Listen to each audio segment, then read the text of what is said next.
Etidorhpa. By John Uri Lloyd. Ascription. To Professor W. H. Venable, who reviewed the manuscript of this work, I am indebted for many valuable suggestions, and I call not speak too kindly of him as a critic.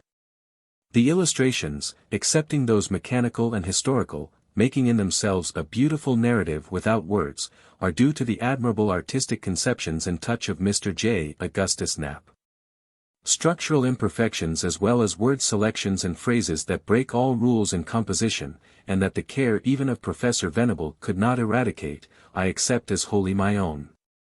For much, on the one hand, that it may seem should have been excluded, and on the other, for giving place to ideas nearer to empiricism than to science, I am also responsible. For vexing my friends with problems that seemingly do not concern the least men in my position, and for venturing to think, superficially, it may be, outside the restricted lines of a science bound to the unresponsive crucible and retort, to which my life has been given, and amid the problems of which it has nearly worn itself away, I have no plausible excuse, and shall seek none. John Uri Lloyd. How do you find this book? Any thoughts about the book or the author? Any suggestion for improvement? Please take a moment to share your thoughts in a comment. If you like it, share it with your friends who might enjoy it as well. Subscribe to keep in touch. Visit CompleteAudiobooks.com for more quality content. Preface. Books are as tombstones made by the living for the living, but destined soon only to remind us of the dead. The preface, like an epitaph, seems vainly to implore the passing tribute of a moment's interest. No man is allured by either a grave inscription or a preface, unless it be accompanied by that ineffable charm which age casts over mortal productions. Libraries, in one sense, represent cemeteries, and the rows of silent volumes, with their dim titles, suggest burial tablets, many of which, alas, mark only cenotaphs, empty tombs. A modern book, no matter how talented the author, carries with it a familiar personality which may often be treated with neglect or even contempt, but a volume a century old demands some reverence. A vellum-bound or hogskin print, or antique yellow parchment, 2, 3, 500 years old, regardless of its contents, impresses one with an indescribable feeling akin to awe and veneration, as does the wheat from an Egyptian tomb. Even though it be only wheat. We take such a work from the shelf carefully, and replace it gently. While the productions of modern writers are handled familiarly, as men living jostle men yet alive, those of authors long dead are touched as though clutched by a hand from the unseen world. The reader feels that a phantom form opposes his own, and that spectral eyes scan the pages as he turns them. The stern face, the penetrating eye of the personage whose likeness forms the frontispiece of the yellowed volume in my hand, speak across the gulf of 2 centuries, and bid me beware. The title page is read with reverence, and the great tome is replaced with care, for an almost superstitious sensation bids me be cautious and not offend. Let those who presume to criticize the intellectual productions of such men be careful. In a few days the dead will face their censors, dead. Standing in a library of antiquated works, one senses the shadows of a cemetery. Each volume adds to the oppression, each old tome casts the influence of its spirit over the beholder, for have not these old books spirits? The earth grave covers the mind as well as the body of its mouldering occupant, and while only a strong imagination can assume that a spirit hovers over and lingers around inanimate clay. Here each title is a voice that speaks as though the heart of its creator still throbbed, the mind essence of the dead writer envelopes the living reader. Take down that vellum-bound volume, it was written in one of the centuries long past. The pleasant face of its creator, as fresh as if but a print of yesterday, smiles upon you from the exquisitely engraved copperplate frontispiece. The mind of the author rises from out the words before you. This man is not dead and his comrades live. Turn to the shelves about, before each book stands a guardian spirit, together they form a phantom army that, invisible to mortals, encircles the beholder. Ah! This antique library is not as is a church graveyard, only a cemetery for the dead, it is also a mansion for the living. These alcoves are trysting places for elemental shades. Essences of disenthralled minds meet here and revel. Thoughts of the past take shape and live in this atmosphere. Who can say that pulsations unperceived, beyond the reach of physics or of chemistry, are not as ethereal mind seeds which, although unseen, yet, in living brain, exposed to such an atmosphere as this, formulate embryotic thought expressions destined to become energetic intellectual forces? I sit in such a weird library and meditate.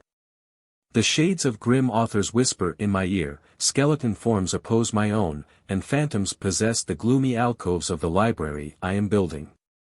With the object of carrying to the future a section of thought current from the past, the antiquarian libraries of many nations have been culled, and purchases made in every book market of the world. These books surround me. Naturally, many persons have become interested in the movement, and, considering it a worthy one, unite to further the project, for the purpose is not personal gain. Thus it is not unusual for boxes of old chemical or pharmaceutical volumes to arrive by freight or express, without a word as to the donor. The mail brings manuscripts unprinted, and pamphlets recondite, with no word of introduction. They come unheralded. The authors or the senders realize that in this unique library a place is vacant if any work on connected subjects is missing, and thinking men of the world are uniting their contributions to fill such vacancies. Enough has been said concerning the ancient library that has bred these reflections, and my own personality does not concern the reader. He can now formulate his conclusions as well perhaps as I, regarding the origin of the manuscript that is to follow, if he concerns himself at all over subjects mysterious or historical, and my connection therewith is of minor importance. Whether Mr. Drury brought the strange paper in person, or sent it by express or mail, whether it was slipped into a box of books from foreign lands, or whether my hand held the pen that made the record, whether I stood face to face with Mr.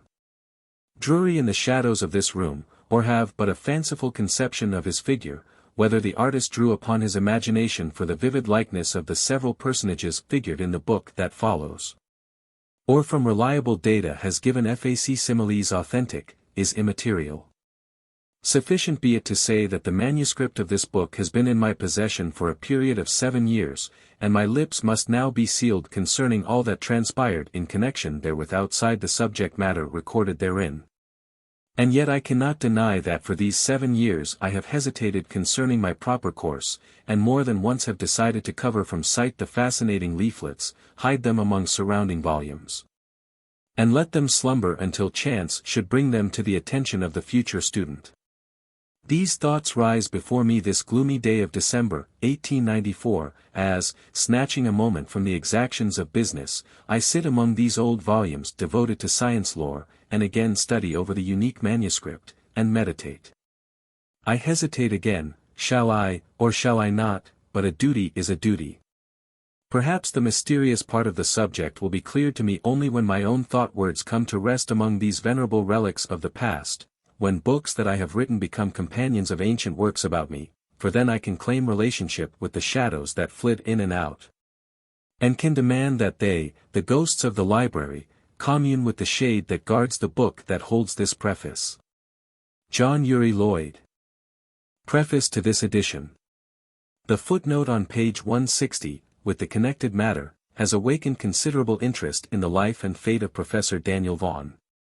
The undersigned has received many letters imparting interesting information relating to Professor Vaughan's early history, and asking many questions concerning a man of whose memory the writer thinks so highly but whose name is generally unknown. Indeed, as some have even argued that the author of Etidorhpa has no personal existence, the words John Uri Lloyd being a nom de plume, so others have accepted Professor Vaughan to have been a fanciful creation of the mystical author. Professor Daniel Vaughan was one whose lifelines ran nearly parallel with those of the late Professor C. S. Rafinesque, whose eventful history has been so graphically written by Professor R. Ellsworth Cull. The cups of these two talented men were filled with privation's bitterness, and in no other place has this writer known the phrase, the deadly parallel, so aptly appropriate. Both came to America, scholars, scientists by education. Both traveled through Kentucky, teachers, both gave freely to the world, and both suffered in their old age, dying in poverty, Raffinesque perishing in misery in Philadelphia and Vaughan in Cincinnati. Daniel Vaughan was not a myth, and, in order that the reader may know something of the life and fate of this eccentric man, an appendix has been added to this edition of Etidorhpa, in which a picture of his face is shown as the writer knew it in life, and in which brief mention is made of his record. The author here extends his thanks to Professor Richard Nelson and to Father Eugene Brady for their kindness to the readers of Etidorhpa and himself, for to these gentlemen is due the credit of the appended historical note. J.U.L. A valuable and unique library. From the Pharmaceutical Era, New York, October, 1894. Underscore underscore underscore underscore underscore underscore underscore underscore underscore underscore underscore underscore underscore. In Cincinnati is one of the most famous botanical and pharmaceutical libraries in the world, and by scientists it is regarded as an invaluable store of knowledge upon those branches of medical science. So famous is it that one of the most noted pharmacologists and chemists of Germany, on a recent trip to this country, availed himself of its rich collection as a necessary means of completing his study in the line of special drug history. When it is known that he has devoted a life of nearly 80 years to the study of pharmacology, and is an emeritus professor in the famous University of Strasbourg, the importance of his action will be understood and appreciated. We refer to Prof. Frederick Flukiger, who, in connection with Daniel Hanbury, wrote Pharmacographia and other standard works.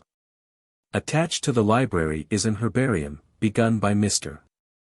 Curtis Gates Lloyd when a schoolboy, in which are to be found over 30,000 specimens of the flora of almost every civilized country on the globe. The collections are the work of two brothers, begun when in early boyhood. In money they are priceless, yet it is the intention of the founders that they shall be placed, either before or at their death, in some college or university where all students may have access to them without cost or favor, and their wills are already made to this end, although the institution to receive the bequest is not yet selected. Eager requests have been made that they be sent to foreign universities, where only, some persons believe, they can receive the appreciation they deserve. The resting place of this collection is a neat three-story house at 204 West Court Street, rebuilt to serve as a library building. On the door is a plate embossed with the name Lloyd, the patronymic of the brothers in question. They are John Uri and Curtis Gates Lloyd.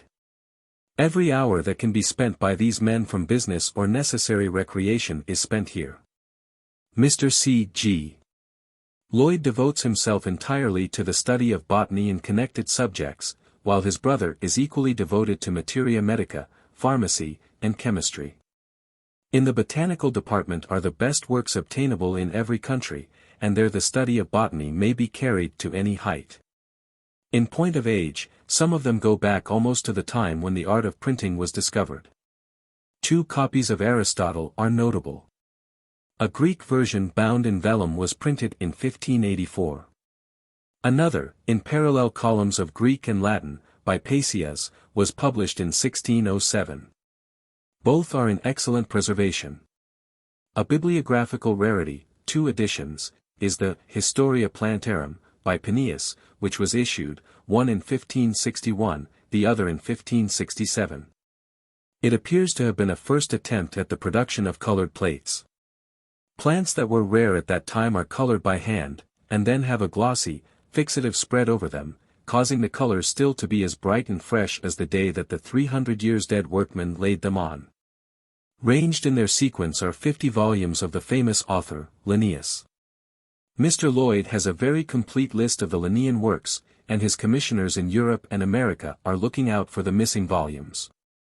An extremely odd work is the Book of Dr. Jocelyn, entitled New England Rarities, in which the Puritan author discusses wisely on birds, beasts and fishes of the New World. Dar. Carolus Plumieris, a French savant, who flourished in 1762, contributes an exhaustive work on the flora of the Antilles. He is antedated many years, however, by Dr. John Clayton, who is termed Johannes Claytonus, and Dr. John Frederick Gronovius. These gentlemen collated a work entitled The Flora of Virginia, which is among the first descriptions of botany in the United States.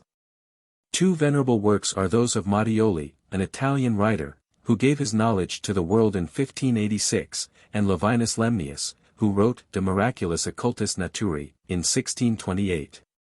The father of modern systematized botany is conceded to be Mons.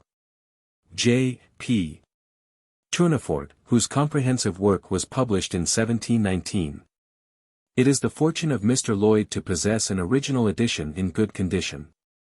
His Histoire de Plantes, Paris, 1698, is also on the shelves.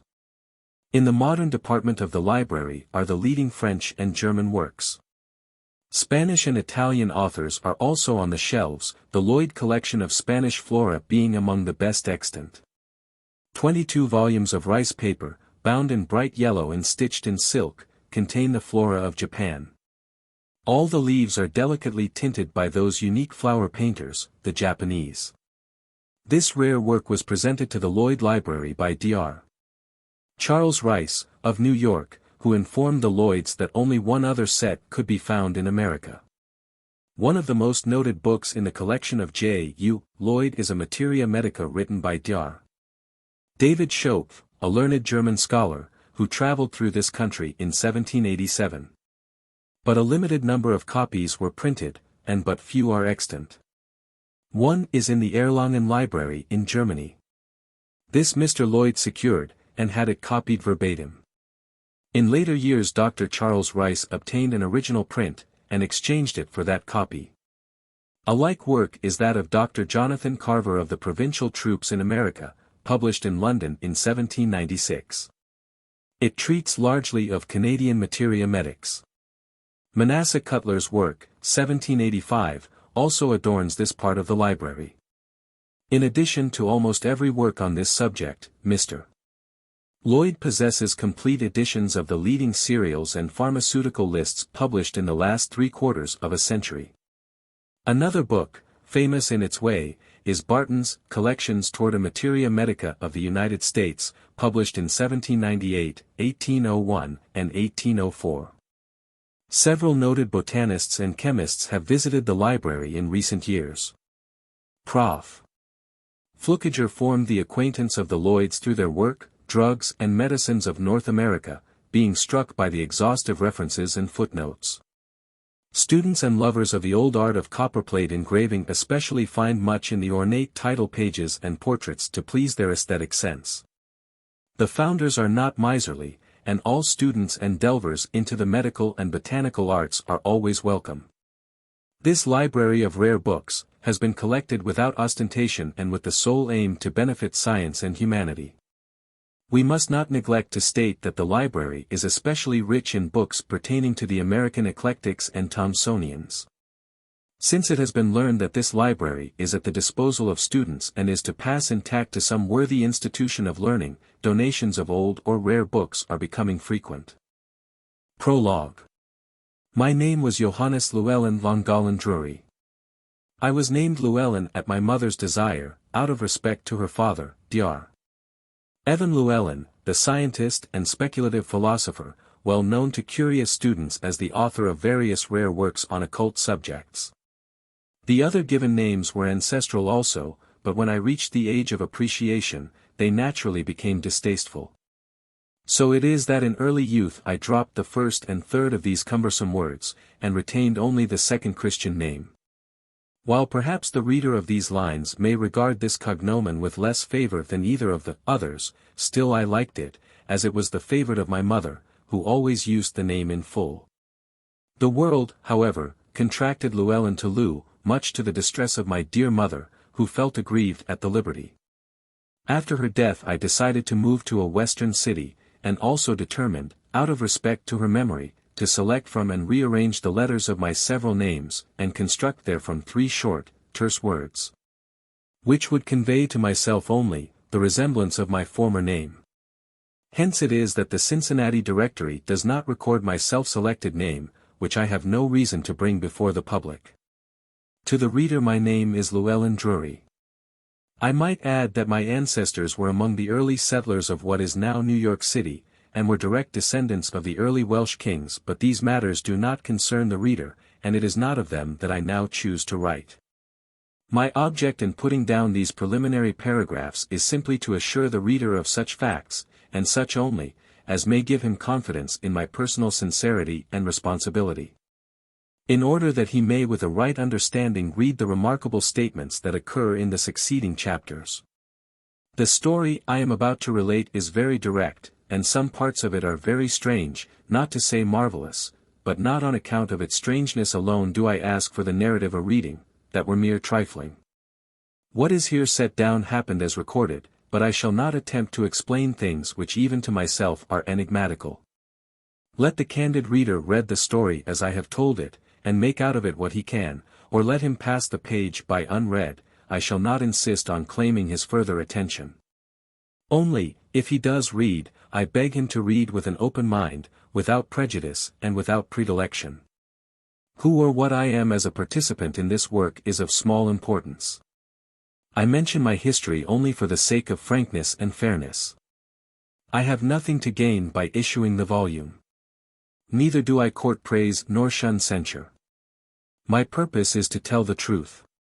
Early in the 50s I took up my residence in the Queen City, and though a very young man, found the employment ready that a friend had obtained for me with a manufacturing firm engaged in a large and complicated business. My duties were varied and peculiar, of such a nature as to tax body and mind to the utmost, and for several years I served in the most exacting of business details. Besides the labor which my vocation entailed, with its manifold and multiform perplexities, I voluntarily imposed upon myself other tasks, which I pursued in the privacy of my own bachelor apartments. An inherited love for books on abstruse and occult subjects, probably in part the result of my blood connection with Dr. Evan Llewyllyn, caused me to collect a unique library, largely on mystical subjects, in which I took the keenest delight. My business and my professional duties by day, and my studies at night, made my life a busy one. In the midst of my work and reading I encountered the character whose strange story forms the essential part of the following narrative. I may anticipate by saying that the manuscript to follow only incidentally concerns myself, and that if possible I would relinquish all connection therewith. It recites the physical, mental, and moral adventures of one whose life history was abruptly thrust upon my attention, and as abruptly interrupted. The vicissitudes of his body and soul, circumstances seem to compel me to learn and to make public. Chapter 1. Never less alone than when alone. More than 30 years ago occurred the first of the series of remarkable events I am about to relate. The exact date I cannot recall. But it was in November, and, to those familiar with November weather in the Ohio Valley, it is hardly necessary to state that the month is one of possibilities.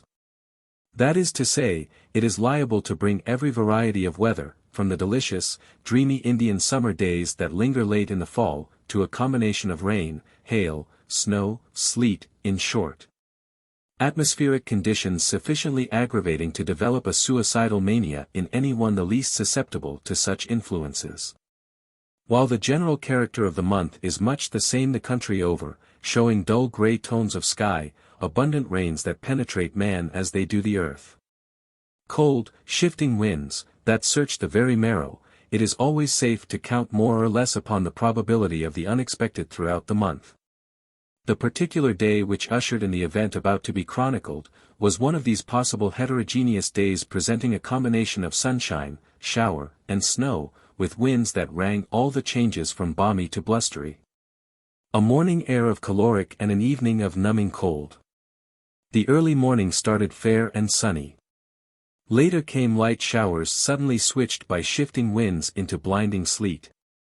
Until the middle of the afternoon found the four winds and all the elements commingled in one wild orgy with clashing and roaring as of a great organ with all the stops out, and all the storm fiends dancing over the keyboards.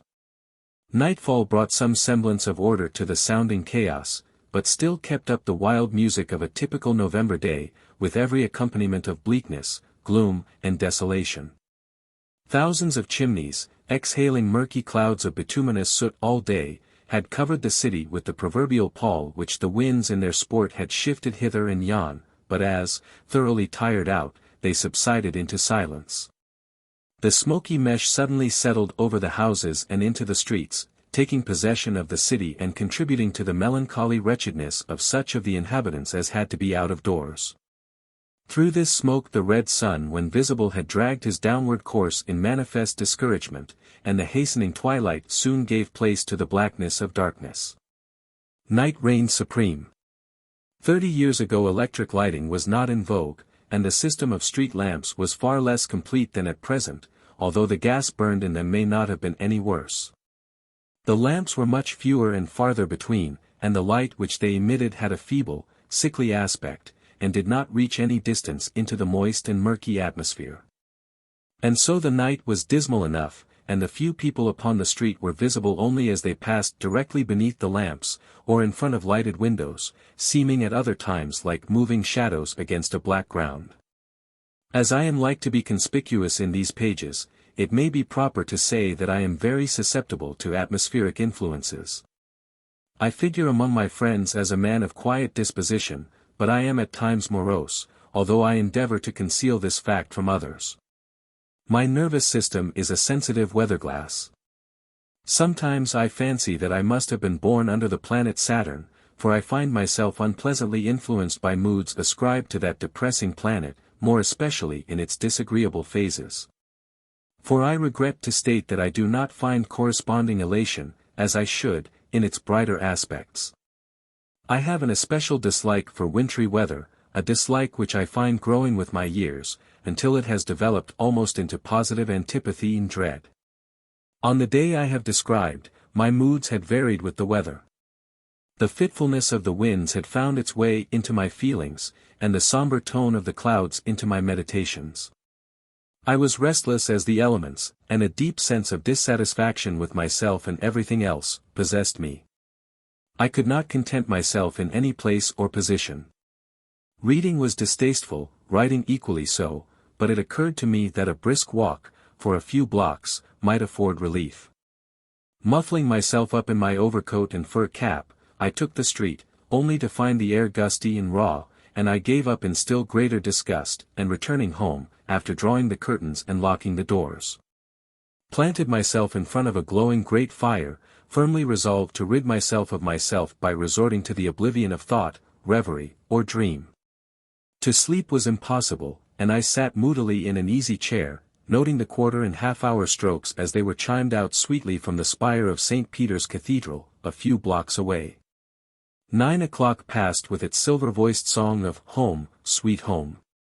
10, and then 11 strokes of the ponderous bell which noted the hours, roused me to a strenuous effort to shake off the feelings of despondency, unrest, and turbulence. That all combined to produce a state of mental and physical misery now insufferable. Rising suddenly from my chair, without a conscious effort I walked mechanically to a bookcase, seized a volume at random, reseated myself before the fire, and opened the book. It proved to be an odd, neglected volume, Riley's Dictionary of Latin Quotations. At the moment there flashed upon me a conscious duality of existence. Had the old book some mesmeric power? I seemed to myself two persons, and I quickly said aloud, as if addressing my double, "If I cannot quiet you, turbulent spirit, I can at least adapt myself to your condition. I will read this book haphazard from bottom to top, or backward, if necessary, and if this does not change the subject often enough, I will try Noah Webster." Opening the book mechanically at page 297, I glanced at the bottom line and read, "Nunquam minus solus quam cum solus, never less alone than when alone."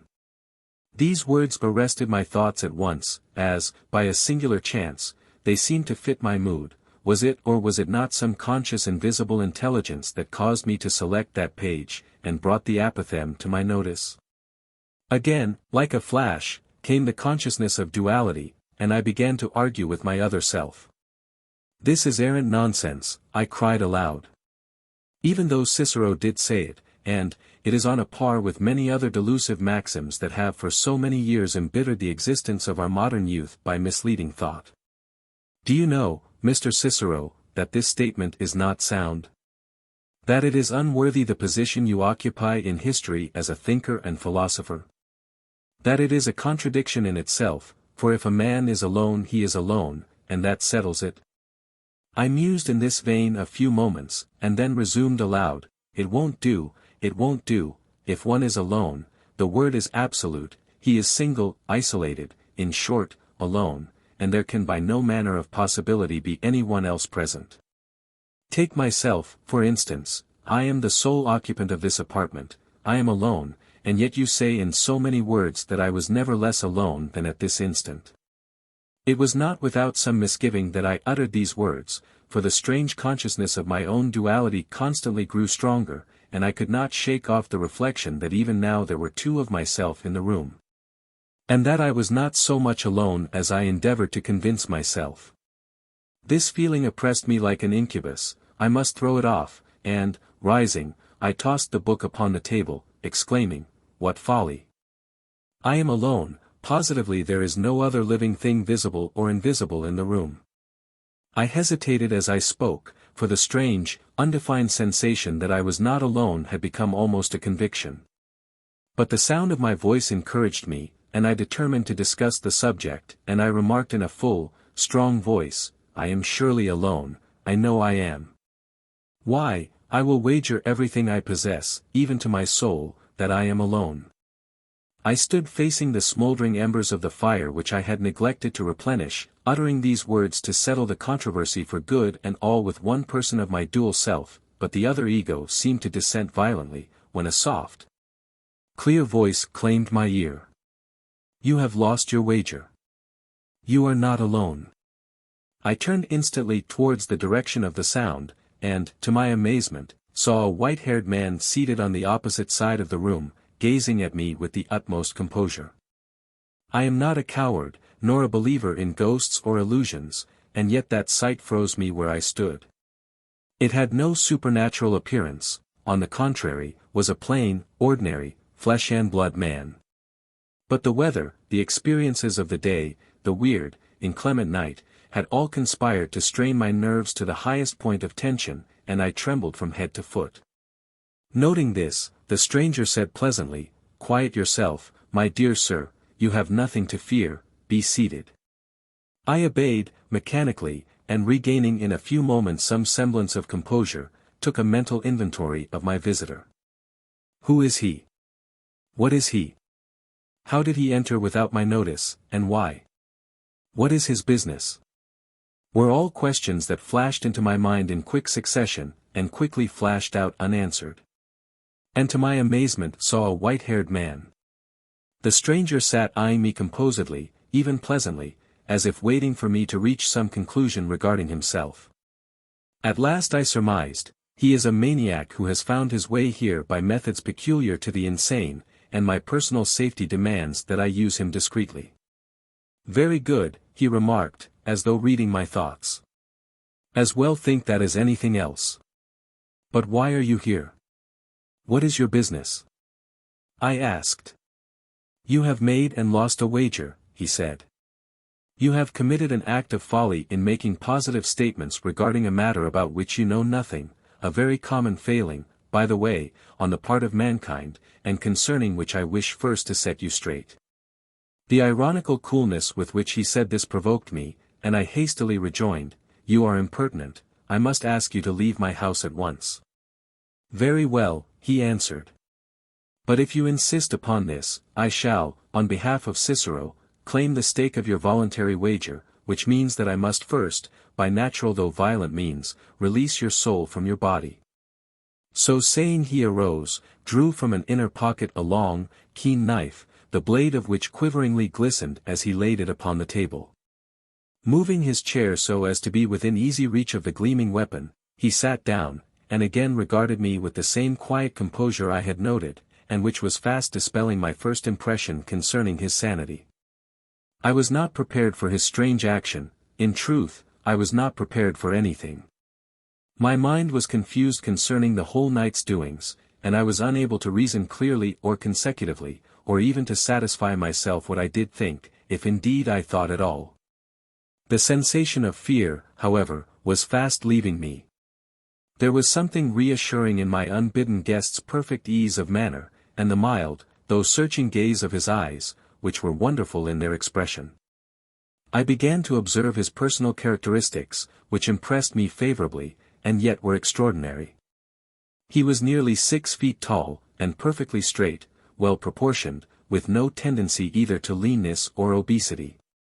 But his head was an object from which I could not take my eyes, such a head surely I had never before seen on mortal shoulders.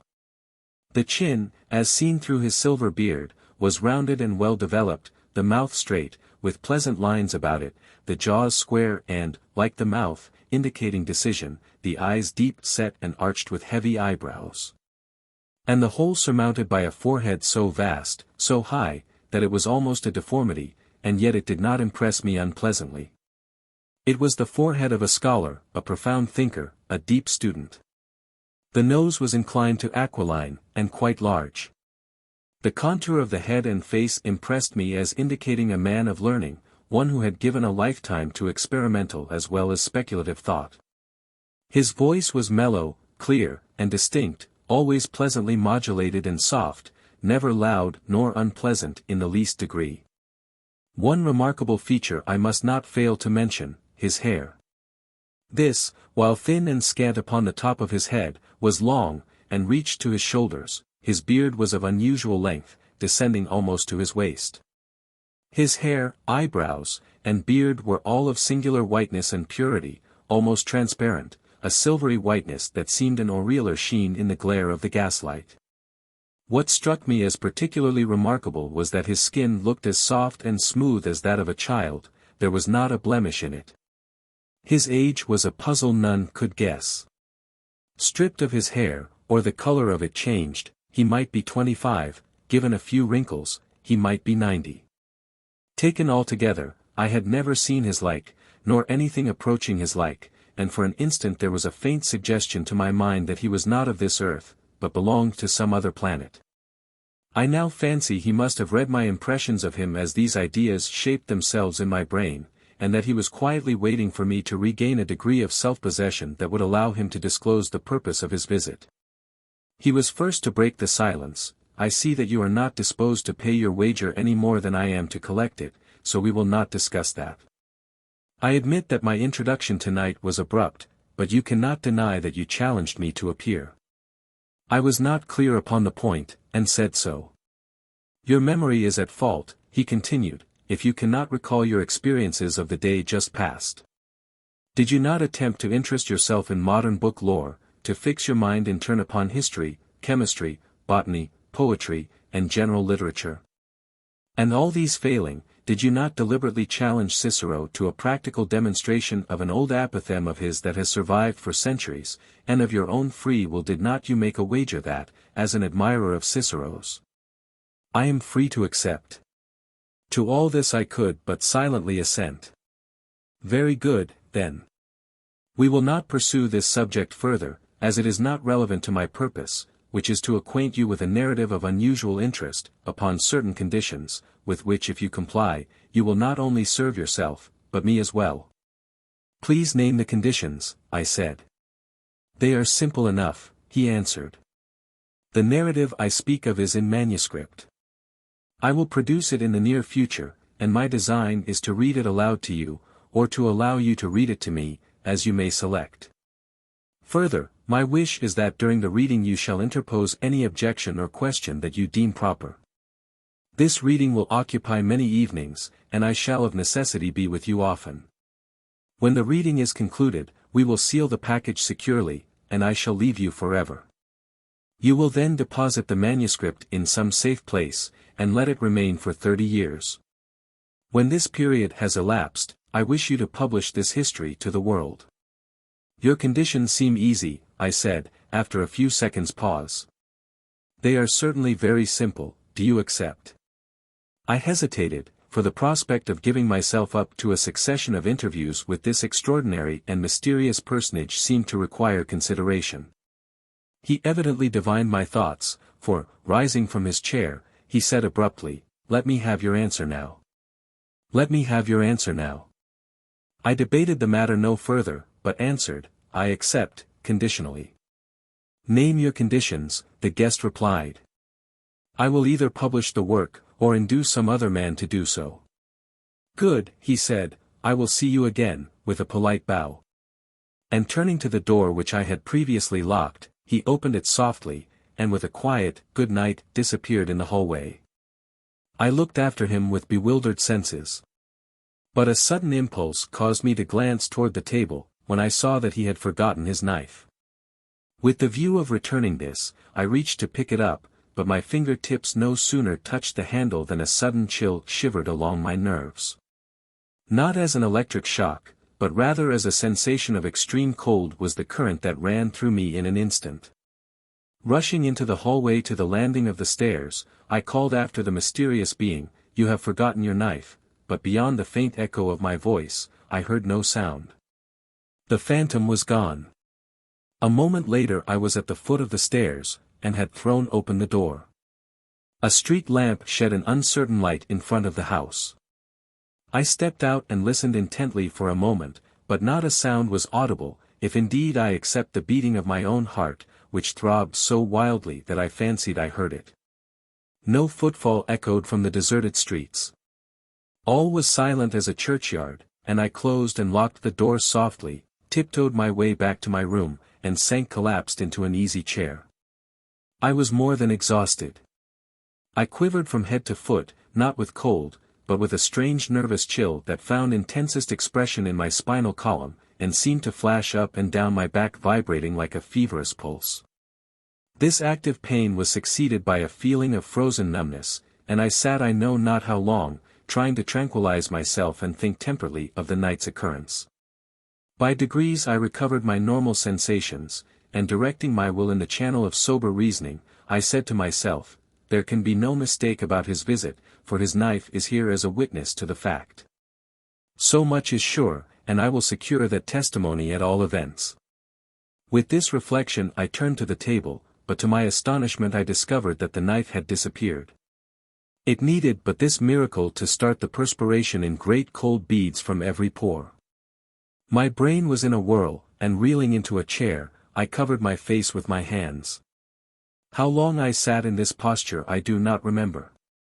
I only know that I began to doubt my own sanity, and wondered if this were not the way people became deranged. Had not my peculiar habits of isolation, irregular and intense study, erratic living, all conspired to unseat reason? Surely here was every ground to believe so, and yet I was able still to think consistently and hold steadily to a single line of thought. Insane people cannot do that, I reflected, and gradually the tremor and excitement wore away. When I had become calmer and more collected, and my sober judgment said, "Go to bed, sleep just as long as you can. Hold your eyelids down, and when you awake refreshed, as you will, think out the whole subject at your leisure," I arose, threw open the shutters, and found that day was breaking. Hastily undressing I went to bed, and closed my eyes, vaguely conscious of some soothing guardianship. Perhaps because I was physically exhausted, I soon lost myself in the oblivion of sleep. I espied upon the table a long white hair. I did not dream, at least I could not afterwards remember my dream if I had one, but I recollect thinking that somebody struck 10 distinct blows on my door, which seemed to me to be of metal and very sonorous. These 10 blows in my semi-conscious state I counted.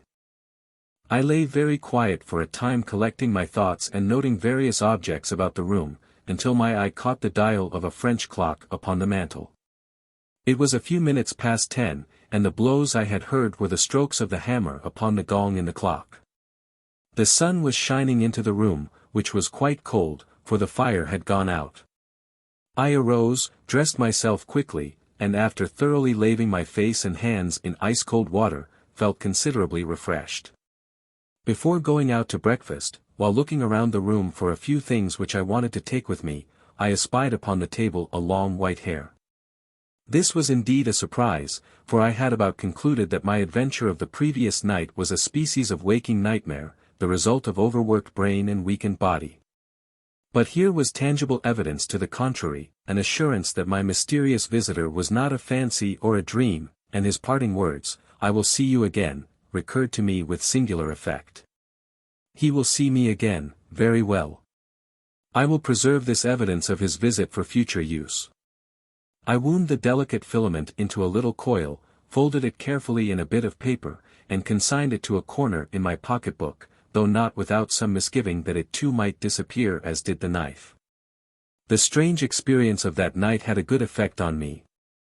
I became more regular in all my habits, took abundant sleep and exercise, was more methodical in my modes of study and reasoning, and in a short time found myself vastly improved in every way, mentally and physically. The days went fleeting into weeks, the weeks into months, and while the form and figure of the white-haired stranger were seldom absent from my mind, he came no more. Chapter 2. A Friendly Conference. It is rare, in our present civilization, to find a man who lives alone. This remark does not apply to hermits or persons of abnormal or perverted mental tendencies, but to the majority of mankind living and moving actively among their fellows, and engaged in the ordinary occupations of humanity. Every man must have at least one confidant, either of his own household, or within the circle of his intimate friends. There may possibly be rare exceptions among persons of genius in statecraft, war, or commerce, but it is doubtful even in such instances if any keep all their thoughts to themselves, hermetically sealed from their fellows. As a prevailing rule, either a loving wife or very near friend shares the inner thought of the most secretive individual, even when secrecy seems an indispensable element to success. The tendency to a free interchange of ideas and experiences is almost universal, instinct prompting the natural man to unburden his most sacred thought, when the proper confidant and the proper time come for the disclosure. For months I kept to myself the events narrated in the preceding chapter.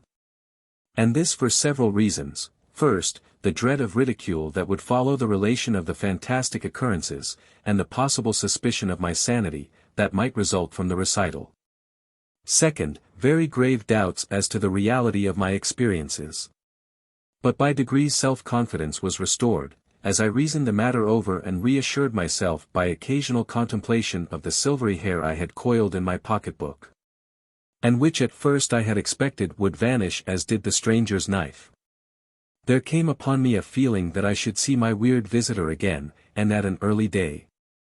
I resisted this impression, for it was a feeling of the idea, rather than a thought, but the vague expectation grew upon me in spite of myself, until at length it became a conviction which no argument or logic could shake.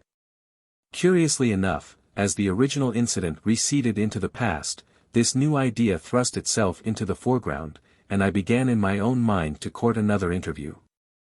At times, sitting alone after night, I felt that I was watched by unseen eyes. These eyes haunted me in my solitude, and I was morally sure of the presence of another than myself in the room. The sensation was at first unpleasant, and I tried to throw it off, with partial success.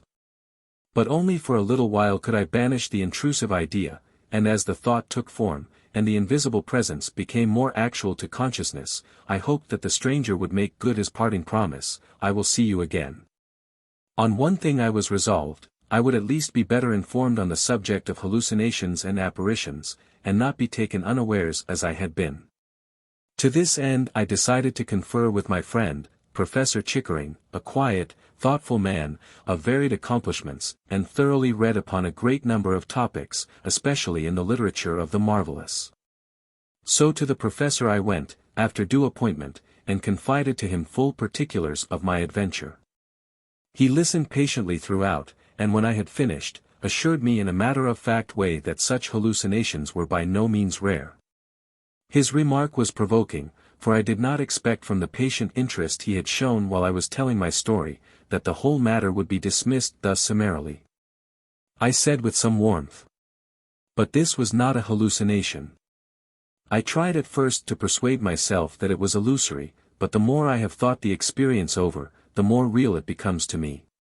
"Perhaps you were dreaming," suggested the professor. "No," I answered. "I have tried that hypothesis, and it will not do. Many things make that view untenable." "Do not be too sure of that," he said. "You were, by your own account, in a highly nervous condition, and physically tired. It is possible, perhaps probable, that in this state, as you sat in your chair, you dozed off for a short interval, during which the illusion flashed through your mind. How do you explain the fact that incidents occupying a large portion of the night occurred in an interval which you describe as a flash? Easily enough. In dreams time may not exist, periods embracing weeks or months may be reduced to an instant.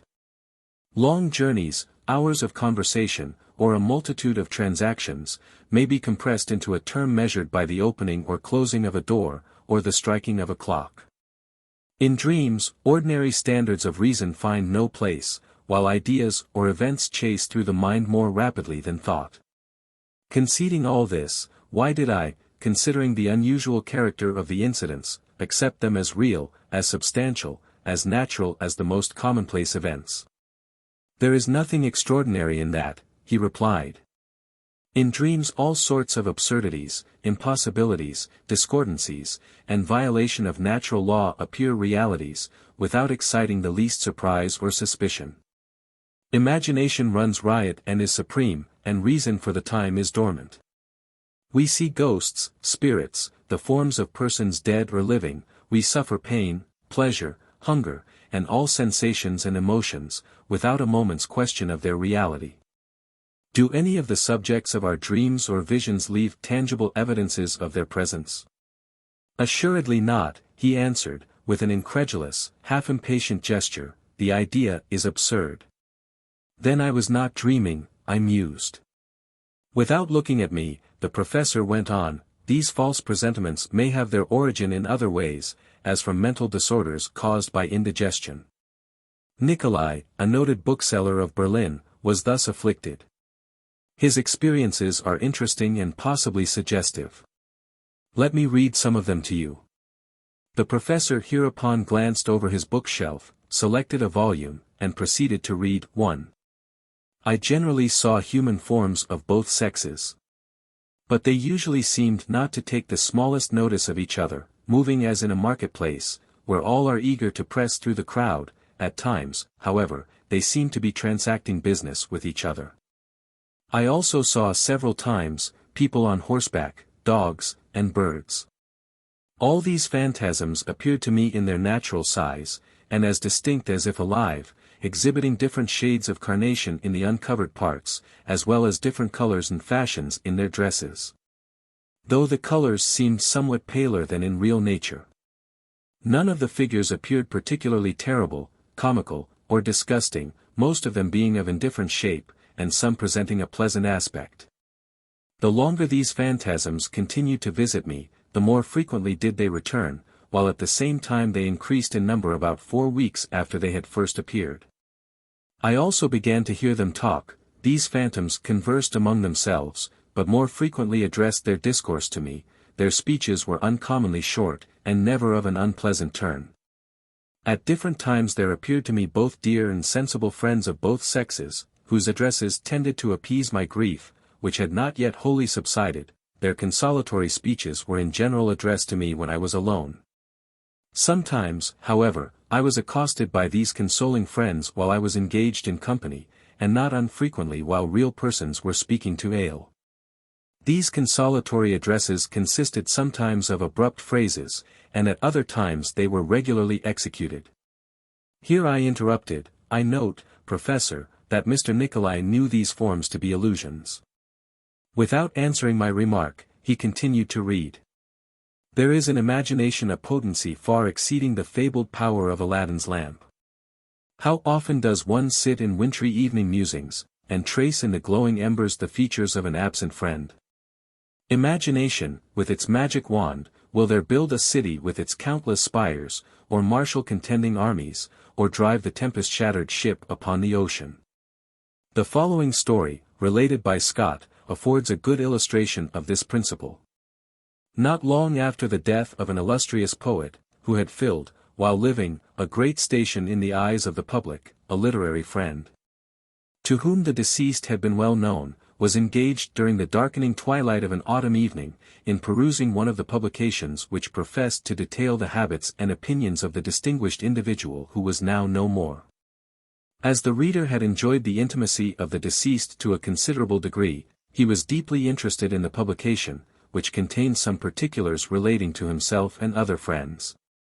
A visitor was sitting in the apartment, who was also engaged in reading. Their sitting room opened into an entrance hall, rather fantastically fitted up with articles of armor, skins of wild animals, and the like.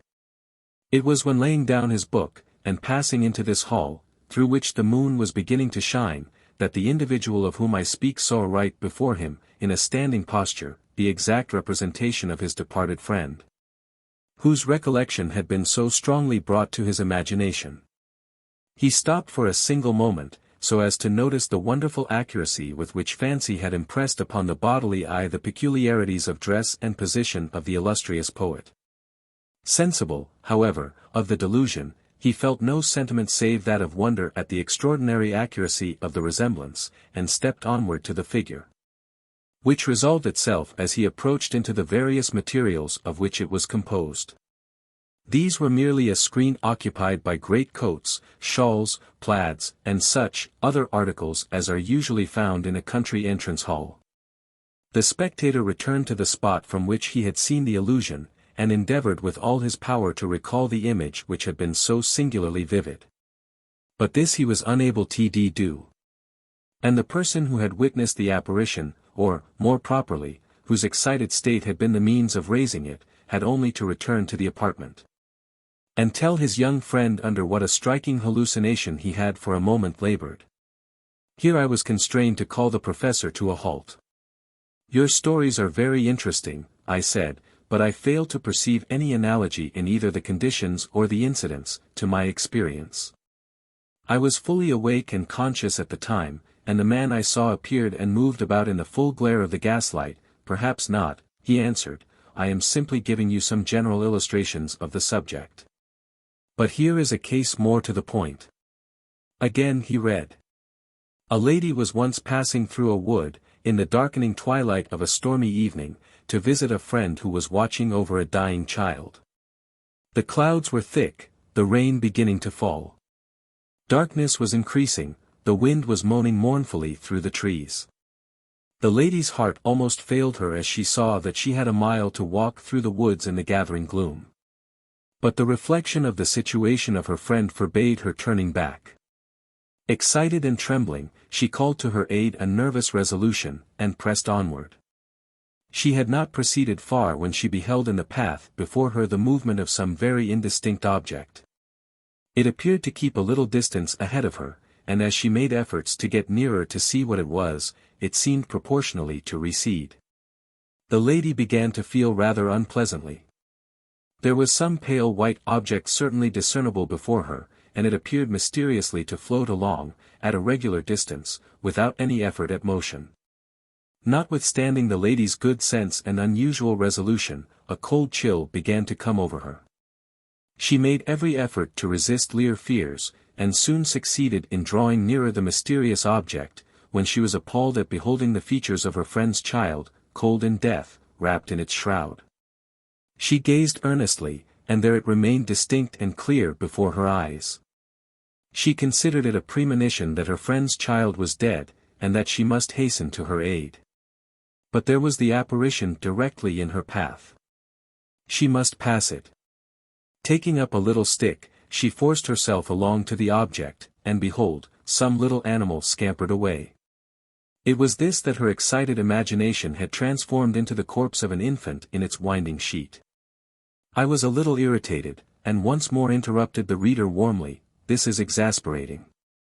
Now what resemblance is there between the vagaries of a hysterical, weak-minded woman, and my case?" He smiled, and again read. "The numerous stories told of ghosts, or the spirits of persons who are dead, will in most instances be found to have originated in diseased imagination, aggravated by some abnormal defect of mind. We may mention a remarkable case in point, and one which is not mentioned in English works on this subject. It is told by a compiler of Les Causes Célèbres. Two young noblemen, the Marquises de Rambouillet and de Précy, belonging to two of the first families of France, made an agreement, in the warmth of their friendship, that the one who died first should return to the other with tidings of the world to come. Soon afterwards de Rambouillet went to the wars in Flanders, while de Précy remained at Paris, stricken by a fever. Lying alone in bed, and severely ill, de Précy one day heard a rustling of his bed curtains, and turning round, saw his friend de Rambouillet, in full military attire. The sick man sprung over the bed to welcome his friend, but the other receded, and said that he had come to fulfill his promise, having been killed on that very day. He further said that it behooved de Precky to think more of the after-world, as all that was said of it was true, and as he himself would die in his first battle. De Precky was then left by the phantom. And it was afterward found that de Rambouillet had fallen on that day. Ah, I said, and so the phantom predicted an event that followed as indicated. Spiritual illusions, explained the professor, are not unusual, and well-authenticated cases are not wanting in which they have been induced in persons of intelligence by functional or organic disorders. In the last case cited, the prediction was followed by a fulfillment, but this was chance or mere coincidence. It would be strange indeed if in the multitude of dreams that come to humanity, some few should not be followed by events so similar as to warrant the belief that they were prefigured. But here is an illustration that fits your case, let me read it. In some instances it may be difficult to decide whether spectral appearances and spectral noises proceed from physical derangement or from an overwrought state of mind. Want of exercise and amusement may also be a prevailing cause. A friend mentions to us the following case: an acquaintance of his, a merchant, in London, who had for years paid very close attention to business, was one day, while alone in his counting house, very much surprised to hear, as he imagined, persons outside the door talking freely about him. Thinking it was some acquaintances who were playing off a trick, he opened the door to request them to come in, when to his amazement, he found that nobody was there. He again sat down to his desk, and in a few minutes the same dialogue recommenced. The language was very alarming. One voice seemed to say, "We have the scoundrel in his own counting house, let us go in and seize him." "Certainly," replied the other voice, "it is right to take him. He has been guilty of a great crime, and ought to be brought to condign punishment." Alarmed at these threats, the bewildered merchant rushed to the door, and there again no person was to be seen. He now locked his door and went home. But the voices, as he thought, followed him through the crowd, and he arrived at his house in a most unenviable state of mind. Inclined to ascribe the voices to derangement in mind, he sent for a medical attendant, and told his case, and a certain kind of treatment was prescribed. This, however, failed. The voices menacing him with punishment for purely imaginary crimes continued, and he was reduced to the brink of despair. At length a friend prescribed entire relaxation from business, and a daily game of cricket, which, to his great relief, proved an effectual remedy. The exercise banished the phantom voices, and they were no more heard. "So you think that I am in need of outdoor exercise?" "Exactly. And that my experience was illusory, the result of vertigo, or some temporary calenture of the brain?" "To be plain with you, yes.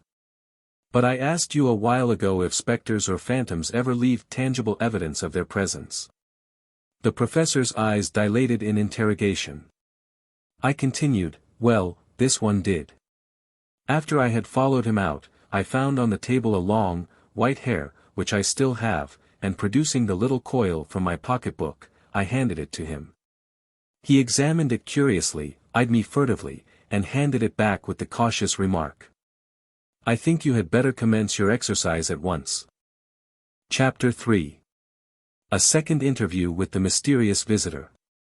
It is not pleasant to have one's mental responsibility brought in question, and the result of my interview with Professor Chickering was, to put it mildly, unsatisfactory.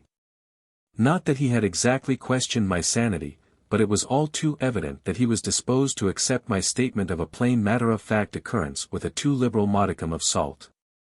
I say, matter-of-fact occurrence, in full knowledge of the truth that I myself had at first regarded the whole transaction as a fantasia or flight of mind, the result of extreme nervous tension.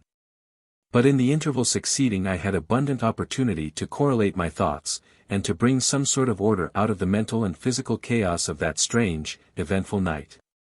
True, the preliminary events leading up to it were extraordinary. The dismal weather, the depression of body and spirit under which I labored, the wild whirl of thought keeping pace with the elements, in short. A general concatenation of events that seemed to be ordered especially for the introduction of some abnormal visitor. The night would indeed have been incomplete without a ghost. But was it a ghost? There was nothing ghostly about my visitor, except the manner of his entrance and exit. In other respects, he seemed substantial enough. He was, in his manners, courteous and polished as a Chesterfield. Learned as a savant in his conversation, human in his thoughtful regard of my fears and misgivings. But that tremendous forehead, with its crown of silver hair, the long, translucent beard of pearly whiteness, and above all the astounding facility with which he read my hidden thoughts, these were not natural. The professor had been patient with me, I had a right to expect that. He was entertaining to the extent of reading such excerpts as he had with him on the subject of hallucinations and their supposed causes, but had he not spoiled all by assigning me at last to a place with the questionable, unbalanced characters he had cited? I thought so, and the reflection provoked me, and this thought grew upon me until I came to regard his stories and attendant theories as so much literary trash. My own reflections had been sober and deliberate, and had led me to seek a rational explanation of the unusual phenomena. I had gone to Professor Chickering for a certain measure of sympathy, and what was more to the point, to secure his suggestions and assistance in the further unraveling of a profound mystery that might contain a secret of untold use to humanity. Repulsed by the mode in which my confidence had been received, I decided to do what I should have done from the outset, to keep my own counsel, and to follow alone the investigation to the end, no matter what the result might be. I could not forget or ignore the silver hair I had so religiously preserved. That was genuine, it was as tangible, as real, as convincing a witness as would have been the entire head of my singular visitant, whatever might be his nature. I began to feel at ease the moment my course was decided, and the feeling was at once renewed within me that the grey head would come again, and by degrees that expectation ripened into a desire, only intensified as the days sped by. The weeks passed into months, summer came and went, autumn was fast fading, but the mysterious unknown did not appear. A curious fancy led me now to regard him as my friend, for the mixed and indefinite feelings I felt at first towards him had almost unaccountably been changed to those of sincere regard. He was not always in my thoughts, for I had abundant occupation at all times to keep both brain and hands busy, but there were few evenings in which I did not, just before retiring, give myself up for a brief period to quiet communion with my own thoughts, and I must confess at such times the unknown occupied the larger share of attention. The constant contemplation of any theme begets a feeling of familiarity or acquaintance with the same, and if that subject be an individual, as in the present instance, such contemplation lessens the liability to surprise from any unexpected development. In fact, I not only anticipated a visit, but courted it.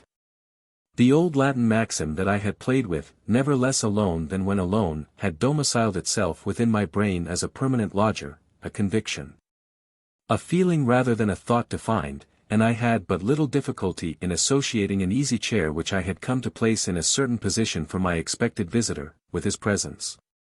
Indian summer had passed, and the fall was nearly gone when for some inexplicable reason the number 7 began to haunt me. What had I to do with 7, or 7 with me? When I sat down at night this persistent number mixed itself in my thoughts, to my intense annoyance. Bother take the mystic numeral. What was I to do with 7? I found myself asking this question audibly one evening, when it suddenly occurred to me that I would refer to the date of my friend's visit. I kept no journal, but reference to a record of some business transactions that I had associated with that event showed that it took place on November 7th. That settled the importunate 7. I should look for whomever he was on the first anniversary of his visit, which was the 7th, now close at hand. The instant I had reached this conclusion the number left me, and troubled me no more. November 3rd had passed, the 4th, and the 5th had come, when a stubborn, protesting notion entered my mind that I was yielding to a superstitious idea, and that it was time to control my vacillating will. Accordingly on this day I sent word to a friend that, if agreeable to him, I would call on him on the evening of the 7th for a short social chat, but as I expected to be engaged until later than usual, would he excuse me if I did not reach his apartments until 10? The request was singular, but as I was now accounted somewhat odd, it excited no comment, and the answer was returned, requesting me to come. The 7th of November came at last. I was nervous during the day, which seemed to drag tediously, and several times it was remarked of me that I seemed abstracted and ill at ease, but I held my peace. Night came cold and clear, and the stars shone brighter than usual, I thought. It was a sharp contrast to the night of a year ago. I took an early supper, for which I had no appetite, after which I strolled aimlessly about the streets, revolving how I should put in the time till 10 o'clock, when I was to call upon my friend.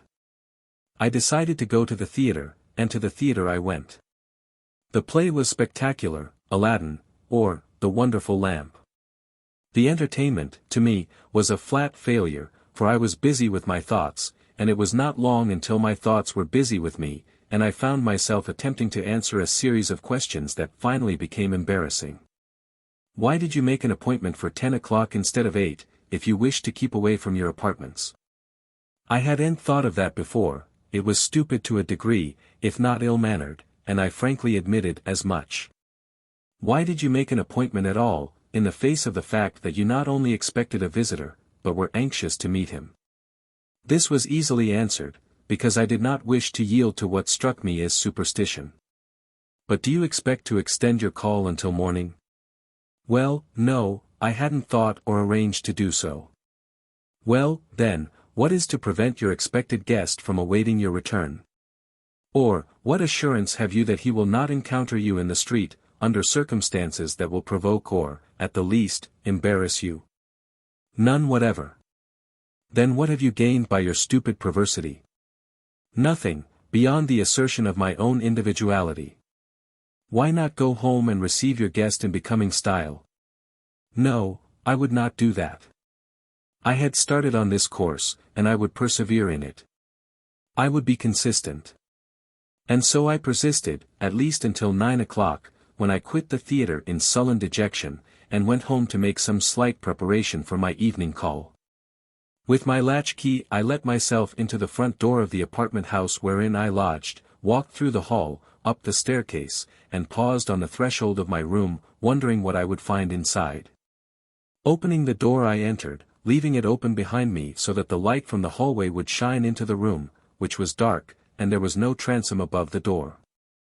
The great fire had caked into a solid mass of charred bituminous coal, which shed no illumination beyond a faint red glow at the bottom, showing that it was barely alive, and no more. I struck a match on the underside of the mantel shelf, and as I lit the gas I heard the click of the door latch. I turned instantly. The door had been gently closed by some unknown force if not by unseen hands, for there was no breath of air stirring. This preternatural interference was not pleasant, for I had hoped in the event of another visit from my friend, if friend he was, that he would bring no uncanny or ghostly manifestation to disturb me. I looked at the clock. The index pointed to 9:30.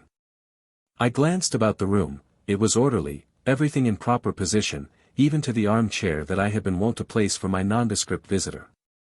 It was time to be going, so I turned to the dressing case, brushed my hair, put on a clean scarf, and moved towards the wash-stand, which stood in a little alcove on the opposite side of the room. My self-command well-nigh deserted me as I did so, for there, in the armchair that a moment before was empty, sat my guest of a year ago, facing me with placid features. The room began to revolve, a faint, sick feeling came over me, and I reeled into the first convenient chair, and covered my face with my hands. This depression lasted but an instant, however, and as I recovered self-possession, I felt or fancied I felt a pair of penetrating eyes fixed upon me with the same mild, searching gaze I remembered so well. I ventured to look up. Sure enough, there they were, the beaming eyes, and there was he. Rising from his chair, he towered up to his full height, smiled pleasantly, and with a slight inclination of the head, murmured, "Permit me to wish you good evening.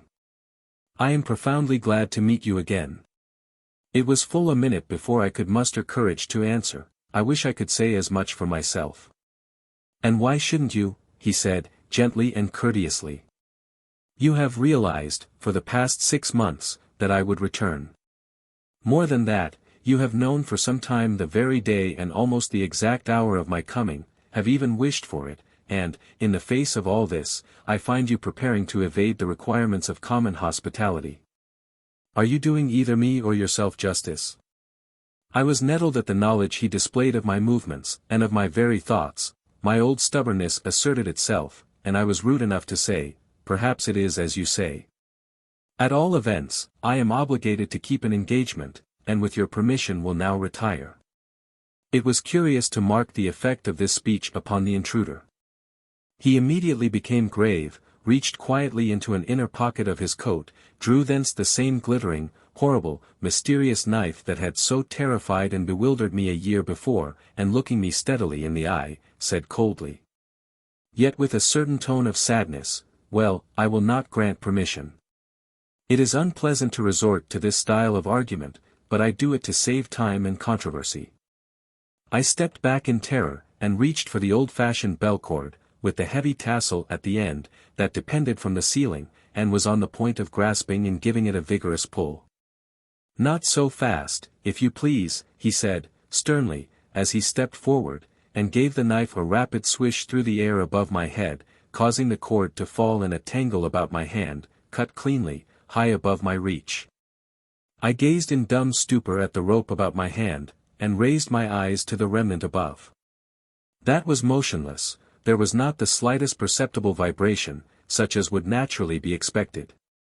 I turned to look at my guest. He had resumed his seat, and had also regained his pleasant expression, but he still held the knife in his hand with his arm extended, at rest, upon the table, which stood upon his right. "Let us have an end to this folly," he said. "Think a moment, and you will see that you are in fault. Your error we will rectify easily, and then to business. I will first show you the futility of trying to escape this interview, and then we will proceed to work, for time presses, and there is much to do." Having delivered this remark, he detached a single silvery hair from his head, blew it from his fingers, and let it float gently upon the upturned edge of the knife, which was still resting on the table. The hair was divided as readily as had been the bell-cord. I was transfixed with astonishment, for he had evidently aimed to exhibit the quality of the blade, though he made no allusion to the feat, but smilingly went on with his discourse. "It is just a year ago tonight since we first met. Upon that occasion you made an agreement with me which you are in honor bound to keep, and," here he paused as if to note the effect of his words upon me, then added significantly, "will keep. I have been at some pains to impress upon your mind the fact that I would be here tonight. You responded, and knew that I was coming, and yet in obedience to a silly whim, deliberately made a meaningless engagement with no other purpose than to violate a solemn obligation.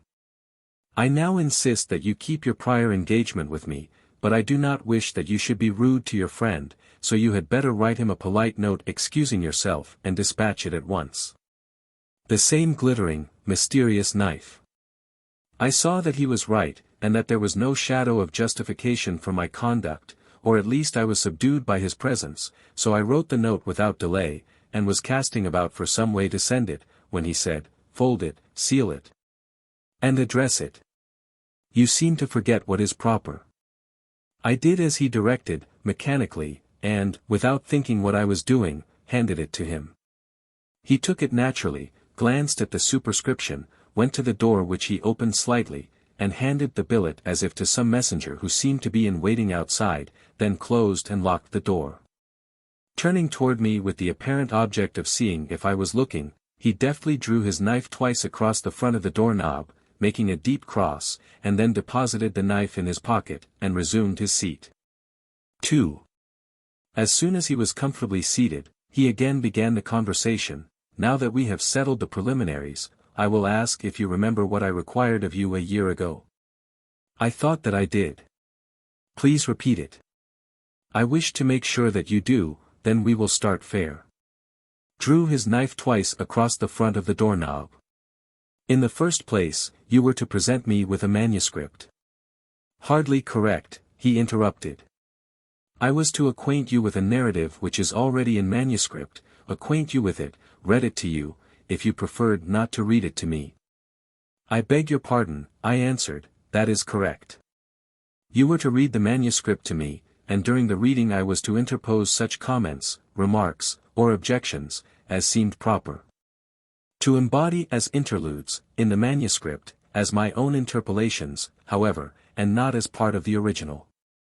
Very good, he replied, you have the idea exactly, proceed. I agreed that when the reading had been completed, I would seal the complete manuscript securely, deposit it in some safe place, there to remain for 30 years, when it must be published. Just so, he answered. We understand each other as we should. Before we proceed further, however, can you think of any point on which you need enlightenment? If so, ask such questions as you choose, and I will answer them. I thought for a moment, but no query occurred to me. After a pause he said, well, if you think of nothing now, perhaps hereafter questions will occur to you which you can ask, but as it is late, and you are tired, we will not commence now. I will see you just 1 week from tonight, when we will begin. From that time on, we will follow the subject as rapidly as you choose, but see to it that you make no engagements that will interfere with our work, for I shall be more exacting in the future. I promised, and he rose to go. A sudden impulse seized me, and I said, may I ask one question? Certainly. What shall I call you? Why call me Ott? It is not necessary in addressing each other that any name be used. But what are you? I persisted. A pained expression for an instant rested upon his face, and he said, sadly, pausing between the words, I am the man who did it. Did what? Ask not, the manuscript will tell you. Be content, Llewellyn, and remember this, that I am the man. So saying he bade me good night, opened the door, and disappeared down the broad staircase. 1 week thereafter he appeared promptly, seated himself, and producing a roll of manuscript, handed it to me, saying, I am listening. You may begin to read. On examination I found each page to be somewhat larger than a sheet of letter paper, with the written matter occupying a much smaller space, so as to leave a wide white border. 100 pages were in the package. The last sentence ending abruptly indicated that my guest did not expect to complete his task in 1 evening, and, I may anticipate by saying that with each successive interview he drew about the same amount of writing from his bosom. Upon attempting to read the manuscript I at first found myself puzzled by a style of chirography very peculiar and characteristic, but execrably bad. Vainly did I attempt to read it. Even the opening sentence was not deciphered without long inspection and great difficulty. The old man, whom I had promised that I would fulfill the task, observing my discomfiture, relieved me of the charge, and without a word of introduction, read fluently as follows. Chapter 4. A Search for Knowledge. The Alchemistic Letter. I am the man who, unfortunately for my future happiness, was dissatisfied with such knowledge as could be derived from ordinary books concerning semi-scientific subjects in which I had long been absorbed. I studied the current works of my day on philosophy and chemistry, hoping therein to find something tangible regarding the relationship that exists between matter and spirit, but studied in vain. Astronomy, history, philosophy and the mysterious, incoherent works of alchemy and occultism were finally appealed to, but likewise failed to satisfy me. These studies were pursued in secret, though I am not aware that any necessity existed for concealment. Be that as it may, at every opportunity one covertly acquainted myself with such alchemical lore as could be obtained either by purchase or by correspondence with others whom I found to be pursuing investigations in the same direction. A translation of Geber's De Claritate Alchemiae, by chance came into my possession, and afterwards an original version from the Latin of Boerhaave's Elementa Chemiae, published and translated in 1753 by Peter Shaw. This magnificent production threw a flood of light upon the early history of chemistry, being far more elaborate than any modern work. It inspired me with the deepest regard for its talented author, and ultimately introduced me to a brotherhood of adepts, for in this publication, although its author disclaims occultism, is to be found a talisman that will enable any earnest searcher after light to become a member of the Society of Secret, Chemical Improvers of Natural Philosophy, with which I affiliated as soon as the key was discovered. Then followed a systematic investigation of authorities of the alchemical school, including Geber, Morainus, Roger Bacon, George Ripley, Raymond Lully, Bernard, Count of Trevice, Isaac Hollandus, Arnoldus de la Villanova, Paracelsus, and others. Not omitting the learned researches of the distinguished scientist, Llewellyn. Facsimile of page of manuscript.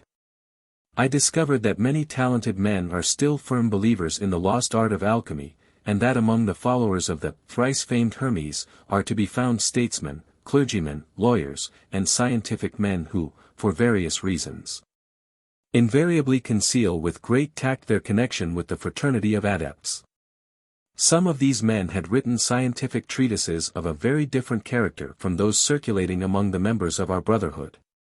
And to their materialistic readers it would seem scarcely possible that the authors could be tainted with hallucinations of any description, while others, conspicuous leaders in the Church, were seemingly beyond occult temptation. The larger number, it was evident, hoped by studies of the works of the alchemists, to find the key to the alchest of Van Helmont, that is, to discover the philosopher's stone, or the elixir of life.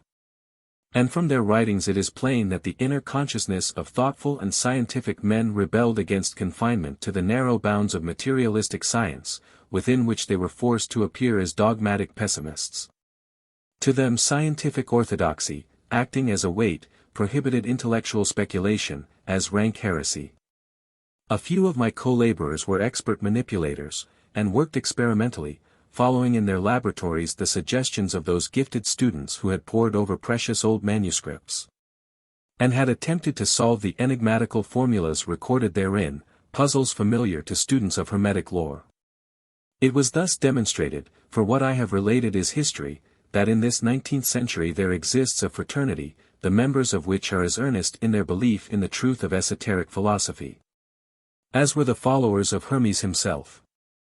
Savants who, in secret, circulate among themselves a literature that the materialism of this selfsame 19th century has relegated to the deluded and murky periods that produced it. One day a postal package came to my address, this being the manner in which some of our literature circulated, which, on examination, I found to be a letter of instruction and advice from some unknown member of our circle. I was already becoming disheartened over the mental confusion into which my studies were leading me, and the contents of the letter, in which I was greatly interested, made a lasting impression upon me. It seemed to have been circulating a long time among our members in Europe and America, for it bore numerous marginal notes of various dates, but each and every one of its readers had for one reason or another declined the task therein suggested.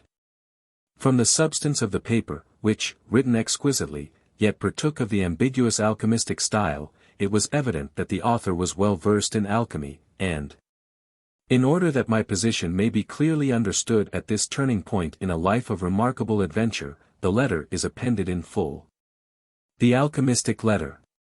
To the brother adept who dares try to discover Zoroaster's cave, or the philosopher's intellectual echoes, by means of which they communicate to one another from their caves. Know thou, that Hermes Trismegistus did not originate, but he gave to our philosophy his name, the Hermetic art. Evolved in a dim, mystic age, before antiquity began, it endured through the slowly rolling cycles to be bandied about by the ever-ready flippancy of 19th-century students.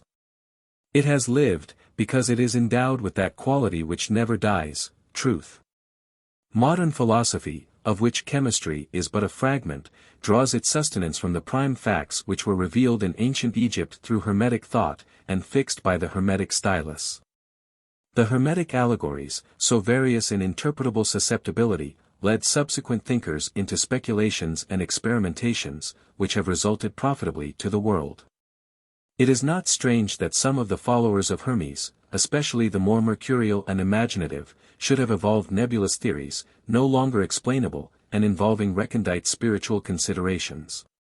Know thou that the ultimate on psychochemical investigation is the proximate of the infinite.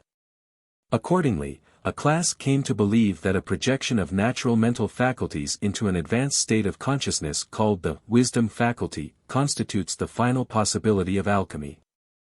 The attainment of this exalted condition is still believed practicable by many earnest savants. Once on this lofty plane, the individual would not be trammeled by material obstacles, but would abide in that spiritual placidity which is the exquisite realization of mortal perfection.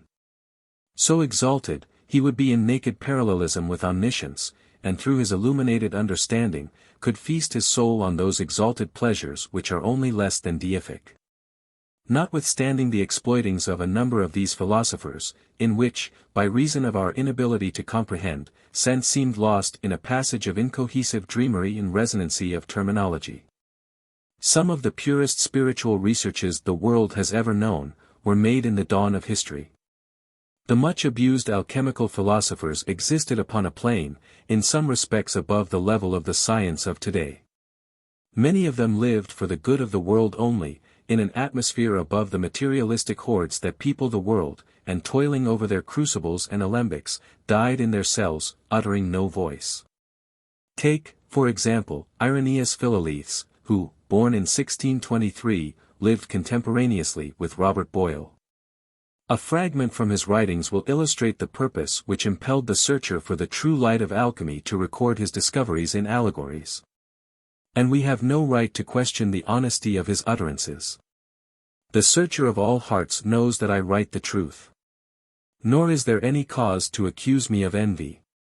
I write with an unterrified quill in an unheard-of style, to the honor of God, to the profit of my neighbors, with contempt of the world and its riches, because Elias, the artist, is already born. And now glorious things are declared of the city of God. I dare affirm that I do possess more riches than the whole known world is worth, but I cannot make use of it because of the snares of knaves. I disdain, loathe, and detest the idolizing of silver and gold, by which the pomps and vanities of the world are celebrated. Ah! Filthy evil! Ah!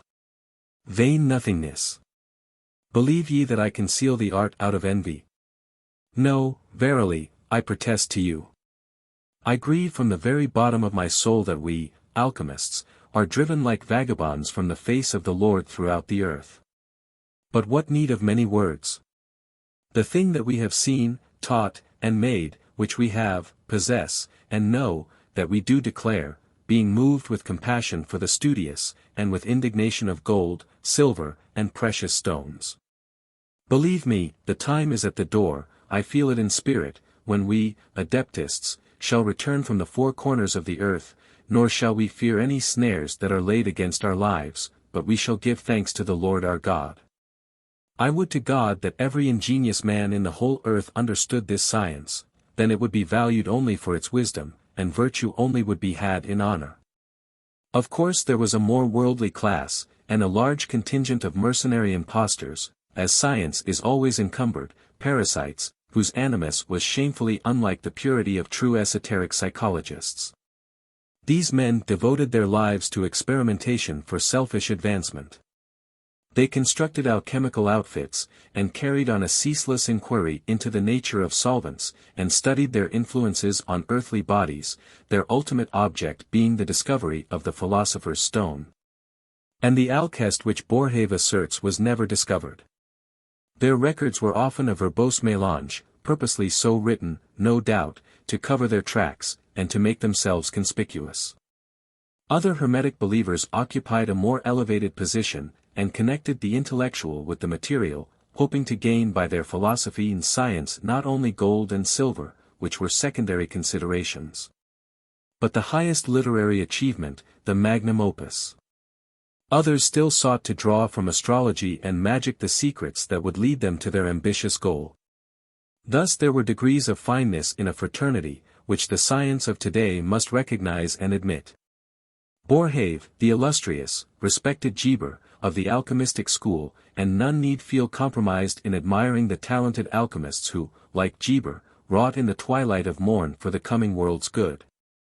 We are now enjoying a fragment of the ultimate results of their genius and industry in the materialistic outcomes of present-day chemistry, to be followed by others more valuable.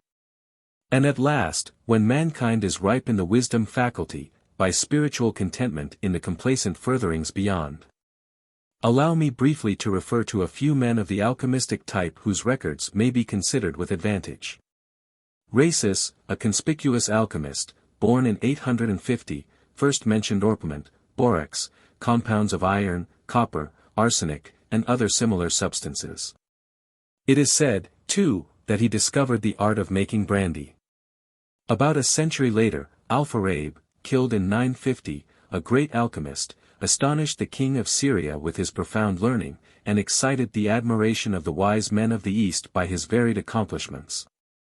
Later, Albertus Magnus, born 1205, noted for his talent and skill, believed firmly in the doctrine of transmutation. His beloved pupil, Thomas Aquinas, gave us the word amalgam, and it still serves us. Contemporaneously with these lived Roger Bacon, born 1214, who was a man of most extraordinary ability. There has never been a greater English intellect, not excepting his illustrious namesake, Lord Bacon, and his penetrating mind delved deeper into nature's laws than that of any successor. He told us of facts concerning the sciences, that scientific men cannot fully comprehend today. He told us of other things that lie beyond the science provings of today, that modern philosophers cannot grasp. He was an enthusiastic believer in the Hermetic philosophy, and such were his erudition and advanced views, that his brother friars, through jealousy and superstition, had him thrown into prison, a common fate to men who in those days dared to think ahead of their age. Despite, as some would say, of his mighty reasoning power and splendid attainments, he believed the philosopher's stone to be a reality. He believed the secret of indefinite prolongation of life abode in alchemy. That the future could be predicted by means of a mirror which he called almachis, and that by alchemy an adept could produce pure gold. He asserted that by means of Aristotle's secret of secrets, pure gold can be made. Gold even purer and finer than what men now know as gold. In connection with other predictions he made an assertion that may with other seemingly unreasonable predictions be verified in time to come. He said, "It is equally possible to construct cars which may be set in motion with marvelous rapidity, independently of horses or other animals." He declared that the ancients had done this, and he believed the art might be revived. Following came various enthusiasts, such as Raymond, the ephemeral, died 1315, who flared like a meteor into his brief, brilliant career. Arnold de Villanova, 1240, a celebrated adept, whose books were burned by the Inquisition on account of the heresy they taught. Nicolas Flamel, of France, 1350, loved by the people for his charities, the wonder of his age. Our age will not admit the facts, on account of the vast fortune he amassed without visible means or income, outside of alchemical lore. Johannes de Rupicissus, a man of such remarkable daring that he even, 1357, reprimanded Pope Innocent VI, for which he was promptly imprisoned. Basil Valentine, 1410, the author of many works, and the man who introduced antimony. Antimonax, into medicine, Isaac of Holland who, with his son, skillfully made artificial gems that could not be distinguished from the natural. Bernard Trevisan, born 1406, who spent $30,000 in the study of alchemy, out of much of which he was cheated by cruel alchemic pretenders, for even in that day there were plenty of rogues to counterfeit a good thing. Under stress of his strong alchemic convictions, Thomas Dalton placed his head on the block by order of the virtuous and conservative Thomas Herbert, squire to King Edward. Jacob Boehme, born 1575, the sweet, pure spirit of Christian mysticism, the voice of heaven, than whom none stood higher in true alchemy, was a Christian, alchemist, theosophist. Robert Boyle, a conspicuous alchemical philosopher, in 1662 published his Defense of the Doctrine touching the spring and weight of the air, and illustrated his arguments by a series of ingenious and beautiful experiments that stand today so high in the estimation of scientific men, that his remarks are copied verbatim by our highest authorities, and his apparatus is the best yet devised for the purpose. Boyle's law was evolved and carefully defined 14 years before Marryat's Discours de la nature de l'Air appeared, which did not, however, prevent French and German scientific men from giving the credit to Marryat. And they still follow the false teacher who boldly pirated not only Boyle's ideas, but stole his apparatus. Then appeared such men as Paracelsus, born 1493, the celebrated physician, who taught that occultism, esoteric philosophy, was superior to experimental chemistry in enlightening us concerning the transmutation of baser metals into gold and silver. And Gepo Francisco, born 1627, who wrote a beautiful treatise on elementary spirits, which was copied without credit by Comte de Gabalis. It seems incredible that the man, Gepo Francisco, whose sweet spirit thoughts are revivified and breathe anew in Undine and The Rape of the Lock, should have been thrown into a prison to perish as a hermetic follower. And this should teach us not to question the earnestness of those who left us as a legacy the beauty and truth so abundantly found in pure alchemy. These and many others, contemporaries, some conspicuous, and others whose names do not shine in written history, contributed incalculably to the grand aggregate of knowledge concerning the divine secret which enriched the world. Compare the benefits of Hermetic philosophy with the result of bloody wars ambitiously waged by self-exacting tyrants, tyrants whom history applauds as heroes, but whom we consider as butchers. Among the workers in alchemy are enumerated nobles, kings, and even popes. Pope John XXI was an alchemist, which accounts for his bull against impostors, promulgated in order that true students might not be discredited. And King Frederick of Naples sanctioned the art, and protected its devotees. At last, Count Cagliostro, the checkered Joseph Balsamo, born 1743, who combined alchemy, magic, astrology, sleight of hand, mesmerism, Freemasonry, and remarkable personal accomplishments, that altogether have never since been equaled, burst upon the world. Focusing the gaze of the church, kings, and the commons upon himself, in many respects the most audacious pretender that history records, he raised the Hermetic art to a dazzling height. And finally buried it in a blaze of splendor as he passed from existence beneath a mantle of shame. As a meteor streams into view from out the star mists of space, and in coruscating glory sinks into the sea, Cagliostro blazed into the sky of the 18th century, from the nebulae of alchemistic speculation, and extinguished both himself and his science in the light of the rising sun of materialism. Cagliostro the visionary, the poet, the inspired, the erratic comet in the universe of intellect, perished in prison as a mountebank, and then the plodding chemist of today, with his tedious mechanical methods, and cold, unresponsive, materialistic dogmas, arose from the ashes, and sprang into prominence. Read the story backward, and you shall see that in alchemy we behold the beginning of all the sciences of today. Alchemy is the cradle that rocked them. Fostered with necromancy, astrology, occultism, and all the progeny of mystic dreamery, the infant sciences struggled for existence through the dark ages, in care of the once persecuted and now traduced alchemist. The world owes a monument today more to Hermetic heroes, than to all other influences and instrumentalities, religion excepted, combined, for our present civilization is largely a legacy from the alchemist. Begin with Hermes Trismegistus, and close with Joseph Balsamo, and if you are inclined toward science, do not criticize too severely their verbal logorrhea, and their romanticism, for your science is treading backward. It will encroach upon their field again, and you may have to unsay your words of hasty censure. These men fulfilled their mission, and did it well. If they told more than men now think they knew, they also knew more than they told, and more than modern philosophy embraces. They could not live to see all the future they eagerly hoped for, but they started a future for mankind that will far exceed in sweetness and light the most entrancing visions of their most imaginative dreamers. They spoke of the existence of a red elixir, and while they wrote, the barbarous world about them ran red with blood, blood of the pure in heart, blood of the saints, blood of a Savior. And their allegory and wisdom formulae were recorded in blood of their own sacrifices. They dreamed of a white elixir, that is yet to bless mankind, and a brighter day for man, a period of peace, happiness, long life, contentment, goodwill and brotherly love. And in the name of this white elixir, they directed the world towards a vision of divine light. Even pure gold, as they told the materialistic world who worship gold, was penetrated and whelmed by this subtle, superlatively refined spirit of matter. Is not the day of the allegorical, white elixir, nearly at hand? Would that it were! I say to you now, brothers of the 18th century, as one speaking by authority to you, cease, some of you, to study this entrancing past, look to the future by grasping the present, cast aside, some of you, the alchemical lore of other days. Give up your loved allegories. It is a duty, you must relinquish them. There is a richer field.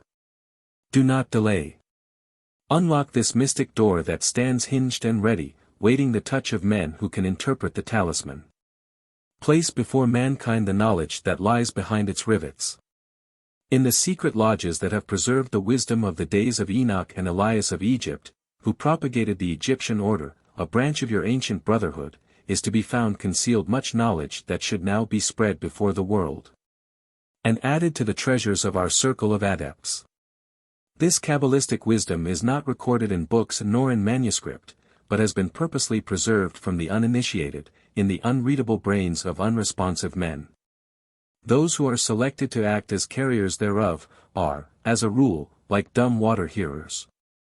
Or the dead sheet of paper that mechanically preserves an inspiration derived from minds unseen, they serve a purpose as a child mechanically commits to memory a blank verse to repeat to others, who in turn commit to repeat again, neither of them speaking understandingly.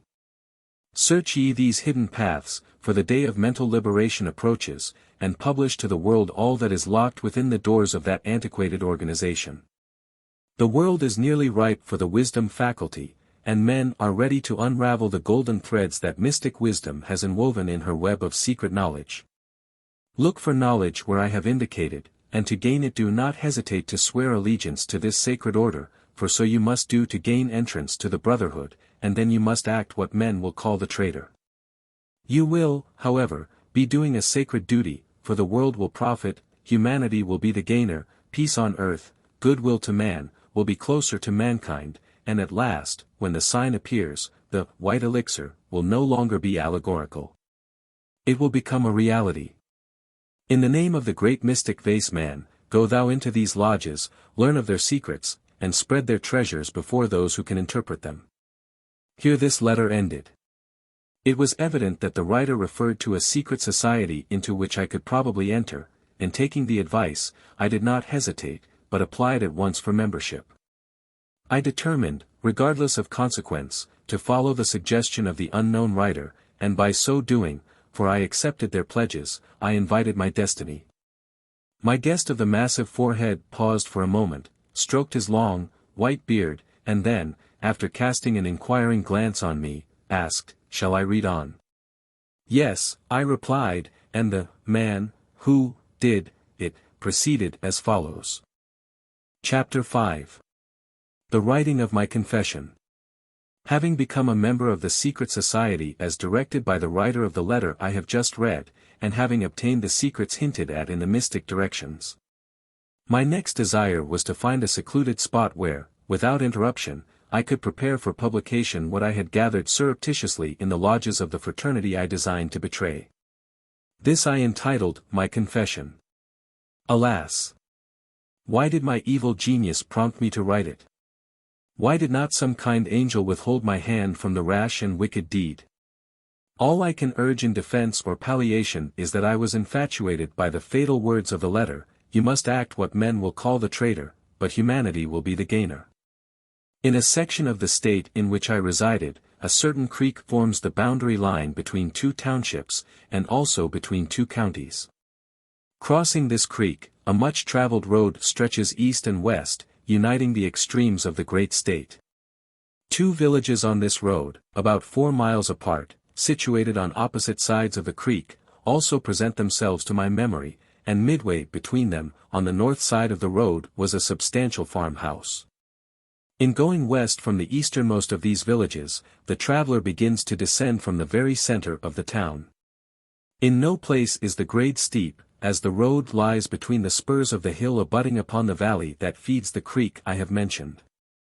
Having reached the valley, the road winds a short distance to the right, then turning to the left, crosses the stream, and immediately begins to climb the western hill. Here the ascent is more difficult, for the road lies diagonally over the edge of the hill.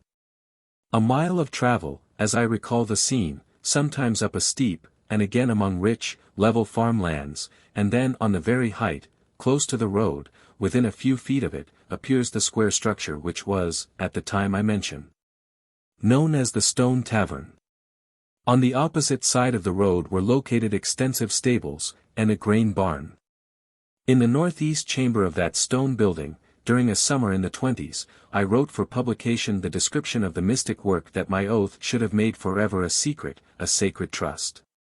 I am the man who wantonly committed the deplorable act. Under the infatuation of that alchemical manuscript, I strove to show the world that I could and would do that which might never benefit me in the least, but might serve humanity. It was fate. I was not a bad man, neither malignity, avarice, nor ambition forming a part of my nature. I was a close student, of a rather retiring disposition, a stonemason by trade, careless and indifferent to public honors, and so thriftless that many trifling neighborhood debts had accumulated against me. What I have reluctantly told, for I am forbidden to give the names of the localities, comprises an abstract of part of the record of my early life, and will introduce the extraordinary narrative which follows. That I have spoken the truth, and in no manner overdrawn, will be silently evidenced by hundreds of brethren, both of the occult society and the fraternal brotherhood, with which I united, who can, if they will, testify to the accuracy of the narrative. They know the story of my crime and disgrace, only myself and God know the full retribution that followed. Chapter 6. Kidnapped. The events just narrated occurred in the prime of my life, and are partly matters of publicity. My attempted breach of faith in the way of disclosing their secrets was naturally infamous in the eyes of my society brethren, who endeavored to prevail upon me to relent of my design which, after writing my confession, I made no endeavor to conceal. Their importunities and threatenings had generally been resisted, however, and with an obliquity that cannot be easily explained, I persisted in my unreasonable design. I was blessed as a husband and father, but neither the thought of home, wife, nor child, checked me in my inexplicable course. I was certainly irresponsible, perhaps a monomaniac, and yet on the subject in which I was absorbed, I preserved my mental equipoise, and knowingly followed a course that finally brought me into the deepest slough of trouble, and lost to me forever all that man loves most dearly. An overruling spirit, perhaps the shade of one of the old alchemists, possessed me, and in the face of obstacles that would have caused most men to reflect, and retrace their steps, I madly rushed onward. The influence that impelled me, whatever it may have been, was irresistible. I apparently acted the part of agent, subject to an ever-present master essence, and under this dominating spirit or demon my mind was powerless in its subjection. My soul was driven imperiously by that impelling and indescribable something, and was as passive and irresponsible as lycopodium that is borne onward in a steady current of air. Methods were vainly sought by those who loved me, brethren of the lodge, and others who endeavored to induce me to change my headstrong purpose, but I could neither accept their counsels nor heed their forebodings. Summons by law were served on me in order to disconcert me, and my numerous small debts became the pretext for legal warrants, until at last all my papers, excepting my confession, and my person also, were seized. Upon an execution served by a constable, minor claims were quickly satisfied, but when I regained my liberty, the aggression continued. Even arson was resorted to, and the printing office that held my manuscript was fired one night, that the obnoxious revelation which I persisted in putting into print, might be destroyed. Finally I found myself separated by process of law from home and friends, an inmate of a jail. My opponents, as I now came to consider them, had confined me in prison for a debt of only $2, a sufficient amount at that time, in that state, for my incarceration. Smarting under the humiliation, my spirit became still more rebellious, and I now, perhaps justly, came to view myself as a martyr. It had been at first asserted that I had stolen a shirt, but I was not afraid of any penalty that could be laid on me for this trumped-up charge, believing that the imputation and the arrest would be shown to be designed as willful oppression. Therefore it was, that when this contemptible arraignment had been swept aside, and I was freed before a justice of the peace, I experienced more than a little surprise at arrearist, and at finding myself again thrown into jail. I knew that it had been decreed by my brethren that I must retract and destroy my confession, and this fact made me the more determined to prevent its destruction, and I persisted sullenly in pursuing my course. On the evening of August 12, 1826, my jailer's wife informed me that the debt for which I had been incarcerated had been paid by unknown friends, and that I could depart, and I accepted the statement without question. Upon my stepping from the door of the jail, however, my arms were firmly grasped by two persons, one on each side of me, and before I could realize the fact that I was being kidnapped, I was thrust into a closed coach, which immediately rolled away. But not until I made an outcry which, if heard by anyone, was unheeded. "For your own sake, be quiet," said one of my companions in confinement, for the carriage was draped to exclude the light, and was as dark as a dungeon. My spirit rebelled. I felt that I was on the brink of a remarkable, perhaps perilous experience, and I indignantly replied by asking, "What have I done that you should presume forcibly to imprison me? Am I not a freeman of America?" "What have you done?" he answered. "Have you not bound yourself by a series of vows that are sacred and should be inviolable, and have you not broken them as no other man has done before you? Have you not betrayed your trust, and merited a severe judgment? Did you not voluntarily ask admission into our ancient brotherhood, and in good faith were you not initiated into our sacred mysteries? Did you not obligate yourself before man, and on your sacred honor promise to preserve our secrets?" "I did," I replied, "but previously I had sworn before a higher tribunal to scatter this precious wisdom to the world." "Yes," he said, "and you know full well the depth of the self-sought solemn oath that you took with us, more solemn than that prescribed by any open court on earth." "This I do not deny," I said, "and yet I am glad that I accomplished my object, even though you have now, as is evident, the power to pronounce my sentence." "You should look for the death sentence," was the reply, "but it has been ordained instead that you are to be given a lengthened life. You should expect bodily destruction. But on the contrary, you will pass on in consciousness of earth and earthly concerns when we are gone. Your name will be known to all lands, and yet from this time you will be unknown. For the welfare of future humanity, you will be thrust to a height in our order that will annihilate you as a mortal being, and yet you will exist, suspended between life and death, and in that intermediate state will know that you exist. You have, as you confess, merited a severe punishment, but we can only punish in accordance with an unwritten law, that instructs the person punished, and elevates the human race in consequence.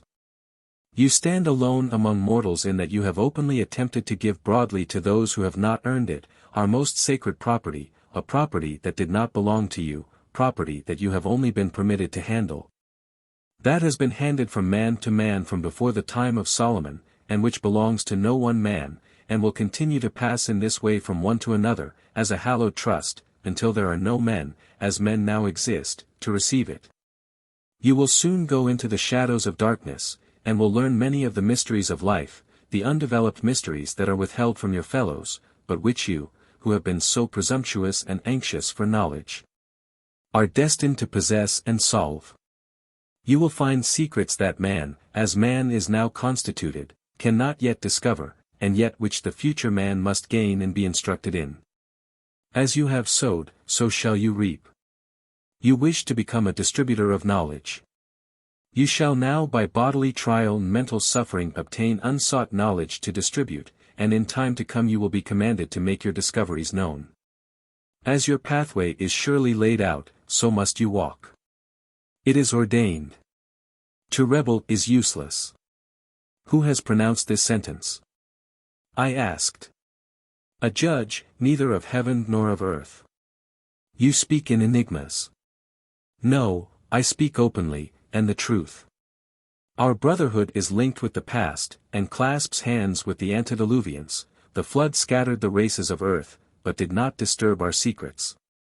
The great love of wisdom has from generation to generation led selected members of our organization to depths of study that our open work does not touch upon, and behind our highest officers there stand. In the occult shades between the here and the hereafter, unknown and unseen agents who are initiated into secrets above and beyond those known to the ordinary craft.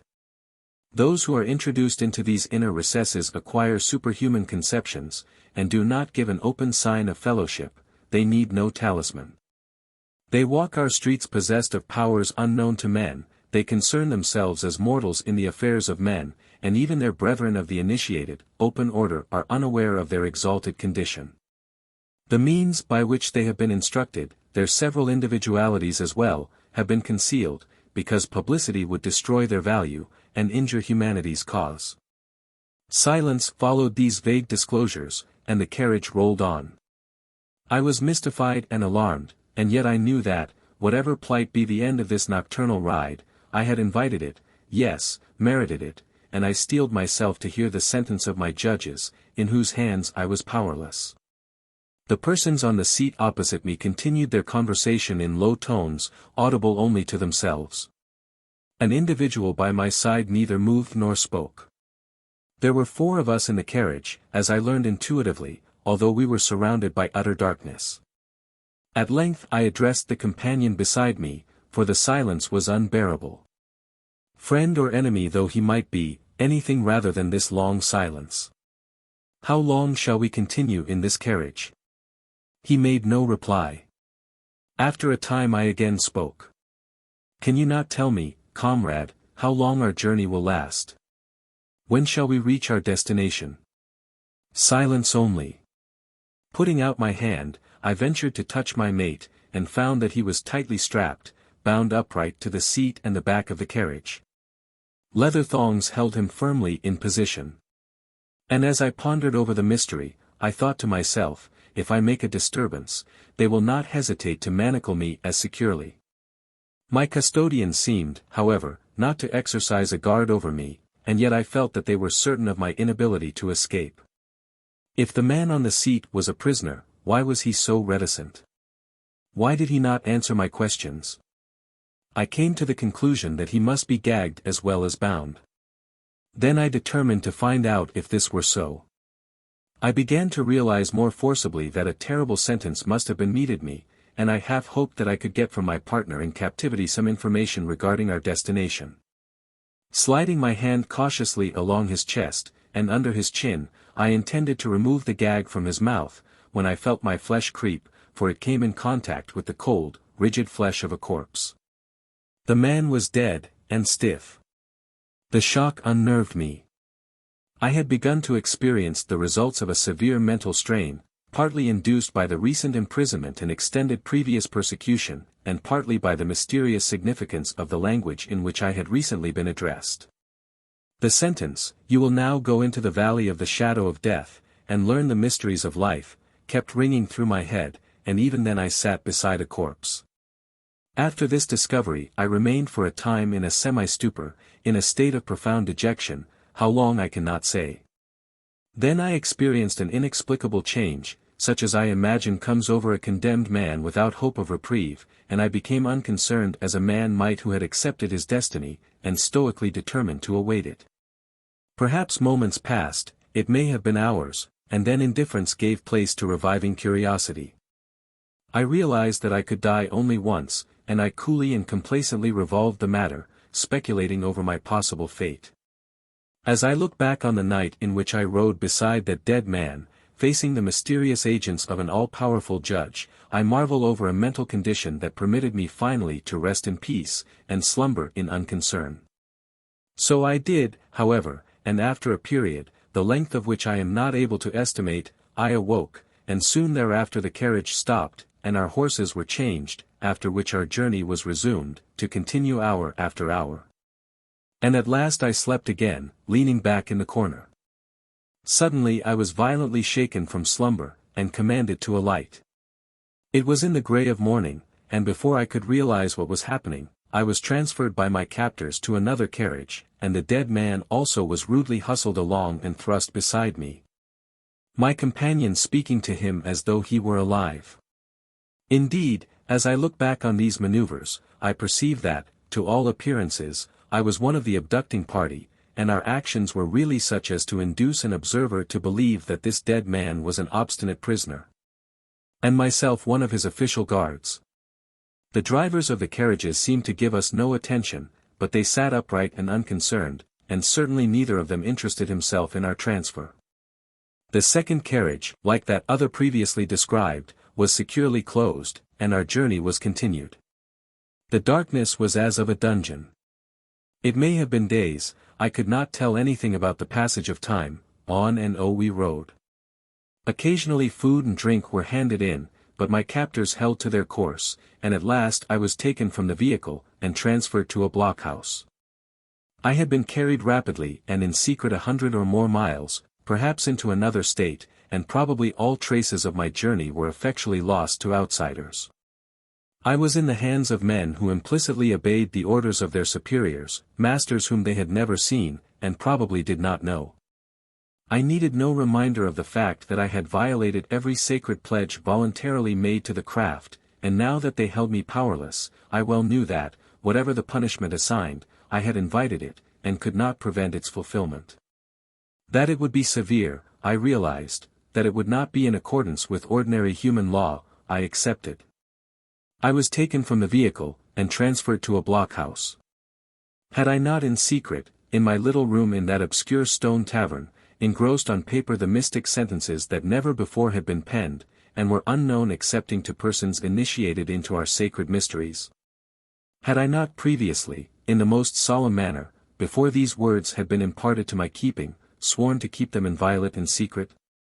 And had I not deliberately broken that sacred vow, and scattered the hoarded sentences broadcast?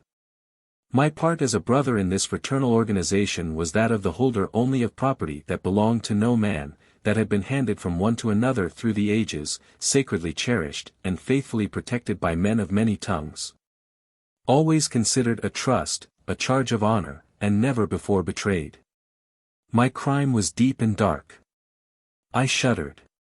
Come what may, I mused, reflecting over my perfidy, I am ready for the penalty, and my fate is deserved, it cannot but be a righteous one. The words of the occupant of the carriage occurred to me again and again. That one sentence kept ringing in my brain, I could not dismiss it: you have been tried, convicted, and we are of those appointed to carry out the sentence of the judges. The black silence of my lonely cell beat against me. I could feel the absence of sound, I could feel the dismal weight of nothingness, and in my solitude and distraction I cried out in anguish to the invisible judge, I am ready for my sentence, whether it be death or imprisonment for life. And still the further words of the occupant of the carriage passed through my mind: you will now go into the valley of the shadow of death, and will learn the mysteries of life. Then I slept, to awake and sleep again. I kept no note of time. It may have been days or weeks, so far as my record could determine. An attendant came at intervals to minister to my wants, always masked completely, ever silent. That I was not entirely separated from mankind, however, I felt assured, for occasionally sounds of voices came to me from without. Once I ventured to shout aloud, hoping to attract attention. But the persons whom I felt assured overheard me, paid no attention to my lonely cry. At last one night, my door opened abruptly, and 3 men entered. "Do not fear," said their spokesman, "we aim to protect you. Keep still, and soon you will be a free man." I consented quietly to accompany them, for to refuse would have been in vain. And I was conducted to a boat, which I found contained a corpse, the one I had journeyed with, I suppose, and embarking, we were silently rowed to the middle of the river, our course being diagonally from the shore. And the dead man was thrown overboard. Then our boat returned to the desolate bank. Thrusting me into a carriage, that, on our return to the river bank we found awaiting us, my captors gave a signal, and I was driven away in the darkness, as silently as before, and our journey was continued I believe for fully 2 days. I was again confined in another log cabin, with but one door, and destitute of windows. My attendants were masked, they neither spoke to me as they day after day supplied my wants, nor did they information on any subject, until at last I abandoned all hope of ever regaining my liberty. The dead man was thrown overboard. Chapter 7. A wild night, I am prematurely aged. In the depths of night I was awakened by a noise made by the opening of a door, and one by one 7 masked figures silently stalked into my prison. Each bore a lighted torch, and they passed me as I lay on the floor in my clothes, for I had no bedding, and ranged themselves in a line. I arose, and seated myself as directed to do, upon the only stool in the room. Swinging into a semicircle, the weird line wound about me, and from the one seat on which I rested in the center of the room, I gazed successively upon 7 pairs of gleaming eyes, each pair directed at myself. And as I turned from one to another, the black cowl of each deepened into darkness, and grew more hideous. Men or devils, I cried, do your worst. Make me, if such is your will, as that sunken corpse beside which I was once seated. But cease your persecutions. I have atoned for my indiscretions 1,000-fold, and this suspense is unbearable. I demand to know what is to be my doom, and I desire its fulfillment. Then one stepped forward, facing me squarely, the others closed together around him and me. Raising his forefinger, he pointed it close to my face, and as his sharp eyes glittered from behind the black mask, piercing through me, he slowly said, "Why do you not say brothers?" "Horrible," I rejoined, "stop this mockery. Have I not suffered enough from your persecutions to make me reject that word as applied to yourselves? You can but murder, do your duty to your unseen masters, and end this prolonged torture." "Brother," said the spokesman, "you well know that the sacred rules of our order will not permit us to murder any human being. We exist to benefit humanity, to lead the wayward back across the burning desert into the pathways of the righteous. Not to destroy or persecute a brother. Ours is an eleemosynary institution, instructing its members, helping them to seek happiness. You are now expiating the crime you have committed, and the good in your spirit rightfully revolts against the bad, for in divulging to the world our mystic signs and brotherly greetings, you have sinned against yourself more than against others. The sting of conscience, the bitings of remorse punish you." "True," I cried, as the full significance of what he said burst upon me, "too true, but I bitterly repent my treachery. Others can never know how my soul is harrowed by the recollection of the enormity of that breach of confidence. In spite of my open, careless, or defiant bearing, my heart is humble, and my spirit cries out for mercy. By night and by day I have in secret cursed myself for heeding an unhallowed mandate, and I have long looked forward to the judgment that I should suffer for my perfidy, for I have appreciated that the day of reckoning would surely appear. I do not rebel, and I recall my wild language, I recant my confession, I renounce myself. I say to you in all sincerity, brothers, do your duty, only I beg of you to slay me at once, and end my suspense. I await my doom. What might it be?" Grasping my hand, the leader said, "You are ready as a member of our order, we can now judge you as we have been commanded. Had you persisted in calling us devils in your mistaken frenzy, we should have been forced to reason with you until you returned again to us, and became one of us. Our judgment is for you only. The world must not now know its nature, at least so far as we are concerned. Those you see here, are not your judges. We are agents sent to labor with you, to draw you back into our ranks, to bring you into a condition that will enable you to carry out the sentence that you have drawn upon yourself, for you must be your own doomsman. In the first place, we are directed to gain your voluntary consent to leave this locality. You can no longer take part in affairs that interested you before. To the people of this state, and to your home, and kindred, you must become a stranger for all time. Do you consent?" "Yes," I answered, for I knew that I must acquiesce. "In the next place, you must help us to remove all traces of your identity. You must, so far as the world is concerned, leave your body where you have apparently been drowned, for a world's benefit, a harmless mockery to deceive the people, and also to make an example for others that are weak. Are you ready?" "Yes." "Then remove your clothing, and replace it with this suit." I obeyed, and changed my garments, receiving others in return. One of the party then, taking from beneath his gown a box containing several bottles of liquids, proceeded artfully to mix and compound them, and then to paint my face with the combination, which after being mixed, formed a clear solution. "Do not fear to wash," said the spokesman, "the effect of this lotion is permanent enough to stay until you are well out of this state." I passed my hand over my face. It was drawn into wrinkles as a film of gelatin might have been shriveled under the influence of a strong tannin or astringent liquid. Beneath my fingers it felt like the furrowed face of a very old man, but I experienced no pain. I vainly tried to smooth the wrinkles. Immediately upon removing the pressure of my hand, the furrows reappeared. Next, another applied a colorless liquid freely to my hair and beard. He rubbed it well, and afterward wiped it dry with a towel. A mirror was thrust beneath my gaze. I started back. The transformation was complete. My appearance had entirely changed. My face had become aged and wrinkled, my hair as white as snow. I cried aloud in amazement, "Am I sane? Is this a dream?" It is not a dream. But, under methods that are in exact accordance with natural physiological laws, we have been enabled to transform your appearance from that of one in the prime of manhood into the semblance of an old man, and that, too, without impairment of your vitality. Another of the masked men opened a curious little casket that I perceived was surmounted by an alembic and other alchemical figures, and embossed with an oriental design. He drew from it a lamp which he lighted with a taper. The flame that resulted, first pale blue, then yellow, next violet and finally red, seemed to become more weird and ghastly with each mutation, as I gazed spellbound upon its fantastic changes. Then, after these transformations, it burned steadily with the final strange blood-red hue, and he now held over the blaze a tiny cup, which, in a few moments, commenced to sputter and then smoked, exhaling a curious, epipalic, semi-luminous vapor. I was commanded to inhale the vapor.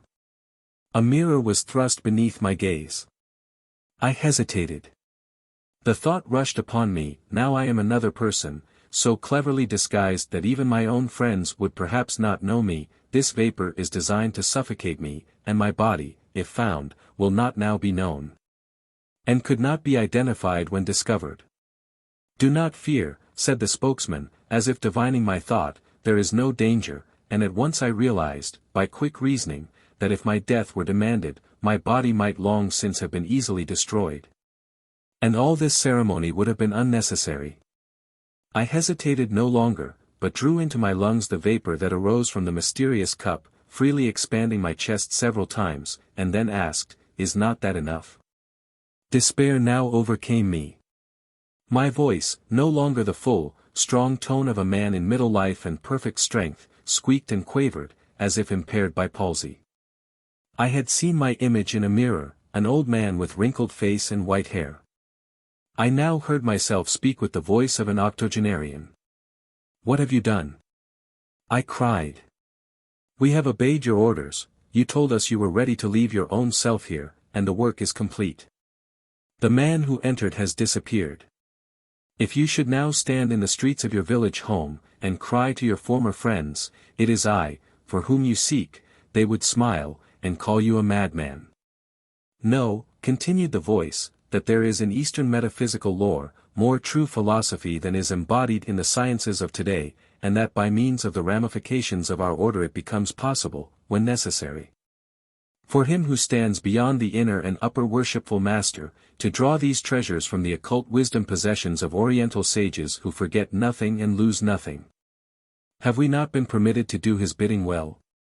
"Yes," I squeaked, "and I wish that you had done it better. I would that I were dead." "When the time comes, if necessary, your dead body will be fished from the water," was the reply. "Witnesses have seen the drowning tragedy, and will surely identify the corpse." "And may I go? Am I free now?" I asked. "Ah," said he, "that is not for us to say. Our part of the work is fulfilled, and we can return to our native lands, and resume again our several studies. So far as we are concerned, you are free, but we have been directed to pass you over to the keeping of others who will carry forward this judgment. There is another step." "Tell me," I cried, once more desponding, "tell me the full extent of my sentence." "That is not known to us, and probably is not known to any one man. So far as the members of our order are concerned, you have now vanished. When you leave our sight this night, we will also separate from one another. We shall know no more of you and your future than will those of our working order who live in this section of the country. We have no personal acquaintance with the guide that has been selected to conduct you farther, and who will appear in due season, and we make no surmise concerning the result of your journey, only we know that you will not be killed. For you have a work to perform, and will continue to exist long after others of your age are dead. Farewell, brother, we have discharged our duty, and by your consent, now we must return to our various pursuits. In a short time all evidence of your unfortunate mistake, the crime committed by you in printing our sacred charges, will have vanished. Even now, emissaries are ordained to collect and destroy the written record that tells of your weakness, and with the destruction of that testimony, for every copy will surely be annihilated, and with your disappearance from among men. For this also is to follow, our responsibility for you will cease. Each of the 7 men advanced, and grasped my hand, giving me the grip of brotherhood, and then, without a word, they severally and silently departed into the outer darkness. As the last man disappeared, a figure entered the door, clad and masked exactly like those who had gone. He removed the long black gown in which he was enveloped, threw the mask from his face and stood before me, a slender, graceful, bright-looking young man. By the light of the candle I saw him distinctly, and was at once struck by his amiable, cheerful countenance, and my heart bounded with a sudden hope. I had temporarily forgotten the transformation that had been made in my person, which, altogether painless, had left no physical sensation, and thought of myself as I had formerly existed. My soul was still my own, I imagined. My blood seemed unchanged, and must flow as rapidly as before. My strength was unaltered, indeed I was in self-consciousness still in the prime of life. "Excuse me, father," said the stranger, "but my services have been sought as a guide for the first part of a journey that I am informed you intend to take." His voice was mild and pleasant, his bearing respectful, but the peculiar manner in which he spoke convinced me that he knew that, as a guide, he must conduct me to some previously designated spot, and that he purposed to do so was evident. "With or without my consent? Why do you call me father?" I attempted to say, but as the first few words escaped my lips, the recollection of the events of the night rushed upon me, for instead of my own, I recognized the piping voice of the old man I had now become, and my tongue faltered. The sentence was unspoken. "You would ask me why I called you father, I perceive.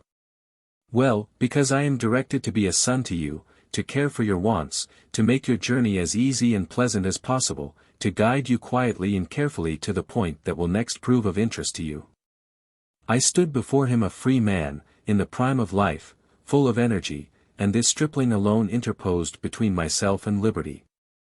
Should I permit the slender youth to carry me away as a prisoner? Would it not be best to thrust him aside, if necessary, crush him to the earth? Go forth in my freedom? Yet I hesitated, for he might have friends outside, probably he was not alone. "There are no companions near us," said he, reading my mind, "and, as I do not seem formidable, it is natural you should weigh in your mind the probabilities of escape. But you cannot evade your destiny, and you must not attempt to deny yourself the pleasure of my company. You must leave this locality and leave without a regret. In order that you may acquiesce willingly, I propose that together we return to your former home, which you will, however, find no longer to be a home. I will accompany you as a companion, as your son. You may speak, with one exception, to whomever you care to address. May call on any of your old associates, may assert openly who you are, or whatever and whoever you please to represent yourself, only I must also have the privilege of joining in the conversation." "Agreed," I cried, and extended my hand. He grasped it, and then, by the light of the candle, I saw a peculiar expression flit over his face, as he added, "To one person only, as I have said, and you have promised, you must not speak, your wife." I bowed my head, and a flood of sorrowful reflections swept over me. Of all the world the one whom I longed to meet, to clasp in my arms, to counsel in my distress, was the wife of my bosom, and I begged him to withdraw his cruel injunction. "You should have thought of her before, now it is too late. To permit you to meet, and speak with her would be dangerous, she might pierce your disguise. Of all others there is no fear. Must I go with you into an unknown future without a farewell kiss from my little child or from my babe scarce 3 months old? It has been so ordained." I threw myself on the floor and moaned. "This is too hard for human heart to bear. Life has no charm to a man who is thrust from all he holds most dear, home, friends, family. The men who relinquish such pleasures and such comforts are those who do the greatest good to humanity, said the youth. The multitude exists to propagate the race, as animal progenitors of the multitudes that are to follow, and the exceptional philanthropist is he who denies himself material bliss, and punishes himself in order to work out a problem such as it has been ordained that you are to solve. Do not argue further, the line is marked, and you must walk direct into the blaze of the old fireplace of that log house, for, although it was autumn, the night was chilly. He then cast his black robe and false face, and, as they turned to ashes, the last evidences of the vivid acts through which I had passed were destroyed. As I lay moaning in my utter misery, I tried to reason with myself that what I experienced was all a hallucination. I dozed, and awoke startled, half conscious only, as one in a nightmare. I said to myself, a dream. A dream, and slept again. Chapter 8. A lesson in mind study. The door of the cabin was open when I awoke, the sun shone brightly, and my friend, apparently happy and unconcerned, said, "Father, we must soon start on our journey. I have taken advantage of your refreshing sleep, and have engaged breakfast at yonder farmhouse. Our meal awaits us." I arose, washed my wrinkled face, combed my white hair, and shuddered as I saw in a pocket mirror the reflection of my figure, an aged, apparently decrepit man. "Do not be disturbed at your feeble condition," said my companion. "Your infirmities are not real. Few men have ever been permitted to drink of the richness of the revelations that await you, and in view of these expectations the fact that you are prematurely aged in appearance should not unnerve you. Be of good heart, and when you say the word, we will start on our journey, which will begin as soon as you have said farewell to former friends and acquaintances." I made no reply, but silently accompanied him, for my thoughts were in the past, and my reflections were far from pleasant. We reached the farmhouse, and as I observed the care and attention extended me by the pleasant-faced housewife, I realized that, in one respect at least, old age brought its compensation. After breakfast a man appeared from the farmer's barn, driving a team of horses attached to an open spring wagon which, in obedience to the request of my guide, I entered, accompanied by my young friend, who directed that we be driven toward the village from which I had been abducted. He seemed to know my past life as I knew it. He asked me to select those of my friends to whom I first wished to bid farewell, even mentioning their names. He seemed all that a patient, faithful son could be, and I began to wonder at his audacity, even as much as I admired his self-confidence. As we journeyed onward we engaged in familiar talk. We sat together on the back seat of the open spring wagon, in full sight of passers, no attempt being made to conceal my person. Thus we traveled for 2 days, and on our course we passed through a large city with which I was acquainted, a city that my abductors had previously carried me through and beyond. I found that my son possessed fine conversational power, and a rich mine of information, and he became increasingly interesting as he drew from his fund of knowledge, and poured into my listening ears an entrancing strain of historical and metaphysical information. Never at a loss for a word or an idea, he appeared to discern my cogitations, and as my mind wandered in this or that direction he fell into the channel of my fancies, and answered my unspoken thoughts, my mind questions or meditations, as pertinently as though I had spoken them.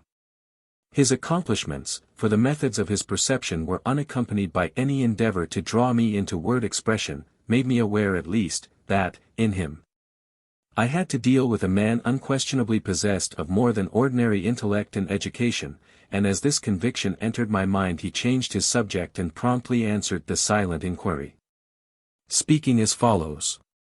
Have you not sometimes felt that in yourself there may exist undeveloped senses that await an awakening touch to open to yourself a new world, senses that may be fully developed, but which saturate each other and neutralize themselves?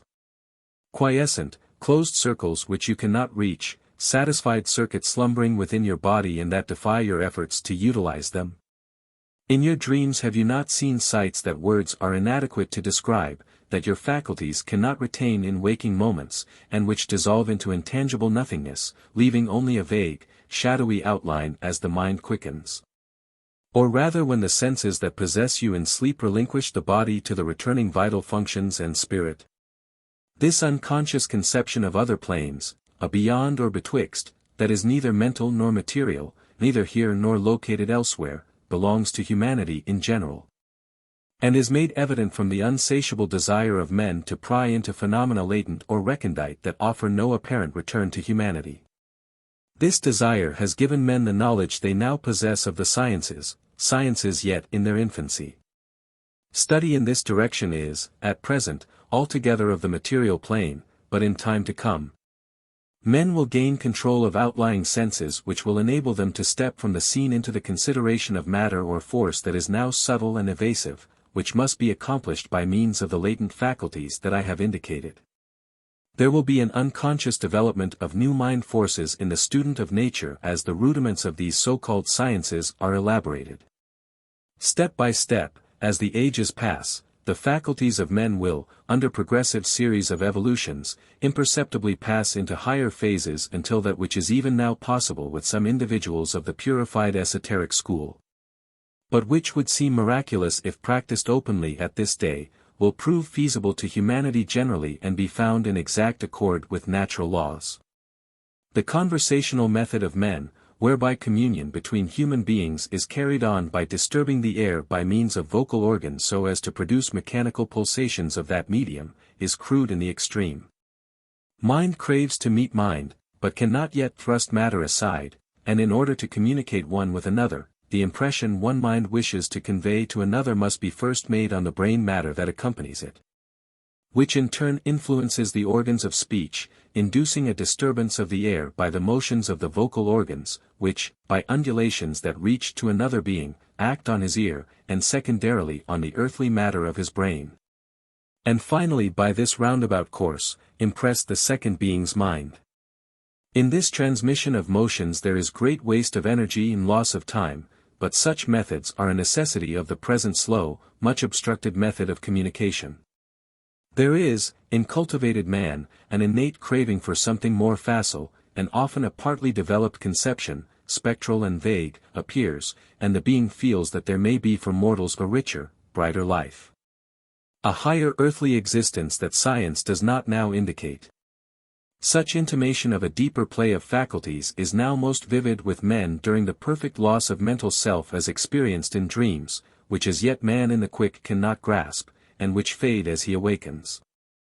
As mental sciences are developed, investigators will find that the medium known as air is unnecessary as a means of conveying mind conceptions from one person to another, that material sounds and word pulsations are cumbersome, that thought force unexpressed may be used to accomplish more than speech can do, and that physical exertions as exemplified in motion of matter such as I have described will be unnecessary for mental communication. As door after door in these directions shall open before men, mystery after mystery will be disclosed, and vanish as mysteries to reappear as simple facts. Phenomena that are impossible and unrevealed to the scientist of today will be familiar to the coining multitude, and at last, as by degrees, clearer knowledge is evolved, the vocal language of men will disappear, and humanity, regardless of nationality, will, in silence and even in darkness, converse eloquently together in mind language. That which is now esoteric will become exoteric. Then mind will meet mind as my mind now impinges on your own, and, in reply to your unuttered question regarding my apparently unaccountable powers of perception, I say they are perfectly natural, but while I can read your thoughts, because of the fact that you cannot reciprocate in this direction, I must use my voice to impress your mind. You will know more of this, however, at a future day, for it has been ordained that you are to be educated with an object that is now concealed. At present you are interested mainly in the affairs of life as you know them, and cannot enter into these purer spheres. We are approaching one of your former friends, and it may be your pleasure to ask him some questions and to bid him farewell. Chapter 9. I cannot establish my identity. In surprise I perceived coming towards us a light spring wagon, in which rode one of my old acquaintances. Pleasure at the discovery led me to raise my hat, wave it around my head, and salute him even at the considerable distance that then separated us. I was annoyed at the look of curiosity that passed over his countenance, and not until the two vehicles had stopped side by side did it occur to me that I was unrecognized. I had been so engrossed in my companion's revelations, that I had forgotten my unfortunate physical condition. I stretched out my hand, I leaned over almost into the other vehicle, and earnestly said, "Do you not know me? Only a short time ago we sat and conversed side by side." A look of bewilderment came over his features. "I have never seen you that I can recall," he answered. My spirit sank within me. Could it be possible that I was really so changed? I begged him to try and recall my former self, giving my name. "I am that person," I added, but he, with an expression of countenance that told as plainly as words could speak that he considered me deranged, touched his horse, and drove on. My companion broke the awkward silence. "Do you know that I perceived between you two men an unconscious display of mind language, especially evident on your part? You wished with all the earnestness of your soul to bring yourself as you formerly appeared, before that man, and when it proved impossible, without a word from him, his mind exhibited itself to your more earnest intellect. And you realized that he said to himself, 'This person is a poor lunatic.' He told you his thoughts in mind language, as plainly as words could have spoken, because the intense earnestness on your part quickened your perceptive faculties, but he could not see your mental state. And the pleading voice of the apparent stranger before him could not convince the unconcerned lethargic mind within him. I observed, however, in addition to what you noticed, that he is really looking for you. That is the object of his journey, and I learn that in every direction men are now spreading the news that you have been kidnapped and carried from your jail. However, we shall soon be in the village, and you will then hear more about yourself." We rode in silence while I meditated on my remarkable situation. I could not resign myself without a struggle to my approaching fate, and I felt even yet a hope, although I seemed powerless in the hands of destiny. Could I not, by some method, convince my friends of my identity? I determined, forgetting the fact that my guide was even then reading my mind, that upon the next opportunity one would pursue a different course. "It will not avail," my companion replied. "You must do one of two things: you will voluntarily go with me, or you will involuntarily go to an insane asylum." Neither you nor I could by any method convince others that the obviously decrepit old man beside me was but yesterday hale, hearty, young and strong. You will find that you cannot prove your identity, and as a friend, one of the great brotherhood to which you belong, a craft that deals charitably with all men and all problems. I advise you to accept the situation as soon as possible after it becomes evident to your mind that you are lost to former affiliations, and must henceforth be a stranger to the people whom you know. Take my advice, and cease to regret the past and cheerfully turn your thoughts to the future. On one side of you the lunatic asylum is open, on the other, a journey into an unknown region, beyond the confines of any known country. On the one hand, imprisonment and subjection, perhaps abuse and neglect. On the other, liberation of soul, evolution of faculty, and a grasping of superior knowledge that is denied most men, yes, withheld from all but a few persons of each generation, for only a few, unknown to the millions of this world's inhabitants, have passed over the road you are to travel. Just now you wish to meet your jailer of a few hours ago.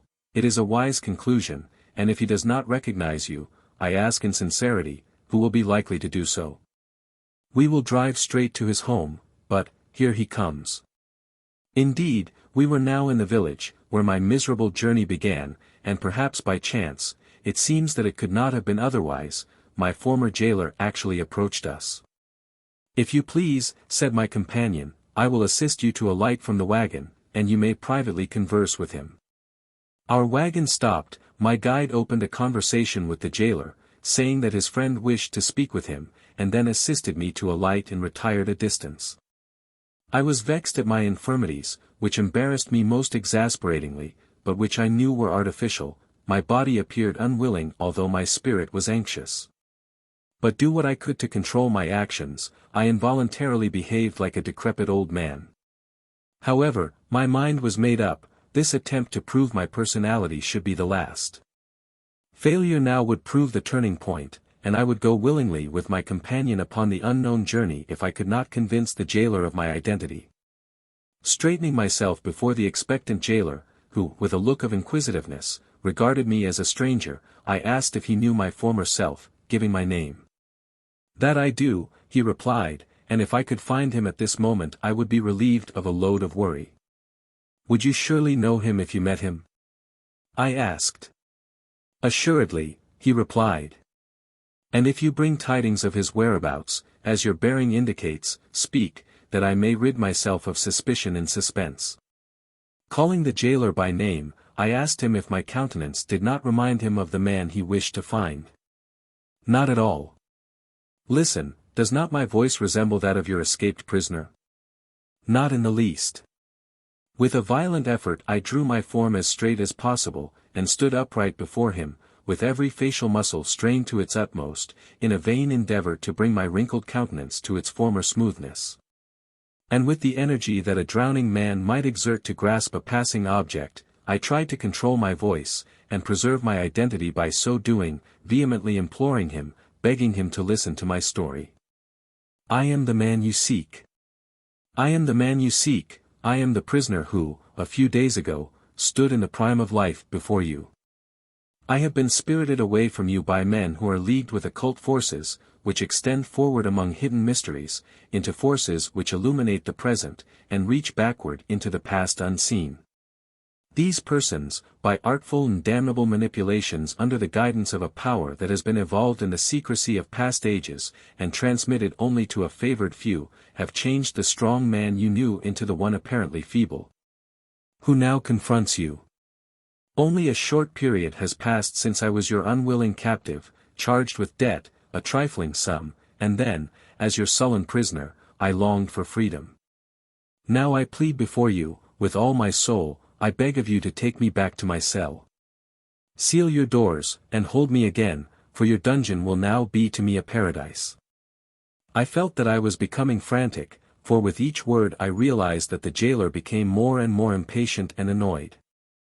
I perceived that he believed me to be a lunatic. Pleadings and entreaties were of no avail, and my eagerness rapidly changed into despair until at last I cried, "If you will not believe my words, I will throw myself on the mercy of my young companion. I ask you to consider his testimony, and if he says that I am not what I assert myself to be, I will leave my home and country, and go with him quietly into the unknown future." He turned to depart, but I threw myself before him, and beckoned the young man who, up to this time, had stood aloof in respectful silence.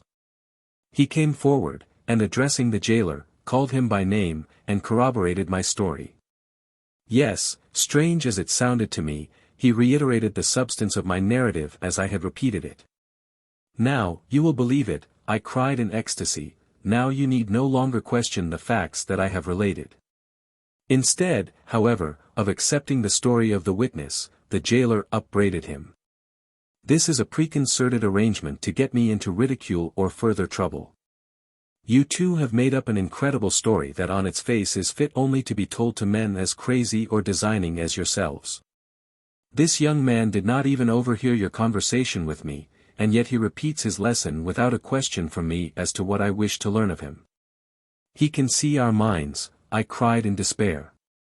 "Crazier than I should have believed from your countenance," the jailer replied. "Of all the improbable stories imaginable, you have attempted to inveigle me into accepting that which is most unreasonable.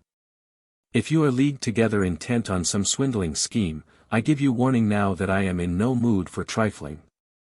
Go your way, and trouble me no more with this foolish scheming, which villainy or lunacy of some description must underlie." He turned in anger and left us. "It is as I predicted," said my companion, "you are lost to man. Those who know you best will turn from you soonest. I might become as wild as you are, in your interest, and only serve to make your story appear more extravagant. In human affairs men judge and act according to the limited knowledge at command of the multitude. Witnesses who tell the truth are often, in our courts of law, stunned, as you have been, by the decisions of a narrow-minded jury. Men sit on juries with little conception of the facts of the case that is brought before them. The men who manipulate them are mere tools in unseen hands that throw their several minds in antagonisms unexplainable to man.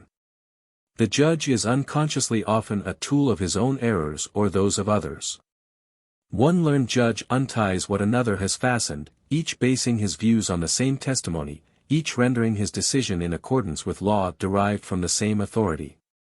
Your case is that condition of mind that men call lunacy. You can see much that is hidden from others because you have become acquainted with facts that their narrow education forbids them to accept, but, because the majority is against you, they consider you mentally unbalanced. The philosophy of men does not yet comprehend the conditions that have operated on your person, and as you stand alone, although in the right, all men will oppose you, and you must submit to the views of a misguided majority. In the eyes of a present generation you are crazy. A jury of your former peers could not do else than so adjudge you, for you are not on the same mental plane, and I ask. Will you again attempt to accomplish that which is as impossible as it would be for you to drink the waters of Seneca Lake at one draught? Go to those men and propose to drain that lake at one gulp, and you will be listened to as seriously as when you beg your former comrades to believe that you are another person than what you seem. Only lengthened life is credited with the production of physical changes that under favorable conditions, are possible of accomplishment in a brief period, and such testimony as you could bring, in the present state of human knowledge, would only add to the proof of your lunacy. I see, I said, and I submit. Lead on, I am ready. Whatever my destined career may be, wherever it may be, it can only lead to the grave.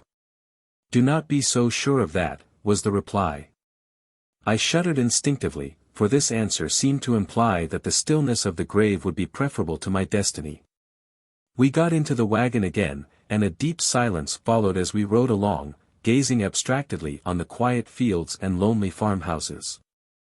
Finally we reached a little village. Here my companion dismissed the farmer, our driver, paying him liberally, and secured lodgings in a private family. I believe we were expected, and after a hearty supper we retired. From the time we left the jailer I never again attempted to reveal my identity. I had lost my interest in the past, and found myself craving to know what the future had in store for me. Chapter 10. My journey towards the end of earth begins, the Adepts' Brotherhood. My companion did not attempt to watch over my motions or in any way to interfere with my freedom. I will for a time necessarily be absent, he said, arranging for our journey, and while I am getting ready you must employ yourself as best you can. I ask you, however, now to swear that, as you have promised, you will not seek your wife and children. To this I agreed. Hold up your hand, he said, and I repeated after him, all this I most solemnly and sincerely promise and swear, with a firm and steadfast resolution to keep and perform my oath, without the least equivocation, mental reservation or self-evasion whatever. That will answer, see that you keep your oath this time, he said, and he departed. Several days were consumed before he returned, and during that time I was an inquisitive and silent listener to the various conjectures others were making regarding my abduction, which event was becoming of general interest. Some of the theories advanced were quite near the truth, others wild and erratic. How preposterous it seemed to me that the actor himself could be in the very seat of the disturbance, willing, anxious to testify, ready to prove the truth concerning his position, and yet unable even to obtain a respectful hearing from those most interested in his recovery. Men gathered together discussing the outrage, women, children, even, talked of little else, and it was evident that the entire country was aroused. New political issues took their rise from the event, but the man who was the prime cause of the excitement was for a period a willing and unwilling listener, as he had been a willing and unwilling actor in the tragedy. One morning my companion drove up in a light carriage, drawn by a span of fine, spirited, black horses. We are ready now, he said, and my unprecedented journey began. Wherever we stopped, I heard my name mentioned. Men combined against men, brother was declaiming against brother, neighbor was against neighbor, everywhere suspicion was in the air. The passage of time alone can quiet these people, said I. The usual conception of the term time, an indescribable something flowing at a constant rate, is erroneous, replied my comrade. Time is humanity's best friend, and should be pictured as a ministering angel, instead of a skeleton with hourglass and scythe. Time does not fly, but is permanent and quiescent, while restless, force-impelled matter rushes onward. Force and matter fly, time reposes. At our birth we are wound up like a machine, to move for a certain number of years, grating against time. We grind against that complacent spirit, and we're not time but ourselves away. We hold within ourselves a certain amount of energy, which, an evanescent form of matter, is the opponent of time. Time has no existence with inanimate objects. It is a conception of the human intellect. Time is rest, perfect rest, tranquility such as man never realizes unless he becomes a part of the sweet silences toward which human life and human mind are drifting. So much for time. Now for life. Disturbed energy in one of its forms, we call life, and this life is the great enemy of peace, the opponent of steadfast perfection. Pure energy, the soul of the universe, permeates all things with which man is now acquainted, but when at rest is imperceptible to man, while disturbed energy, according to its condition, is apparent either as matter or as force. A substance or material body is a manifestation resulting from a disturbance of energy. The agitating cause removed, the manifestations disappear, and thus a universe may be extinguished, without unbalancing the cosmos that remains. The worlds known to man are conditions of abnormal energy moving on separate planes through what men call space. They attract to themselves bodies of similar description, and thus influence one another. They have each a separate existence, and are swayed to and fro under the influence of the various disturbances in energy common to their rank or order, which we call forms of forces. Unsettled energy also assumes numerous other expressions that are unknown to man, but which in all perceptible forms is characterized by motion. Pure energy cannot be appreciated by the minds of mortals. There are invisible worlds besides those perceived by us in our planetary system, unreachable centers of ethereal structure about us that stand in a higher plane of development than earthly matter, which is a gross form of disturbed energy. There are also lower planes. Man's acquaintance with the forms of energy is the result of his power of perceiving the forms of matter of which he is a part. Heat, light, gravitation, electricity and magnetism are ever present in all perceivable substances, and, although purer than earth, they are still manifestations of absolute energy, and for this reason are sensible to men, but more evanescent than material bodies. Perhaps you can conceive that if these disturbances could be removed, matter or force would be resolved back into pure energy, and would vanish. Such a dissociation is an ethereal existence, and as pure energy the life-spirit of all material things is neither cold nor hot, heavy nor light, solid, liquid nor gaseous. Men cannot, as mortals now exist, see, feel, smell, taste, or even conceive of it. It moves through space as we do through it, a world of itself as transparent to matter as matter is to it, insensible but ever present, a reality to higher existences that rest in other planes, but not to us in essence subject to scientific test, nor an entity. Of these problems and their connection with others in the unseen depths beyond, you are not yet in a position properly to judge. But before many years a new sense will be given you, or a development of latent senses by the removal of those more gross, and a partial insight into an unsuspected unseen, into a realm to you at present unknown. It has been ordained that a select few must from time to time pass over the threshold that divides a mortal's present life from the future, and your lot has been cast among the favored ones. It is or should be deemed a privilege to be permitted to pass farther than human philosophy has yet gone, into an investigation of the problems of life. This I say to encourage you. We have in our order a handful of persons who have received the accumulated fruits of the close attention others have given to these subjects which have been handed to them by the generations of men who have preceded. You are destined to become as they are. This study of semi-occult forces has enabled those selected for the work to master some of the concealed truths of being, and by the partial development of a new sense or new senses, partly to triumph over death. These facts are hidden from ordinary man, and from the earth-bound workers of our Brotherhood, who cannot even interpret the words they learn. The methods by which they are elucidated have been locked from plan because the world is not prepared to receive them, selfishness being the ruling passion of debased mankind, and publicity, until the chain of evidence is more complete, would embarrass their further evolutions, for man as yet lives on the selfish plane. Do you mean that, among men, there are a few persons possessed of powers such as you have mentioned? Yes. They move here and there through all orders of society, and their attainments are unknown, except to one another, or, at most, to but few persons. These adepts are scientific men, and may not even be recognized as members of our organization. Indeed, it is often necessary, for obvious reasons, that they should not be known as such. These studies must constantly be prosecuted in various directions, and some monitors must teach others to perform certain duties that are necessary to the grand evolution. Hence, when a man has become one of our brotherhood, from the promptings that made you one of us, and has been as ready and determined to instruct outsiders in our work as you have been, it is proper that he should in turn be compelled to serve our people, and eventually, mankind.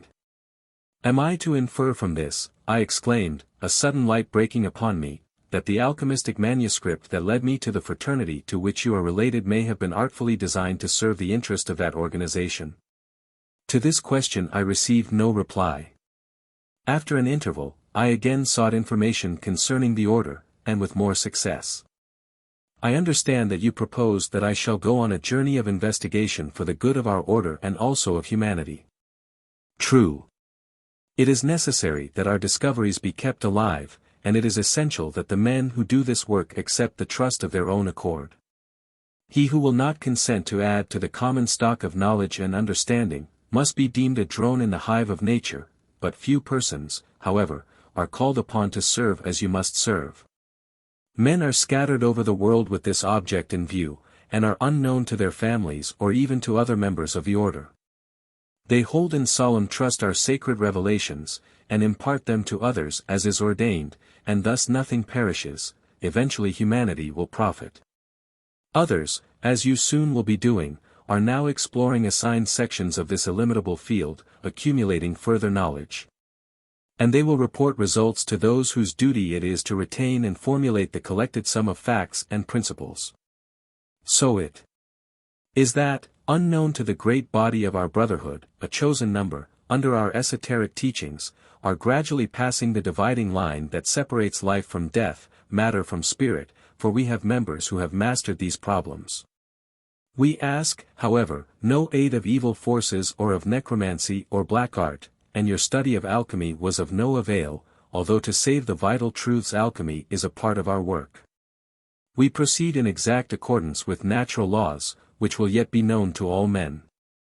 Sorrow, suffering, pain of all descriptions, are enemies to the members of our order, as they are to mankind broadly. And we hope in the future so to control the now hidden secrets of nature as to be able to govern the antagonistic disturbances in energy with which man now is everywhere thwarted, to subdue the physical enemies of the race. To affiliate religious and scientific thought, cultivating brotherly love, the foundation and capstone, the cement and union of this ancient fraternity. And am I really to take an important part in this scheme? Have I been set apart to explore a section of the unknown for a bit of hidden knowledge, and to return again? This I will say, he answered, evading a direct reply, you have been selected for a part that 1 in 1,000 has been required to undertake. You are to pass into a field that will carry you beyond the present limits of human observation. This much I have been instructed to impart to you in order to nerve you for your duty. I seem to be a young man, really I am aged. You seem to be infirm and old, but you are young. Many years ago, cycles ago as men record time, I was promoted to do a certain work because of my zealous nature. Like you, I also had to do penance for an error. I disappeared, as you are destined to do, from the sight of men. I regained my youth. Yours has been lost forever, but you will regain more than your former strength. We shall both exist after this generation of men has passed away, and shall mingle with generations yet to be born, for we shall learn how to restore our youthful vigor, and will supply it time and again to earthly matter. Rest assured also that the object of our labors is of the most laudable nature, and we must be upheld under all difficulties by the fact that multitudes of men who are yet to come will be benefited thereby. Chapter 11. My journey continues, instinct. It is unnecessary for me to give the details of the first part of my long journey. My companion was guided by a perceptive faculty that, like the compass, enabled him to keep in the proper course. He did not question those whom we met, and made no endeavor to maintain a given direction, and yet he was traveling in a part of the country that was new to himself. I marveled at the accuracy of his intuitive perception, for he seemed never to be at fault. When the road forked, he turned to the right or the left in a perfectly careless manner, but the continuity of his course was never interrupted. I began mentally to question whether he could be guiding us aright, forgetting that he was reading my thoughts, and he answered, "There is nothing strange in this self-directive faculty. Is not man capable of following where animals lead? One of the objects of my special study has been to ascertain the nature of the instinct power of animals, the sagacity of brutes. The carrier pigeon will fly to its cote across hundreds of miles of strange country. The young pig will often return to its pen by a route unknown to it, the sluggish tortoise will find its home without a guide, without seeing a familiar object. Cats, horses and other animals possess this power, which is not an unexplainable instinct, but a natural sense better developed in some of the lower creatures than it is in man. The power lies dormant in man, but exists, nevertheless. If we develop one faculty we lose acuteness in some other power. Men have lost in mental development in this particular direction while seeking to gain in others.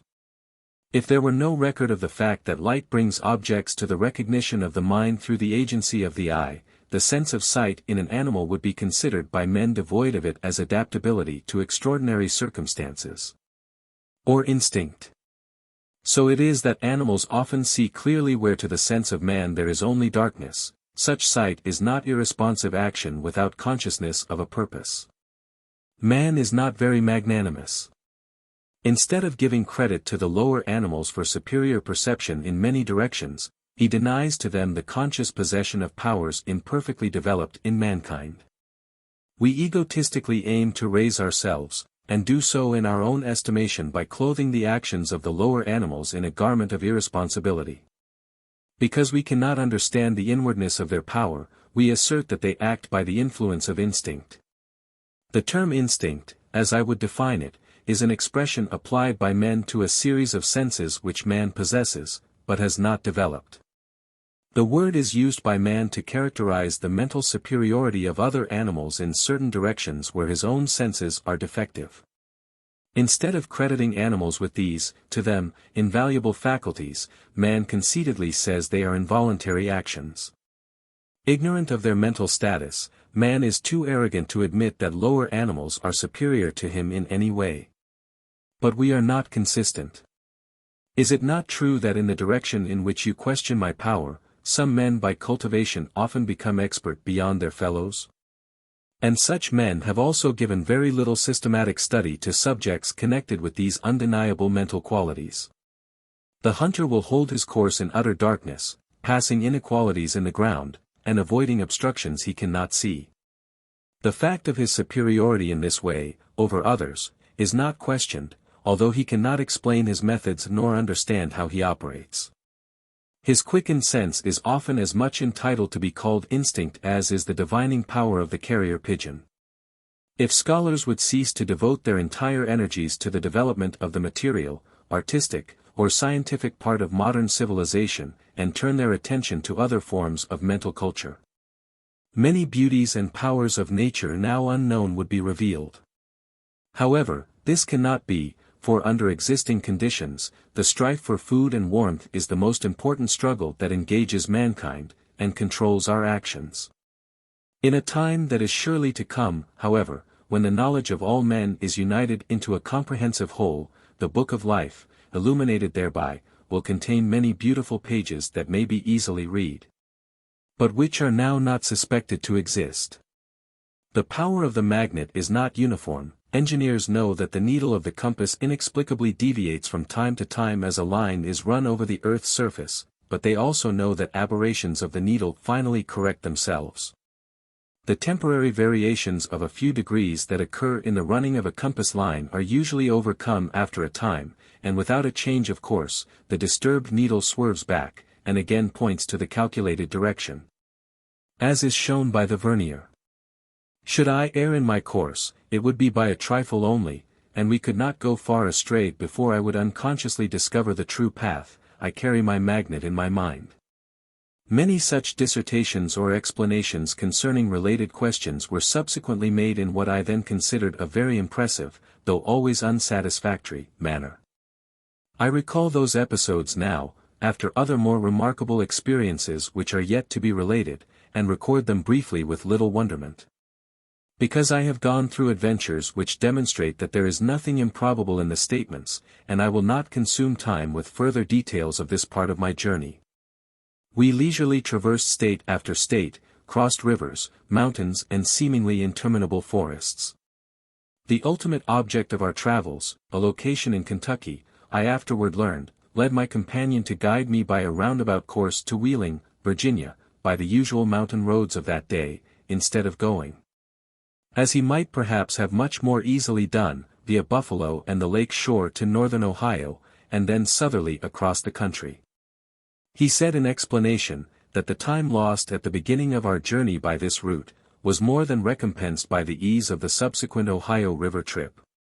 Upon reaching Wheeling, he disposed of the team, and we embarked on a keel boat, and journeyed down the Ohio to Cincinnati.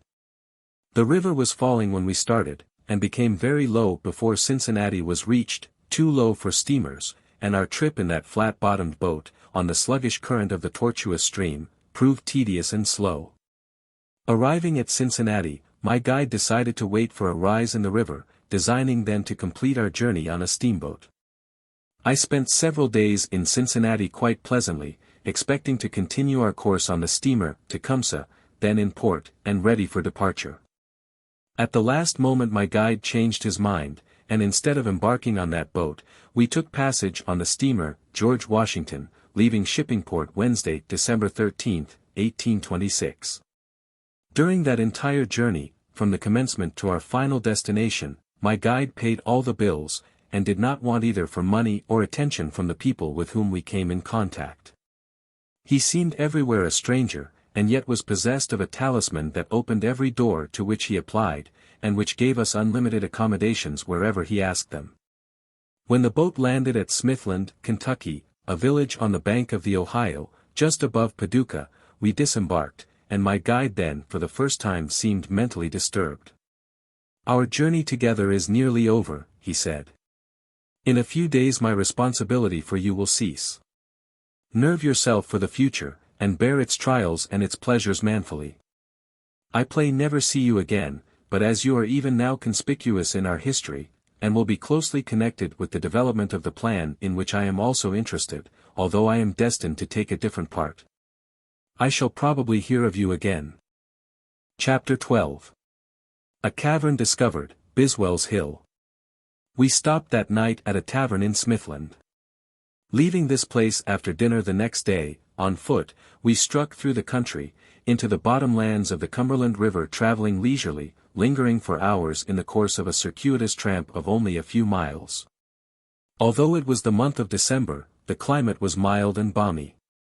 In my former home, a similar time of year would have been marked with snow, sleet, and ice, and I could not but draw a contrast between the two localities. How different also the scenery from that of my native state.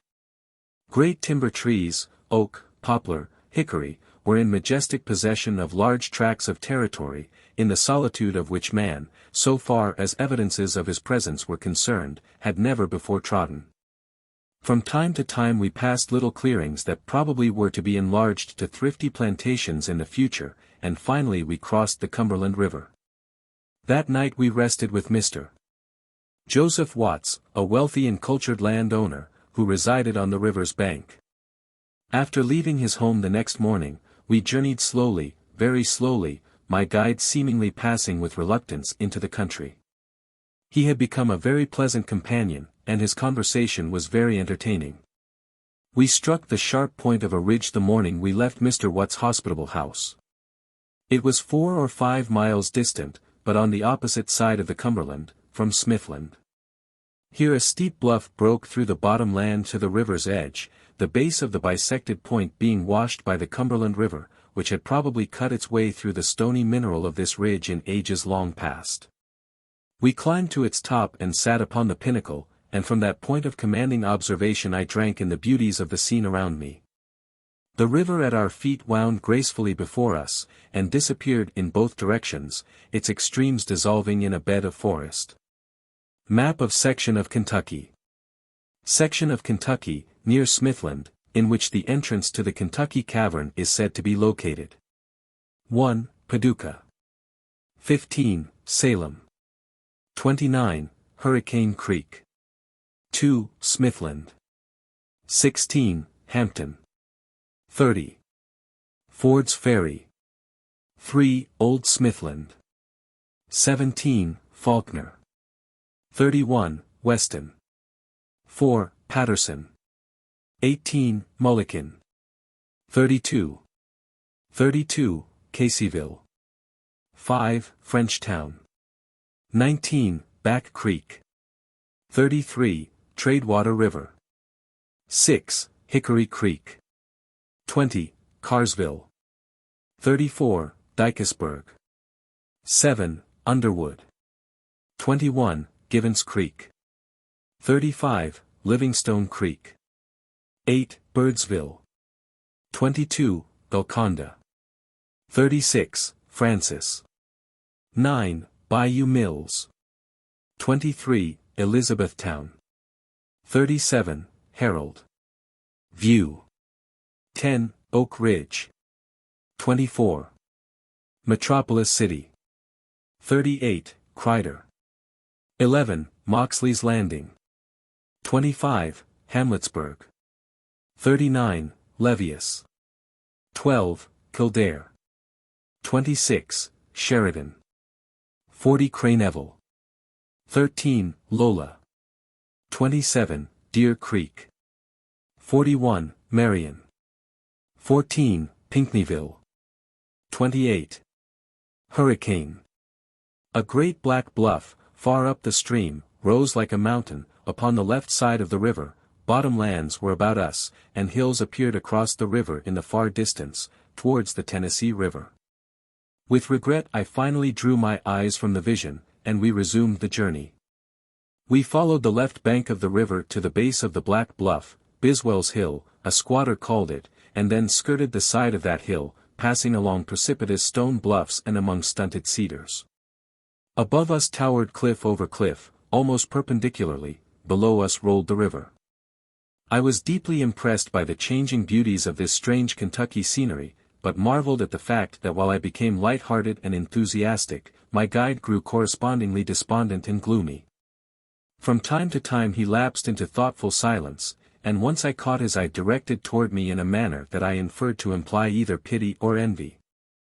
We passed Biswell's Bluff, and left the Cumberland River at its upper extremity, where another small creek empties into the river.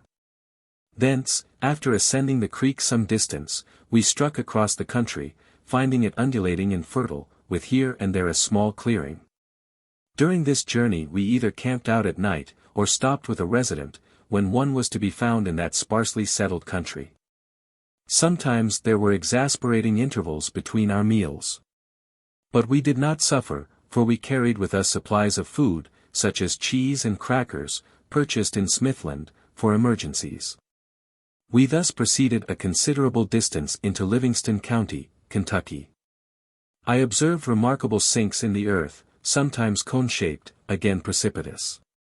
These cavities were occasionally of considerable size and depth, and they were more numerous in the uplands than in the bottoms. They were somewhat like the familiar sinkholes of New York State, but monstrous in comparison. The first that attracted my attention was near the Cumberland River, just before we reached Biswell's Hill.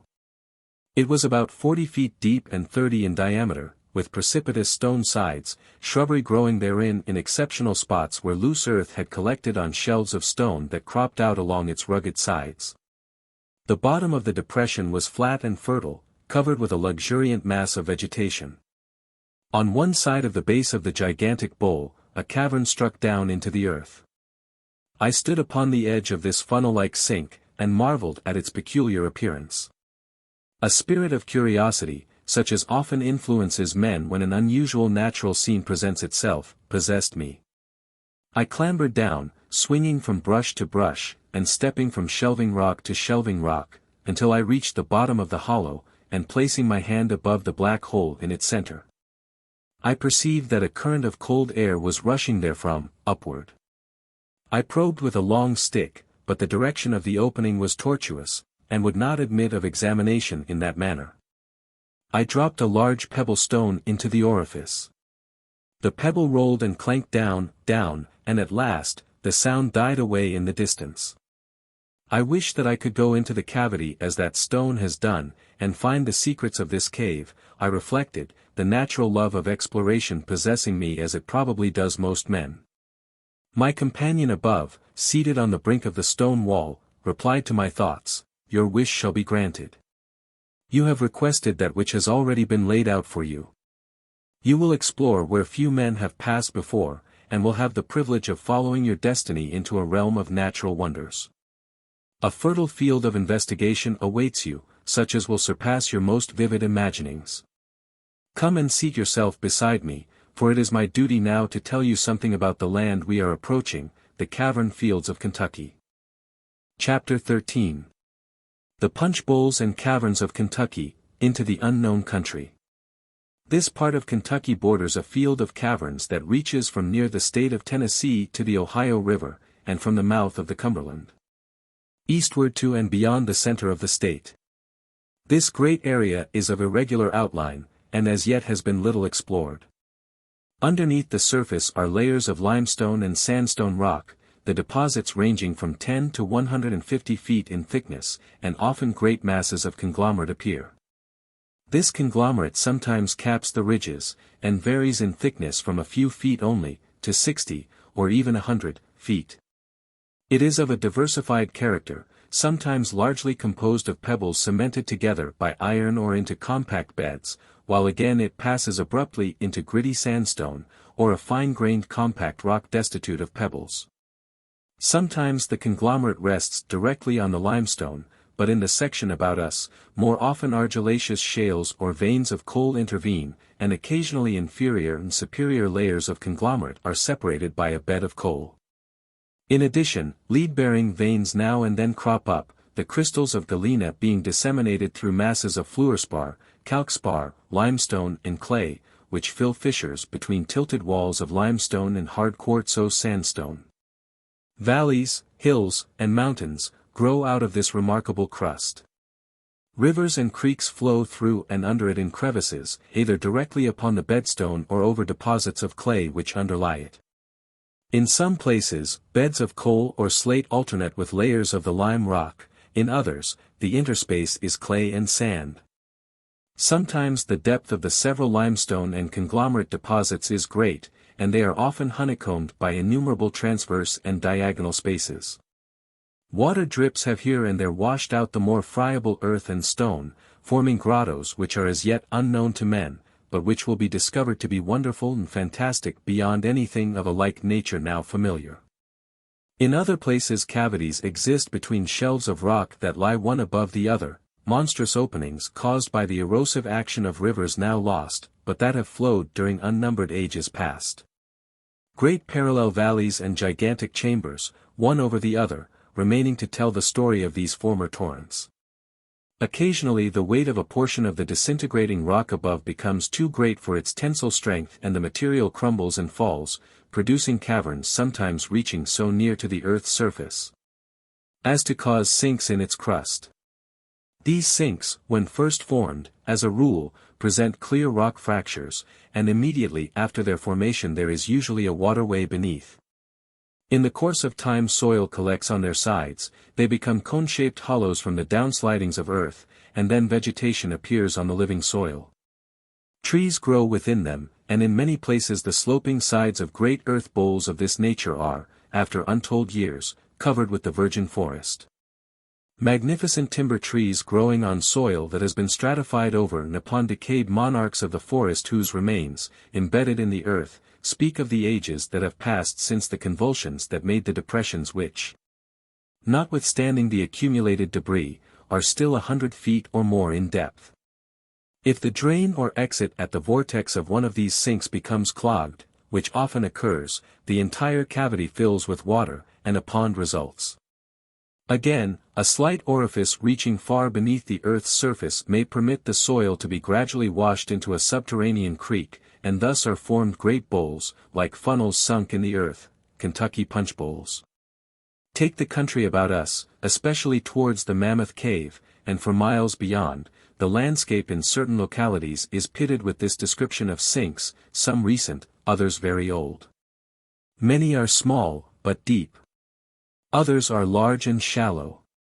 Ponds often of great depth, curiously enough overflowing and giving rise to a creek, are to be found on a ridge, telling of underground supply springs, not outlets, beneath. Chains of such sinks, like a row of huge funnels, often appear. The soil between them is slowly washed through their exit into the river, flowing in the depths below, and as the earth that separates them is carried away by the subterranean streams, the bowls coalesce, and a ravine, closed at both ends, results. Along the bottom of such a ravine, a creek may flow, rushing from its natural tunnel at one end of the line, and disappearing in a gulf at the other. The stream begins in mystery, and ends in unfathomed darkness. Near Marion, Hurricane Creek thus disappears, and, so far as men know, is lost to sight forever. Near Cridersville, in this neighborhood, a valley such as I have described, takes in the surface floods of a large tract of country. The waters that run down its sides, during a storm form a torrent, and fence rails, timbers, and other objects are gulped into the chasm where the creek plunges into the earth, and they never appear again. This part of Kentucky is the most remarkable portion of the known world, and although now neglected, in a time to come is surely destined to an extended distinction. I have referred only to the surface, the skin formation of this honeycombed labyrinth, the entrance to the future wonderland of the world. Portions of such a superficial cavern maze have been traversed by man in the ramifications known as the Mammoth Cave, but deeper than man has yet explored, the subcutaneous structure of that series of caverns is yet to be investigated. The Mammoth Cave as now traversed is simply a superficial series of grottos and passages overlying the deeper cavern field that I have described. The explored chain of passages is of great interest to men, it is true, but of minor importance compared to others yet unknown, being in fact, the result of mere surface erosion. The river that bisects the cave, just beneath the surface of the earth, and known as Echo River, is a miniature stream. There are others more magnificent that flow majestically far, far beneath it. As we descend into the earth in that locality, caverns multiply in number and increase in size, retaining the general configuration of those I have described. The layers of rock are thicker, the intervening spaces broader. And the spaces stretch in increasingly expanded chambers for miles, while high above each series of caverns the solid ceilings of stone arch and interarch. Sheltered under these subterranean alcoves are streams, lakes, rivers and waterfalls. Near the surface of the earth, such waters often teem with aquatic life, and some of the caves are inhabited by species of birds, reptiles, and mammals as yet unknown to men. Creatures possessed of senses and organs that are different from any we find with surface animals, and also apparently defective in particulars that would startle persons acquainted only with creatures that live in the sunshine. It is a world beneath a world within a world. My guide abruptly stopped. I sat entranced, marveling at the young old adept's knowledge, admiring his accomplishments. I gazed into the cavity that yawned beneath me, and imagined its possible but to me invisible secrets, enraptured with the thought of searching into them. Who would not feel elated at the prospect of an exploration, such as I foresaw might be pursued in my immediate future? I had often been charmed with narrative descriptions of discoveries, and book accounts of scientific investigations, but I had never pictured myself as a participant in such fascinating enterprises. Indeed, I cried exultingly. Lead me to this wonderland, show me the entrance to this subterranean world, and I promise willingly to do as you bid. Bravo, he replied, your heart is right, your courage sufficient. I have not disclosed 1,000th part of the wonders which I have knowledge of, and which await your research, and probably I have not gained even an insight into the mysteries that, if your courage permits, you will be privileged to comprehend. Your destiny lies beyond, far beyond that which I have pictured or experienced, and I, notwithstanding my opportunities, have no conception of its end, for at the critical moment my heart faltered. I can therefore only describe the beginning. Thus at the lower extremity of Biswell's Hill, I was made aware of the fact that, within a short time, I should be separated from my sympathetic guide, and that it was to be my duty to explore alone, or in other company, some portion of these Kentucky cavern deeps, and I longed for the beginning of my underground journey. Heavens! How different would have been my future life could I then have realized my position. Would that I could have seen the end. After a few days of uneventful travel, we rested, one afternoon, in a hilly country that before us appeared to be more rugged, even mountainous. We had wandered leisurely, and were now at a considerable distance from the Cumberland River, the aim of my guide being, as I surmised, to evade a direct approach to some object of interest which I must not locate exactly, and yet which I shall try to describe accurately enough for identification by a person familiar with the topography of that section. We stood on the side of a stony, sloping hill, back of which spread a wooded, undulating valley. I remember to have passed along a creek in that valley, I remarked, looking back over our pathway. It appeared to rise from this direction, but the source ends abruptly in this chain of hills. The stream is beneath us, he answered. Advancing a few paces, he brought to my attention, on the hillside, an opening in the earth. This aperture was irregular in form, about the diameter of a well, and descended perpendicularly into the stony crust. I leaned far over the orifice, and heard the gurgle of rushing water beneath. The guide dropped a heavy stone into the gloomy shaft, and in some seconds a dull splash announced its plunge into underground water. Then he leaned over the stony edge, and, could I be mistaken, seemed to signal to someone beneath. But it must be imagination on my part, I argued to myself, even against my very sense of sight. Rising, and taking me by the hand, my guardian spoke. "Brother, we approach the spot where you and I must separate. I serve my masters and am destined to go where I shall next be commanded. You will descend into the earth, as you have recently desired to do. Here we part, most likely forever. This rocky fissure will admit the last ray of sunlight on your path."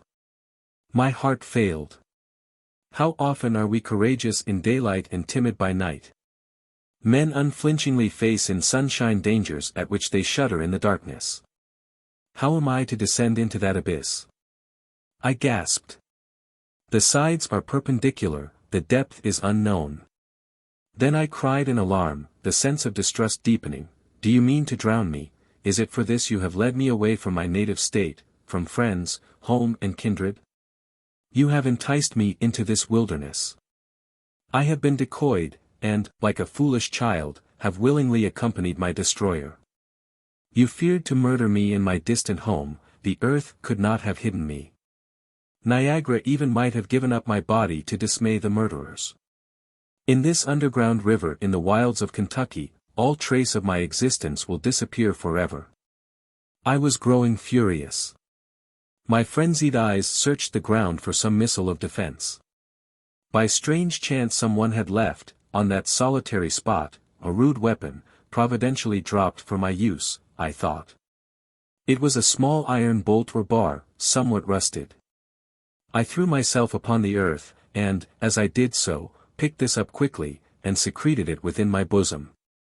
Then I arose and resumed my stormy denunciation. "You have played your part well, you have led your unresisting victim to the sacrifice, but if I am compelled to plunge into this black grave, you shall go with me." I shrieked in desperation, and suddenly threw my arms around the gentle adept, intending to hurl him into the chasm. At this point I felt my hand seized from behind in a cold, clammy, irresistible embrace, my fingers were loosed by a strong grasp, and I turned, to find myself confronted by a singular-looking being, who quietly said, "You are not to be destroyed. We wish only to do your bidding." The speaker stood in a stooping position, with his face towards the earth as if to shelter it from the sunshine. He was less than 5 feet in height.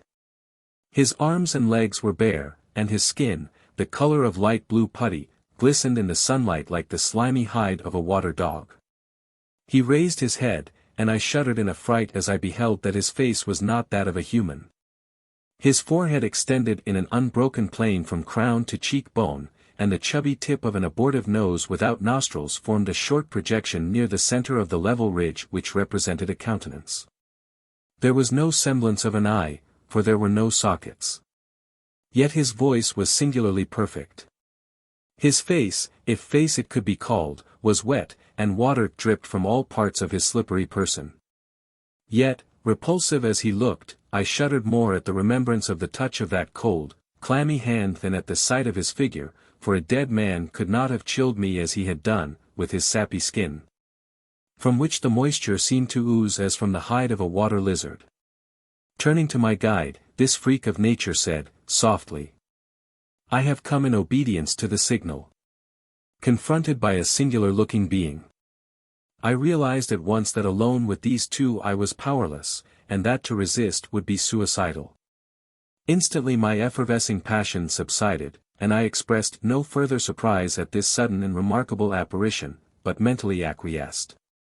I was alone and helpless. Rage gave place to inertia in the despondency that followed the realization of my hopeless condition. The grotesque newcomer who, though sightless, possessed a strange instinct, led us to the base of the hill a few hundred feet away, and there, gushing into the light from the rocky bluff, I saw a magnificent stream issuing many feet in width. This was the headwaters of the mysterious brook that I had previously noticed. It flowed from an archway in the solid stone, springing directly out of the rock-bound cliff, beautiful and picturesque in its surroundings. The limpid water, clear and sparkling, issued from the unknown source that was typical of darkness, but the brook of crystal leaped into a world of sunshine, light and freedom. "Brother," said my companion, "this spring emerging from this prison of earth images to us what humanity will be when the prisoning walls of ignorance that now enthrall him are removed. Man has heretofore relied chiefly for his advancement, both mental and physical, on knowledge gained from so-called scientific explorations and researches with matter, from material studies rather than spiritual. All his investigations having been confined to the crude, coarse substance of the surface of the globe. Spiritualistic investigations, unfortunately, are considered by scientific men too often as reaching backward only. The religions of the world clasp hands with, and lean upon, the dead past, it is true, but point to a living future. Man must yet search by the agency of senses and spirit, the unfathomed mysteries that lie beneath his feet and over his head, and he who refuses to bow to the Creator and honor his handiwork discredits himself. When this work is accomplished, as it yet will be, the future man, able then to comprehend the problem of life in its broader significance, drawing from all directions the facts necessary to his mental advancement, will have reached a state in which he can enjoy bodily comfort and supreme spiritual perfection, while he is yet an earth-bound mortal. In hastening this consummation, it is necessary that an occasional human life should be lost to the world, but such sacrifices are noble, yes, sublime, because contributing to the future exaltation of our race. The secret workers in the sacred order of which you are still a member, have ever taken an important part in furthering such a system of evolution. This feature of our work is unknown to brethren of the ordinary fraternity, and the individual research of each secret messenger is unguessed, by the craft at large. Hence it is that the open workers of our order, those initiated by degrees only, who in lodge rooms carry on their beneficent labors among men, have had no hand other than as agents in your removal, and no knowledge of your present or future movements. Their function is to keep together our organization on earth, and from them only an occasional member is selected, as you have been, to perform special duties in certain adventurous studies. Are you willing to go on this journey of exploration? And are you brave enough to meet the trials you have invited? Again my enthusiasm arose, and I felt the thrill experienced by an investigator who stands on the brink of an important discovery, and needs but courage to advance, and I answered, "Yes." "Then, farewell." This archway is the entrance that will admit you into your arcanum of usefulness. This mystic brother, though a stranger to you, has long been apprised of our coming, and it was he who sped me on my journey to seek you, and who has since been waiting for us. And is to be your guide during the first stages of your subterrane progress. He is a friend, and, if you trust him, will protect you from harm. You will find the necessaries of life supplied, for I have traversed part of your coming road. That part one therefore know, but, as I have said, you are to go deeper into the unexplored, yes, into and beyond the beyond, until finally you will come to the gateway that leads into the unknown country. Chapter 14. Farewell to God's sunshine, the echo of the cry. Thus speaking, my quiet leader, who had so long been as a shepherd to my wandering feet, on the upper earth, grasped my hands tightly, and placed them in those of my new companion, whose clammy fingers closed over them as with a grip of iron. The mysterious being, now my custodian, turned towards the creek, drawing me after him, and together we silently solemnly waited beneath the stone archway. As I passed under the shadow of that dismal, yawning cliff, I turned my head to take one last glimpse of the world I had known, that warm precinct of the cheerful day, and tears sprang to my eyes. I thought of life, family, friends, of all for which men live, and a melancholy vision arose, that of my lost home. My dear companion of the journey that had just ended stood in the sunlight on the banks of the rippling stream, gazing at us intently, and waved an affectionate farewell. My uncouth new associate, guide or master, whichever he might be, of the journey to come, clasped me firmly by the arms, and waded slowly onward, thrusting me steadily against the cold current. And with irresistible force pressed me into the thickening darkness. The daylight disappeared, the pathway contracted, the water deepened and became more chilly. We were constrained to bow our heads in order to avoid the overhanging vault of stone. The water reached to my chin, and now the down-jutting proof touched the crown of my head, then I shuddered convulsively as the last ray of daylight disappeared. Had it not been for my companion, I know that I should have sunk in despair, and drowned, but with a firm hand he held my head above the water, and steadily pushed me onward. I had reached the extreme of despondency, I neither feared nor cared for life nor death, and I realized that, powerless to control my own acts, my fate, the future, my existence depended on the strange being beside me. I was mysteriously sustained, however, by a sense of bodily security, such as comes over us as when in the hands of an experienced guide we journey through a wilderness, for I felt that my pilot of the underworld did not purpose to destroy me. We halted a moment, and then, as a faint light overspread us, my eyeless guide directed me to look upward. We now stand beneath the crevice which you were told by your former guide would admit the last ray of sunlight on your path. I also say to you, this struggling ray of sunlight is to be your last for years. I gazed above me, feeling all the wretchedness of a dying man who, with faculties intact, might stand on the dark edge of the hillside of eternity, glancing back into the bright world. And that small opening far overhead, seemed as the gate to paradise lost. Many a person, assured of ascending at will, has stood at the bottom of a deep well or shaft to a mine, and even then felt the undescribable sensation of dread, often terror, that is produced by such a situation. Awe, mystery, uncertainty of life and future superadded, may express my sensation. I trembled, shrinking in horror from my captor and struggled violently. Hold, I begged, as one involuntarily prays a surgeon to delay the incision of the amputating knife, just one moment. My companion, unheeding, moved on, the light vanished instantly, and we were surrounded by total darkness. God's sunshine was blotted out. Then I again became unconcerned, I was not now responsible for my own existence, and the feeling that I experienced when a prisoner in the closed carriage returned. I grew careless as to my fate, and with stolid indifference struggled onward as we progressed slowly against the current of water. I began to interest myself in speculations regarding our surroundings, and the object or outcome of our journey. In places the water was shallow, scarce reaching to our ankles, again it was so deep that we could wade only with exertion, and at times the passage up which we toiled was so narrow, that it would scarcely admit us. After a long, laborious stemming of the unseen brook, my companion directed me to close my mouth, hold my nostrils with my fingers, and stoop. Almost diving with me beneath the water, he drew me through the submerged crevice, and we ascended into an open chamber, and left the creek behind us.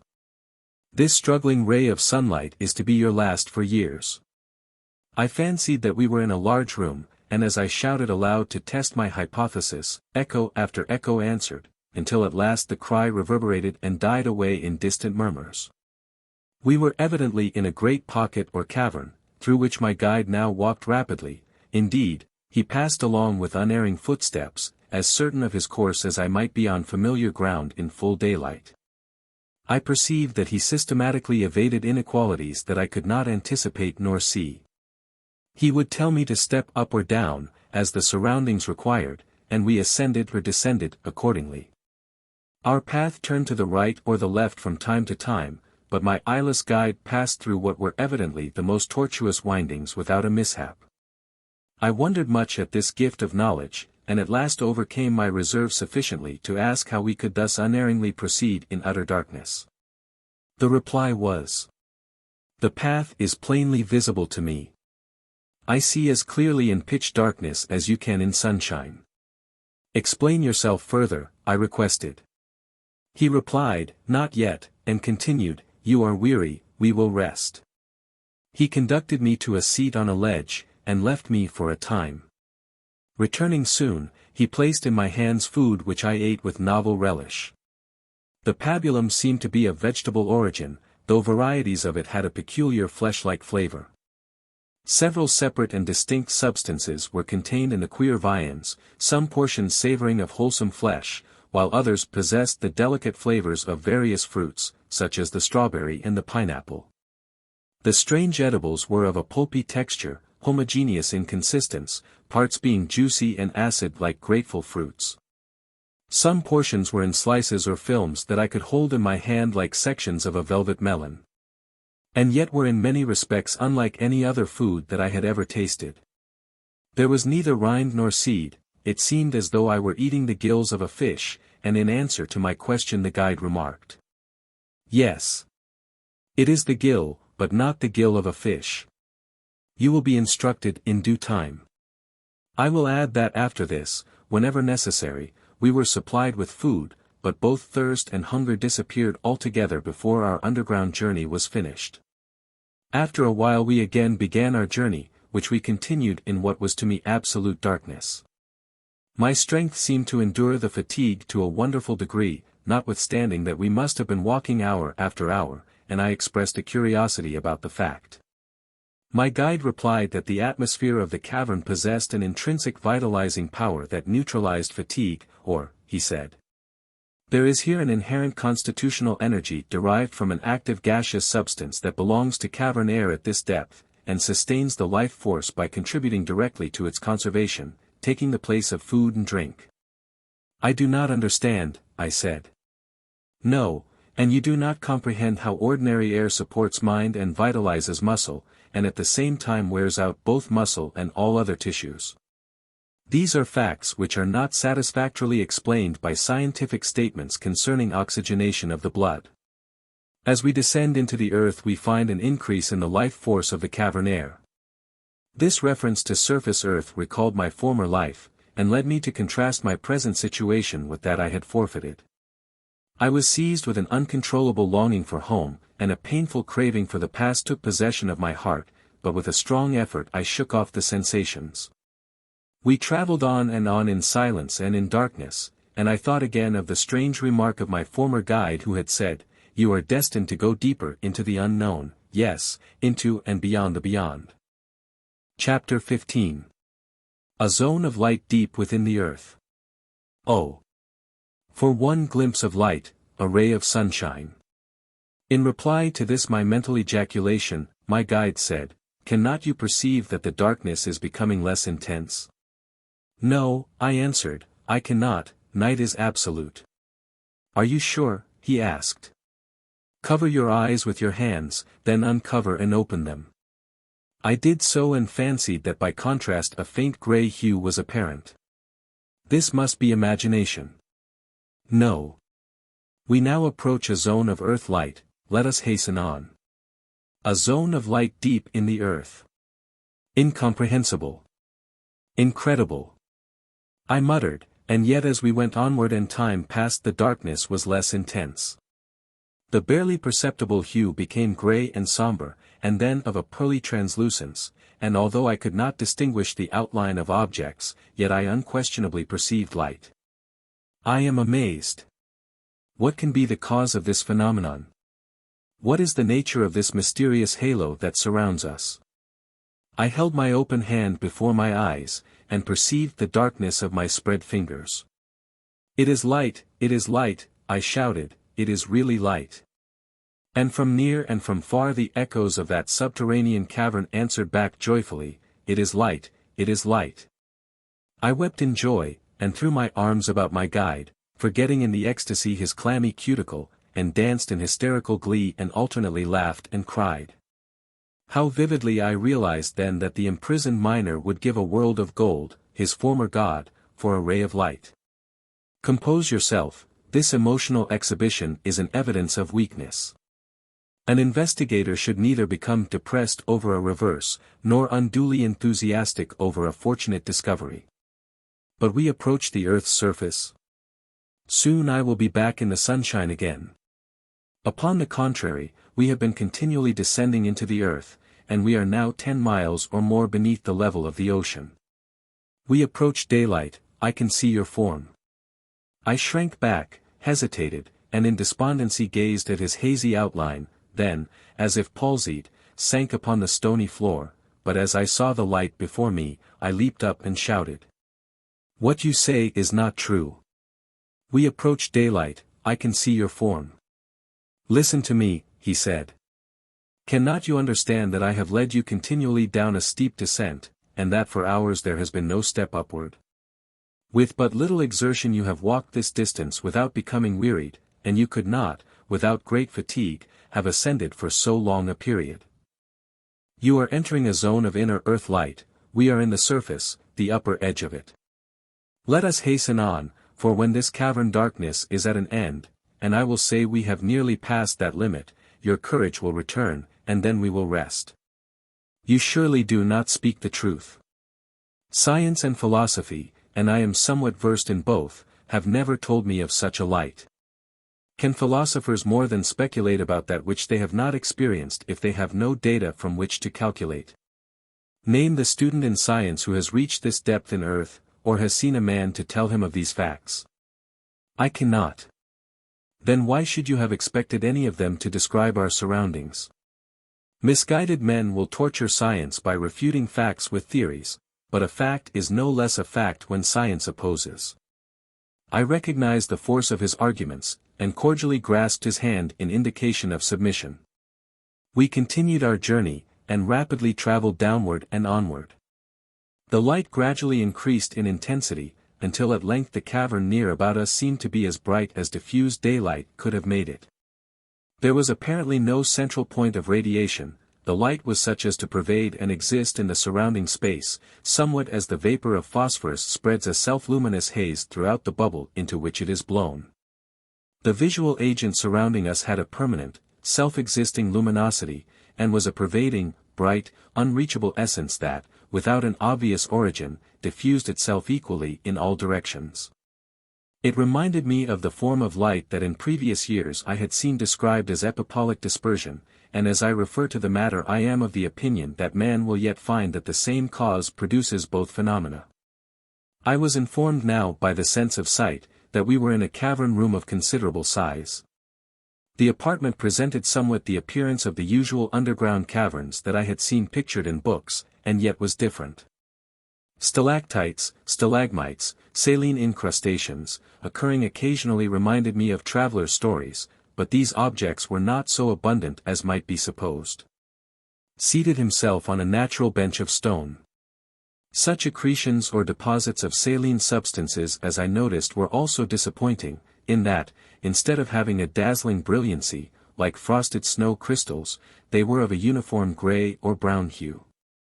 Indeed, my former imaginative mental creations regarding underground caverns were dispelled in this somber stone temple, for even the floor and the fragments of stone that, in considerable quantities, strewed the floor, were of the usual rock formations of upper earth. The glittering crystals of snowy white, or rainbow tints, fairy caverns, pictured by travelers, and described as inexpressibly grand and beautiful in other cavern labyrinths, were wanting here. And I saw only occasional small clusters of quartz crystals that were other than of a dull gray color. Finally, after hours or perhaps days of travel, interspersed with restings, conversations, and arguments, amid which I could form no idea of the flight of time, my companion seated himself on a natural bench of stone, and directed me to rest likewise. He broke the silence, and spoke as follows. Chapter 16. Vitalized Darkness, the Narrows in Science. In studying any branch of science men begin and end with an unknown. The chemist accepts as data such conditions of matter as he finds about him, and connects ponderable matter with the displays of energy that have impressed his senses, building therefrom a span of theoretical science.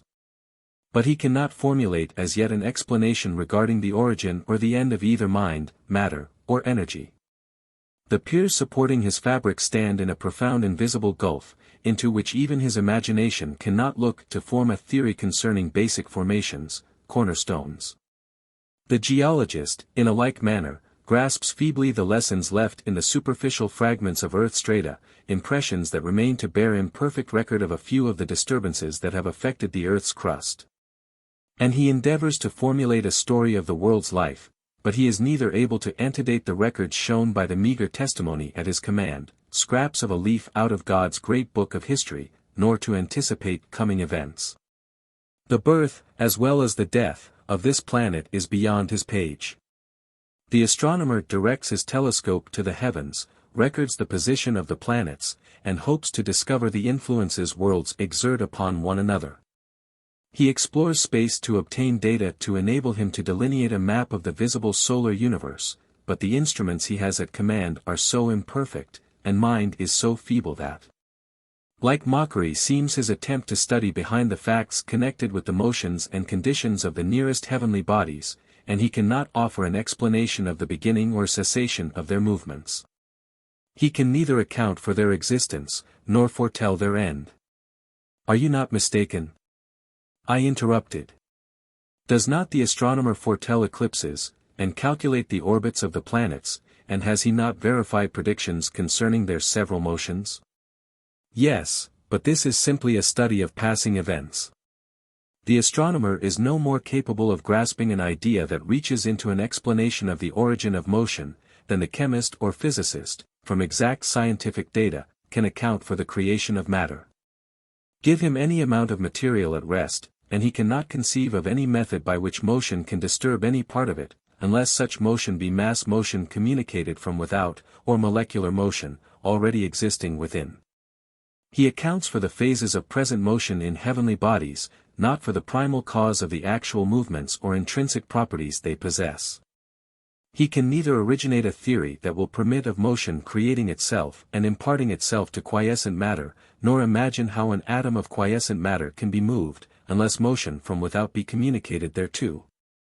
The astronomer, I assert, can neither from any data at his command postulate nor prove the beginning or the end of the reverberating motion that exists in his solar system, which is itself the fragment of a system that is circulating and revolving in and about itself, and in which, since the birth of man, the universe he knows has not passed the first milestone in the road that universe is traveling in space immensity. The mathematician starts a line from an imaginary point that he informs us exists theoretically without occupying any space, which is a contradiction of terms according to his human acceptation of knowledge derived from scientific experiment. If science is based on verified facts, he assumes that straight lines exist, which is a necessity for his calculation, but such a line he has never made. Even the beam of sunshine, radiating through a clear atmosphere or a cloud bank, widens and contracts again as it progresses through the various mediums of air and vapor currents, and if it is ever spreading and deflecting, can it be straight? He begins his study in the unknown, it ends with the unknowable. The biologist can conceive of no rational, scientific beginning to life of plant or animal, and men of science must admit the fact. Whenever we turn our attention to nature's laws and nature's substance, we find man surrounded by the infinity that obscures the origin and covers the end. But perseverance, study of nature's forces, and comparison of the past with the present, will yet clarify human knowledge and make plain much of this seemingly mysterious, but never will man reach the beginning or the end. The course of human education, to this day, has been mostly materialistic, although, together with the study of matter, there has been more or less attention given to its moving spirit. Newton was the dividing light in scientific thought. He stepped between the reasonings of the past and the provings of the present, and introduced problems that gave birth to a new scientific tendency, a change from tile study of matter from the material side to that of force and matter. But his thought has since been carried out in a mode too realistic by far.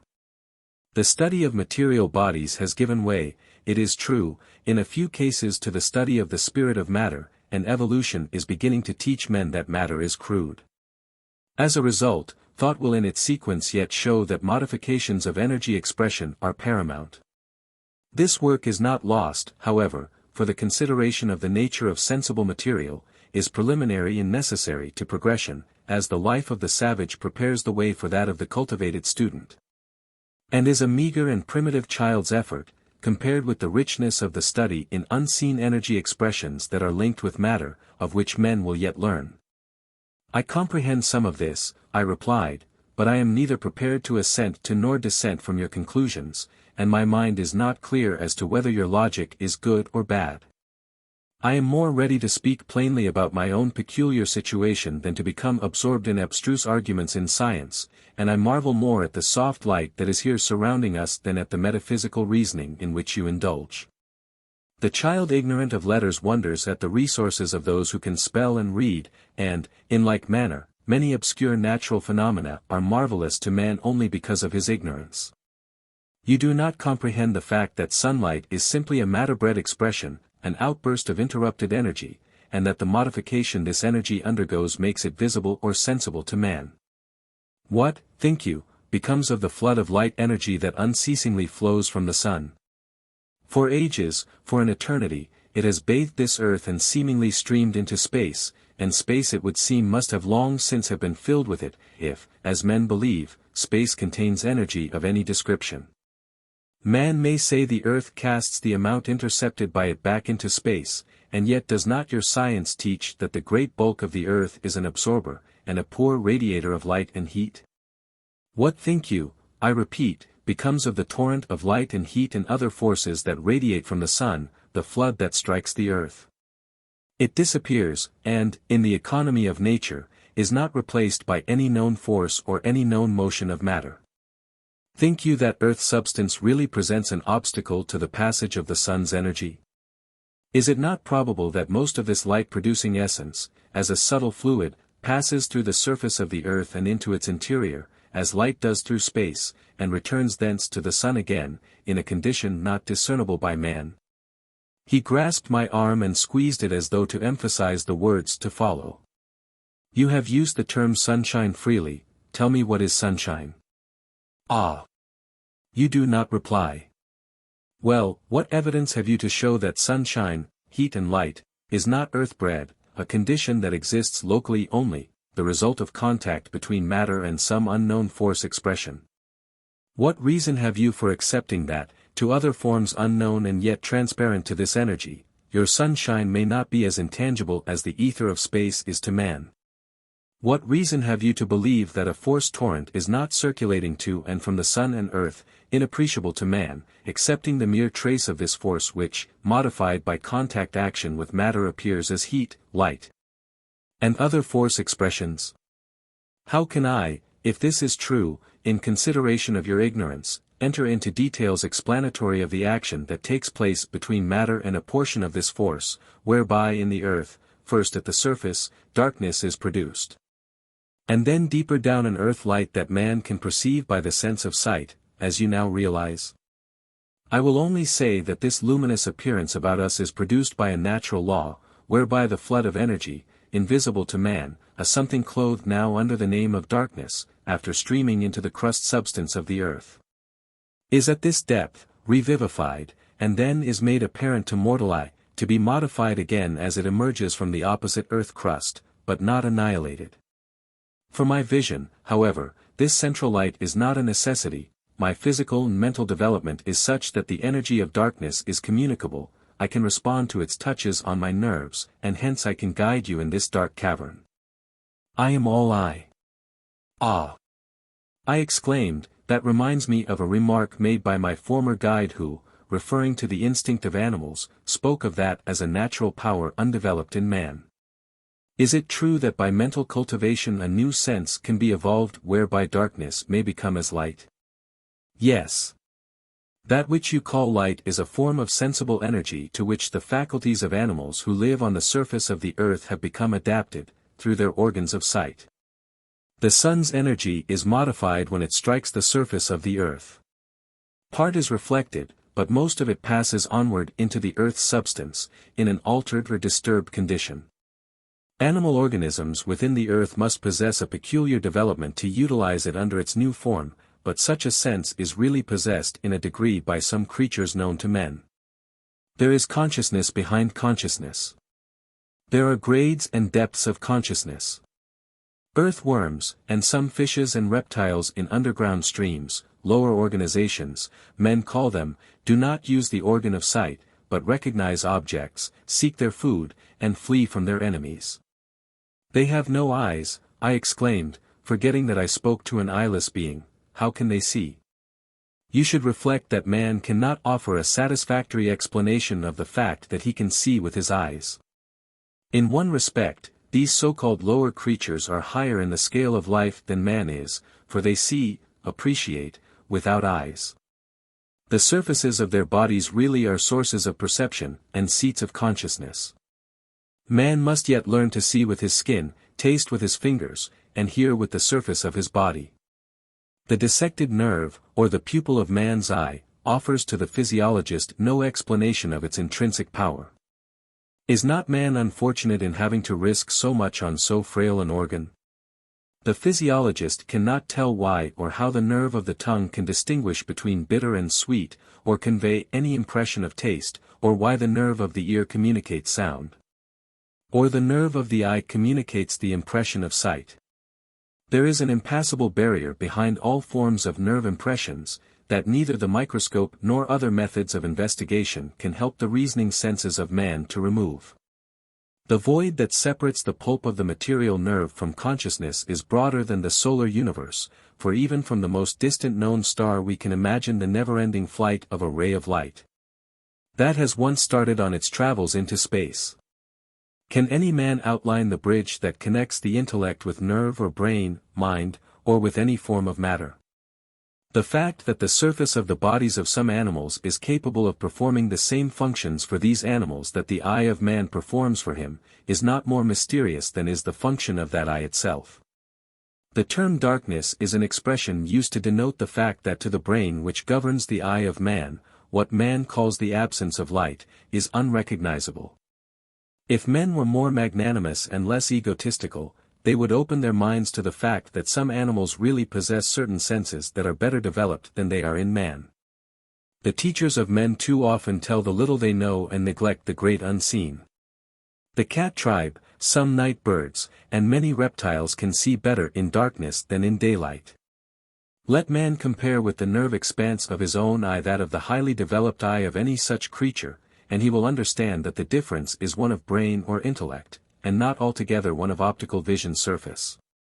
When men are able to explain how light can affect the nerves of their own eyes and produce such an effect on distant brain tissues as to bring to his senses objects that he is not touching, he may be able to explain how the energy in darkness can affect the nerve of the eye in the owl and impress vision on the brain of that creature. Should not man's inferior sense of light lead him to question if, instead of deficient visual power, there be not a deficiency of the brain capacity of man? Instead of accepting that the eye of man is incapable of receiving the impression of night energy, and making no endeavor to improve himself in the direction of his imperfection, man should reflect whether or not his brain may, by proper cultivation or artificial stimulus, be yet developed so as to receive yet deeper nerve impressions, thereby changing darkness into daylight. Until man can explain the modus operandi of the senses he now possesses, he cannot consistently question the existence of a different sight power in other beings. And unquestioned existing conditions should lead him to hope for a yet higher development in himself. This dissertation is interesting, very, I said. Although inclined toward agnosticism, my ideas of a possible future in consciousness that lies before mankind are broadened. I therefore accept your reasoning, perhaps because I cannot refute it, neither do I wish to do so. And now I ask again, cannot you explain to me how darkness, as deep as that of midnight, has been revivified so as to bring this great cavern to my view? That may be made plain at a future time, he answered. Let us proceed with our journey. We passed through a dry, well-ventilated apartment. Stalactite formations still existed, indicative of former periods of water drippings, but as we journeyed onward I saw no evidence of present percolations. And the developing and erosive agencies that had worked in ages past must long ago have been suspended. The floor was of solid stone, entirely free from loose earth and fallen rocky fragments. It was smooth upon the surface, but generally disposed in gentle undulations. The peculiar, soft, radiant light to which my guide referred as vitalized darkness or revivified sunshine, pervaded all the space about me, but I could not by its agency distinguish the sides of the vast cavern. The brightness was of a species that while it brought into distinctness objects that were near at hand, lost its unfolding power or vigor a short distance beyond. I would compare the effect to that of a bright light shining through a dense fog, were it not that the medium about us was transparent, not milky. The light shrunk into nothingness. It passed from existence behind and about me as if it were annihilated, without wasting away in the opalescent appearance once familiar as that of a spreading fog. Moreover, it seemed to detail such objects as were within the compass of a certain area close about me, but to lose in intensity beyond. The buttons on my coat appeared as distinct as they ever did when I stood in the sunlight, and fully 1/2 larger than I formerly knew them to be. The corrugations on the palms of my hands stood out in bold serpentine relief that I observed clearly when I held my hands near my eye, my fingers appeared clumsy, and all parts of my person were magnified in proportion. The region at the limits of my range of perception reminded me of nothingness, but not of darkness. A circle of obliteration defined the border of the luminous belt which advanced as we proceeded, and closed in behind us. This line, or rather zone of demarcation that separated the seen from the unseen, appeared to be about 200 feet away, but it might have been more or less, as I had no method of measuring distances. Chapter 17. The Fungus Forest, Enchantment.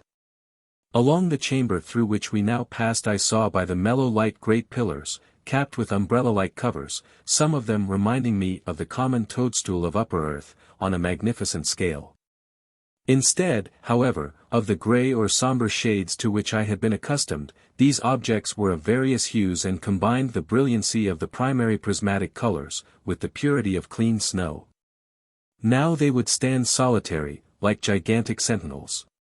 Again they would be arranged in rows, the alignment as true as if established by the hair of a transit, forming columnar avenues, and in other situations they were wedged together so as to produce masses, acres in extent, in which the stems became hexagonal by compression.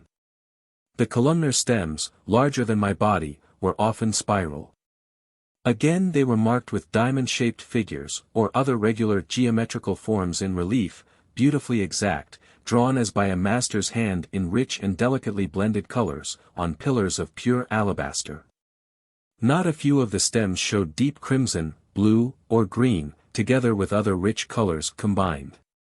Over which, as delicate as the rarest of lace, would be thrown, in white, an enamel-like intricate tracery, far surpassing in beauty of execution the most exquisite needlework I had ever seen.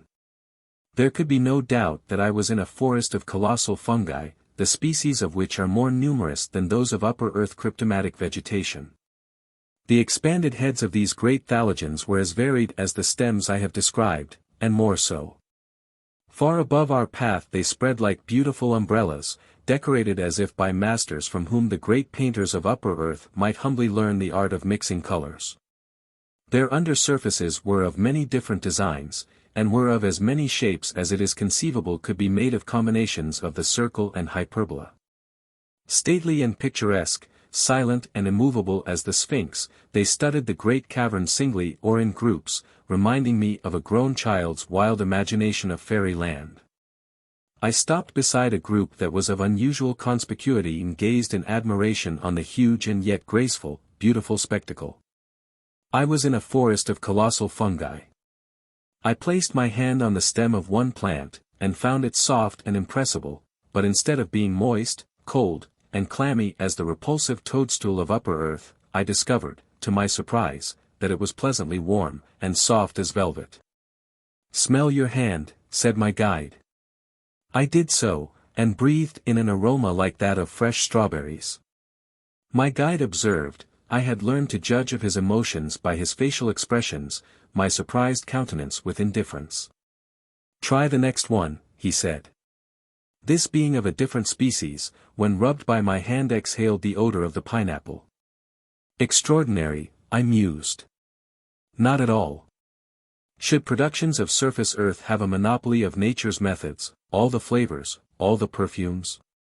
You may with equal consistency express astonishment at the odors of the fruits of upper earth if you do so at the fragrance of these vegetables, for they are also created of odorless elements. But toadstools are foul structures of low organization. 3 They are neither animals nor true vegetables, but occupy a station below that of plants proper, I said.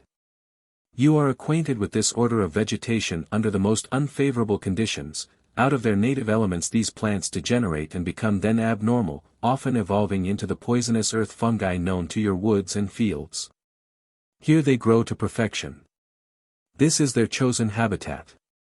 They absorb from a pure atmosphere the combined foods of plants and animals, and during their existence meet no scorching sunrise. They flourish in a region of perfect tranquility, and without a tremor, without experiencing the change of a fraction of a degree in temperature, exist for ages. Many of these specimens are probably thousands of years old, and are still growing. Why should they ever die? They have never been disturbed by a breath of moving air, and, balanced exactly on their succulent, pedestal-like stems, surrounded by an atmosphere of dead nitrogen, vapor, and other gases, with their roots embedded in carbonates and minerals. They have food at command, nutrition inexhaustible. Still I do not see why they grow to such mammoth proportions. Plants adapt themselves to surrounding conditions, he remarked. The oak tree in its proper latitude is tall and stately. Trace it toward the Arctic Circle, and it becomes knotted, gnarled, rheumatic, and dwindles to a shrub. The castor plant in the tropics is 20 or 30 feet in height, in the temperate zone it is an herbaceous plant, farther north it has no existence. Indian corn in Kentucky is luxuriant, tall, and graceful, and each stalk is supplied with roots to the second and third joint, while in the Northland it scarcely reaches to the shoulder of a man, and, in order to escape the early northern frost, arrives at maturity before the more southern variety begins to tassel. The common Jimson weed, Datura stramonium, planted in early spring, in rich soil, grows luxuriantly, covers a broad expanse and bears an abundance of fruit. Planted in midsummer it blossoms when but a few inches in height, and between two terminal leaves hastens to produce a single capsule on the apex of the short stem, in order to ripen its seed before the frost appears. These and other familiar examples might be cited concerning the difference some species of vegetation of your former lands undergo under climatic conditions less marked than between those that govern the growth of fungi here and on surface earth. Such specimens of fungi as grow in your former home have escaped from these underground regions, and are as much out of place as are the tropical plants transplanted to the edge of eternal snow. Indeed, more so, for on the earth the ordinary fungus, as a rule, germinates after sunset, and often dies when the sun rises, while here they may grow in peace eternally. These meandering caverns comprise thousands of miles of surface covered by these growths which shall yet fulfill a grand purpose in the economy of nature. For they are destined to feed tramping multitudes when the day appears in which the nations of men will desert the surface of the earth and pass as a single people through these caverns on their way to the immaculate existence to be found in the inner sphere. I cannot disprove your statement, I again repeated, neither do I accept it. However, it still seems to me unnatural to find such delicious flavors and delicate odors connected with objects associated in memory with things insipid, or so disagreeable as toadstools and the rank forest fungi which I abhorred on earth. Chapter 18. The Food of Man. This leads me to remark, answered the eyeless seer, that you speak without due consideration of previous experience. You are, or should be, aware of other and as marked differences in food products of upper earth, induced by climate, soil and cultivation. The potato which, next to wheat, rice, or corn, supplies nations of men with starchy food, originated as a wild weed in South America and Mexico, where it yet exists as a small, watery, marble-like tuber, and its nearest kindred. Botanically, is still poisonous. The luscious apple reached its present excellence by slow stages from knotty, wild, astringent fruit, to which it again returns when escaped from cultivation. The cucumber is a near cousin of the griping, medicinal cathartic bitter apple, or colocynth, and occasionally partakes yet of the properties that result from that unfortunate alliance. As too often exemplified to persons who do not peel it deep enough to remove the bitter, cathartic principle that exists near the surface. Oranges, in their wild condition, are bitter, and are used principally as medicinal agents. Asparagus was once a weed, native to the salty edges of the sea, and as this weed has become a food, so it is possible for other wild weeds yet to do. Buckwheat is a weed proper, and not a cereal, and birds have learned that the seeds of many other weeds are even preferable to wheat.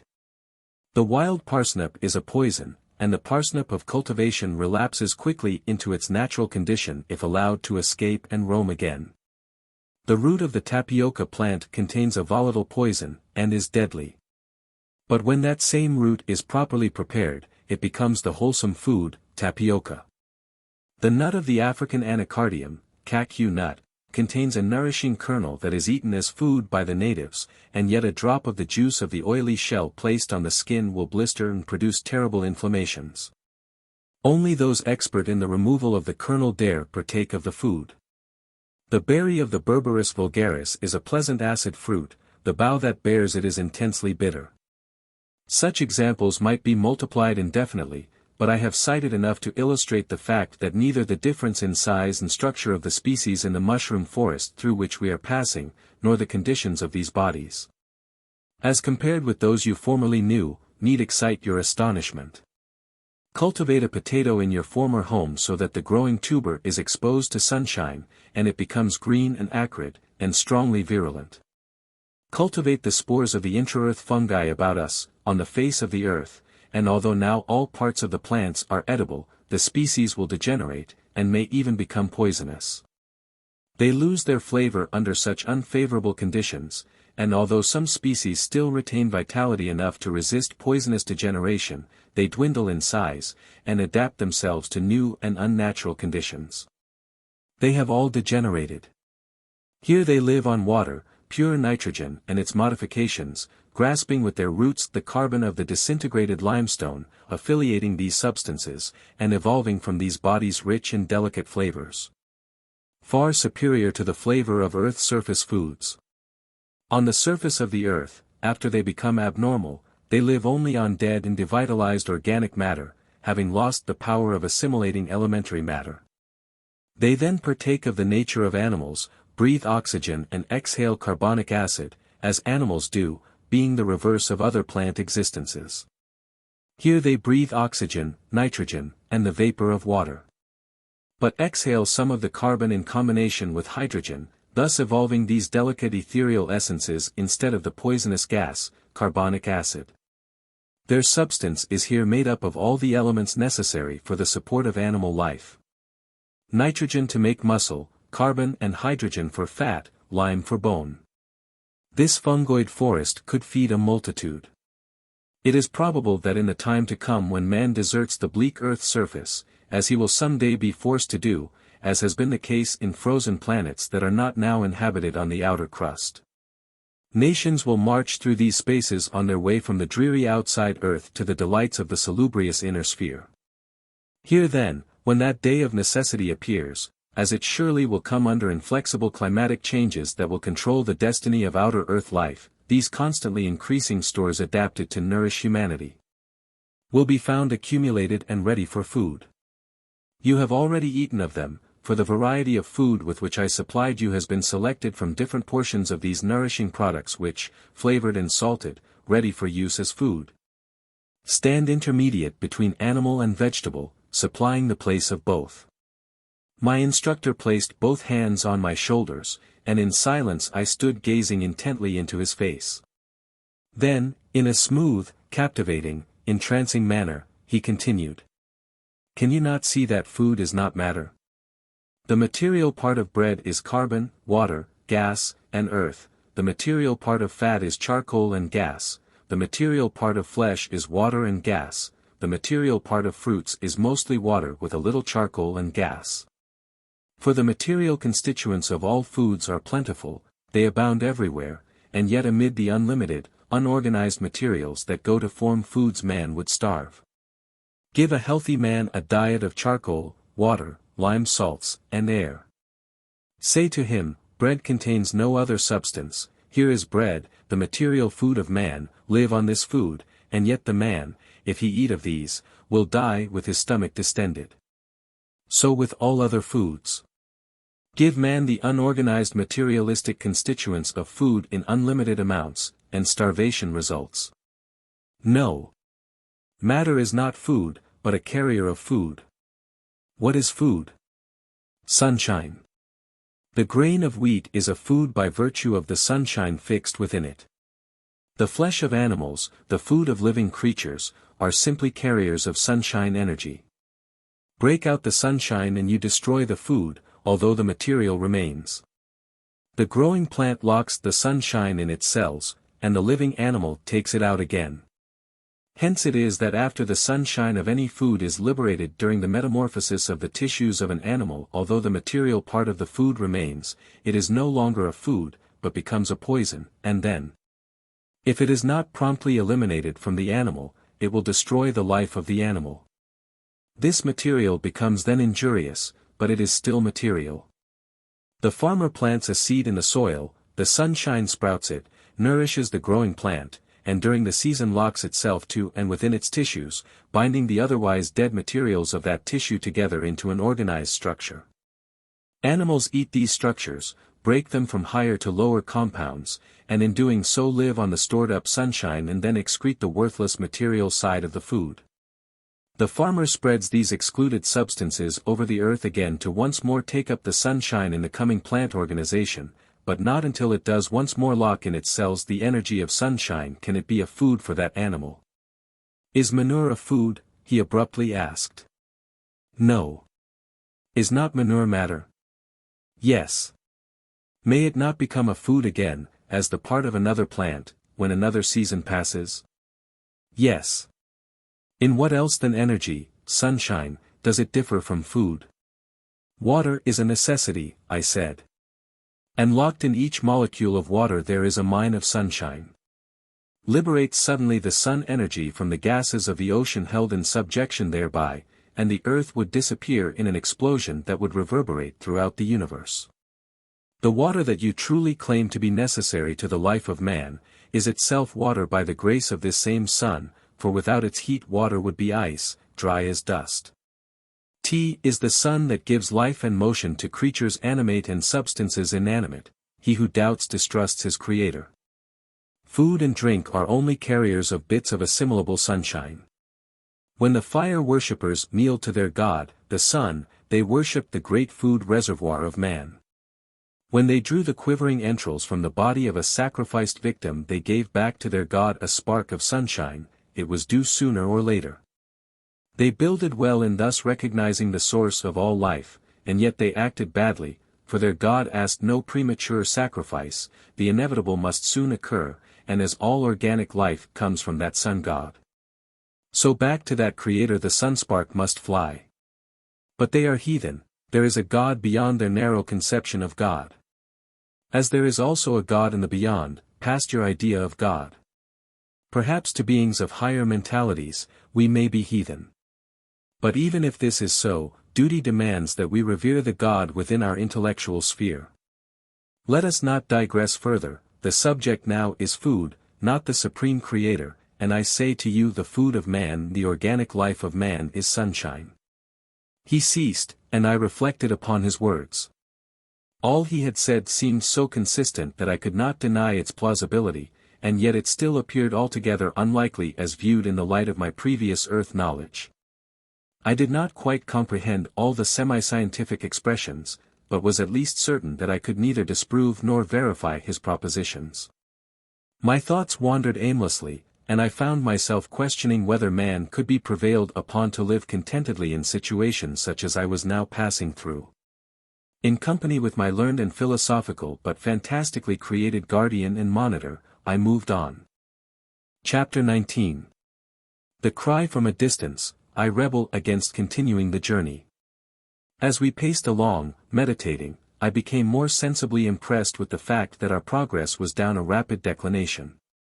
The saline incrustations, fungi and stalagmites, rapidly changed in appearance, an endless variety of stony figures and vegetable cryptogams recurring successively before my eyes. They bore the shape of trees, shrubs, or animals, fixed and silent as statues. At least in my distorted condition of mind I could make out resemblances to many such familiar objects. The floor of the cavern became increasingly steeper, as was shown by the stalactites, which, hanging here and there from the invisible ceiling, made a decided angle with the floor, corresponding with a similar angle of the stalagmites below. Like an accompanying and encircling halo the ever-present earthlight enveloped us, opening in front as we advanced, and vanishing in the rear. The sound of our footsteps gave back a peculiar, indescribable hollow echo, and our voices sounded ghost-like and unearthly, as if their origin was outside of our bodies, and at a distance. The peculiar resonance reminded me of noises reverberating in an empty cask or cistern. I was oppressed by an indescribable feeling of mystery and awe that grew deep and intense, until at last I could no longer bear the mental strain. "Hold, hold," I shouted, or tried to shout, and stopped suddenly, for although I had cried aloud, no sound escaped my lips. Then from a distance, could I believe my senses? From a distance as an echo, the cry came back in the tones of my own voice, "Hold, hold." "Speak lower," said my guide, "speak very low, for now an effort such as you have made projects your voice far outside your body. The greater the exertion the farther away it appears." I grasped him by the arm and said slowly, determinately, and in a suppressed tone, "I have come far enough into the secret caverns of the earth, without knowing our destination.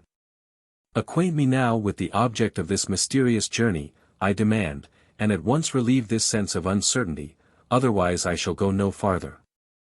An endless variety of stony figures. "You are to proceed to the sphere of rest with me," he replied, "and in safety.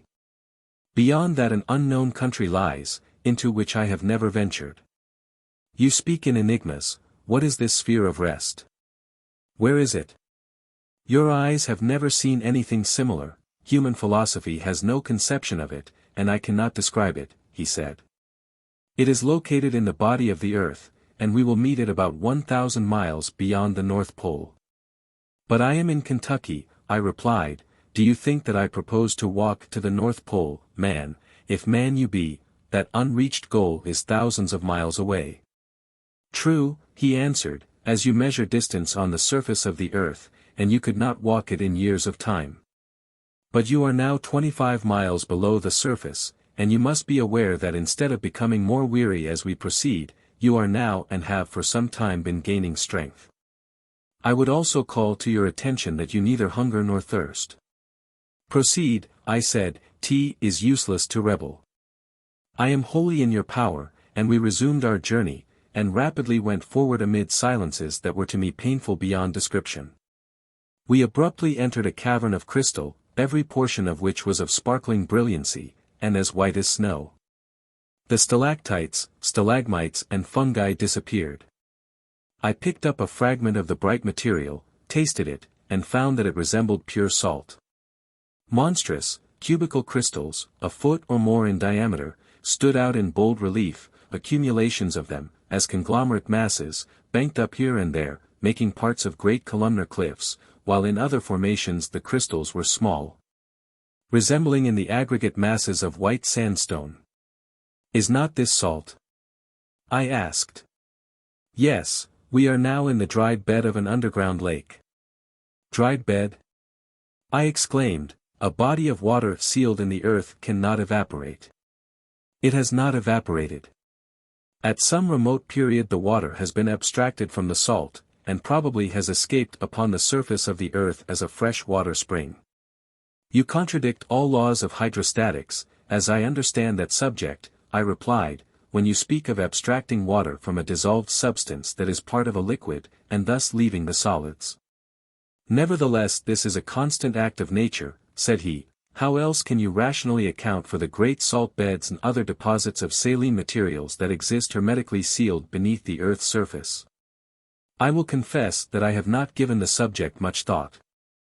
I simply accept the usual explanation to the effect that salty seas have lost their water by evaporation, and afterward the salt formations, by some convulsions of nature, have been covered with earth. Perhaps sinking by earthquake convulsions bodily into the earth. Monstrous cubical crystals. These explanations are examples of some of the erroneous views of scientific writers, he replied. They are true only to a limited extent. The great beds of salt, deep in the earth, are usually accumulations left there by water that is drawn from brine lakes, from which the liberated water often escaped as pure spring water at the surface of the earth. It does not escape by evaporation, at least not until it reaches the earth's surface. Chapter 20. My unbidden guest proves his statement and refutes my philosophy. Interlude, the story interrupted. Let the reader who has followed this strange story which I am directed to title, The End of Earth, and who, in imagination, has traversed the cavernous passages of the underworld and listened to the conversation of those two personages who journeyed towards the secrets of the beyond, return now to upper earth, and once more enter my secluded lodgings. The home of Llewyllyn Drury, him who listened to the aged guest and who claims your present attention. Remember that I relate a story within a story. That importunate guest of mine, of the glittering knife and the silvery hair, like another ancient mariner, had constrained me to listen to his narrative, as he read it aloud to me from the manuscript. I patiently heard chapter after chapter, generally with pleasure, often with surprise, sometimes with incredulity, or downright dissent. Much of the narrative, I must say, yes, most of it, appeared possible, if not probable, as taken in its connected sequence. The scientific sections were not uninteresting. The marvels of the fungus groves, the properties of the inner light, I was not disinclined to accept as true to natural laws. But when the man, who did it came to tell of the intra-earth salt deposits, and to explain the cause of the disappearance of lakes that formerly existed underground, and their simultaneous replacement by beds of salt, my credulity was overstrained.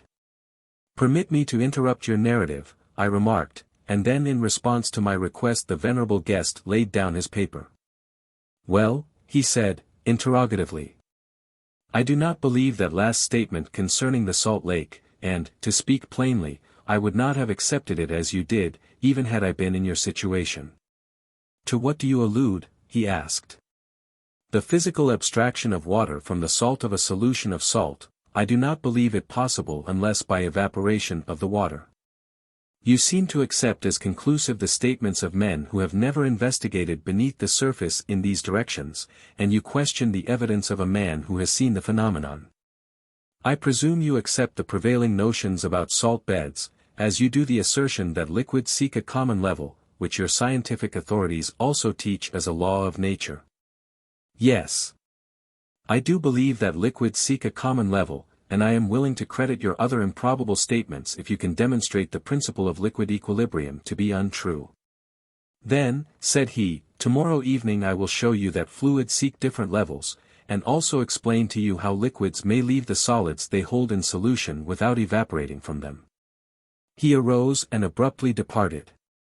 It was near morning, and yet I sat in my room alone pondering the story of my unique guest until I slept to dream of caverns and seances until daylight, when I was awakened by their vividness.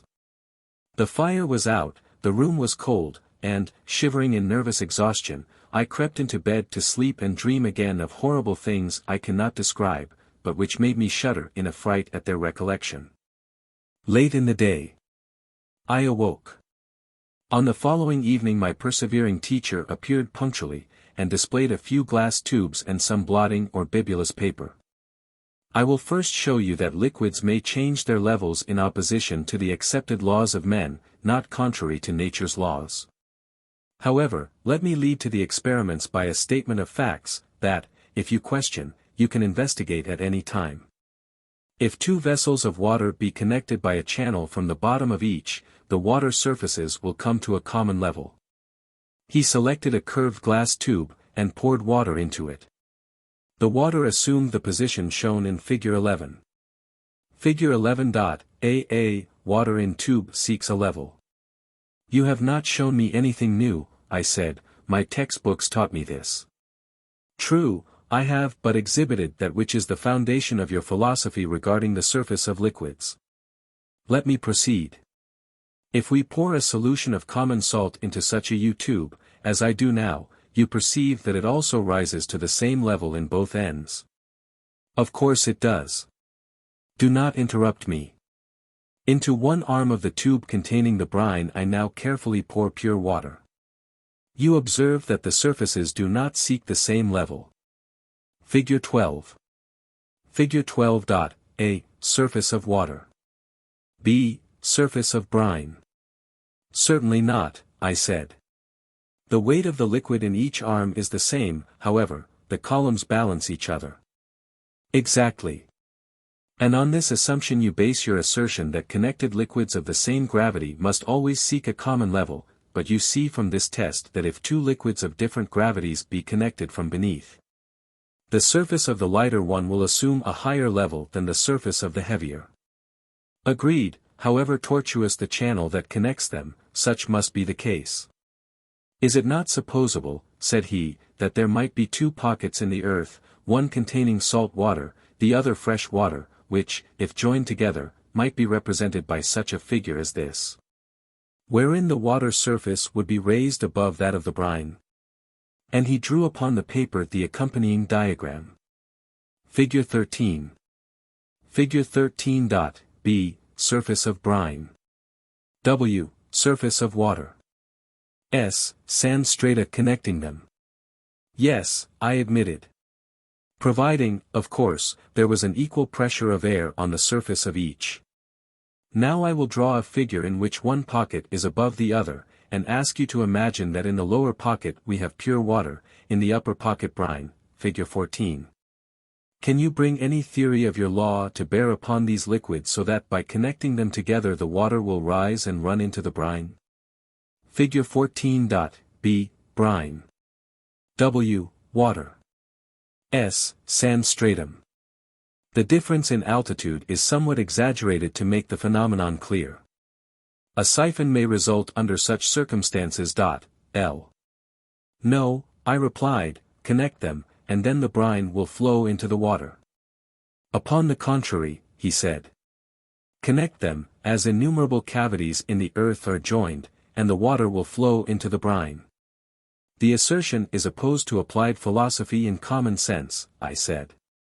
Where ignorance is bliss, is folly to be wise, you know to be a maxim with mortals, he replied, but I must pardon you, your dogmatic education narrows your judgment. I now will prove you in error. He took from his pocket two slender glass tubes, about 1/8 of an inch in bore and 4 inches in length, each closed at one end, and stood them in a perforated cork that he placed upon the table. Into one tube he poured water, and then dissolving some salt in a cup, poured brine into the other, filling both nearly to the top, Figure 15. Next he produced a short curved glass tube, to each end of which was attached a strip of flexible rubber tubing. Then, from a piece of blotting paper such as is used to blot ink, he cut a narrow strip and passed it through the arrangement, forming the apparatus represented by Figure 16. Figure 15. A. Glass tubes. F. Brine surface. E. Water surface. Figure 16. B. Curved glass tube. C. Rubber tubes. D. Bibulous paper. Then he inserted the two tubes, figure 15, into the rubber, the extremities of the paper being submerged in the liquids, producing a combination that rested upright in the cork as shown by figure 17. Figure 17. A. Glass tubes. B. Curved glass tube. C. Rubber tubes. E. Water surface. F. Brine surface. The surfaces of both liquids were at once lowered by reason of the suction of the bibulous paper, the water decreasing most rapidly, and soon the creeping liquids met by absorption in the paper, the point of contact, as the liquids met, being plainly discernible. Now the old man gently slid the tubes upon each other, raising one a little, so as to bring the surfaces of the two liquids exactly on a plane. He then marked the glass at the surface of each with a pen. Observe the result, he remarked as he replaced the tubes in the cork with their liquid surfaces on a line. Together we sat and watched, and soon it became apparent that the surface of the water had decreased in height as compared with that of the brine. By fixing my gaze on the ink mark on the glass I also observed that the brine in the opposing tube was rising. "I will call tomorrow evening," he said, "and we shall then discover which is true, man's theory or nature's practice." Within a short time enough of the water in the glass tube had been transferred to the brine to raise its surface considerably above its former level, the surface of the water being lowered to a greater degree. Figure 18. I was discomfited at the result, and upon his appearance next evening peevishly said to the experimenter, "I do not know that this is fair. Have I not demonstrated that, by properly connecting the liquids, the lighter flows into the heavier, and raises itself above the former surface?" "Yes, but there is no porous paper in the earth." "True. I used this medium because it was convenient. There are, however, vast subterranean beds of porous materials, stone, sand, clay, various other earths, many of which will answer the same purpose. By perfectly natural laws, on a large scale, such molecular transfer of liquids is constantly taking place within the earth, and in these phenomena the law of gravitation seems ignored, and the rule which man believes from narrow experience governs the flow of liquids, is reversed. The arched porous medium always transfers the lighter liquid into the heavier one until its surface is raised considerably above that of the light one. In the same way you can demonstrate that alcohol passes into water, sulfuric ether into alcohol, and other miscible light liquids into those heavier. I have seen you exemplify the statement on a small scale, with water and brine, and cannot question but that it is true on a large one, I replied. So you admit that the assertion governing the surfaces of liquids is true only when the liquids are connected from beneath. In other words, your thought is one-sided, as science thought often is. Figure 18. E. Water surface. F. Brine surface. Yes. Now as to the beds of salt deep within the earth. You are also mistaken concerning their origin. The water of the ocean that runs through an open channel from the one side may flow into an underground lake, that by means of the contact action, suction, of the overlying and surrounding strata is being continually emptied of its water, but not its salt. Thus by absorption of water the brine of the lake becomes in time saturated, starting crystallization regularly over the floor and sides of the basin. Eventually the entire cavity is filled with salt, and a solid mass of rock salt remains. If, however, before the lake becomes solid, the brine supply is shut off by some natural cause as by salt crystals closing the passage thereto, the underground lake is at last drained of its water, the salt crystallizing over the bottom and upon the cliffs, leaving great crevices through the saline deposits, as chances to have been the case with the salt formations through which I passed with my guide, and have recently described to you. Even now I have my doubts as to the correctness of your explanations, especially concerning the liquid surfaces. They are facts, however.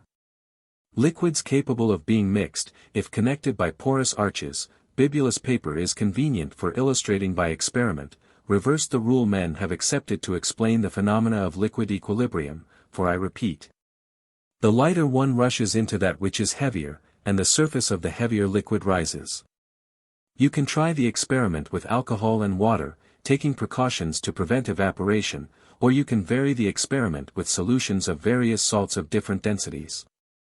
The greater the difference in gravity between the two liquids, the more rapid will be the flow of the lighter one into the heavier, and after equilibrium, the greater will be the contrast in the final height of the resultant liquid surfaces.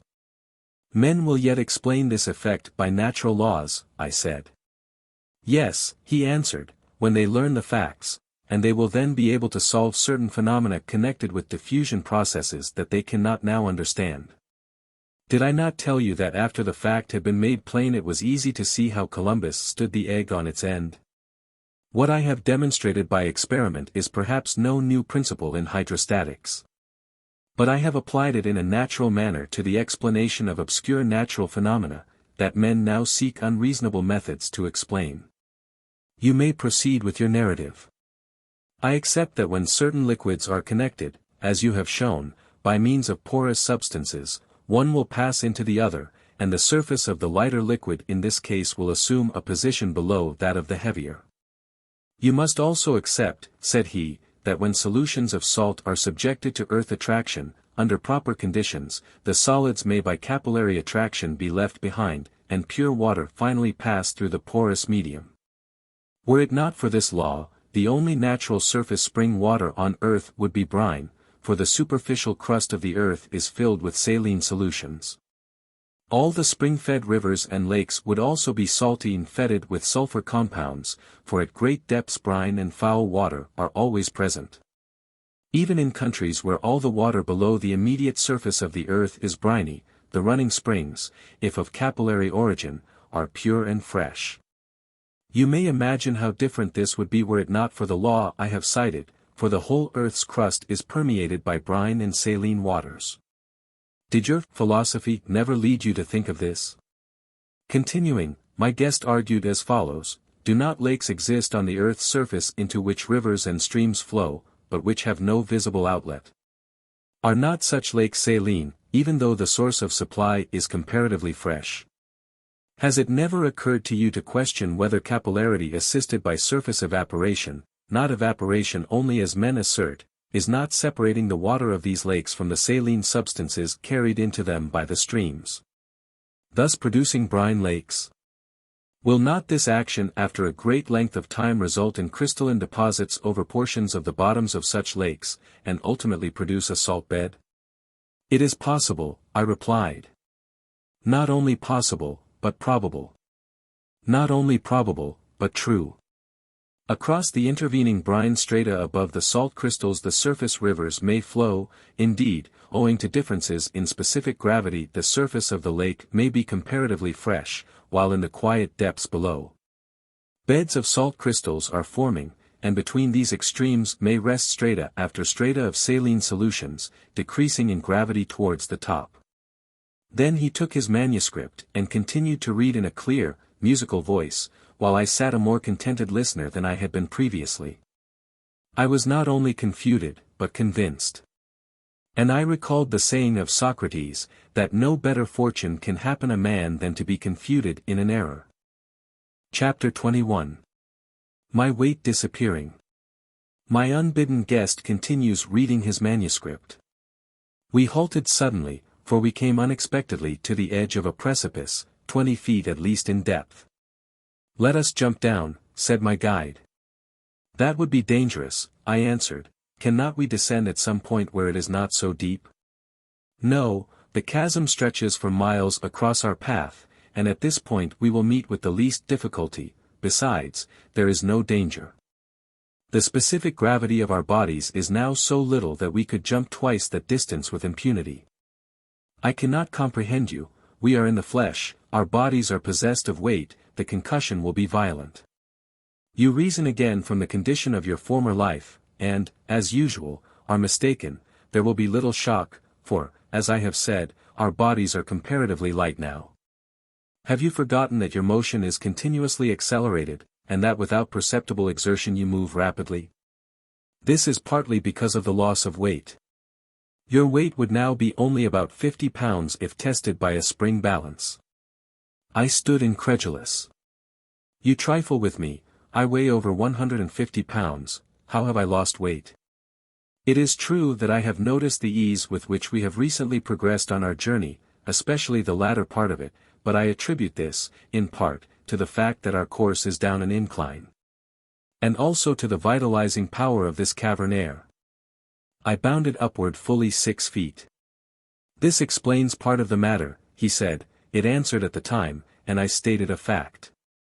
But were it not that you are really consuming a comparatively small amount of energy, you would long before this have been completely exhausted. You have been gaining strength for some hours, have really been growing younger. Your wrinkled face has become more smooth, and your voice is again natural. You were prematurely aged by your brothers on the surface of the earth, in order that when you passed the line of gravity, you might be vigorous and enjoying manhood again.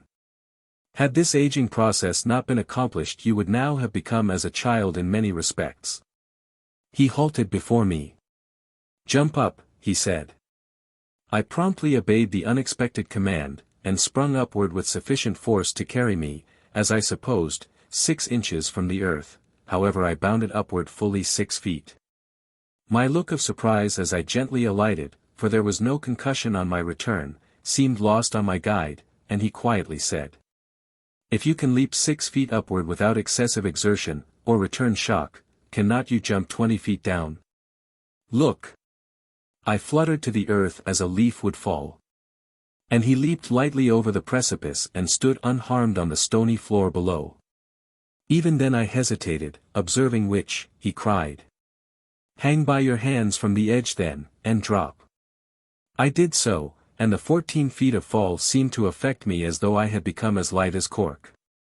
I fluttered to the earth as a leaf would fall, and leaned against the precipice in surprised meditation. "Others have been through your experience," he remarked, "and I therefore can overlook your incredulity. But experiences such as you now meet, remove distrust. Doing is believing." He smiled benignantly. I pondered, revolving in my mind the fact that persons had in mental abstraction, passed through unusual experiences in ignorance of conditions about them, until their attention had been called to the scene in yet unnoticed surroundings. And they had then beheld the facts plainly. The puzzle picture stares the eye and impresses the retina, but is devoid of character until the hidden form is developed in the mind, and then that form is always prominent to the eye. We leaped over great inequalities. My remarkably light step, now that my attention had been directed thereto, was constantly in my mind, and I found myself suddenly possessed of the strength of a man, but with the weight of an infant. I raised my feet without an effort. They seemed destitute of weight. I leaped about, tumbled, and rolled over and over on the smooth stone floor without injury. It appeared that I had become the airy similitude of my former self, my material substance having wasted away without a corresponding impairment of strength. I pinched my flesh to be assured that all was not a dream, and then endeavored to convince myself that I was the victim of delirium, but in vain. Too sternly my self-existence confronted me as a reality, a cruel reality. A species of intoxication possessed me once more, and I now hoped for the end, whatever it might be. We resumed our journey, and rushed on with increasing rapidity, galloping hand in hand, down, down, ever downward into the illuminated crevice of the earth. The spectral light by which we were aureoled increased in intensity, as by arithmetical progression, and I could now distinguish objects at a considerable distance before us. My spirits rose as if I were under the influence of a potent stimulant. A liveliness that was the opposite of my recent despondency had gained control, and I was again possessed of a delicious mental sensation, to which I can only refer as a most rapturous exhilaration. My guide grasped my hand firmly, and his touch, instead of revolting me as formerly it had done, gave pleasure. We together leaped over great inequalities in the floor, performing these aerial feats almost as easily as a bird flies. Indeed, I felt that I possessed the power of flight, for we bounded fearlessly down great declivities and over abysses that were often perpendicular, and many times our height.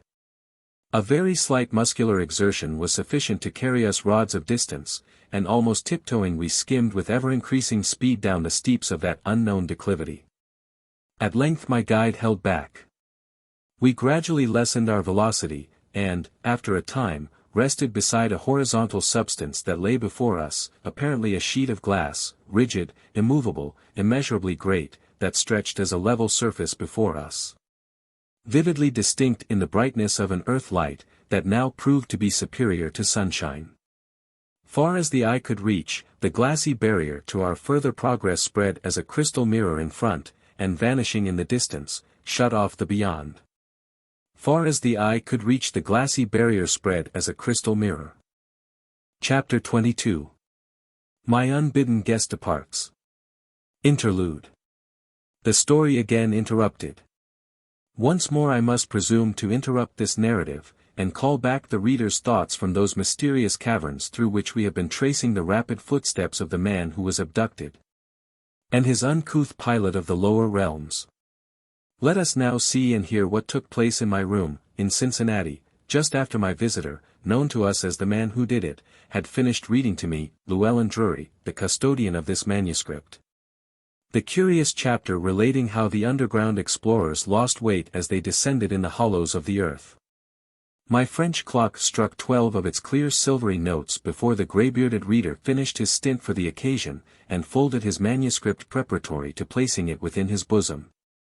"It is past midnight," he said, "and it is time for me to depart, but I will come to you again within a year. Meanwhile, during my absence, search the records, question authorities, and note such objections as rise therefrom concerning the statements I have made.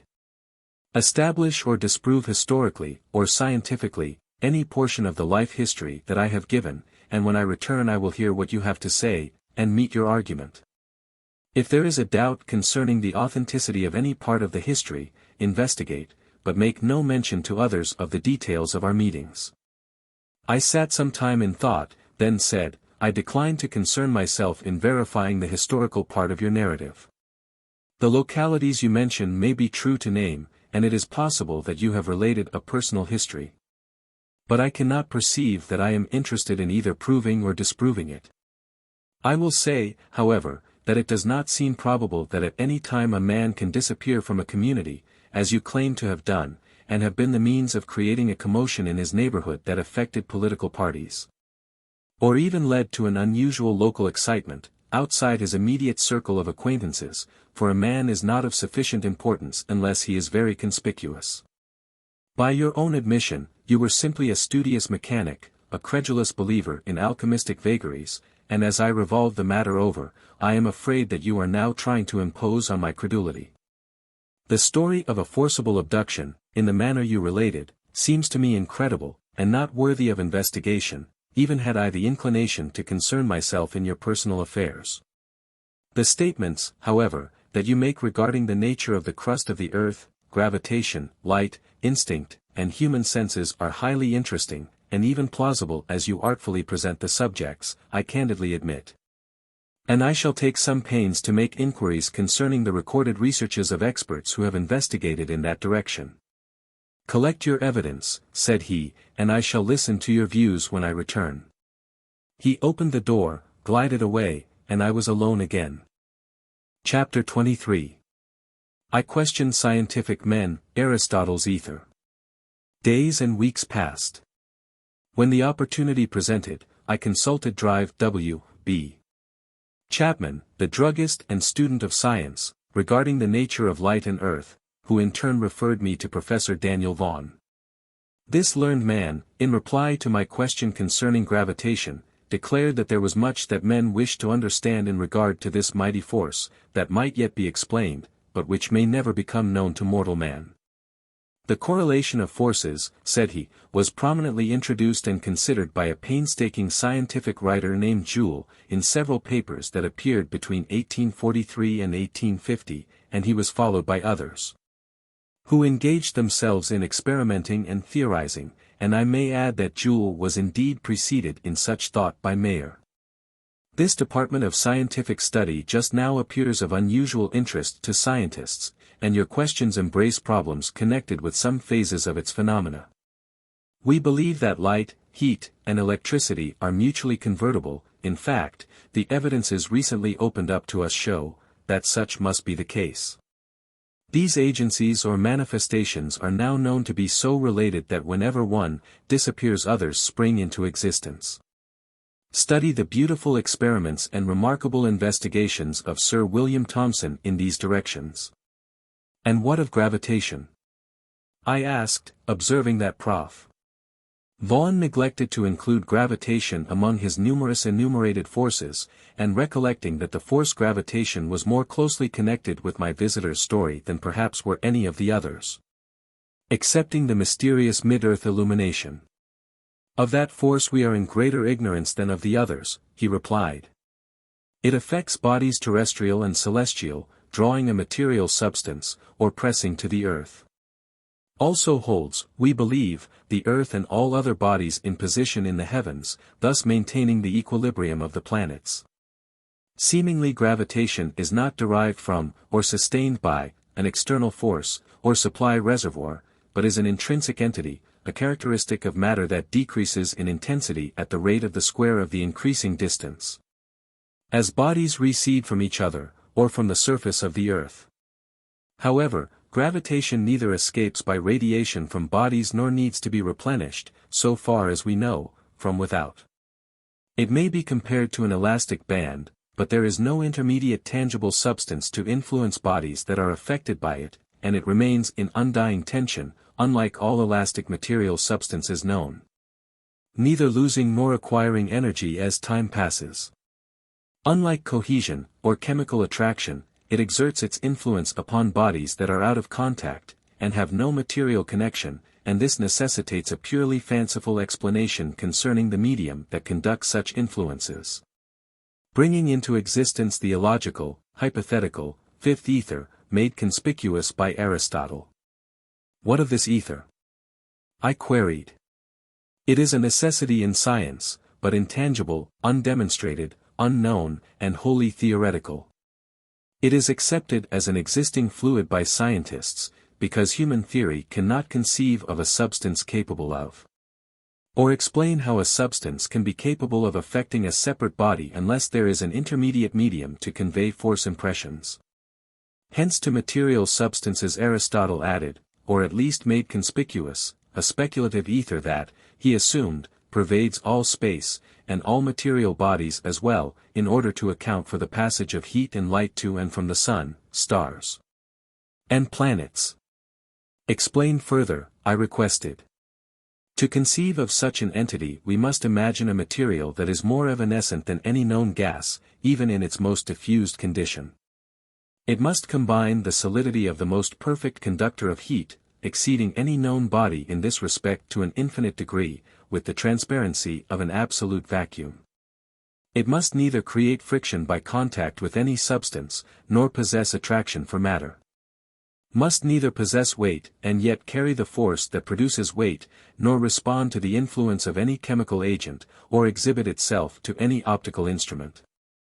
It must be invisible, and yet carry the force that produces the sensation of sight. It must be of such a nature that it cannot, according to our philosophy, affect the corpuscles of earthly substances while permeating them without contact or friction, and yet, as a scientific incongruity. It must act so readily on physical bodies as to convey to the material eye the sensation of sight, and from the sun to creatures on distant planets it must carry the heat force, thus giving rise to the sensation of warmth. Through this medium, yet without sensible contact with it, worlds must move, and planetary systems revolve, cutting and piercing it in every direction, without loss of momentum. And yet, as I have said, this ether must be in such close contact as to convey to them the essence that warms the universe, lights the universe, and must supply the attractive bonds that hold the stellar worlds in position. A nothing in itself, so far as man's senses indicate, the ether of space must be denser than iridium, more mobile than any known liquid, and stronger than the finest steel. I cannot conceive of such an entity, I replied. No. Neither can any man, for the theory is irrational, and cannot be supported by comparison with laws known to man, but the conception is nevertheless a primary necessity in scientific study. Can man, by any rational theory, combine a vacuum and a substance, and create a result that is neither material nor vacuity, neither something or nothing, and yet an intensified all. Being more attenuated than the most perfect of known vacuums, and a conductor better than the densest metal. This we do when we attempt to describe the scientist's all-pervading ether of space, and to account for its influence on matter. This hypothetical ether is, for want of a better theory of causes, as supreme in philosophy today as the alchest of the talented old alchemist Van Helmont was in former times, a universal spirit that exists in conception, and yet does not exist in perception, and of which modern science knows as little as its speculative promulgator, Aristotle, did. We who pride ourselves on our exact science, smile at some of Aristotle's statements in other directions, for science has disproved them, and yet necessity forces us to accept this illogical ether speculation, which is, perhaps, the most unreasonable of all theories. Did not this Greek philosopher also gravely assert that the lion has but one vertebra in his neck, that the breath of man enters the heart, that the back of the head is empty, and that man has but 8 ribs? Aristotle must have been a careless observer, I said. Yes, he answered. It would seem so, and science, today, bases its teachings concerning the passage of all forces from planet to planet, and sun to sun, on dicta such as I have cited, and no more reasonable in applied experiment. And I have been referred to you as a conscientious scientific teacher, I said. Why do you speak so facetiously? I am well enough versed in what we call science, to have no fear of injuring the cause by telling the truth, and you asked a direct question. If your questions carry you farther in the direction of force studies, accept at once, that, of the intrinsic constitution of force itself, nothing is known. Heat, light, magnetism, electricity, galvanism, until recently known as imponderable bodies, are now considered as modifications of force, but, in my opinion, the time will come when they will be known as disturbances. Disturbances of what? I do not know precisely, but of something that lies behind them all, perhaps creates them all, but yet is in essence unknown to men. Give me a clearer idea of your meaning. It seems impossible, he replied.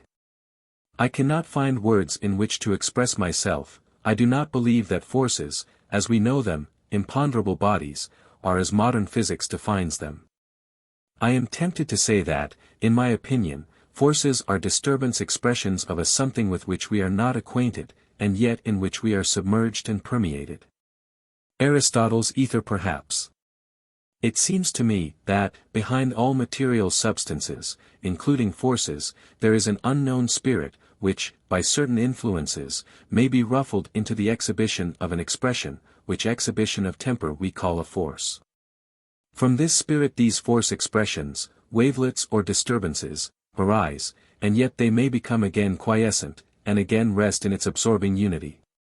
The water from the outlet of a calm lake flows over a gentle decline in ripples, or quiet undulations, over the rapids in musical laughings, over a precipice in thunder tones, always water, each a different phase, however. To become quiet in another lake, as ripples in this universe may awaken to our perception, to repose again, and still be water. He hesitated. Go on, I said. So I sometimes have dared to dream that gravitation may be the reservoir that conserves the energy for all mundane forces, and that what we call modifications of force are intermediate conditions, ripples, rapids, or cascades, in gravitation. Continue, I said, eagerly, as he hesitated. He shook his head. Chapter 24. The Soliloquy of Prop. Daniel Vaughan, gravitation is the beginning and gravitation is the end. All earthly bodies kneel to gravitation. Please continue, I am intensely interested. I wish that I could give you my reasons for the desire, I cannot do so, but I beg you to continue. I should add, continued Vaughan, ignoring my remarks, that we have established rules to measure the force of gravitation, and have estimated the decrease of attraction as we leave the surfaces of the planets. We have made comparative estimates of the weight of the Earth and planets, and have reason to believe that the force expression of gravitation attains a maximum at about 1/6 the distance toward the center of the Earth, then decreases, until at the very center of our planet, matter has no weight. This, together with the rule I repeated a few moments ago, is about all we know, or think we know, of gravitation. Gravitation is the beginning and gravitation is the end, all earthly bodies kneel to gravitation. I cannot imagine a beyond, and yet gravitation, mused the rapt philosopher, may also be an expression of. He hesitated again, forgetting me completely, and leaned his shaggy head upon his hands. I realized that his mind was lost in conjecture, and that he was absorbed in the mysteries of the scientific immensity. Would he speak again? I could not think of disturbing his reverie, and minutes passed in silence.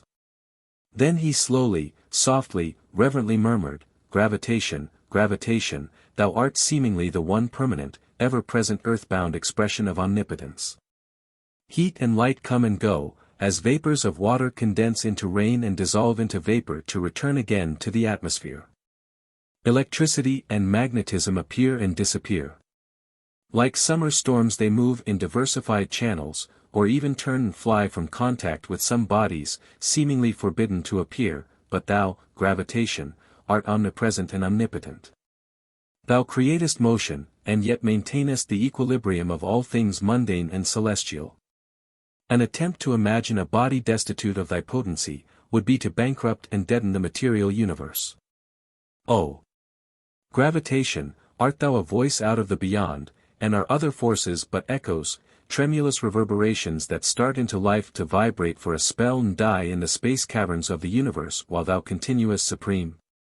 Soliloquy of Prof. Daniel Vaughan. Gravitation is the beginning, and gravitation is the end, all earthly bodies kneel to gravitation. His bowed head and rounded shoulders stooped yet lower. He unconsciously brushed his shaggy locks with his hand, and seemed to confer with a familiar being whom others could not see. A voice from without, he repeated, from beyond our realm. Shall the subtle ears of future scientists catch yet lighter echoes?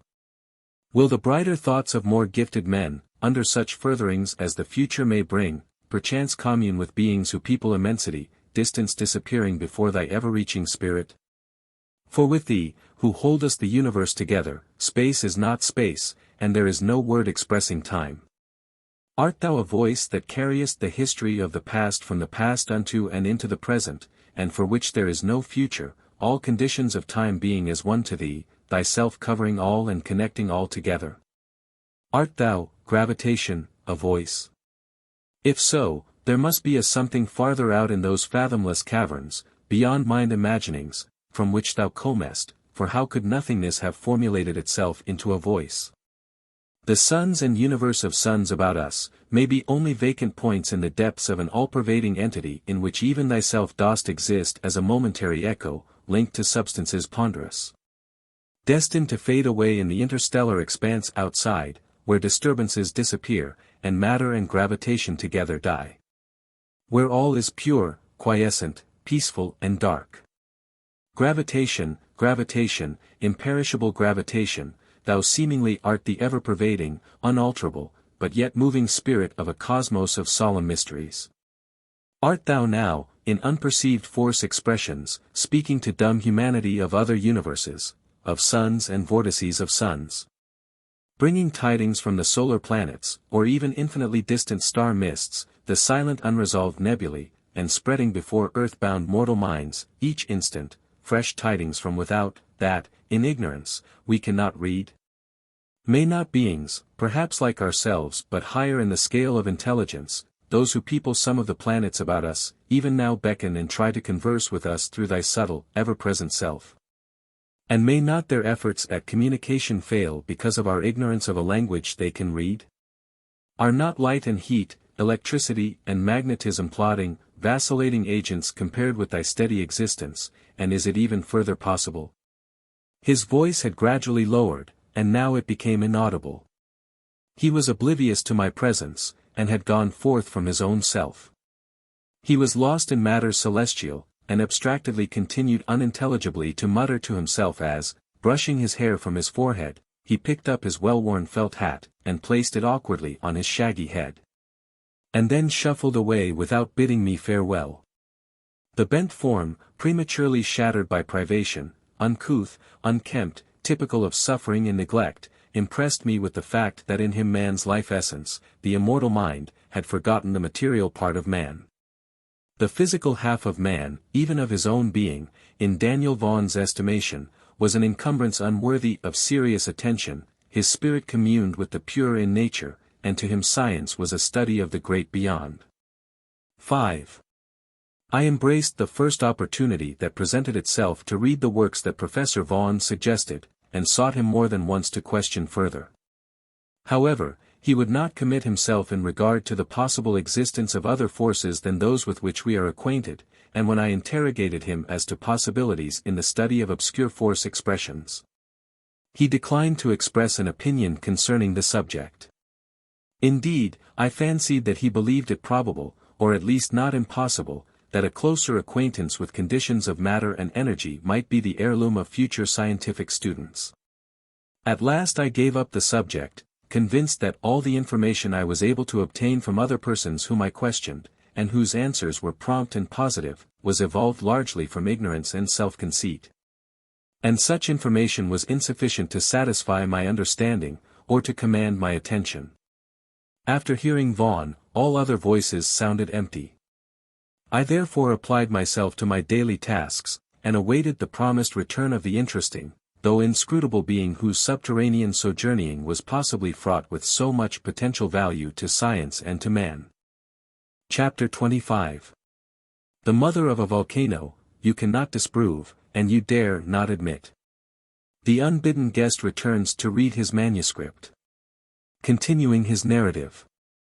A year from the evening of the departure of the old man, found me in my room, expecting his presence, and I was not surprised when he opened the door, and seated himself in his accustomed chair. "Are you ready to challenge my statements?" he said, taking up the subject as though our conversation had not been interrupted. "No." "Do you accept my history?" "No." "You cannot disprove, and you dare not admit. Is not that your predicament?" he asked. "You have failed in every endeavor to discredit the truth, and your would-be scientists, much as they would like to do so, cannot serve you. Now we will continue the narrative, and I shall await your next attempt to cast a shadow over the facts." Then with his usual pleasant smile, he read from his manuscript a continuation of the intra-earth journey as follows. "Be seated," said my eyeless guide. "And I will explain some facts that may prove of interest in connection with the nature of the superficial crust of the earth. This crystal liquid spreading before us is a placid sheet of water, and is the feeder of the volcano, Mount Apomeo. Can that be a surface of water?" I interrogated. "I find it hard to realize that water can be so immovable. I suppose the substance before us to be a rigid material, like glass, perhaps. There is no wind to ruffle this aqueous surface, why should it not be quiescent? This is the only perfectly smooth sheet of water that you have ever seen. It is in absolute rest, and thus appears a rigid level plane." "Grant that your explanation is correct," I said, "yet I cannot understand how a quiet lake of water can give rise to a convulsion such as the eruption of a volcano." "Not only is this possible," he responded, "but water usually causes the exhibition of phenomena known as volcanic action. The island of Ischia, in which the volcanic crater Apomeo is situated, is connected by a tortuous crevice with the peaceful pool by which we now stand, and at periods, separated by great intervals of time. The lake is partly emptied by a simple natural process, and a part of its water is expelled above the earth's surface in the form of superheated steam, which escapes through that distant crater. But I see no evidence of heat or even motion of any kind." "Not here," he replied, "in this place there is none. The energy is developed thousands of miles away, but since the phenomena of volcanic action are to be partially explained to you at a future clay, I will leave that matter for the present. We shall cross this lake." I observed as we walked along its edge that the shore of the lake was precipitous in places, again formed a gradually descending beach, and the dead silence of the space about us, in connection with the death-like stillness of that rigid mass of water and its surroundings, became increasingly impressive and awe-inspiring. Never before had I seen such a perfectly quiet glass-like surface. Not a vibration or undulation appeared in any direction. The solidity of steel was exemplified in its steady, apparently inflexible contour, and yet the pure element was so transparent that the bottom of the pool was as clearly defined as the top of the cavern above me. The lights and shades of the familiar lakes of western New York were wanting here, and it suddenly came to my mind that there were surface reflections, but no shadows, and musing on this extraordinary fact, I stood motionless on a jutting cliff absorbed in meditation, abstractedly gazing down into that transparent depth. Without sun or moon, without apparent source of light, and yet perfectly illuminated, the lofty caverns seemed cut by that aqueous plane into two sections, one above and one below a transparent, rigid surface line. The dividing line, or horizontal plane, appeared as much a surface of air as a surface of water, and the material above that plane seemed no more nor less a gas, or liquid, than that beneath it. If two limpid, transparent liquids, immiscible, but of different gravities, be poured into the same vessel, the line of demarcation will be as a brilliant mirror, such as I now beheld parting and yet uniting the surfaces of air and water. Lost in contemplation, I unconsciously asked the mental question, "Where are the shadows?" My guide replied, "You have been accustomed to lakes on the surface of the earth, water that is illuminated from above. Now you see by a light that is developed from within and below, as well as from above. There is no outside point of illumination, for the light of this cavern, as you know, is neither transmitted through an overlying atmosphere nor radiated from a luminous center. It is an inherent quality, and as objects above us and within the lake are illuminated alike from all sides, there can be no shadows." Musingly, I said, "That which has occurred before in this journey to the unknown country of which I have been advised, seemed mysterious. But each succeeding step discovers to me another novelty that is more mysterious, with unlooked-for phenomena that are more obscure. This phenomenon is not more of a mystery than is the fact that light radiates from the sun. Man cannot explain that, and I shall not now attempt to explain this. Both conditions are attributes of force, but with this distinction, the crude light and heat of the sun, such as men experience on the surface of the earth, is here refined and softened. And the characteristic glare and harshness of the light that is known to those who live on the earth's surface is absent here. The solar ray, after penetrating the earth's crust, is tempered and refined by agencies which man will yet investigate understandingly, but which he cannot now comprehend. We came to a metal boat. Am I destined to deal with these problems? Only in part. Are still greater wonders before us? If your courage is sufficient to carry you onward, you have yet to enter the portal of the expanse we approach. Lead on, my friend, I cried, lead on to these undescribed scenes, the occult wonderland that. He interrupted me almost rudely, and in a serious manner said, "Have you not learned that wonder is an exemplification of ignorance? The child wonders at a goblin story, the savage at a trinket, the man of science at an unexplained manifestation of a previously unperceived natural law, each wonders in ignorance, because of ignorance. Accept now that all you have seen from the day of your birth on the surface of the earth, to the present, and all that you will meet here are wonderful only because the finite mind of man is confused with fragments of evidence, that, from whatever direction we meet them, spring from an unreachable infinity. We will continue our journey. Proceeding farther along the edge of the lake we came to a metallic boat. This my guide picked up as easily as though it were of paper, for be it remembered that gravitation had slackened its hold here. Placing it upon the water, he stepped into it, and as directed I seated myself near the stern, my face to the bow, my back to the shore. The guide, directly in front of me, gently and very slowly moved a small lever that rested on a projection before him, and I gazed intently upon him as we sat together in silence. At last I became impatient, and asked him if we would not soon begin our journey. "We have been on our way since we have been seated," he answered. I gazed behind with incredulity. The shore had disappeared, and the diverging wake of the ripples showed that we were rapidly skimming the water. "This is marvelous," I said. "Incomprehensible, for without sail or oar, wind or steam, we are fleeing over a lake that has no current." "True, but not marvelous. Motion of matter is a result of disturbance of energy connected therewith.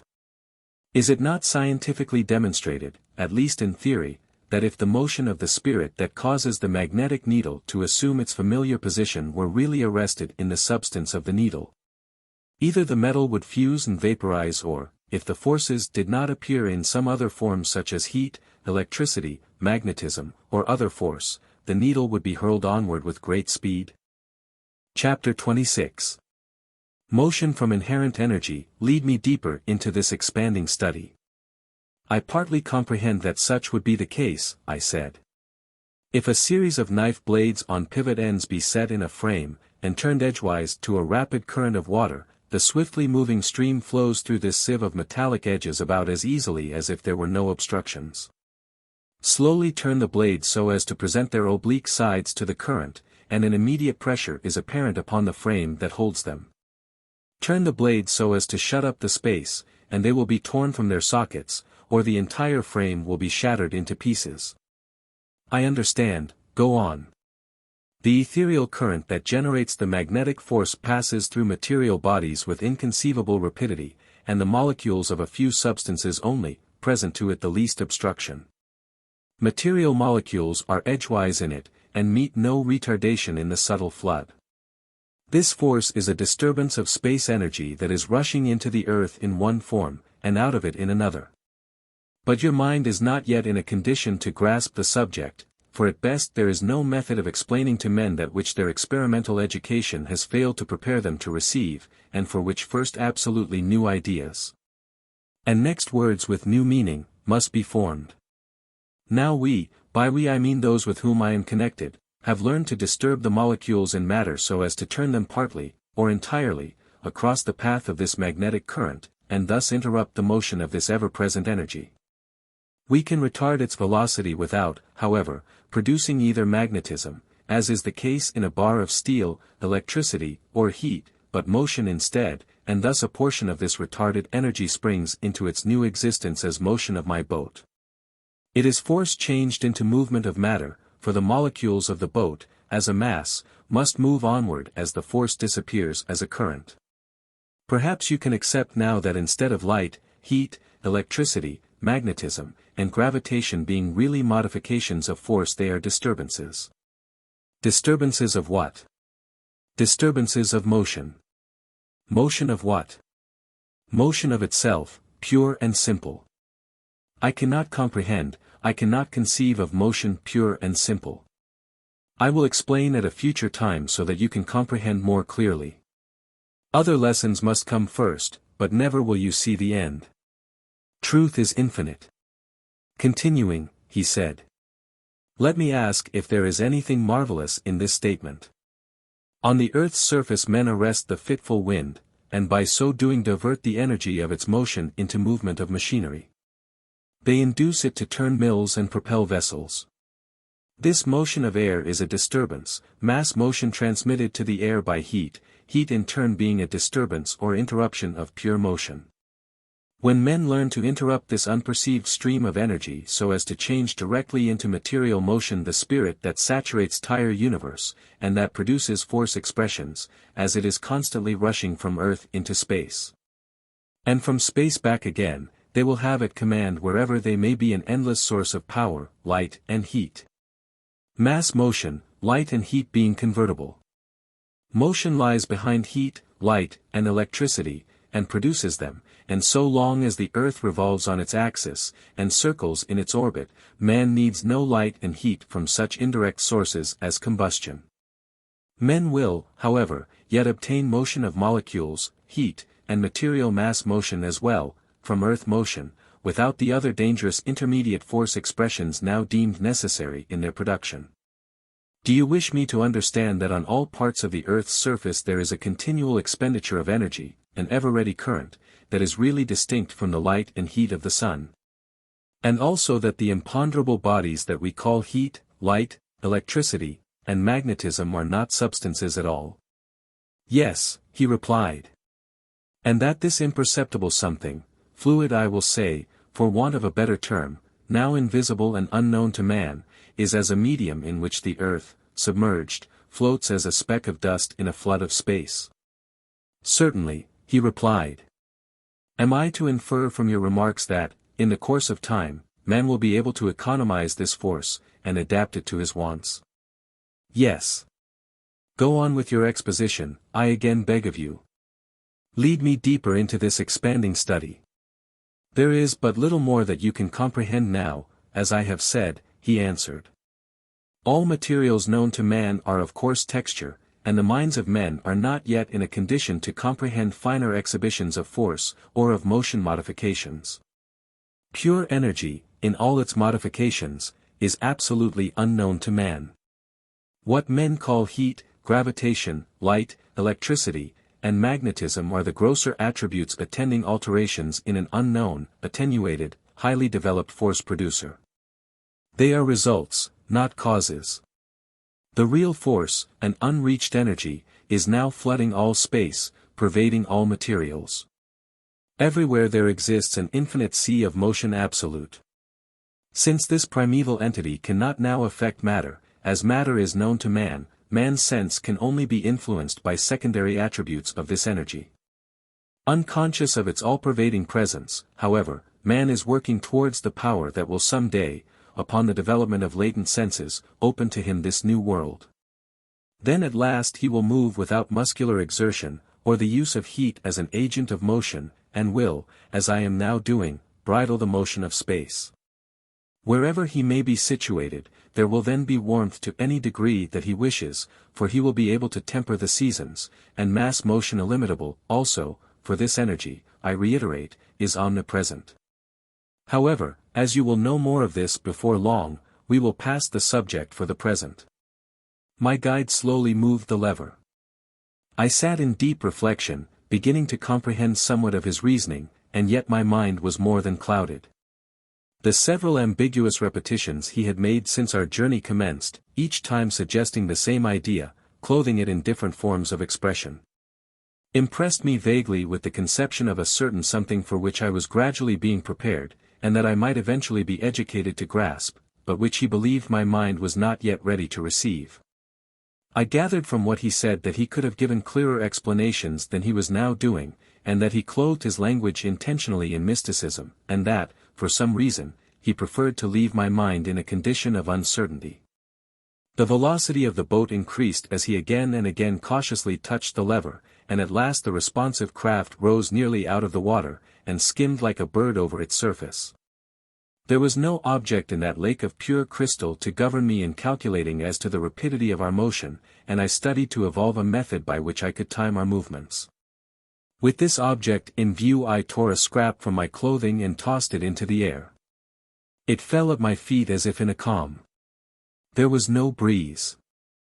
I picked the fragment up, in bewilderment, for I had expected it to fall behind us. Then it occurred to me, as by a flash, that notwithstanding our apparently rapid motion, there was an entire absence of atmospheric resistance. What could explain the paradox? I turned to my guide and again tossed the fragment of cloth upward, and again it settled at my feet. He smiled, and answered my silent inquiry. There is a protecting sheet before us, radiating, fan-like, from the bow of our boat as if a large pane of glass were resting on edge, thus shedding the force of the wind. This diaphragm catches the attenuated atmosphere and protects us from its friction. But I see no such protecting object, I answered. No, it is invisible. You cannot see the obstructing power, for it is really a gyrating section of force, and is colorless. That spray of metal on the brow of our boat is the developer of this protecting medium. Imagine a transverse section of an eddy of water on edge before us, and you can form a comparison. Throw the bit of garment as far as you can beyond the side of the boat. I did so, and saw it flutter slowly away to a considerable distance parallel with our position in the boat as though in a perfect calm, and then it disappeared. It seemed to have been dissolved. I gazed at my guide in amazement. "Try again," said he. The bit of garment fluttered listlessly away to the same distance, and then, vacancy. I tore another and a larger fragment from my coat sleeve. I fixed my eyes closely upon it, and cast it from me. The bit of garment fluttered listlessly away to the same distance, and then, vacancy. Wonders of Wonderland, mysteries of the mysterious. What would be the end of this marvelous journey? Suspicion again possessed me, and distrust arose. Could not my self-existence be blotted out in like manner? I thought again of my New York home, and the recollection of Upper Earth, and those broken family ties brought to my heart a flood of bitter emotions. I inwardly cursed the writer of that alchemistic letter, and cursed myself for heeding the contents. The tears gushed from my eyes and trickled through my fingers as I covered my face with my hands and groaned aloud. Then, with a gentle touch, my guide's hand rested on my shoulder. "Calm yourself," he said, "this phenomenon is a natural sequence to a deeper study of nature than man has reached. It is simply the result of an exhibition of rapid motion. You are upon a great underground lake, that, on a shelf of earth substance 150 miles below the Earth's surface, covers an area of many thousand square miles, and which has an average depth of 5 miles. We are now crossing it diagonally at a rapid rate by the aid of the force that man will yet use in a perfectly natural manner on the rough upper ocean and bleak lands of the Earth's coarse surface. The fragments of cloth disappeared from sight when thrown beyond the influence of our protecting diaphragm, because when they struck the outer motionless atmosphere they were instantly left behind. The eye could not catch their sudden change in motion. A period of time is necessary to convey from eye to mind the sensation of sight. The bullet shot from a gun is invisible by reason of the fact that the eye cannot discern the momentary interruption to the light. A cannon ball will compass the field of vision of the eye, moving across it without making itself known, and yet the fact does not excite surprise. We are traveling so fast that small, stationary objects outside our track are invisible. Then in a kind, pathetic tone of voice, he said. An important lesson you should learn, I have mentioned it before. Whatever seems to be mysterious, or marvelous, is only so because of the lack of knowledge of associated natural phenomena and connected conditions. All that you have experienced, all that you have yet to meet in your future journey, is as I have endeavored to teach you, in exact accordance with the laws that govern the universe, of which the earth constitutes so small a portion that, were the conditions favorable, it could be blotted from its present existence as quickly as that bit of garment disappeared, and with as little disturbance of the mechanism of the moving universe. I leaned over, resting my face upon my elbow. My thoughts were immethodically wandering in the midst of multiplying perplexities. I closed my eyes as a weary child, and slept. Chapter 27. Sleep, dreams, nightmare, strangle the life from my body. I know not how long I sat wrapped in slumber. Even if my body had not been wearing away as formerly, my mind had become excessively wearied. I had existed in a state of abnormal mental intoxication far beyond the period of accustomed wakefulness, and had taxed my mental organization beyond endurance. In the midst of events of the most startling description, I had abruptly passed into what was at its commencement the sweetest sleep of my recollection, but which came to a horrible termination. In my dream I was transported once more to my native land, and roamed in freedom throughout the streets of my lost home. I lived over again my early life in Virginia, and I seemed to have lost all recollection of the weird journey which I had lately taken.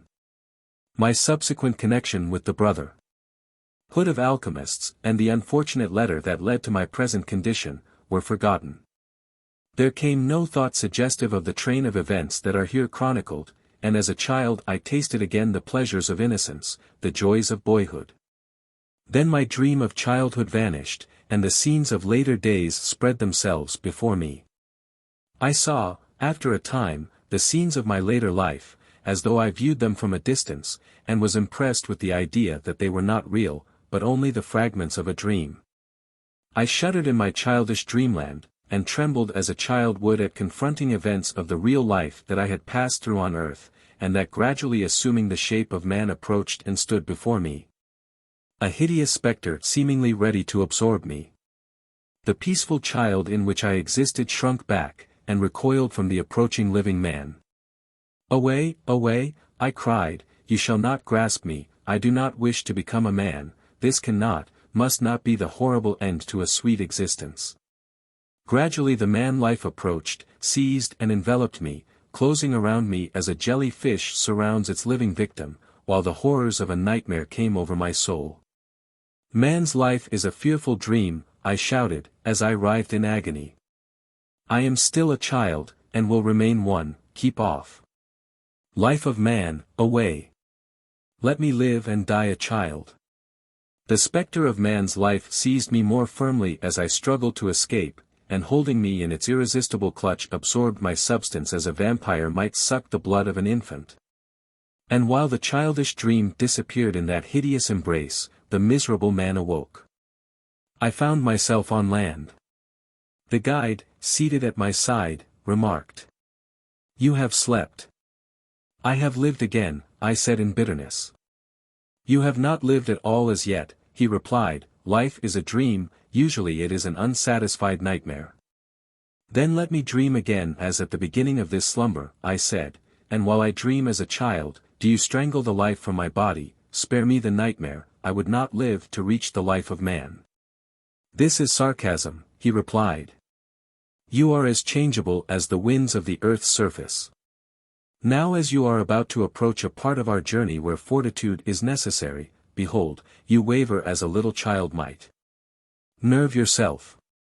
The trials of the present require a steady mind, let the future care for itself, you cannot recall the past. I became attentive again. The depressing effects of that repulsive dream rapidly lifted, and wasted away, as I realized that I was a man, and was destined to see more than can be seen in the future of other mortals. This elevation of my spirit was evidently understood by my guide. He turned to the lake, and pointing to its quiet bosom, remarked. For 5 hours we have journeyed over this sheet of water at the average rate of 900 miles an hour. At the time you threw the fragments of cloth overboard, we were traveling at a speed of not less than 20 miles per minute. You remember that some hours ago you criticized my assertion when I said that we would soon be near the axis of the Earth beneath the North Pole, and now we are beyond that point, and are about 6,000 miles from where we stood at that time. You must have your way, I replied. I cannot disprove your assertion, but were it not that I have passed through so many marvelous experiences since first we met, I would question the reliability of your information. My guide continued. The surface of this lake lies as a mirror beneath both the ocean and the land. The force effect that preserves the configuration of the ocean preserves the form of this also, but influences it to a less extent, and the two surfaces lie nearly parallel with each other. This one being 150 miles beneath the surface of the earth. The shell of the earth above us is honeycombed by caverns in some places, in others it is compact, and yet, in most places, is impervious to water. At the farther extremity of the lake, a stratum of porous material extends through the space intervening between the bottom of the ocean and this lake. By capillary attraction, assisted by gravitation, part of the water of the ocean is being transferred through this stratum to the underground cavity. The lake is slowly rising. At this remark I interrupted him. You say the water in the ocean is being slowly transferred down to this underground lake less by gravity than by capillarity. Yes. I believe that I have reason to question that statement, if you do not include the salt, I replied. Pray state your objections. I answered. Whether a tube be long or short, if it penetrate the bottom of a vessel of brine, and extend downward, the brine will flow into and out of it by reason of its weight. You mistake, he asserted. The attraction of the sides of the capillary tube, if the tube is long enough, will eventually separate the water from the salt, and at length a downward flow of water only will result. I again expressed my incredulity. More than this, by perfectly natural laws the water that is freed from the tubes might again force itself upward perfectly fresh, to the surface of the earth, yes, under proper conditions, above the surface of the ocean. Do you take me for a fool? I said. Is it not self-evident that a fountain cannot rise above its source? It often does, he answered. You trifle with me, I said, acrimoniously. No, he replied, I am telling you the truth. Have you never heard of what men call artesian wells? Yes, and, here I attempted in turn to become sarcastic, have you never learned that they are caused by water flowing into crevices in uplands where layers of stone or of clay strata separated by sand or gravel slant upward? The water conducted thence by these channels afterward springs up in the valleys to which it has been carried by means of the crevices in these strata, but it never rises above its source. To my surprise he answered, "This is another of man's scientific speculations, based on some facts, it is true, and now and then correct, but not invariably. The water of an artesian well on an elevated plain may flow into the earth from a creek, pond, or river, that is lower than the mouth of the well it feeds. And still it may spout into the air from either a near or distant elevation that is higher than its source." "I cannot admit the truth of this," I said. "I am willing to listen to reason, but such statements as these seem altogether absurd." "As you please," he replied, "we will continue our journey." Chapter 28. A challenge, my unbidden guest accepts it. Interlude. The story interrupted. The white-haired reader, in whom I had now become deeply interested, no longer an unwelcome stranger, suspended his reading, laid down his manuscript, and looking me in the face, asked, "Are you a believer?" "No," I promptly answered. "What part of the narrative do you question?" "All of it." "Have you not already investigated some of the statements I previously made?" he queried. "Yes," I said, "but you had not then given utterance to such preposterous expressions." "Is not the truth, he answered. "You ask me to believe impossibilities," I replied. "Name one." "You yourself admit," I said warmly, "that you were incredulous, and shook your head when your guide asserted that the bottom of the ocean might be as porous as a sieve, and still hold water. A fountain cannot rise above its source." "It often does, however," he replied. "I do not believe you," I said boldly. "And, furthermore, I assert that you might as reasonably ask me to believe that I can see my own brain, as to accept your fiction regarding the production of light, miles below the surface of the earth. I can make your brain visible to you, and if you dare to accompany me, I will carry you beneath the surface of the earth and prove my other statement," he said. "Come." He arose and grasped my arm. I hesitated. "You confess that you fear the journey." I made no reply. "Well, since you fear that method, I am ready to convince you of the facts by any rational course you may select, and if you wish to stake your entire argument on the general statement that a stream of water cannot rise above its head, I will accept the challenge. But I insist that you do not divulge the nature of the experiment until, as you are directed, you make public my story." "Of course a fluid can be pumped up," I sarcastically observed. "However, I promise the secrecy you ask." "I am speaking seriously," he said, "and I have accepted your challenge. Your own eyes shall view the facts, your own hands prepare the conditions necessary. Procure a few pints of sand, and a few pounds of salt. Tomorrow evening I will be ready to make the experiment." "Agreed, if you will induce a stream of water to run uphill, a fountain to rise above its head, I will believe any statement you may henceforth make." "Be ready, then," he replied, "and procure the materials named." So saying he picked up his hat and abruptly departed. These substances I purchased the next day, procuring the silver sand from Gordon's Pharmacy, corner of 8th and Western Row, and promptly at the specified time we met in my room. He came, provided with a cylindrical glass jar about 18 inches high and 2 inches in diameter, such as I have since learned is called a hydrometer jar, and a long, slender drawn glass tube, the internal diameter of which was about 1/16 of an inch. "You have deceived me," I said. "I know well enough that capillary attraction will draw a liquid above its surface. You demonstrated that quite recently to my entire satisfaction." "True, and yet not true of this experiment," he said. "I propose to force water through and out of this tube. Capillary attraction will not expel a liquid from a tube if its mouth be above the surface of the supply." He dipped the tip of a capillary tube into a tumbler of water. The water rose inside the tube about an inch above the surface of the water in the tumbler. "Capillary attraction can do no more," he said. "Break the tube 1/8 of an inch above the water, far below the present capillary surface, and it will not overflow. The exit of the tube must be lower than the surface of the liquid if circulation ensues. He broke off a fragment, and the result was as predicted. Then he poured water into the glass jar to the depth of about 6 inches, and selecting a piece of very thin muslin, about an inch square, turned it over the end of the glass tube, tied it in position, and dropped that end of the tube into the cylinder. The muslin simply prevents the tube from filling with sand, he explained.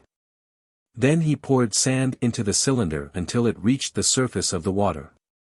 See Figure 23. Your apparatus is simple enough, I remarked, I am afraid with some sarcasm. Nature works with exceeding simplicity, he replied, there is no complex apparatus in her laboratory, and I copy after nature. Then he dissolved the salt in a portion of water that he drew from the hydrant into my wash bowl, making a strong brine, and stirred sand into the brine to make a thick mush. This mixture of sand and brine he then poured into the cylinder, filling it nearly to the top. See Figure 23 and B. The sand settling soon left a layer of brine above it, as shown by A. I had previously noticed that the upper end of the glass tube was curved, and my surprise can be imagined when I saw that at once water began to flow through the tube, dropping quite rapidly into the cylinder. The lower end of the curve of the glass tube was fully half an inch above the surface of the liquid in the cylinder. I here present a figure of the apparatus. Figure 23. Figure 23. A. Brine. B. Sand and brine mixed. C. Sand and water. The strange man, or man-image, I do not know which, sat before me, and in silence we watched the steady flow of water rising above its surface and flowing into the reservoir from which it was being continually derived. Do you give up? He asked. Let me think, I said. As you please, he replied. How long will this continue? I inquired. Until strong salt water flows from the tube. Then the old man continued. I would suggest that after I depart you repeat these experiments. The observations of those interested in science must be repeated time and again by separate individuals. It is not sufficient that one person should observe a phenomenon, repeated experiments are necessary in order to overcome error of manipulation, and to convince others of their correctness. Not only yourself, but many others, after this manuscript appears, should go through with similar investigations, varied in detail as mind expansion may suggest. This experiment is but the germ of a thought which will be enlarged upon by many minds under other conditions. An event meteorological may occur in the experience of one observer, and never repeat itself. This is possible. The results of such experiments as you are observing, however, must be followed by similar results in the hands of others, and in behalf of science it is necessary that others should be able to verify your experience. In the time to come it will be necessary to support your statements in order to demonstrate that your perceptive faculties are now in a normal condition. Are you sure that your conceptions of these results are justified by normal perception? May you not be in an exalted state of mind that hinders clear perception, and compels you to imagine and accept as fact that which does not exist? Do you see what you think you see? After I am gone, and the influences that my person and mind exert on your own mind have been removed, will these results, as shown by my experiments, follow similar experimental conditions? In the years that are to pass before this paper is to be made public, it will be your duty to verify your present sense faculty. This you must do as opportunities present, and with different devices, so that no question may arise as to what will follow when others repeat our experiments. Tomorrow evening I will call again, but remember, you must not tell others of this experiment, nor show the devices to them. I have promised, I answered. He gathered his manuscript and departed, and I sat in meditation watching the mysterious fountain. As he had predicted, finally, after a long time, the flow slackened, and by morning, when I arose from my bed, the water had ceased to drip, and then I found it salty to the taste. The next evening he appeared as usual, and prepared to resume his reading, making no mention of the previous test of my faith. I interrupted him, however, by saying that I had observed that the sand had settled in the cylinder, and that in my opinion his experiment was not true to appearances, but was a deception, since the sand by its greater weight displaced the water, which escaped through the tube, where there was least resistance. Ah, he said, and so you refuse to believe your own eyesight, and are contriving to escape the deserved penalty. I will, however, acquiesce in your outspoken desire for further light and repeat the experiment without using sand. But I tell you that Mother Earth, in the phenomena known as artesian wells, uses sand and clay, pools of mineral waters of different gravities, and running streams. The waters beneath the earth are under pressure, induced by such natural causes as I have presented you in miniature, the chief difference being that the supplies of both salt and fresh water are inexhaustible, and by natural combinations similar to what you have seen. The streams within the earth, if a pipe be thrust into them, may rise continuously, eternally, from a reservoir higher than the head. In addition, there are pressures of gases, and solutions of many salts, other than chloride of soda, that tend to favor the phenomenon. You are unduly incredulous, and you ask of me more than your right after staking your faith on an experiment of your own selection. You demand more of me even than nature often accomplishes in earth structure. But tomorrow night I will show you that this seemingly impossible feat is possible. He then abruptly left the room. The following evening he presented himself with a couple of 1-gallon cans, one of them without a bottom. I thought I could detect some impatience of manner as he filled the perfect can, D, with water from the hydrant. And having spread a strip of thin muslin over the mouth of the other can, B, pressed it firmly over the mouth, C, of the can of water, which it fitted tightly, thus connecting them together, the upper, bottomless, can being inverted. Then B made a narrow slit in the center of the muslin with his penknife, and through it thrust a glass tube like that of our former experiment. Next he wrapped a string around the open top of the upper can, crossed it over the top, and tied the glass tube to the center of the cross string. Figure 24. A. Surface of brine. B. Upper can filled with brine. C. Necks of cans telescoped. D. Lower can full of water.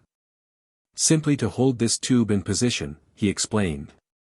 The remainder of the bag of salt left from the experiment of the preceding evening was then dissolved in water, and the brine poured into the upper can, filling it to the top.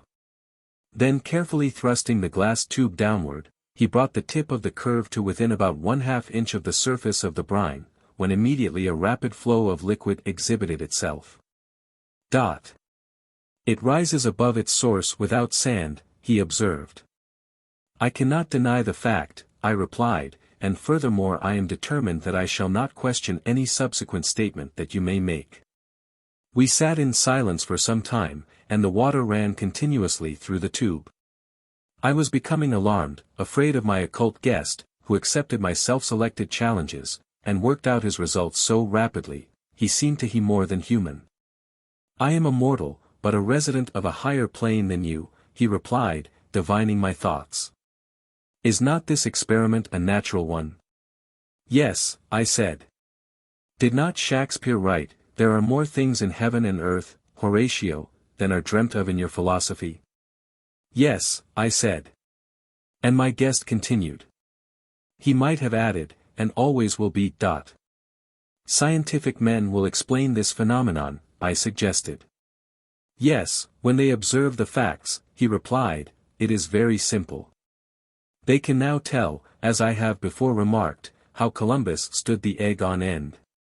However, given the problem before Columbus expounded it, they would probably have wandered as far from the true solution as the mountain with its edgewise layers of stone is from the disconnected artesian wells on a distant sea coast where the underground fresh and salt water in overlying currents and layers clash together. The explanation, of course, is simple. The brine is of greater specific gravity than the pure water, the pressure of the heavier fluid forces the lighter up in the tube. This action continues until, as you will see by this experiment, in the gradual diffusion of brine and pure water the salt is disseminated equally throughout the vessels, and the specific gravity of the mixed liquid becomes the same throughout. When the flow will cease. However, in the earth, where supplies are inexhaustible, the fountain flows unceasingly. Chapter 29. Beware of biology, the science of the life of man. The reader is invited to skip this chapter of horrors. J.U.L. The old man relates a story as an object lesson. But you have not lived up to the promise. You have evaded part of the bargain, I continued. While you have certainly performed some curious experiments in physics which seem to be unique, yet, I am only an amateur in science, and your hydrostatic illustrations be repetitions of investigations already recorded. That have escaped the attention of the scientific gentleman to whom I have hitherto applied. Man's mind is a creature of doubts and questions, he observed. Answer one query, and others rise. His inner self is never satisfied, and you are not to blame for wishing for a sign, as all self-conscious conditions of your former existence compel. Now that I have brushed aside the more prominent questionings, you insist upon those omitted, and appeal to me to, he hesitated. To what? I asked, curious to see if he had intuitively grasped my unspoken sentence. To exhibit to you your own brain, he replied. That is it exactly, I said, you promised it, and you shall be held strictly to your bargain. You agreed to show me my own brain, and it seems evident that you have purposely evaded the promise. That I have made the promise and deferred its completion cannot be denied, but not by reason of an inability to fulfill the contract. I will admit that I purposely deferred the exhibition, hoping on your own account that you would forget the hasty promise. You would better release me from the promise, you do not know what you ask. I believe that I ask more than you can perform, I answered, and that you know it. Let me give you a history, he said, and then perhaps you will relent. Listen. A man once became involved in the study of anatomy. It led him to destruction. He commenced the study in order to learn a profession, he hoped to become a physician.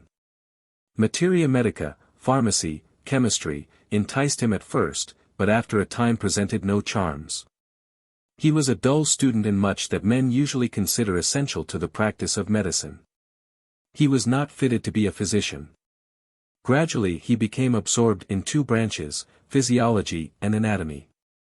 Within his mental self a latent something developed that neither himself nor his friends had suspected. This was an increasing desire for knowledge concerning the human body. The insatiable craving for anatomy grew upon him, and as it did so other sections of medicine were neglected.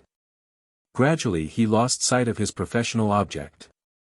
He dropped chemistry, materia medica, pharmacy, and at last, morbidly lived only in the aforenamed two branches. His first visit to the dissecting room was disagreeable. The odor of putrid flesh, the sight of the mutilated bodies repulsed him. When first his hand, warm in life, touched the clammy flesh of a corpse, he shuddered. Then when his fingers came in contact with the viscera of a cadaver, that of a little child, he cried out in horror. The demonstrator of anatomy urged him on. He finally was induced to dissect part of the infant. The reflex action on his sensitive mind first stunned, and then warped his senses. His companions had to lead him from the room. Wash it off, he repeated, trying to throw his hand from his person. Horrid, horrible, unclean. The child is yet before me, he insisted. Then he went into a fever and raved. Some mother will meet me on the street and curse me, he cried. That hand is red with the blood of my darling, it has desecrated the innocent dead, and mutilated that which is most precious to a mother. Take the hand away, wash it, he shouted. The mother curses me, she demands retribution. Better that a man be dead than cursed by a mother whose child has been desecrated. So the unfortunate being raved, dreaming all manner of horrid imaginings. But at last he recovered, a different man. He returned voluntarily to the dissecting room, and wrapped himself in the uncouth work. Nothing in connection with corpse mutilation was now offensive or unclean. He threw aside his other studies, he became a slave possessed of one idea. He scarcely took time to dine respectably, indeed, he often ate his lunch in the dissecting room. The blood of a child was again and again on his fingers, it mattered not, he did not take the trouble to wash it off. The liver of man is not more sacred than the liver of a hog, he argued. The flesh of a man is the same as other forms of animal food. When a person dies, the vital heat escapes, consciousness is dissipated, and the cold, rigid remains are only animal. Consciousness and life are all that is of man, one is force, the other matter. When man dies, both perish and are dissipated. His friends perceived his fondness for dissection, and argued with him again, endeavoring now to overcome his infatuation. He repelled them. I learned in my vision, he said, referring to his fever, that Pope was right in saying that the proper study of mankind is man. I care nothing for your priestly superstitions concerning the dead. These fables are the invention of designing churchmen who live on the superstitions of the ignorant. I am an infidel, and believe in no spirit intangible. That which can be seen, felt, and weighed is, all else is not. Life is simply a sensation. All beyond is chimerical, less than fantastic, believed in only by dupes and weak-minded, credulous tools of knaves or creatures of blind superstition. He carried the finely articulated, bleached skull of a cadaver to his room, and placed it beside a marble statue that was a valued heirloom, the model of Venus of Milo. Both are lime compounds, he cynically observed, neither is better than the other. His friends protested. Your superstitious education is at fault, he answered. You mentally clothe one of these objects in a quality it does not deserve, and the thought creates a pleasant emotion. The other, equally as pure, reminds you of the grave that you fear, and you shudder. These mental pulsations are artificial, both being either survivals of superstition, or creations of your own mind. The lime in the skull is now as inanimate as that of the statue, neither object is responsible for its form, neither is unclean. To me, the delicate configuration, the exact articulation, the perfect adaptation for the office it originally filled, makes each bone of this skull a thing of beauty, an object of admiration. As a whole, it gives me pleasure to think of this wonderful, exquisitely arranged piece of mechanism. The statue you admire is in every respect outrivaled by the skull, and I have placed the two together because it pleases me to demonstrate that man's most artistic creation is far inferior to material man. Throw aside your sentimental prejudices, and join with me in the admiration of this thing of beauty, and he toyed with the skull as if it were a work of art. So he argued, and arguing passed from bone to bone, and from organ to organ. He filled his room with abnormal fragments of the human body, and surrounded himself with jars of preserved anatomical specimens. His friends fled in disgust, and he smiled, glad to be alone with his ghastly subjects. He was infatuated in one of the alcoves of science. The old man paused. Shall I proceed? He asked. Yes, I said, but involuntarily moved my chair back, for I began again to be afraid of the speaker. At last this scientific man had mastered all that was known concerning physiology and anatomy. He learned by heart the wording of great volumes devoted to these subjects. The human frame became to him as an open book. He knew the articulation of every muscle, could name a bone from a mere fragment. The microscope ceased to be an object of interest, the secrets of pathology and physiology had been mastered. Then, unconsciously, he was infected by another tendency. A new thought was destined to dominate his brain. What is it that animates this frame? What lies inside to give it life? He became enthused again. The dead body, to which I have given my time, is not the conscious part of man, he said to himself. I must find this thing of life within. I have been only a butcher of the dead. My knowledge is superficial. Again the old man hesitated and looked at me inquiringly. Shall I proceed? He repeated.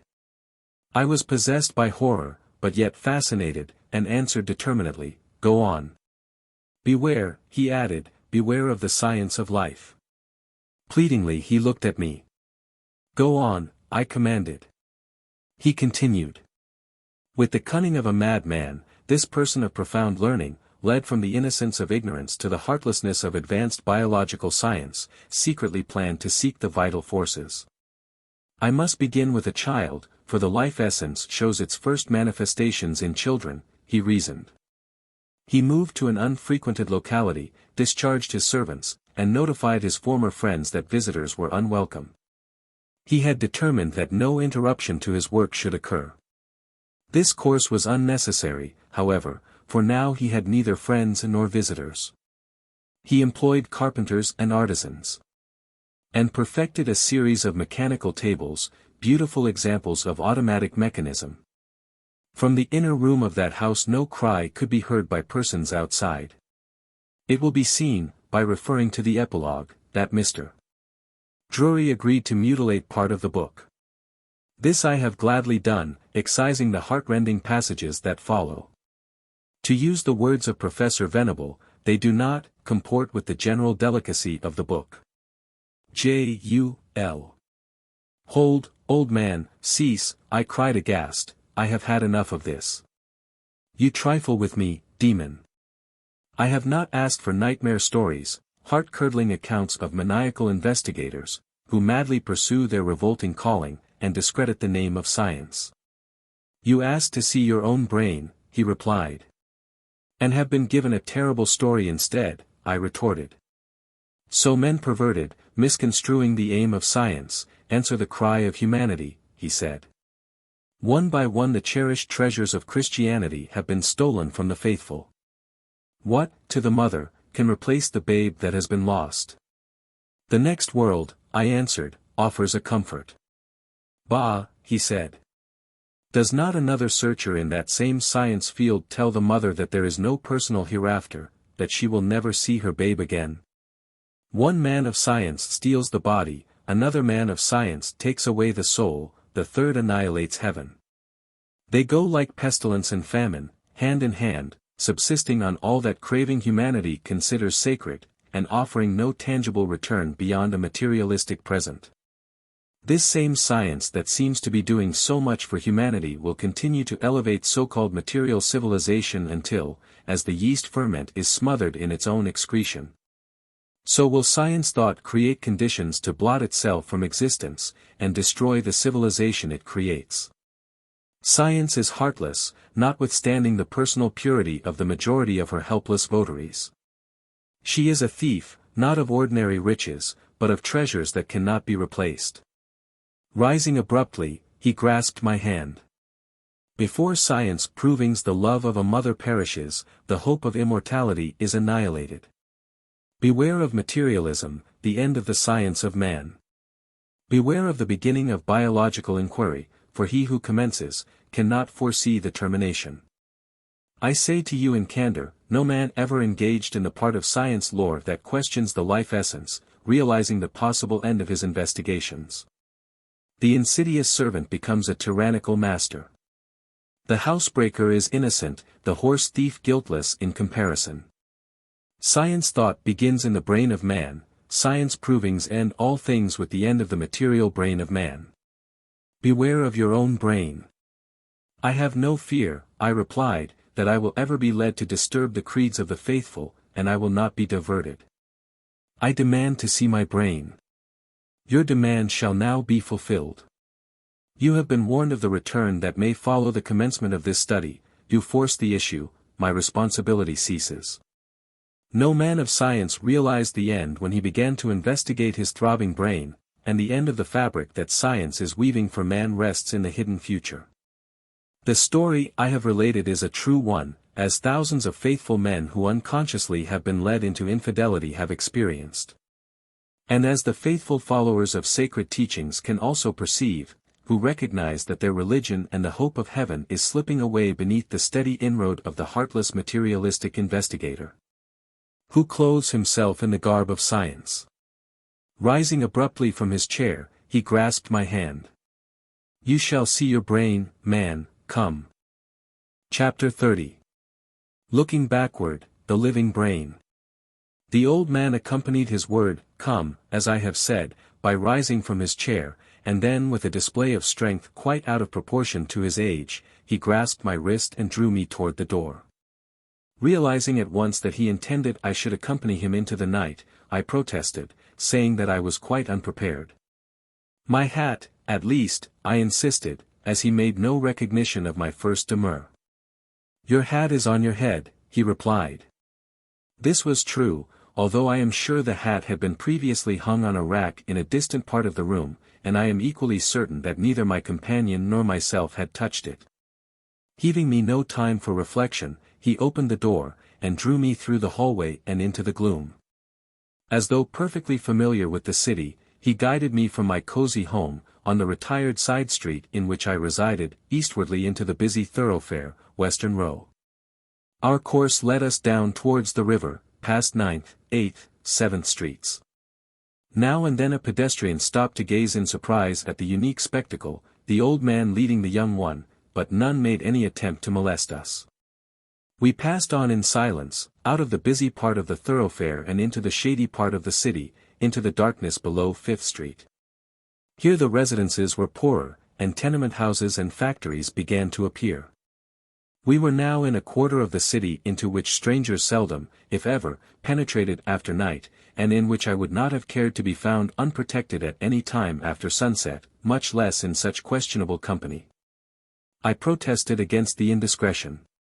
My leader made no reply, but drew me on past the flickering gas lights that now and then appeared at the intersection of 3rd, Pearl, 2nd, and Water Streets, until at last we stood, in darkness, on the bank of the Ohio River. Strange, the ferry boat at that time of night only made a trip every 30 minutes, and yet it was at the landing as though by appointment. Fear began to possess me, and as my thoughts recur to that evening, I cannot understand how it was that I allowed myself to be drawn without cry or resistance from my secure home to the Ohio River, in such companionship. I can account for the adventure only by the fact that I had deliberately challenged my companion to make the test he was fulfilling, and that an innate consciousness of pride and justice compelled me to permit him to employ his own methods. We crossed the river without speaking, and rapidly ascending the levee we took our course up Main Street into Covington. Still in the lead, my aged guide, without hesitation, went onward to the intersection of Main and Pike Streets. Thence he turned to the right, and following the latter thoroughfare we passed the old tannery, that I recalled as a familiar landmark, and then started up the hill. Onward we strode, past a hotel named Niemeyer's, and soon were in the open country on the Lexington Pike, treading through the mud, diagonally up the hill back of Covington. Then, at a sharp curve in the road where it rounded the point of the hill, we left the highway, and struck down the hillside into a ravine that bounded the lower side of the avenue.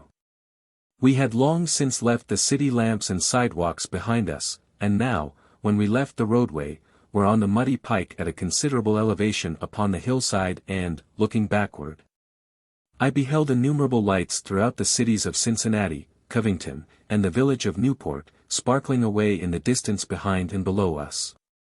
"Come," my companion said again, as I hesitated, repeating the only word he had uttered since telling his horrible story, "Come."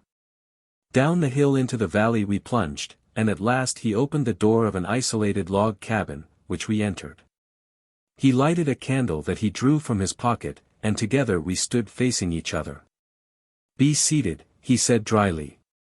And then I observed that the cold excuse for furniture in that desolate room consisted of a single rude, hand-made chair with cornshuck bottom.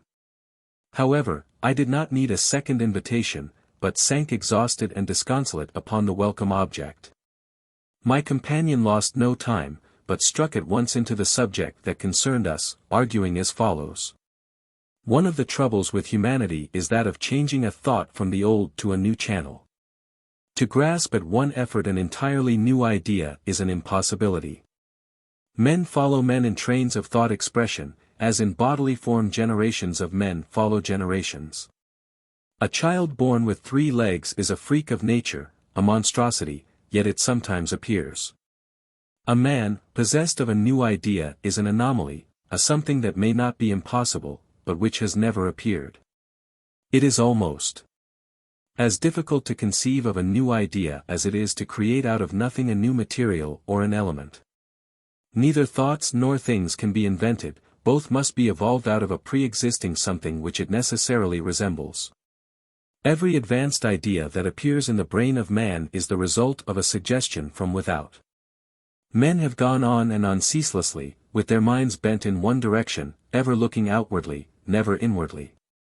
It has not occurred to them to question at all in the direction of backward sight.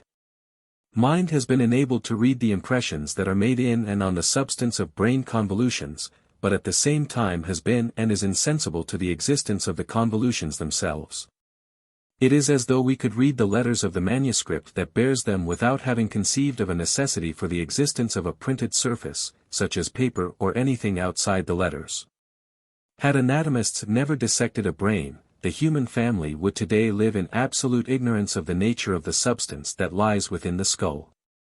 Did you ever stop to think that the mind cannot now bring to the senses the configuration, or nature, of the substance in which mind exists? Its own house is unknown. This is in consequence of the fact that physical existence has always depended upon the study of external surroundings, and consequently the power of internal sight lies undeveloped. It has never been deemed necessary for man to attempt to view the internal construction of his body, and hence the sense of feeling only advises him of that which lies within his own self. This sense is abstract, not descriptive. Normal organs have no sensible existence. Thus an abnormal condition of an organ creates the sensation of pain or pleasure, but discloses nothing concerning the appearance or construction of the organ affected. The perfect liver is as vacancy. The normal brain never throbs and aches. The quiescent arm presents no evidence to the mind concerning its shape, size, or color. Man cannot count his fingers unless some outside object touches them, or they press successively against each other, or he perceives them by sight. The brain of man, the seat of knowledge, in which mind centers, is not perceptible through the senses. Does it not seem irrational, however, to believe that mind itself is not aware, or could not be made cognizant, of the nature of its material surroundings? I must confess that I have not given the subject a thought, I replied. As I predicted, he said. It is a step toward a new idea, and simple as it seems, now that the subject has been suggested, you must agree that thousands of intelligent men have not been able to formulate the thought. The idea had never occurred to them. Even after our previous conversation concerning the possibility of showing you your own brain, you were powerless and could not conceive of the train of thought which I started, and along which I shall, now further direct your senses. The eye is so constituted that light produces an impression on a nervous film in the rear of that organ. This film is named the retina, the impression being carried backward therefrom through a magma of nerve fibers, the optic nerve, and reaching the brain, is recorded on that organ and thus affects the mind. Is it not rational to suppose it possible for this sequence to be reversed? In other words, if the order were reversed, could not the same set of nerves carry an impression from behind to the retina, and picture thereon an image of the object which lies anterior thereto, to be again, by reflex action, carried back to the brain, thus bringing the brain substance itself to the view of the mind, and thus impress the senses? To recapitulate, if the nerve sensation, or force expression, should travel from the brain to the retina, instead of from an outward object, it will on the reverse of the retina produce the image of that which lies behind. And then if the optic nerve carry the image back to the brain, the mind will bring to the senses the appearance of the image depicted thereon. Facing the open window he turned the pupils of his eyes upward. This is my first consideration of the subject, I replied. Exactly, he said. You have passed through life looking at outside objects, and have been heedlessly ignorant of your own brain. You have never made an exclamation of surprise at the statement that you really see a star that exists in the depths of space millions of miles beyond our solar system. And yet you became incredulous and scornful when it was suggested that I could show you how you could see the configuration of your brain, an object with which the organ of sight is nearly in contact. How inconsistent! The chain of reasoning is certainly novel, and yet I cannot think of a mode by which I can reverse my method of sight and look backward, I now respectfully answered. It is very simple. All that is required is a counter-excitation of the nerve, and we have with us tonight what any person who cares to consider the subject can employ at any time, and thus behold an outline of a part of his own brain. I will give you the lesson. Placing himself before the sashless window of the cabin, which opening appeared as a black space pictured against the night, the sage took the candle in his right hand, holding it so that the flame was just below the tip of the nose, and about 6 inches from his face.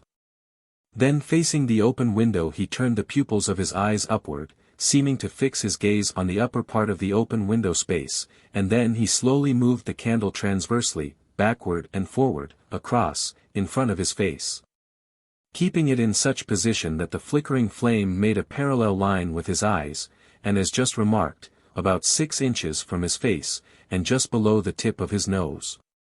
Speaking deliberately, he said, "Now, were I you, this movement would produce a counter-irritation of the retina.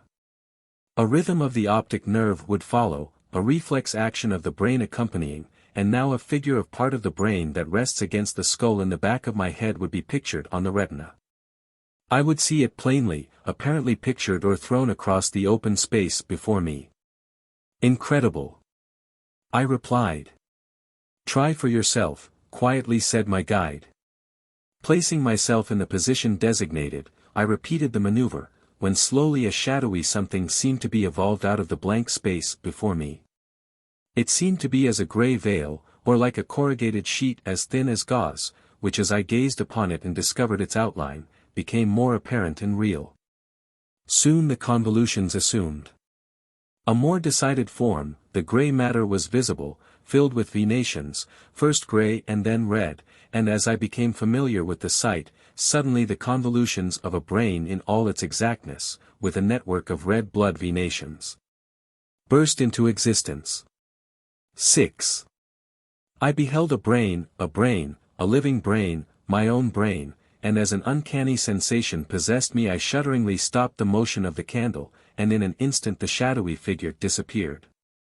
A brain, a living brain, MV own brain. Have I won the wager? Yes, I answered. Then, said my companion, make no further investigations in this direction. But I wish to verify the experiment, I replied. Although it is not a pleasant test, I cannot withstand the temptation to repeat it. And again I moved the candle backward and forward, when the figure of my brain sprung at once into existence. It is more vivid, I said. I see it plainer, and more quickly than before. Beware of the science of man, I repeat, he replied. Now, before you are deep in the toils, and cannot foresee the end, beware of the science of human biology. Remember the story recently related, that of the physician who was led to destruction by the alluring voice. I made no reply, but stood with my face fixed, slowly moving the candle backward and forward, gazing intently into the depths of my own brain. After a time the old man removed the candle from my hand, and said, "Do you accept the fact? Have I demonstrated the truth of the assertion?" "Yes," I replied, "but tell me further, now that you have excited my interest, have I seen and learned all that man can discover in this direction?" "No. You have seen but a small portion of the brain convolutions, only those that lie directly back of the optic nerve. By systematic research, under proper conditions, every part of the living brain may become as plainly pictured as that which you have seen." "And is that all that could be learned?" I asked. "No," he continued. "Further development may enable men to picture the figures engraved on the convolutions, and at last to read the thoughts that are engraved within the brains of others. And thus through material investigation the observer will perceive the recorded thought of another person. An instrument capable of searching and illuminating the retina could be easily affixed to the eye of a criminal, after which, if the mind of the person operated upon were stimulated by the suggestion of an occurrence either remote or recent, the mind faculty would excite the brain, produce the record, and spread the circumstances as a picture before the observer. The brain would tell its own story, and the investigator could read the truth as recorded in the brain of the other man. A criminal subjected to such an examination could not tell an untruth, or equivocate. His very brain would present itself to the observer. And you make this assertion, and then ask me to go no further into the subject? Yes, decidedly yes. Tell me, then, could you not have performed this experiment in my room, or in the dark cellar of my house? Any one can repeat it with a candle in any room not otherwise lighted, by looking at a blackboard, a blank wall, or black space, he said. I was indignant. Why have you treated me so inhumanly? Was there a necessity for this journey, these mysterious movements, this physical exertion? Look at the mud with which I am covered, and consider the return trip which yet lies before me, and which must prove even more exhausting. Ah, he said, you overdraw. The lesson has been easily acquired. Science is not an easy road to travel. Those who propose to profit thereby must work circuitously, soil their hands and person, meet discouragements, and must expect hardships, reverses, abuse, and discomfort. Do not complain, but thank me for giving you the lesson without other tribulations that might have accompanied it. Besides, there was another object in my journey, an object that I have quietly accomplished, and which you may never know. Come, we must return. He extinguished the light of the candle, and we departed together, trudging back through the mud and the night. 7. Of that wearisome return trip I have nothing to say beyond the fact that before reaching home my companion disappeared in the darkness of a side street, and that the cathedral chimes were playing for 3 o'clock a.m. as I passed the corner of 8th Street and Western Row. The next evening my visitor appeared as usual, and realizing his complete victory, he made no reference to the occurrences of the previous night. In his usual calm and deliberate manner he produced the roll of manuscript, saying benignantly, and in a gentle tone, "Do you recollect where I left off reading?" "You had reached that point in your narrative," I answered, "at which your guide had replaced the boat on the surface of the lake." And the mysterious being resumed his reading. Chapter 31. A lesson on volcanoes. Primary colors are capable of farther subdivision. The manuscript continued. "Get into the boat," said my eyeless pilot, "and we will proceed to the farther edge of the lake. Over the barrier of which at great intervals of time, the surface water flows, and induces the convulsion known as Mount Apomeo." We accordingly embarked, and a gentle touch of the lever enabled us rapidly to skirt the shore of the underground sea. The soft, bright, pleasant earthlight continually enveloped us, and the absence of either excessive heat or cold, rendered existence delightful. The weird forms taken by the objects that successively presented themselves on the shore were a source of continual delight to my mind. The motion of our boat was constantly at the will of my guide. Now we would skim across a great bay, flashing from point to point, again we wound slowly through tortuous channels and among partly submerged stones. "What a blessing this mode of locomotion would be to humanity," I murmured. "Humanity will yet attain it," he replied. "Step by step men have stumbled along towards the goal that the light of coining centuries is destined to illuminate. They have studied, and are still engaged in studying, the properties of grosser forces, such as heat and electricity, and they will be led by the thread they are following, to this and other achievements yet unthought of, but which lie back of those more conspicuous." We finally reached a precipitous bluff, that sprung to my view as by magic, and which, with a glass-like surface, stretched upward to a height beyond the scope of my vision, rising straight from the surface of the lake. It was composed of a material seemingly black as jet, and yet when seen under varying spectacular conditions as we skirted its base it reflected, or emitted, most gorgeously the brilliant hues of the rainbow. And also other colors hitherto unknown to me. We finally reached a precipitous bluff. There is something unique in these shades, species of color appear that I cannot identify. I seem to perceive colors utterly unlike any that I know as the result of deflected, or transmitted, sunlight rays, and they look unlike the combinations of primary colors with which I am familiar. Your observations are true. Some of these colors are unknown on Earth.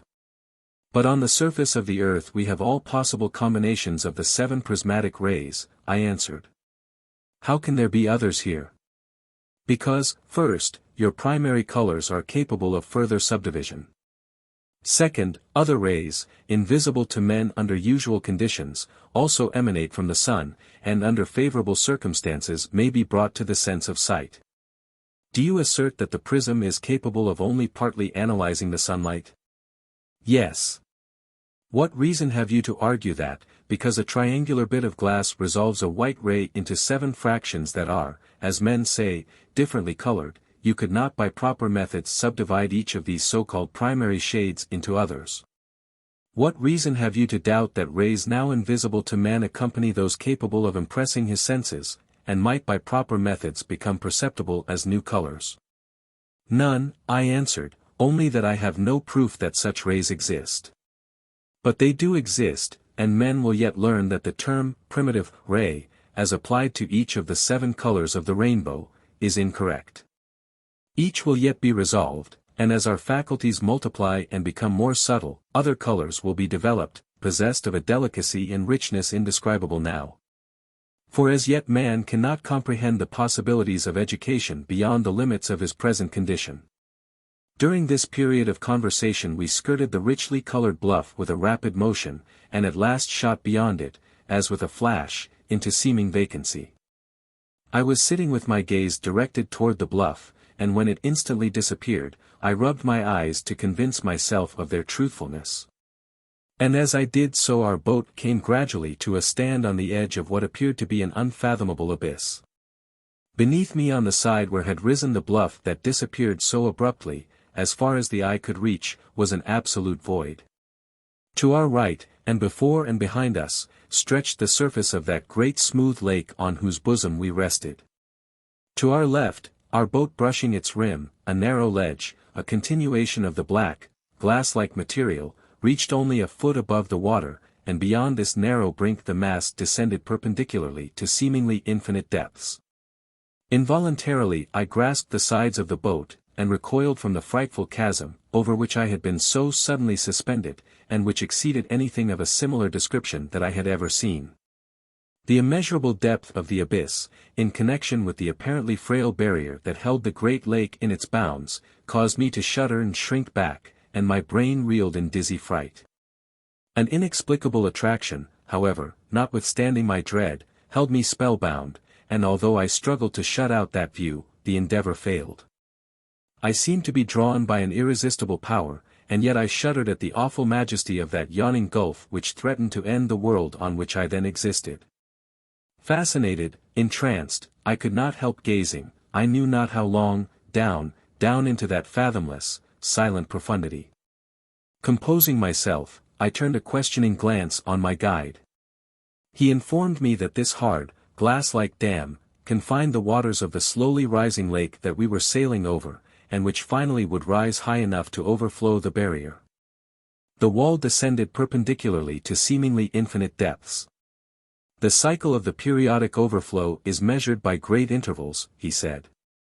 Centuries are required to raise the level of the lake a fraction of an inch, and thousands of years may elapse before its surface will again reach the top of the adamantine wall. Then, governed by the law that attracts a liquid to itself, and heaps the teaspoon with liquid, the water of the quiet lake piles upon this narrow wall, forming a ledge along its summit. Finally the superimposed surface water gives way, and a skim of water pours over into the abyss. He paused, I leaned over and meditated, for I had now accustomed myself to the situation. There is no bottom, I exclaimed. Upon the contrary, he answered, the bottom is less than 10 miles beneath us, and is a great funnel-shaped orifice, the neck of the funnel reaching first down and then upward from us diagonally toward the surface of the earth. Although the light by which we are enveloped is bright, yet it is deficient in penetrating power, and is not capable of giving the contour of objects even 5 miles away, hence the chasm seems bottomless, and the gulf measureless.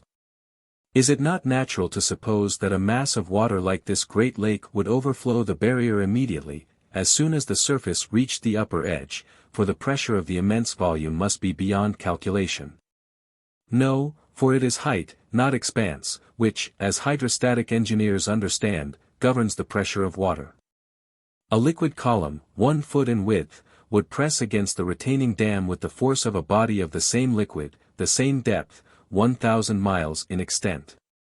Then the decrease of gravity here permits the molecular attraction of the water's molecules to exert itself more forcibly than would be the case on the surface of the earth, and this holds the liquid mass together more firmly. See, he observed, and dipping his finger into the water he held it before him with a drop of water attached thereto, figure 27, the globule being of considerable size, and lengthened as though it consisted of some glutinous liquid. Fig. 27. How can a thin stratum of water give rise to a volcanic eruption? I next queried. There seems to be no melted rock, no evidence of intense heat, either beneath or about us. I informed you some time ago that I would partially explain these facts. Know then, that the theories of man concerning volcanic eruptions, in connection with a molten interior of the earth, are such as are evolved in ignorance of even the subsurface of the globe. The earth's interior is to mankind a sealed chamber, and the wise men who elucidate the curious theories concerning natural phenomena occurring therein are forced to draw entirely upon their imagination. Few persona realize the paucity of data at the command of workers in science. Theories concerning the earth are formulated from so little real knowledge of that body, that our science may be said to be all theory, with scarcely a trace of actual evidence to support it. If a globe 10 inches in diameter be covered with a sheet of paper, such as I hold in my hand, the thickness of that sheet will be greater in proportion to that of such a globe than the depth men have explored within the earth is compared with the thickness of the crust of the earth. The outer surface of a pencil line represents the surface of the earth, the inner surface of the line represents the depth of man's explorations, the highest mountain would be represented by a comma resting on the line. The geologist studies the substances that are thrust from the crater of an active volcano, and from this makes conjectures regarding the strata beneath, and the force that casts the excretions out. The results must with men, therefore, furnish evidence from which to explain the cause. It is as though an anatomist would form his idea of the anatomy of the liver by the secretion thrown out of that organ, or of the lung texture by the breath and sputum. In fact, volcanoes are of several descriptions, and usually are extremely superficial. This lake, the surface of which is but 150 miles underground, is the mother of an exceptionally deep one. When the water pours over this ledge it strikes an element below us, the metallic base of salt, which lies in great masses in some portions of the earth's crust. Then an immediate chemical reaction ensues, the water is dissociated, intense heat results, part of the water combines with the metal, part is vaporized as steam, while part escapes as an inflammable gas. The sudden liberation of these gases causes an irregular pressure of vapor on the surface of the lake, the result being a throbbing and rebounding of the attenuated atmosphere above, which, in gigantic waves, like swelling tides, dashes great volumes of water over the ledge beside us, and into the depth below. This water in turn reacts on fresh portions of the metallic base, and the reflex action increases the vapor discharges, and as a consequence the chamber we are in becomes a gas holder, containing vapors of unequal gas pressures. And the resultant agitation of the lake from the turmoil continues, and the pulsations are repeated until the surface of the lake is lowered to such a degree as at last to prevent the water from overflowing the barrier. Finally the lake quiets itself, the gases slowly disappear by earth absorption, and by escape from the volcanic exit, and for an unrecorded period of time thereafter the surface of the lake continues to rise slowly as it is doing now. But what has this phenomenon to do with the volcano? It produces the eruption. The water that rushes down into the chasm, partly as steam, partly as gas, is forced onward and upward through a crevice that leads to the old crater of the presumed extinct but periodically active Mount Apomio. These gases are intensely heated, and they move with fearful velocity. They tear off great masses of stone, which the resultant energy disturbances, pressure, gas, and friction, redden with heat. The mixture of gases from the decomposed water is in large amount, is burning and exploding, and in this fiery furnace amid such convulsions as have been described, the adjacent earth substance is fused, and even clay is melted and carried on with the fiery blast. Finally the current reaches the earth's surface through the funnel passage, the apex of which is a volcano, the blast described a volcanic eruption. One thing is still obscure in my mind, I said. You assert that the reaction which follows the contact of the flowing water and metallic bases in the crevice below us liberates the explosive gases, and also volumes of vapor of water. These gases rush, you say, and produce a volcanic eruption in a distant part of the crust of the earth. I cannot understand why they do not rush backward as well, and produce another eruption in Kentucky. Surely the pressure of a gas in confinement is the same in all directions, is it not? Yes, he replied, but the conditions in the different directions are dissimilar. In the direction of the Kentucky cavern, the passage is tortuous, and often contracts to a narrow crevice. In one place near the cavern's mouth, as you will remember, we had to dive beneath the surface of a stream of water. That stratum of water as effectually closed the exit from the earth as the stopper prevents water escaping from a bottle. Between the point we now occupy and that water stopper, rest thousands of miles of quiescent air. The inertia of 1,000 miles of air is great beyond your comprehension. To move that column of air by pushing against this end of it, and thus shoving it instantly out of the other end, would require greater force than would burst the 150 miles of inelastic stone above us. Then, the friction of the sides is another thing that prevents its accomplishment. While a gradually applied pressure would in time overcome both the inertia of the air and the friction of the stone passages. It would take a supply of energy greater than you can imagine to start into motion the elastic mass that stands as solid and immovable as a sentinel of adamant, between the cavern you entered, and the spot we now occupy. Time and energy combined would be able to accomplish the result, but not under present conditions.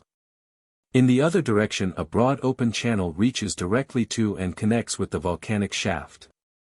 Through this channel the air is in motion, moving towards the extinct crater, being supplied from another surface orifice. The gases liberated in the manner I have described, naturally follow the line of least resistance. They turn at once away from the inert mass of air that rests behind us, and move with increasing velocity towards the volcanic exit. Before the pressure that might be exerted towards the Kentucky cavern would have more than compressed the intervening column of air enough to raise the water of a well from its usual level to the surface of the earth. The velocity in the other direction would have augmented prodigiously, and with its increased rapidity a suction would follow more than sufficient to consume the increasingly abundant gases from behind. Volcanoes are therefore local, and the interior of the earth is not a molten mass as I have been taught, I exclaimed. He answered, if men were far enough along in their thought journey, for the evolution of the mental side of man is a journey in the world of thought, they would avoid such theories as that which ascribes a molten interior to the earth. Volcanoes are superficial. They are as a rule, when in activity but little blisters or excoriations upon the surface of the earth, although their underground connections may be extensive. Some of them are in a continual fret with frequent eruptions, others, like the one under consideration, awaken only after great periods of time. The entire surface of this globe has been or will be subject to volcanic action. The phenomenon is one of the steps in the world-making, matter-leveling process. When the deposit of substances that I have indicated, and of which much of the earth's interior is composed, the bases of salt, potash, and lime and clay is exhausted, there will be no further volcanic action from this cause, and in some places, this deposit has already disappeared, or is covered deeply by layers of earth that serve as a protection. Is water, then, the universal cause of volcanoes? Water and air together cause most of them. The action of water and its vapor produces from metallic space dust, limestone, and clay soil, potash and soda salts. This perfectly rational and natural action must continue as long as there is water above, and free elementary bases in contact with the earth bubbles. Volcanoes, earthquakes, geysers, mud springs, and hot springs, are the natural result of that reaction. Mountains are thereby forming by upheavals from beneath, and the corresponding surface valleys are consequently filling up either by the slow deposit of the matter from the saline water of hot springs, or by the sudden eruption of a new or presumably extinct volcano. What would happen if a crevice in the bottom of the ocean should conduct the waters of the ocean into a deposit of metallic bases? That often occurs, was the reply. A volcanic wave results, and a volcano may thus rise from the ocean's depths. Is there any danger to the earth itself? May it not be riven into fragments from such a convulsion? I hesitatingly questioned. No. While the configuration of continents is continually being altered, each disturbance must be practically superficial, and of limited area. But, I persisted, the rigid, solid earth may be blown to fragments. In such convulsions a result like that seems not impossible. You argue from an erroneous hypothesis. The earth is neither rigid nor solid. True, I answered. If it were solid I could not be 100 miles beneath its surface in conversation with another being, but there cannot be many such cavities as that which we are now traversing, and they cannot surely extend entirely through its mass. The great weight of the superincumbent material would crush together the strongest materials, if a globe as large as our Earth were extensively honeycombed in this manner. Quite the contrary, he replied. And here let me, for the first time, enlighten you as to the interior structure of the terrestrial globe. The earth-forming principle consists of an invisible sphere of energy that, spinning through space, supports the space dust which collects on it, as dust on a bubble. By gradual accumulation of substance on that sphere a hollow ball has resulted, on the outer surface of which you have hitherto dwelt. The crust of the earth is comparatively thin, not more than 800 miles in average thickness, and is held in position by the central sphere of energy that now exists at a distance about 700 miles beneath the ocean level. The force inherent to this sphere manifests itself upon the matter which it supports on both sides, rendering matter the lighter the nearer it lies to the center sphere. In other words, let me say to you, the crust, or shell, which I have just described as being but about 800 miles in thickness, is firm and solid on both its convex and concave surface, but gradually loses in weight.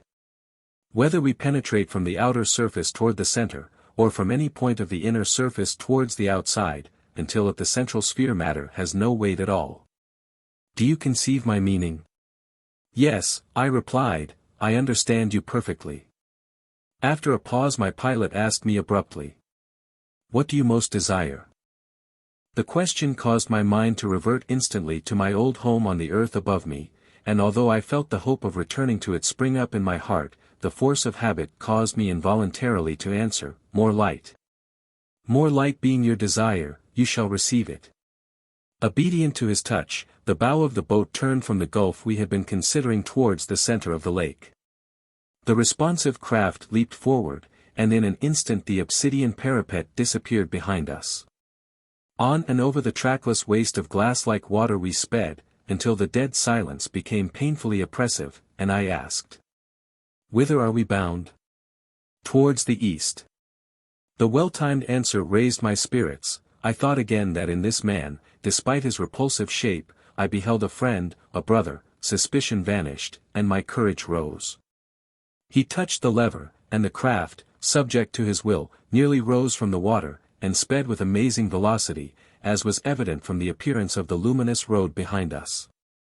So rapid was our flight that the wake of the boat seemed as if made of rigid parallel lines that disappeared in the distance, too quick for the eye to catch the tremor. Continuing his conversation, my companion informed me that he had now directed the bark toward a point east of the spot where we struck the shore, after crossing the lake, in order that we might continue our journey downward. Diagonally to the under surface of the earth crust. This recent digression from our journey proper, said he, has been made to acquaint you with a subject, regarding which you have exhibited a curiosity, and about which you have heretofore been misinformed. Now you understand more clearly part of the philosophy of volcanoes and earthquakes. You have yet much to learn in connection with allied phenomena, but this study of the crude exhibition of force-disturbed matter, the manipulation of which is familiar to man under the above names, is an introduction to the more wonderful study destined yet to be a part of your field, an investigation of quiescent matter, and pure motion. I cannot comprehend you, I replied, as I stated once before when you referred to what you designated as pure motion. Chapter 32. Matter is retarded motion. It is possible, is it not, for you to imagine a continuous volley of iron balls passing near you in one line, in a horizontal direction, with considerable velocity. Suppose that a pane of glass were to be gradually moved so that a corner of it would be struck by one of the balls. Then the entire sheet of glass would be shivered by the concussion, even though the bullet struck but a single spot of glass, the point of contact covering only a small area. Imagine now that the velocity of the volley of bullets be increased 1,000-fold, then a plate of glass thrust into their track would be smoothly cut, as though with a file that would gnaw its way without producing a single radiating fracture. A person standing near the volley would now hear a deep purr or growling sound, caused by the friction between the bullets and the air. Increase gradually the rapidity of their motion, and this growl would become more acute, passing from a deep, low murmur, into one less grave, and as the velocity increased, the tone would become sharper, and at last piercingly shrill. Increase now the rapidity of the train of bullets again, and again the notes would decrease in turn, passing back again successively through the several keys that had preceded, and finally would reach the low growl which first struck the ear. And with a further increase of speed silence would ensue, silence evermore, regardless of increasing velocity. 9 From these hundreds of miles in a second at which the volley is now passing, let the rapidity be augmented 1,000 times, reaching in their flight into millions of miles each second, and to the eye, from the point where the sound disappeared. As the velocity increased, a dim redness would appear, a glow just perceptible, indicating to the sense of sight, by a continuous line, the track of the moving missiles. To all appearance, the line would be as uniform as an illuminated pencil mark, even though the several integral bullets of the trail might be separated one from another by miles of space. Let a pane of glass now be thrust across their track, and from the point of contact a shower of sparks would fly, and the edges of glass close to either side of the orifice would be shown, on withdrawing the glass, to have been fused. Conceive now that the velocity of the bullets be doubled and trebled, again and again, the line of red light becomes brighter, then brilliant, and finally as the velocity increases, at a certain point pure white results. And to man's sense the trail would now be a continuous something, as solid as a bar of metal if at a white heat, and, even if the bullets were 1,000 miles apart, man could not bring proof of their separate existence to his senses. That portion of a pane of glass or other substance, even steel or adamant, which should cross its track now would simply melt away, the portion excised and carried out of that pathway neither showing itself as scintillations, nor as fragments of matter. The solid would instantly liquefy, and would spread itself as a thin film over the surface of each ball of that white, hot mass of fleeing metal, now to all essential conditions as uniform as a bar of iron. Madly increase the velocity to millions upon millions of miles per second, and the heat will disappear gradually as did the sound, while the bright light will pass backward successively through the primary shades of color that are now known to man. Beginning with violet, and ending with red, and as the red fades away the train of bullets will disappear to the sense of man. Neither light nor sound now accompanies the volley, neither the human eye nor the human ear can perceive its presence. Drop a pane of glass or any other object edgewise through it, and it gives to the sense of man no evidence. The molecules of the glass separate from in front to close in from behind, and the moving train passes through it as freely as light, leaving the surface of the glass unaffected. Hold, I interrupted. That would be as one quality of matter passing through another quality of matter without disturbance to either, and it is a law in physics that two substances cannot occupy the same space at the same time. That law holds good as man understands the subject, but bullets are no longer matter. Motion of mass was first changed into motion of molecules, and motion of molecule became finally augmented into motion of free force entities as the bullets disintegrated into molecular corpuscles, and then were dissociated, atoms resulting. At this last point the sense of vision, and of touch, ceased to be affected by that moving column, neither matter nor force, and at the next jump in velocity the atoms themselves disappeared, and free intangible motion resulted, nothing, vacancy. This result is the all-pervading spirit of space, the ether of mankind, as solid as adamant and as mobile as vacuity. If you can reverse the order of this phenomenon, and imagine an irregular retardation of the rapidity of such atomic motion, you can read the story of the formation of the material universe. Follow the chain backward, and with the decrease of velocity, motion becomes tangible matter again, and in accordance with conditions governing the change of motion into matter, from time to time the various elements successively appear.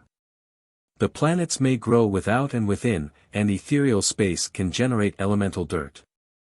If you can conceive of an intermediate condition whereby pure space motion becomes partly tangible, and yet is not gross enough to be earthy matter, you can imagine how such forces as man is acquainted with, light, heat, electricity, magnetism, or gravity even are produced, for these are also disturbances in space motion.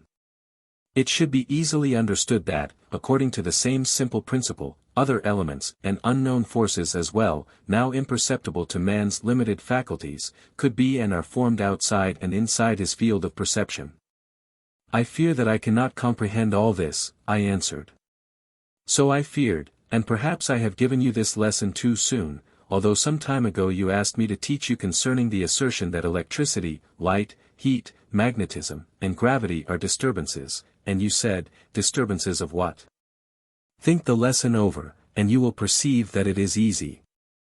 Let us hope that the time will come when we will be able to glance beneath the rough, material, earth-surface knowledge that man has acquired, and experience the mind expansion that leads to the blissful insight possessed by superior beings who do not have to contend with the rasping elements that encompass all who dwell upon the surface of the earth.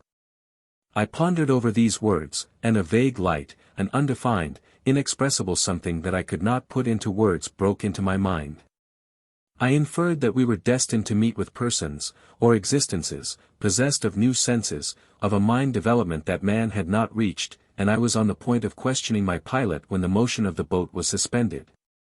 Land appeared ahead, we drew up to it, and disembarked. Lifting the boat from the water, my guide placed it on land at the edge of the motionless lake, and we resumed our journey. The scenery seemed but little changed from that of the latter part of our previous line of travel down the inclined plane of the opposite side of the lake that we had crossed. The direction was still downward after leaving the high ridge that bordered the edge of the lake, the floor of the cavern being usually smooth, although occasionally it was rough and covered with stony debris. The mysterious light grew perceptibly brighter as we progressed, the fog-like halo previously mentioned became less dense, and the ring of obscurity widened rapidly. I could distinctly perceive objects at a great distance. I turned to my companion to ask why this was, and he replied, "Because we are leaving one of the undiscovered conditions of the upper atmosphere that disturbs the sunlight." "Do you say that the atmosphere is composed of substances unknown to man?" "Yes, several of them are gases, and others are qualities of space condition, neither gas, liquid, nor solid. 10 particularly interferes with light in its passage. It is an entity that is not moved by the motion of the air, and is unequally distributed over the earth's surface. As we ascend above the earth it decreases, so it does as we descend into it. It is not vapor of water, is neither smoke, nor a true gas, and is as yet sensible to man only by its power of modifying the intensity of light. It has no color, is chemically inactive, and yet modifies the sun's rays so as to blot objects from view at a comparatively small distance from a person on the face of the earth. That this fact is known to man is evident from the knowledge he possesses of the difference in the power of his organs of vision at different parts of the earth. His sight is especially acute on the tablelands of the Western Territories. I have been told, I answered, that vapor of water causes this obscuration, or absorption, of light. Vapor of water, unless in strata of different densities, is absolutely transparent, and presents no obstacle to the passage of light, he said. When vapor obstructs light it is owing to impurities contained in it, to currents of varying densities, or wave motions, or to a mechanical mixture of condensed water and air, whereby multitudes of tiny globular water surfaces are produced. Pure vapor of water, free from motion, is passive to the sunlight. I can scarcely believe that a substance such as you describe, or that any constituent of the air, can have escaped the perception of the chemist, I replied. In, as I thought, a facetious manner he repeated after me the word chemist, and continued. Have chemists detected the ether of Aristotle, that you have mentioned, and I have defined? Which scientists nevertheless accept pervades all space and every description of matter, and that I have told you is really matter itself changed into ultra-atomic motion? Have chemists explained why one object is transparent, and another of equal weight and solidity is opaque? Have chemists told you why vermilion is red and indigo is blue? The statement that they respectively reflect these rays of light is not an explanation of the cause for such action. Have chemists told you why the prism disarranges or distorts sunlight to produce the abnormal hues that men assume compose elementary rays of light? Have chemists explained anything concerning the why or wherefore of the attributes of matter, or force, or even proven that the so-called primary forms of matter, or elements, are not compounds? Upon the contrary, does not the evolution that results in the recorded discoveries of the chemist foretell, or at least indicate, the possible future of the art? And promise that surrounding mysteries are yet to be developed and expanded into open truths, thus elaborating hidden forces. And that other forms of matter and unseen force expressions, are destined to spring into existence as the sciences progress? The chemist of today is groping in darkness. He is a novice as compared with the elaborated chemist of the near future.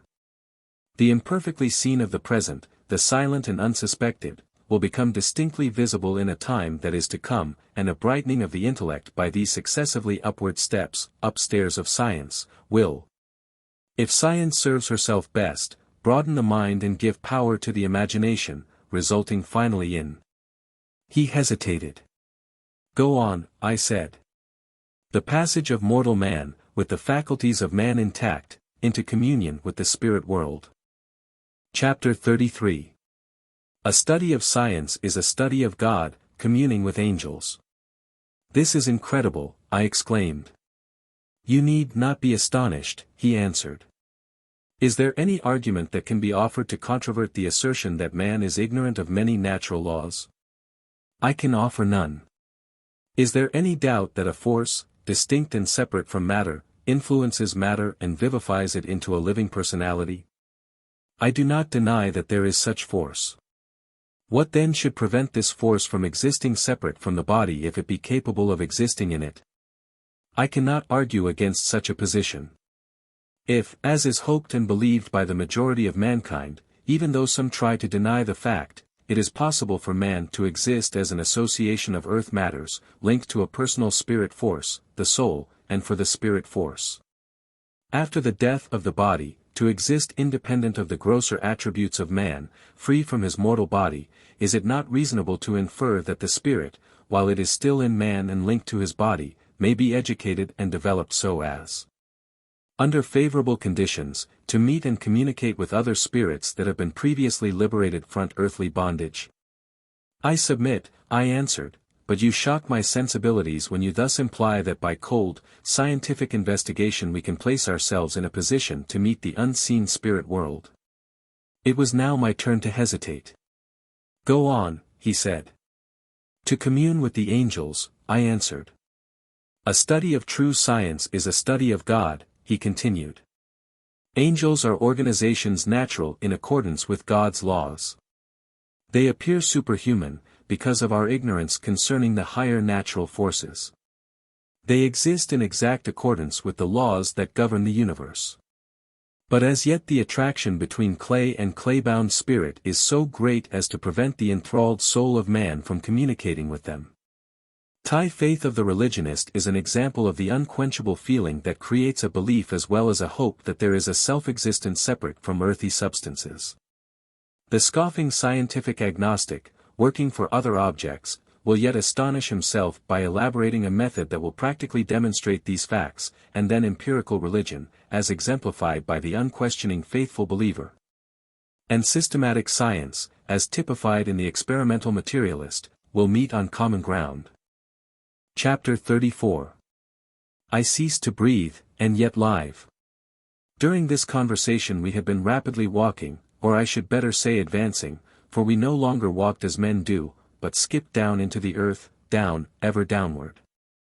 There were long periods of silence, in which I was engaged in meditating over the problems that successively demanded solution, and even had I desired to do so I could have kept no record of time.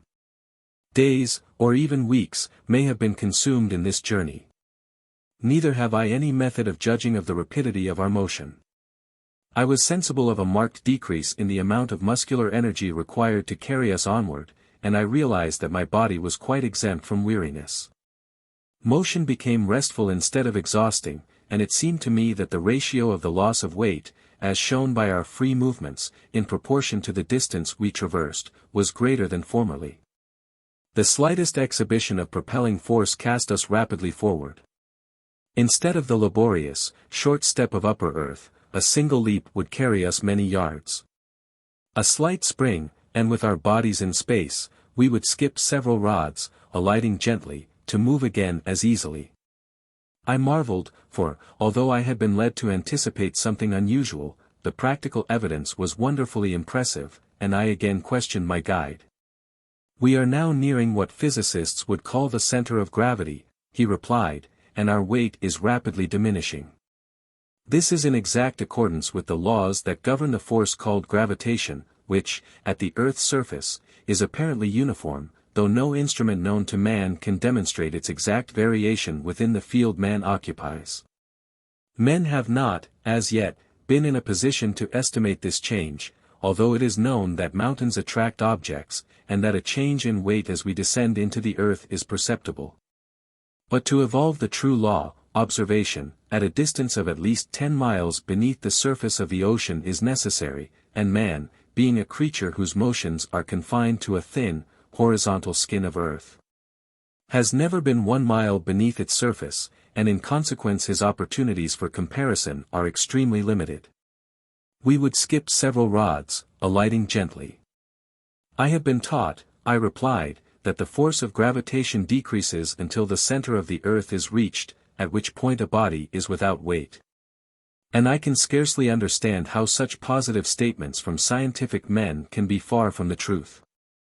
It is supposed by your surface men that the maximum of weight is to be found at 1/6 the distance beneath the surface of the earth, and therefrom decreases until at the center it is nothing at all, he replied.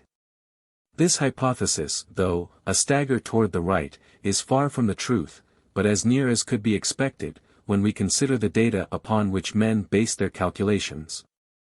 Were it not for the purpose of controverting erroneous views, men would have little incentive to continue their investigations, and as has been the rule in science heretofore, the truth will, in time, appear in this case. One generation of students disproves the accepted theories of that which precedes, all working to eliminate error, all adding factors of error, and all together moving toward a common goal, a grand generalization, that as yet cannot be perceived. And still each series of workers is overlooking phenomena that, though obvious, are yet unperceived, but which will make evident to future scientists the mistakes of the present. As an example of the manner in which facts are thus overlooked, in your journey you have been impressed with certain surprising external conditions, or surroundings, and yet are oblivious to conditions more remarkable in your own body. So it is with scientists. They overlook prominent facts that stare them boldly in the face, facts that are so conspicuous as to be invisible by reason of their very nearness. This statement I cannot disprove, and therefore must admit under protest.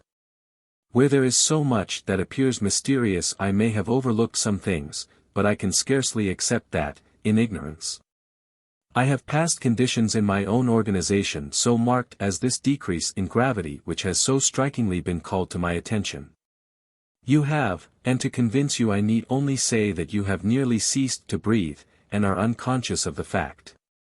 I stopped short, in momentary alarm, and now that my mind was directed to the fact, I became aware that I did not desire to breathe, and that my chest had ceased to heave with the alternate inhalation and exhalation of former times. I closed my lips firmly, and for a long period there was no desire for breath, then a slight involuntary inhalation followed, and an exhalation, scarcely noticeable, succeeded by a great interval of inaction. I impulsively turned my face toward the passage we had trod. A feeling of alarm possessed me, an uncontrollable, inexpressible desire to flee from the mysterious earth being beside me, to return to men, and be an earth-surface man again, and I started backward through the chamber we had passed. The guide seized me by the hand. Hold, he cried, where would you go, fickle mortal? To the surface, I shouted, to daylight again. Unhand me, unearthly creature, abnormal being, man or devil. Have you not inveigled me far enough into occult realms that should be forever sealed from mankind? Have you not taken from me all that men love or cherish, and undone every tie of kith or kin?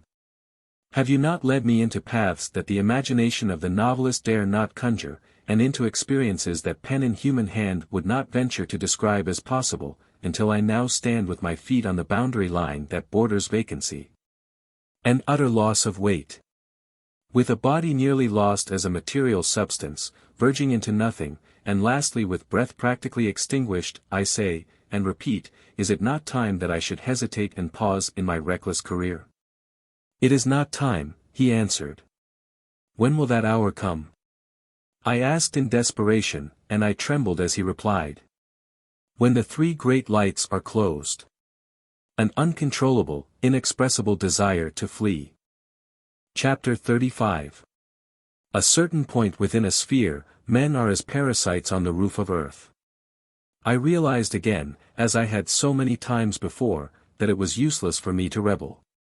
The self-imposed mystery of a sacrificed life lies before me, I murmured, and there is no chance to retrace my footsteps. The beyond of the course that I have voluntarily selected, and sworn to follow, is hidden.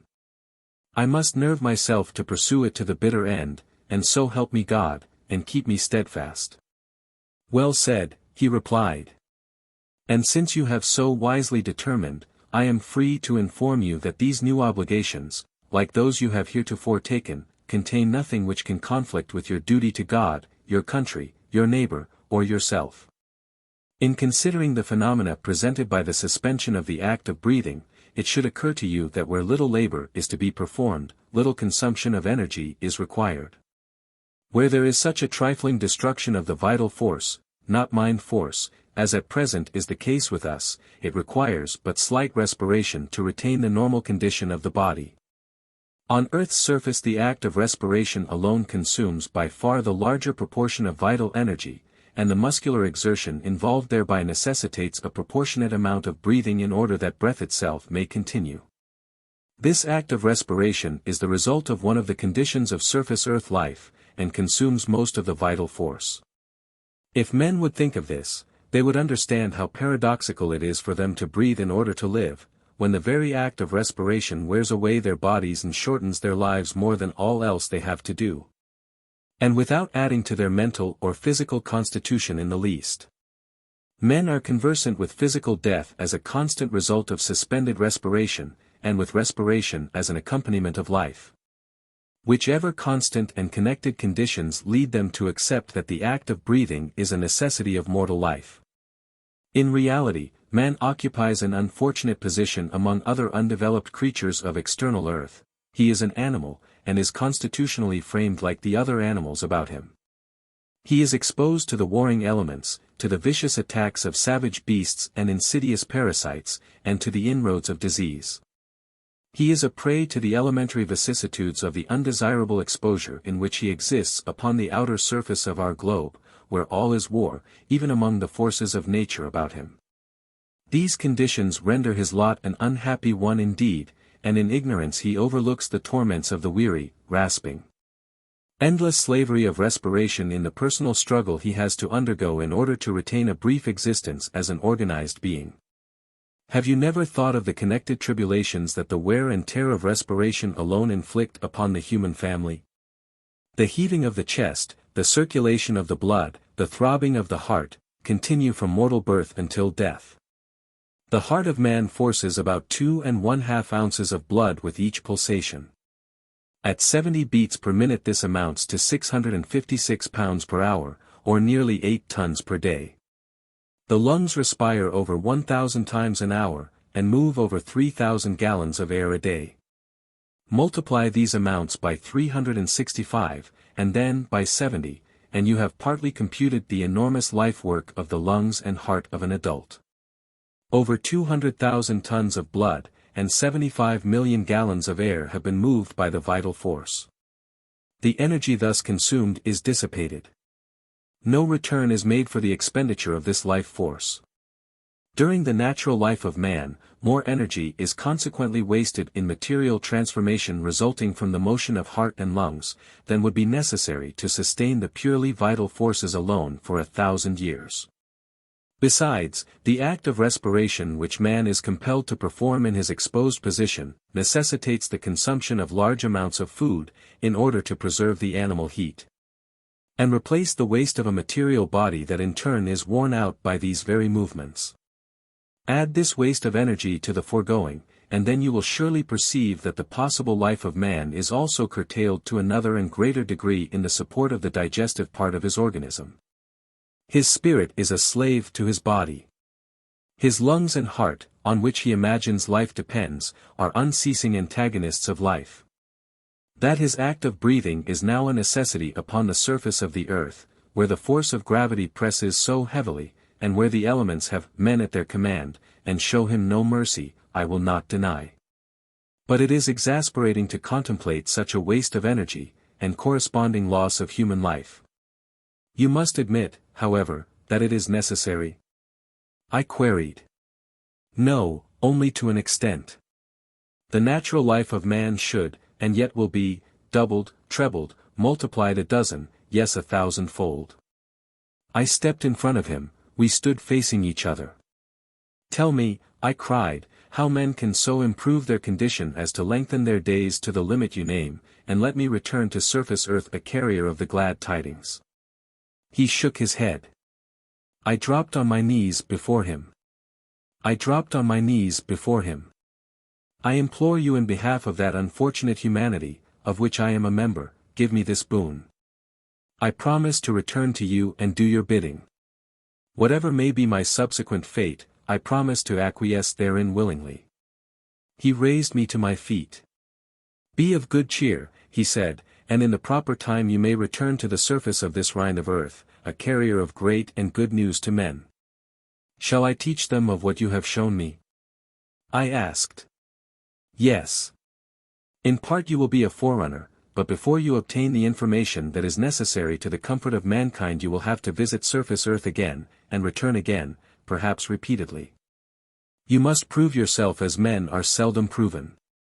The journey you have commenced is far from its conclusion, and you may not be equal to its subsequent trials. Prepare yourself, therefore, for a series of events that may unnerve you.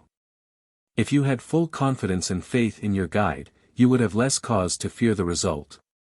But your suspicious human nature cannot overcome the shrinking sensation that is natural to those who have been educated as you have been amid the changing vicissitudes of the earth's surface. And you cannot but be incredulous by reason of that education. Then I stopped as I observed before me a peculiar fungus, peculiar because unlike all others I had seen.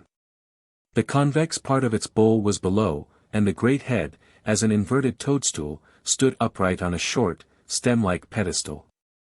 The gills within were of a deep green color, and curved out from the center in the form of a spiral.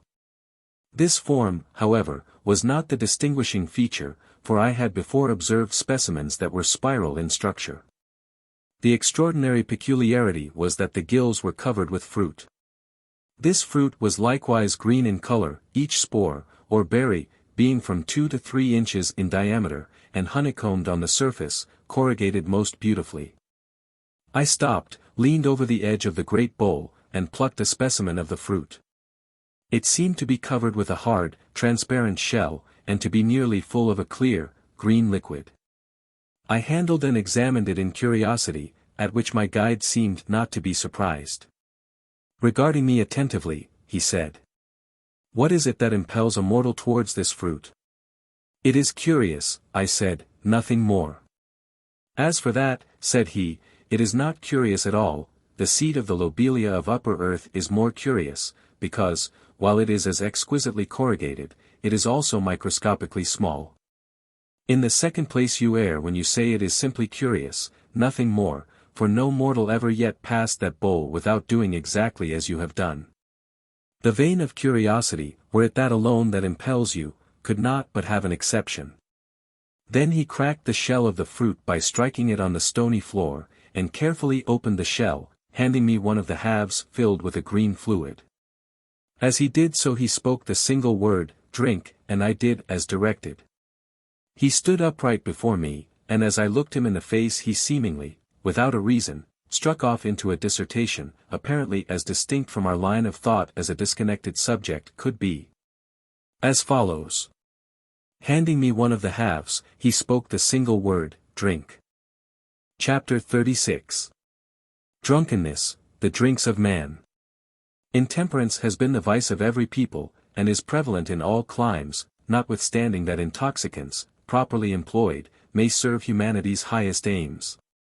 Beginning early in the history of a people, the disease increases with the growth of a nation, until, at last, unless the knife is used, civilization perishes.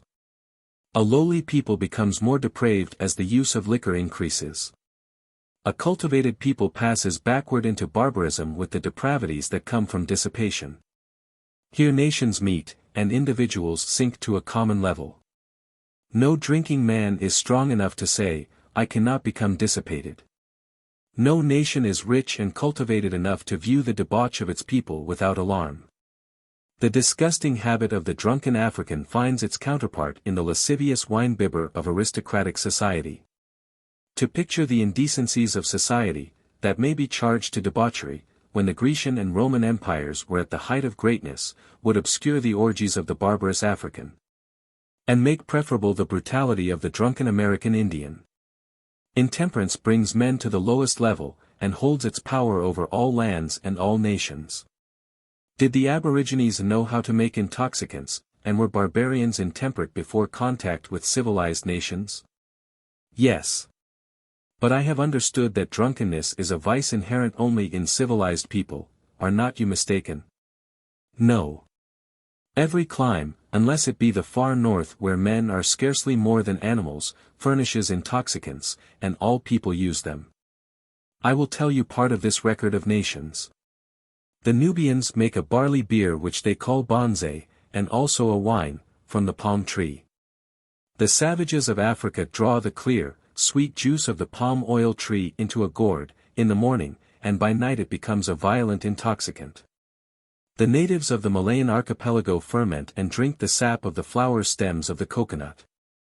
The Tartar tribes make an intoxicating drink from mare's milk, called kumiz. In South America the natives drink a vile compound, called cana, distilled from sugar cane. And in the Sandwich Islands, the shrub kava supplies the intoxicant kava kava, drunk by all the inhabitants, from king to slave, and mother to child. In the heart of Africa, cannibal tribes make legis of a cereal, and indulge in wild orgies over their barbaric cup. In North America the Indians, before Columbus discovered America, made an intoxicating drink of the sap of the maple tree. The national drink of the Mexicans is pulque, a beastly intoxicant, prepared from the agave americana. Mead is an alcoholic drink, made of honey, and used in many countries. In China wine was indulged in from the earliest day, and in former times, had it not been for the influence of their philosophers, especially Confucius, who foresaw the end, the Chinese nation would have perished from drunkenness. Opium, that fearful enslaver of millions of human beings, is in every sense a narcotic intoxicant, and stands conspicuous as an agent, capable of being either a friend, a companion, or a master, as man permits. History fails to indicate the date of its introduction to humanity. In South America the leaf of the cocoa plant is a stimulant scarcely less to be dreaded than opium. The juice of a species of Asclepias produces the intoxicant soma, used once by the Brahmins, not only as a drink, but also in sacrificial and religious ceremonies. Many different flavored liquors made of palm, coconuts, sugar, pepper, honey, spices, etc., were used by native Hindus, and as intoxicants have been employed from the earliest days in India. The Vedic people were fearfully dissipated, and page after page of that wonderful sacred book, the Rig Veda, is devoted to the habit of drunkenness. The worst classes of drunkards of India used Indian hemp to make bhang, or combined the deadly narcotic stramonium with arrack, a native beer, to produce a poisonous intoxicant.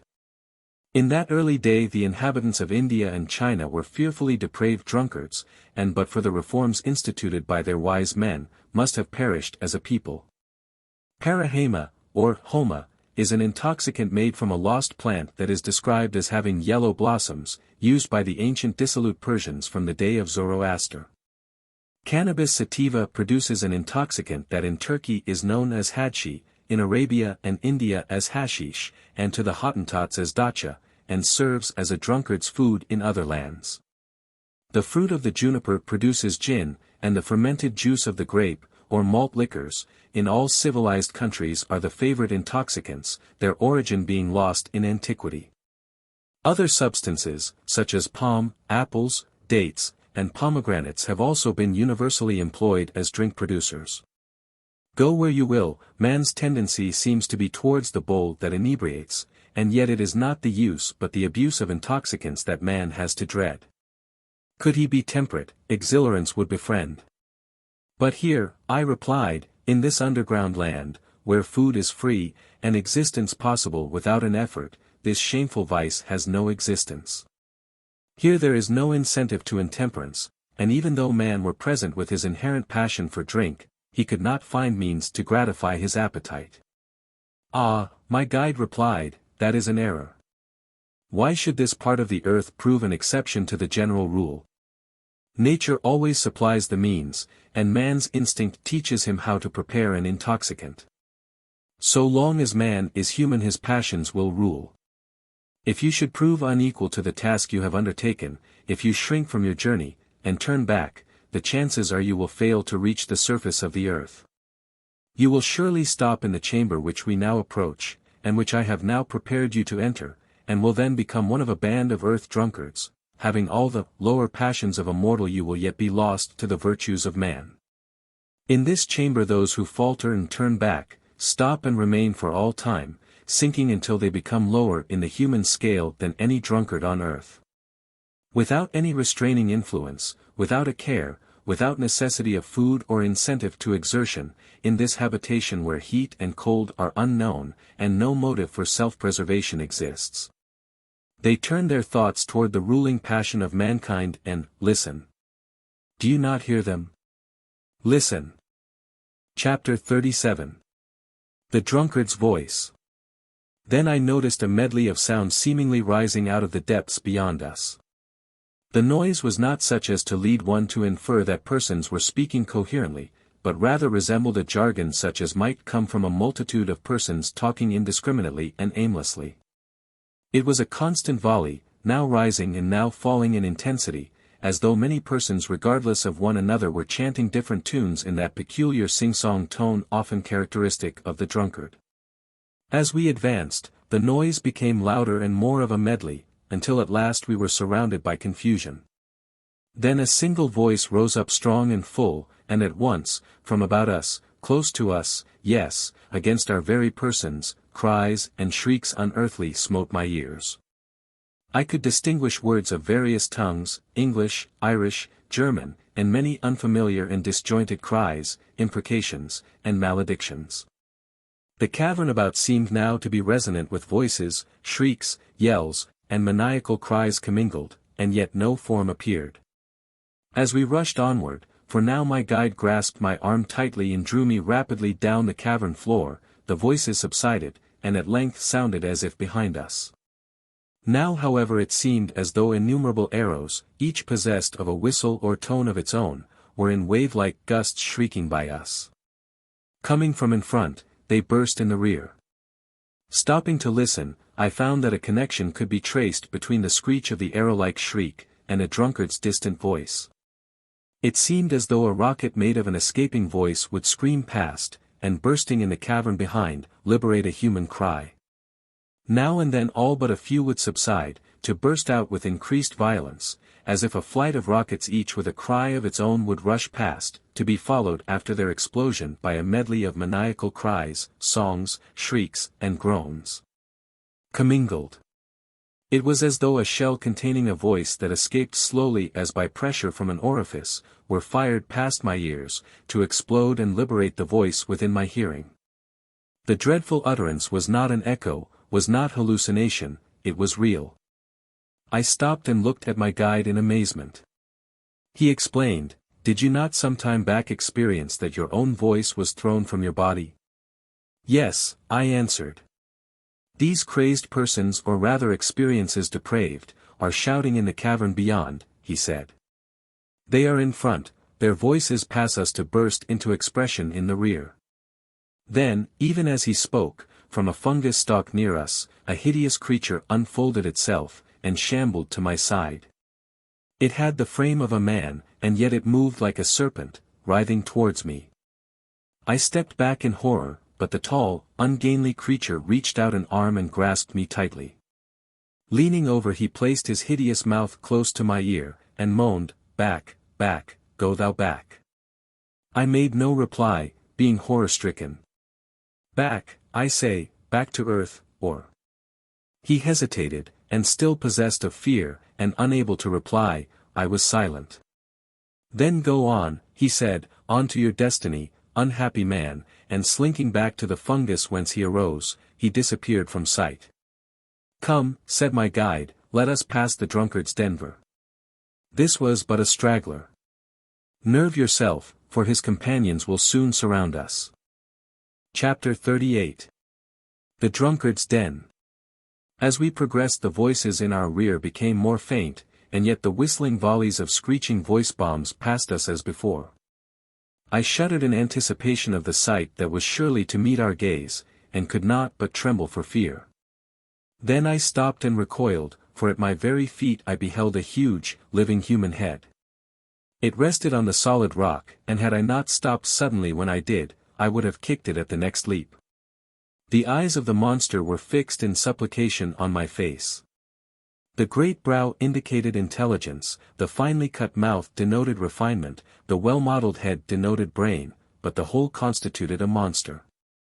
The mouth opened, and a whizzing, arrow voice swept past, and was lost in the distance. "What is this?" I gasped. "The fate of a drunkard," my guide replied. "This was once an intelligent man, but now he has lost his body, and enslaved his soul, in the den of drink beyond us, and has been brought here by his comrades, who thus rid themselves of his presence. Here he must rest eternally. He cannot move, he has but one desire, drink, and that craving, deeper than life, cannot be satiated. But he desires to speak lower, man, or head of man, if you wish me to know your wants," I said, and leaned toward him. Then the monster whispered, and I caught the words, "Back, back, go thou back." I made no reply. "Back, I say, back to earth, or—" Still I remained silent. "Then go on," he said, "on to your destiny, unhappy man." "This is horrible," I muttered. "Come," said the guide, "let us proceed."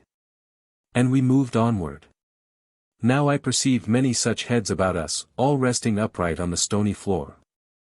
Some were silent, others were shouting, others still were whispering and endeavoring to attract my attention. As we hurried on, I saw more and more of these abnormal creatures. Some were in rows, resting against each other, leaving barely room for us to pass between, but at last, much to my relief, we left them behind us. But I found that I had no cause for congratulation, when I felt myself clutched by a powerful hand, a hand as large as that of a man 50 feet in height. I looked about expecting to see a gigantic being, but instead beheld a shrunken pygmy. The whole man seemed but a single hand, a Brobdingnag hand affixed to the body of a Lilliputian. "Do not struggle," said the guide, "listen to what he wishes to impart." I leaned over, placing my ear close to the mouth of the monstrosity. "Back, back, go thou back," it whispered. "What have I to fear?" I asked. "Back, I say, back to earth, or—" "Or what?" I said. "Then go on to your destiny, unhappy man," he answered, and the hand loosed its grasp. My guide drew me onward. Then, from about us, huge hands arose, on all sides they waved in the air. Some were closed and were shaken as clenched fists, others moved aimlessly with spread fingers, others still pointed to the passage we had traversed, and in a confusion of whispers I heard from the pygmy figures a babble of cries, "Back, back. Go thou back." Again I hesitated, the strain upon my nerves was becoming unbearable. I glanced backward and saw a swarm of misshaped diminutive forms, each holding up a monstrous arm and hand. The passage behind us was closed against retreat. Every form possessed but one hand, the other and the entire body seemingly had been drawn into this abnormal member. While I thus meditated, momentarily, as by a single thought each hand closed, excepting the index finger, and in unison each finger pointed towards the open way in front, and like shafts from 1,000 bows I felt the voices whiz past me. And then from the rear came the reverberation as a complex echo, then go on. On to your destiny, unhappy man. Each finger pointed towards the open way in front. Instinctively I sprang forward, and had it not been for the restraining hand of my guide would have rushed wildly into passages that might have ended my misery, for God only knows what those unseen corridors contained. I was aware of that which lay behind, and was only intent on escaping from the horrid figures already past. Hold, whispered the guide, as you value your life, stop. And then exerting a power that I could not withstand, he held me a struggling prisoner. Listen, he said, have you not observed that these creatures do not seek to harm you? Have not all of them spoken kindly, have any offered violence? No, I replied, but they are horrible. That they realize, but fearing that you will prove to be as weak as they have been, and will become as they are now, they warn you back. However, I say to you, if you have courage sufficient, you need have no fear. Come, rely on me, and do not be surprised at anything that appears. Again we went forward. I realized now my utter helplessness. I became indifferent again. I could neither retrace my footsteps alone, nor guide them forward in the path I was to pursue. I submissively relied on my guide, and as stoical as he appeared to be, I moved onward to new scenes. We came to a great chamber which, as we halted on its edge, seemed to be a prodigious amphitheater. In its center a rostrum-like stone of 100 feet in diameter, flat and circular on the top, reared itself about 12 feet above the floor, and to the base of this rostrum the floor of the room sloped evenly. The amphitheater was fully 1,000 feet in diameter, of great height, and the floor was literally alive with grotesque beings. Imagination could not depict an abnormal human form that did not exhibit itself to my startled gaze. One peculiarity now presented itself to my mind, each abnormal part seemed to be created at the expense of the remainder of the body. Thus, to my right I beheld a single leg, fully 12 feet in height, surmounted by a puny human form, which on this leg, hopped ludicrously away. I saw close behind this huge limb a great ear attached to a small head and body. Then a nose so large that the figure to which it was attached was forced to hold the face upward, in order to prevent the misshaped organ from rubbing on the stony floor. Here a gigantic forehead rested on a shrunken face and body, and there a pair of enormous feet were walking, seemingly attached to the body of a child, and yet the face was that of a man. If an artist were to attempt to create as many revolting figures as possible, each with some member out of proportion to the rest of the body, he could not add one form to those upon this floor. And yet, I again observed that each exaggerated organ seemed to have drawn itself into existence by absorbing the remainder of the body. We stood on the edge of this great room, and I pondered the scene before my eyes. At length my guide broke the silence. You must cross this floor, no other passage is known. Mark well my words, heed my advice. This is the Drunkards Den. These men are lost to themselves and to the world. Every member of this assembly once passed onward as you are now doing, in charge of a guide.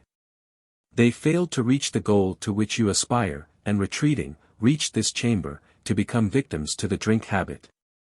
Some of these creatures have been here for ages, others only for a short period. Why are they so distorted? I asked. Because matter is now only partly subservient to will, he replied. The intellect and mind of a drunkard on surface earth becomes abnormal by the influence of an intoxicant, but his real form is unseen, although evidently misshapen and partly subject to the perception of a few only of his fellow men. Could you see the inner form of an earth-surface drunkard, you would perceive as great a mental monstrosity as is any physical monster now before you, and of the two the physically abnormal creature is really the least objectionable. Could you see the mind configurations of an assembly of surface earth topers, you would perceive a class of beings as much distorted mentally as are these physically. A drunkard is a monstrosity. On surface earth the mind becomes abnormal. Here the body suffers. Why is it, I asked, that parts of these creatures shrink away as some special organ increases? Because the abnormal member can grow only by abstracting its substance from the other portions of the body. An increasing arm enlarges itself by drawing its strength from the other parts, hence the body withers as the hand enlarges, and in turn the hand shrinks when the leg increases in size. The total weight of the individual remains about the same. Men on earth judge of men not by what they are, but by what they seem to be. The physical form is apparent to the sense of sight, the real man is unseen. However, as the boot that encloses a foot cannot altogether hide the form of the foot within, so the body that encloses the life entity cannot but exhibit here and there the character of the dominating spirit within. Thus a man's features may grow to indicate the nature of the enclosed spirit, for the controlling character of that spirit will gradually impress itself on the material part of man. Even on surface earth, where the matter side of man dominates, a vicious spirit will produce a villainous countenance, a mediocre mind a vapid face, and an amorous soul will even protrude the anterior part of the skull.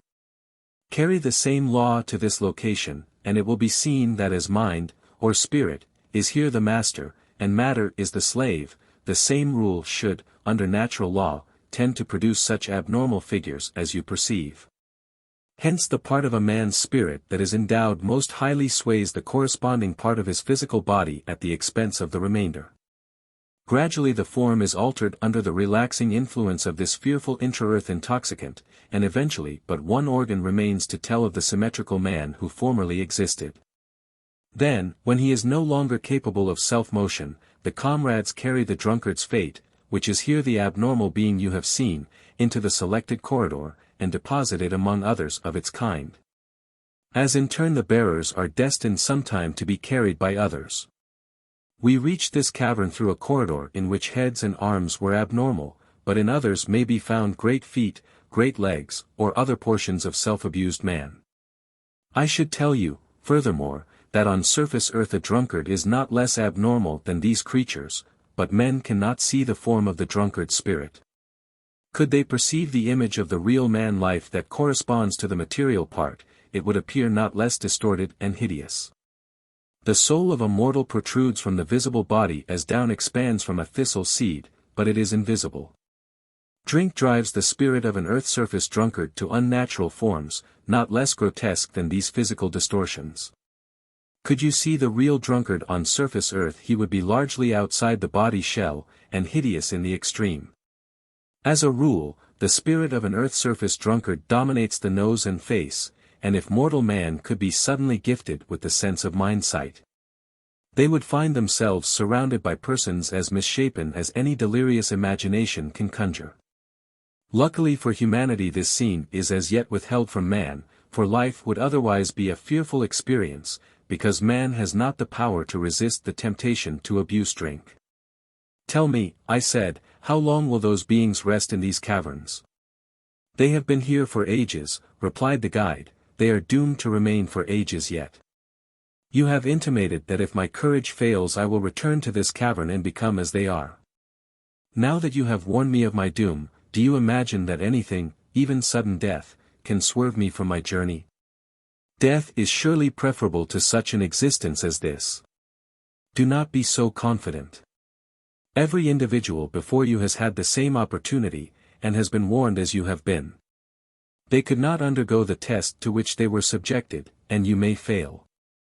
Besides, on surface earth are not men constantly confronted with the doom of the drunkard, and do they not, in the face of this reality, turn back and seek his caverns? The journey of life is not so fearful that they should become drunkards to shrink from its responsibilities. You have reached this point in safety. You have passed the sentinels without, and will soon be accosted by the band before us. Listen well now to my advice. A drunkard always seeks to gain companions, to draw others down to his own level, and you will be tried as never have you been before. Taste not their liquor by whatever form or creature presented. They have no power to harm him who has courage to resist. If they entreat you, refuse, if they threaten, refuse, if they offer inducements, refuse to drink. Let your answer be no, and have no fear. If your strength fail you, mark well my. Before he could complete his sentence I felt a pressure, as of a great wind, and suddenly found myself seized in an embrace irresistible, and then, helpless as a feather, was swept out into the cavern of the drunkards. Chapter 39. Among the Drunkards. I remember once to have stood on the edge of Niagara's great whirlpool, but not more fearful did its seething waters then seem than did the semi-human whirl into which I had now been plunged. Whether my guide had been aware of the coining move that separated us I never knew, but, as his words were interrupted, I infer that he was not altogether ready to part from my company. Be this as it may, he disappeared from sight, and, as by a concerted move, the cries of the drunkard subsided instantly. I found myself borne high in the air, perched on a huge hand that was carried by its semi-human comrades. It seemed as though the contents of that vast hall had been suddenly thrown beneath me, for, as I looked about, I saw all around a sea of human fragments, living, moving parts of men. Round and round that hall we circled as an eddy whirls in a rock-bound basin, and not less silently than does the water of an eddy. Then I perceived that the disjointed mass of humanity moved as a spiral, in unison, throbbing like a vitalized stream, bearing me submissively on its surface. Gradually the distance between myself and the center stone lessened, and then I found that, as if carried in the groove of a gigantic living spiral, I was being swept towards the stone platform in the center of the room. There was method in the movements of the drunkards, although I could not analyze the intricacies of their complex reel. Finally I was borne to the center stone, and by a sudden toss of the hand, in the palm of which I was seated, I was thrown upon the raised platform. Then in unison the troop swung around the stone, and I found myself gazing on a mass of vitalized fragments of humanity. Quickly a figure sprung upon the platform, and in him I discerned a seemingly perfect man. He came to my side and grasped my hand as if he were a friend. "Do not fear," he said, "obey our request, and you will not be harmed." "What do you desire?" I asked. He pointed to the center of the stone, and I saw thereon many gigantic, inverted fungus bowls. The gills of some had been crushed to a pulp, and had saturated themselves with liquid which, perhaps by a species of fermentation, had undergone a structural change, others were as yet intact. Others still contained men intently cutting the gills into fragments and breaking the fruit preparatory to further manipulation. "You are to drink with us," he replied. "No," I said, "I will not drink." "Then you must die. To refuse to drink with us is to invite death." "So mote it be, I will not drink." We stood facing each other, apparently both meditating on the situation. I remember to have been surprised, not that the man before me had been able to spring from the floor to the table rock on which I stood, but that so fair a personage could have been a companion of the monstrosities about me. He was a perfect type of manhood, and was exquisitely clothed in a loose, flowing robe that revealed and heightened the beauty of his symmetrical form. His face was fair, yet softly tinted with rich, fresh color. His hair and beard were neatly trimmed, his manner was polished, and his countenance frank and attractive. The contrast between the preternatural shapes from among whom he sprung and himself was as between a demon and an angel. I marveled that I had not perceived him before, for such a one should have been conspicuous because so fair. But I reflected that it was quite natural that among the thousands of grotesque persons about me, one attractive form should have escaped notice. Presently he spoke again, seemingly having repented of his display of temper. "I am a friend," he said, "a deliverer. I will serve you as I have others before you. Lean on me, listen to my story, accept my proffered friendship." Then he continued, "When you have rested, I will guide you in safety back to upper earth, and restore you to your friends." I could not resist his pleasing promise. I suddenly and unaccountably believed in his sincerity. He impressed me with confidence in his truthfulness, yes, against my better judgment, convinced me that he must be a friend, a savior. Grasping him by the hand I thanked him for his interest in a disconsolate wanderer, and assured him of my confidence.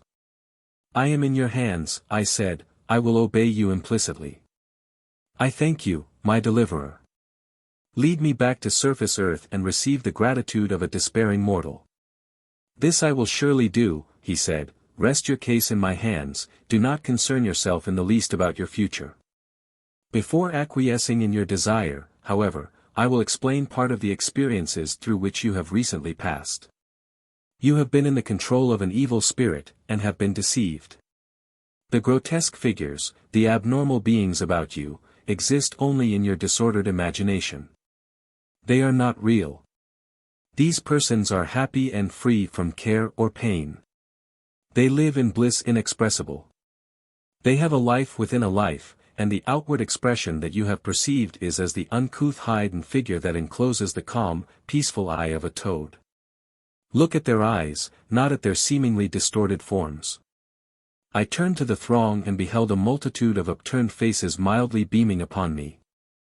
As I glanced from eye to eye of each countenance, the repulsive figure disappeared from my view, and a sweet expression of innocence was all that was disclosed to me. I realized that I had judged by the outer garment.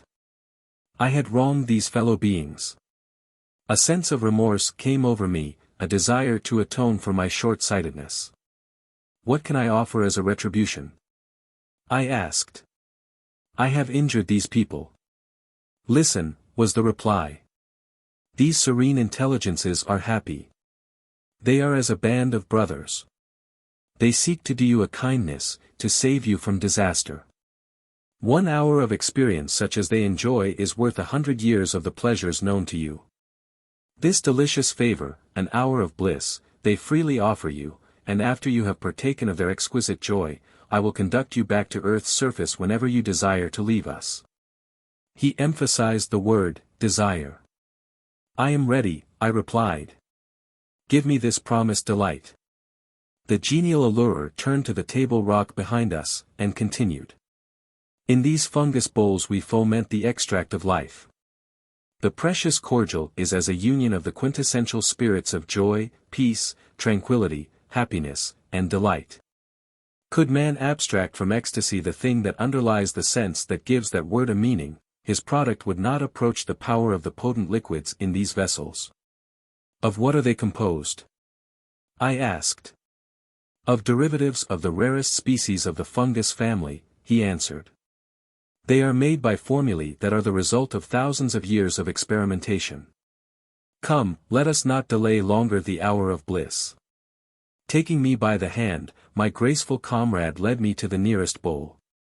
Then on closer view I perceived that its contents were of a deep green color, and in active commotion, and although no vapor was apparent, a delightful sensation impressed my faculties. I am not sure that I inhaled at all, the feeling was one of penetration, of subtle, magic absorption. My companion took a tiny shell which he dipped into the strange cauldron. Holding the tiny cup before me, he spoke the one word, drink. Ready to acquiesce, forgetful of the warning I had received, I grasped the cup, and raised it to my lips, and as I did so chanced to glance at my tempter's face, and saw not the supposed friend I had formerly observed, but, as through a mask fair in outline, the countenance of an exulting demon, regarding me with a sardonic grin. In an instant he had changed from man to devil. I dashed the cup upon the rock. No, I will not drink, I shouted. Instantly the cavern rung with cries of rage. 1,000 voices joined as by a chord, and simultaneously the throng of fragments of men began to revolve again. The mysterious spiral seemed to unwind, but I could not catch the method of its movement. The motion was like that of an uncoiling serpent bisected lengthwise, the two halves of the body seeming to slide against each other. Gradually that part of the cavern near the stone on which I stood became clear of its occupants, and at last I perceived that the throng had receded to the outer edge. Then the encircling side walls of the amphitheater became visible, and as water sinks into sand, the medley of fragments of humanity disappeared from view. I turned to my companion, he, too, had vanished. I glanced towards the liquor cauldrons. The stone was bare. I alone occupied the gigantic hall. No trace remained to tell of the throng that a short time previously had surrounded and mocked me. Desolate, distracted, I threw myself upon the stone, and cursed my miserable self. "Come back," I cried, "come back. I will drink, drink, drink." Chapter 40. Further Temptation, Etidorhpa. Then, as my voice reverberated from the outer recesses, I caught a sound as of music in the distance. I raised my head and listened. Yes, surely there was music. The melody became clearly distinct, and soon my senses were aware that both vocal and instrumental music were combined.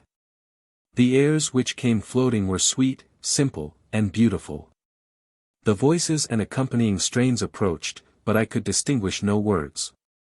By and by, from the corridors of the cavern, troops of bright female forms floated into view. They were clad in robes ranging from pure white to every richest hue, contrasting strangely, and in the distance their rainbow brilliancy made a gorgeous spectacle. Some were fantastically attired in short gowns, such as I imagine were worn by the dancing girls of sacred history, others had kirtles of a single bright color, others of many shades intermingled, while others still were dressed in gauze-like fabrics of pure white. As they filed into the cavern, and approached me, they formed into platoons, or into companies, and then, as dissolving views come and go, they presented first one and then another figure. Sometimes they would stretch in great circling lines around the hall, again they would form into squares, and again into geometrical figures of all shades and forms.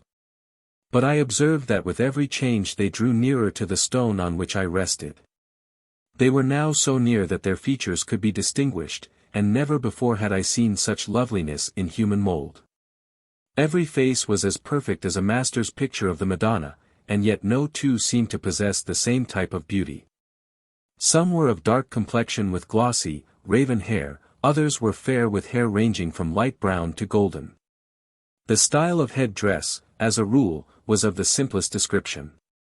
A tinted ribbon, or twisted cord, over the head, bound their hair with becoming grace, and their silken locks were either plaited into braids, curled into ringlets, or hung loosely, flowing in wavelets about their shoulders.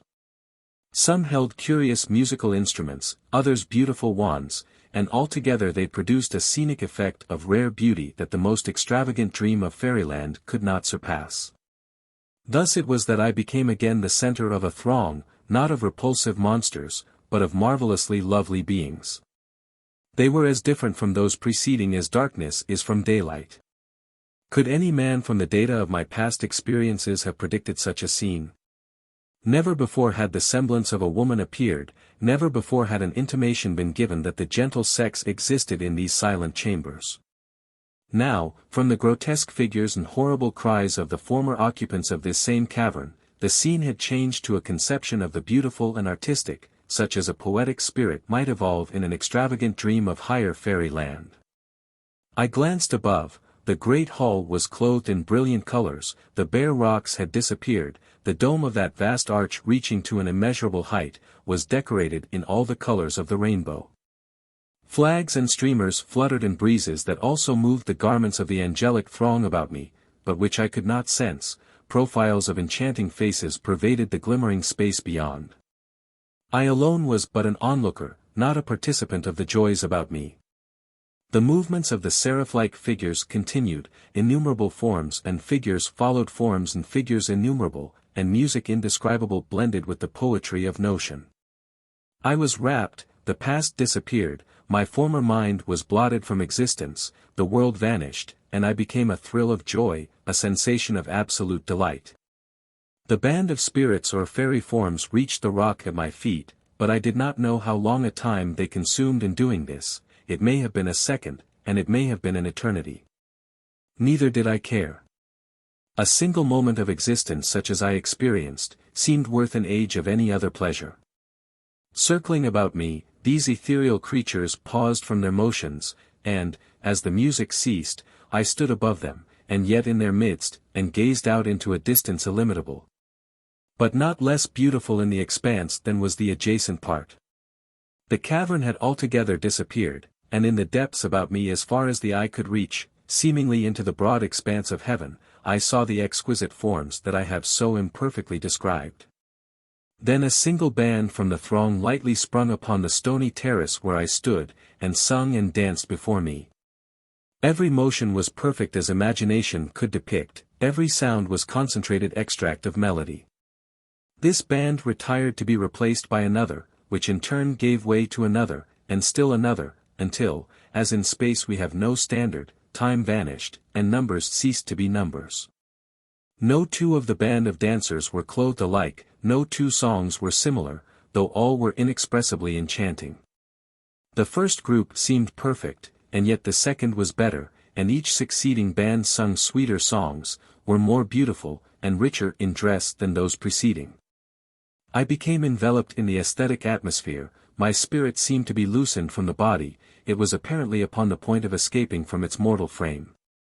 Suddenly the music ceased, the figures about became passive, and every form standing upright and graceful, gazed upon my face, and as I looked at the radiant creatures, each successive face, in turn, seemed to grow more beautiful.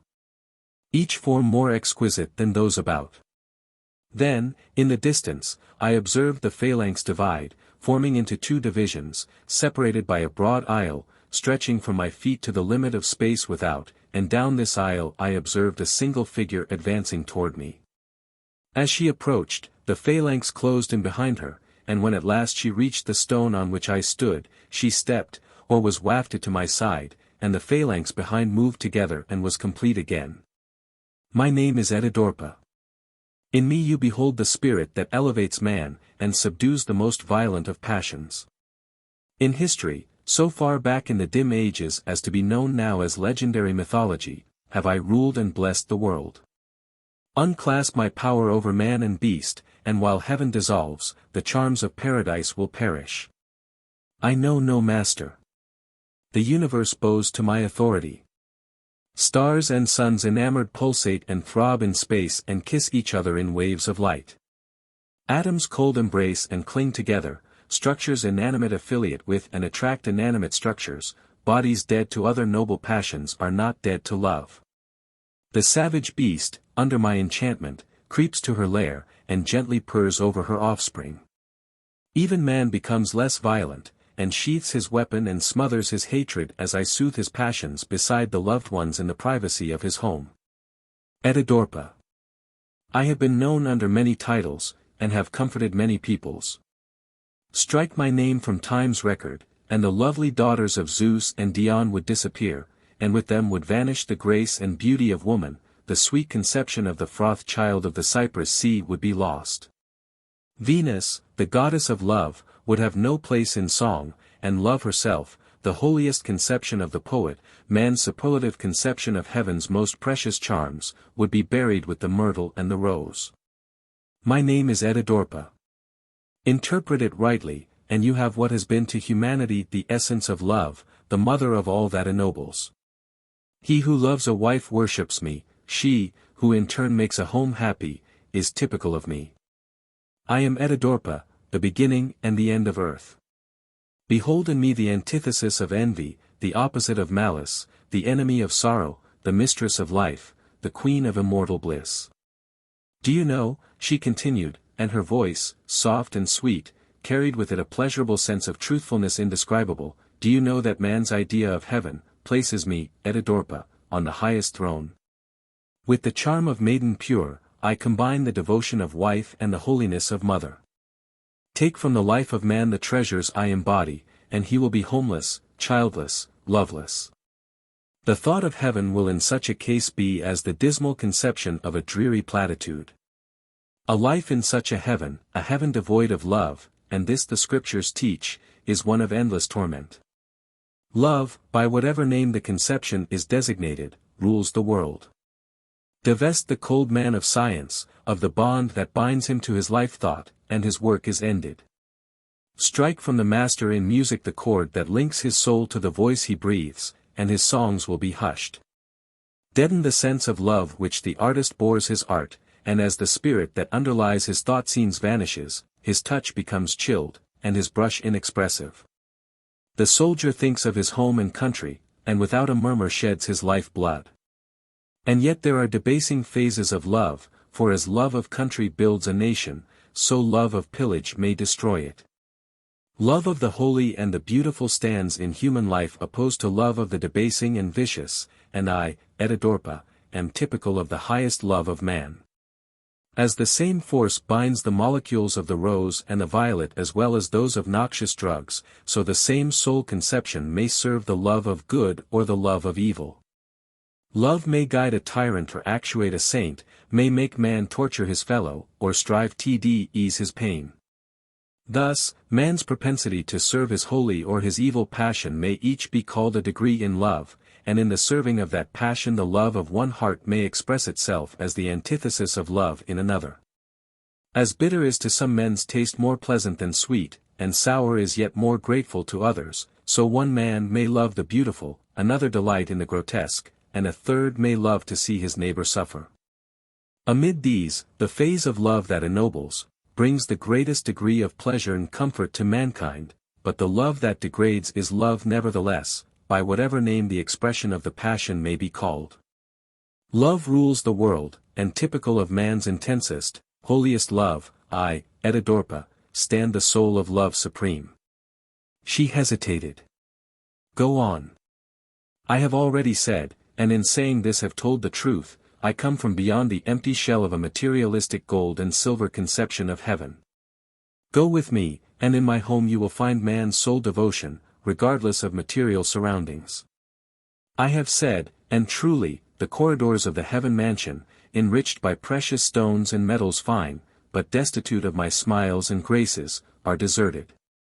The golden calf is no longer worshipped, cobwebs cling in festoons motionless, and the dust of selfish thoughts perverted, dry and black as the soot from Satan's fires settling therein, as the dust of an antiquated sarcophagus, rest undisturbed.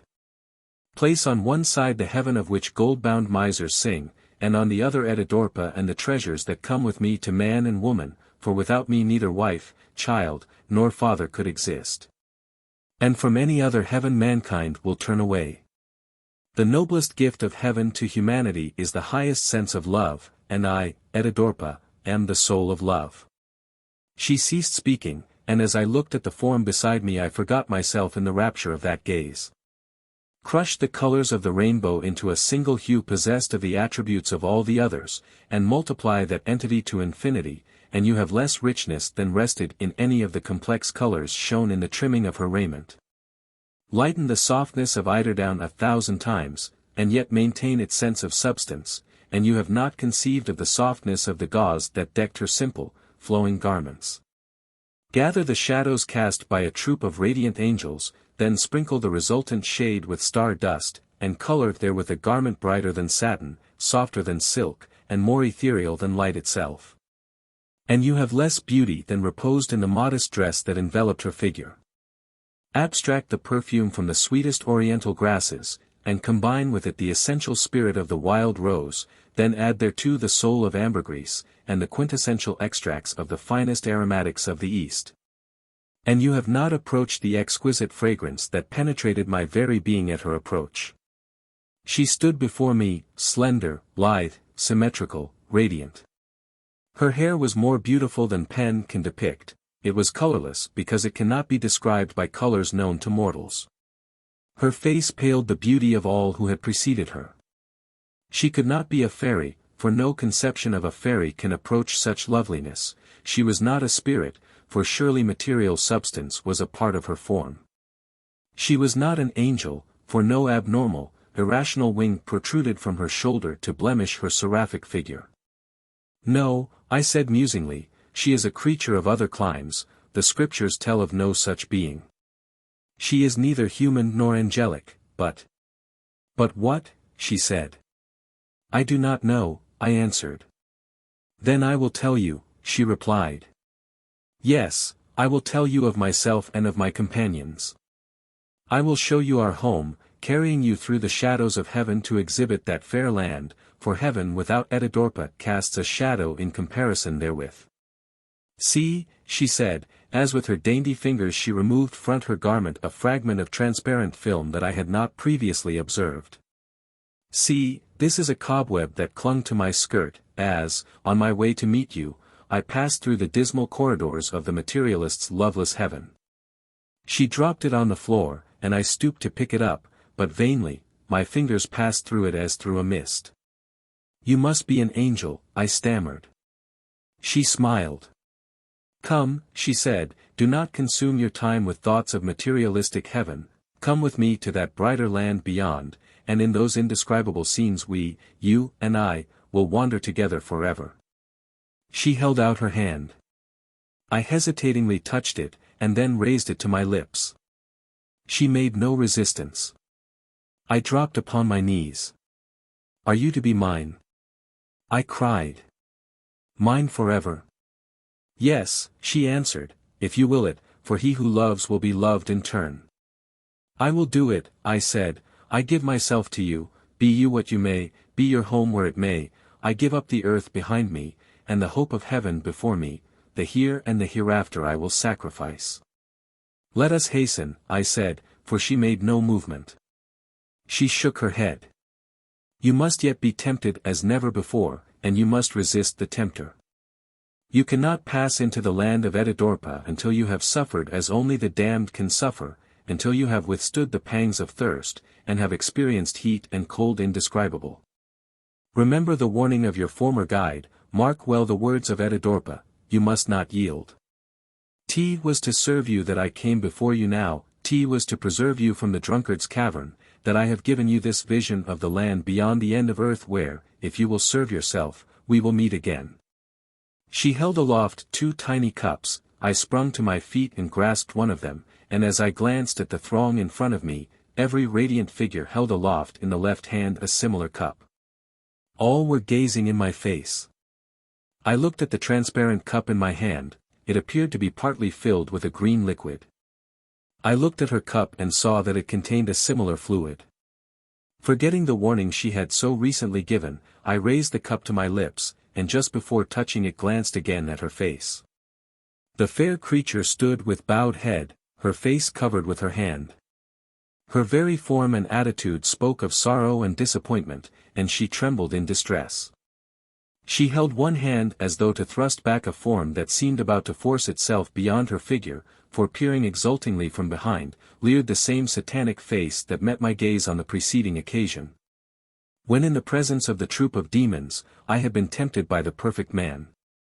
Dashing the cup to the floor I shouted, "No, I will not drink." Etidorhpa dropped upon her knees and clasped her hands.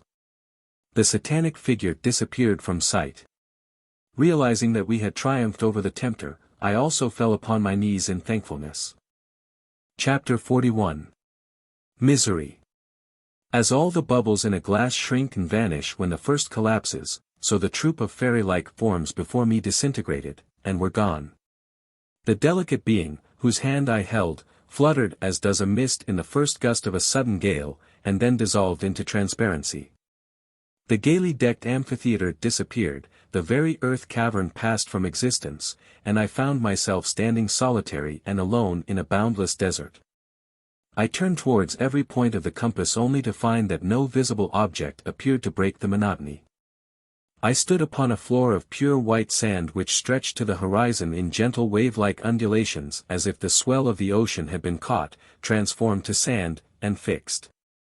I bent down and scooped a handful of the sand, and raised it in the palm of my hand, letting it sift back again to earth. It was surely sand. I pinched my flesh, and pulled my hair, I tore my garments, stamped upon the sand, and shouted aloud to demonstrate that I myself was still myself. It was real, yes, real. I stood alone in a desert of sand. Morning was dawning, and on one side the great sun rose slowly and majestically. "Thank God for the sun," I cried. "Thank God for the light and heat of the sun." I was again on surface earth. Once more I beheld that glorious orb for the sight of which I had so often prayed when I believed myself miserable in the dismal earth caverns, and which I had been willing to give my very life once more to behold. I fell on my knees, and raised my hands in thankfulness. I blessed the rising sun, the illimitable sand, the air about me, and the blue heavens above. I blessed all that was before me, and again returned thanks for my delivery from the caverns beneath me. I did not think to question by what power this miracle had been accomplished. I did not care to do so. Had I thought of the matter at all, I would not have dared to question for fear the transition might prove a delusion. I turned towards the sun, and walked eastward. As the day progressed and the sun rose into the heavens, I maintained my journey, aiming as best I could to keep the same direction. The heat increased, and when the sun reached the zenith it seemed as though it would melt the marrow in my bones. The sand, as white as snow and hot as lava, dazzled my eyes, and I covered them with my hands. The sun in the sky felt as if it were a ball of white-hot iron near my head. It seemed small, and yet appeared to shine as through a tube directed only towards myself. Vainly did I struggle to escape and get beyond its boundary. The tube seemed to follow my every motion, directing the blazing shafts, and concentrating them ever upon my defenseless person. I removed my outer garments, and tore my shirt into fibers hoping to catch a waft of breeze, and with one hand over my eyes, and the other holding my coat above my head, endeavored to escape the mighty flood of heat, but vainly. The fiery rays streamed through the garment as mercury flows through a film of gauze. They penetrated my flesh, and vaporized my blood. My hands, fingers, and arms puffed out as a bladder of air expands under the influence of heat. My face swelled to twice, thrice its normal size, and at last my eyes were closed, for my cheeks and eyebrows met. I rubbed my shapeless hand over my sightless face, and found it as round as a ball. The nose had become embedded in the expanded flesh, and my ears had disappeared in the same manner. I could no longer see the sun, but felt the vivid, piercing rays I could not evade. I do not know whether I walked or rolled along. I only know that I struggled to escape those deadly rays. Then I prayed for death, and in the same breath begged the powers that had transferred me to surface earth to carry me back again to the caverns below.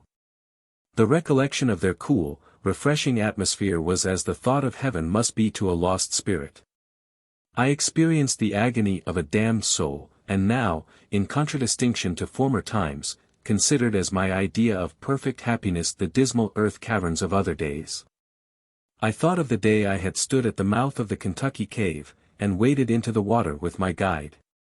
I recalled the refreshing coolness of the stream in the darkness of that cavern when the last ray of sunshine disappeared, and I cursed myself for longing then for sunshine, and the surface earth.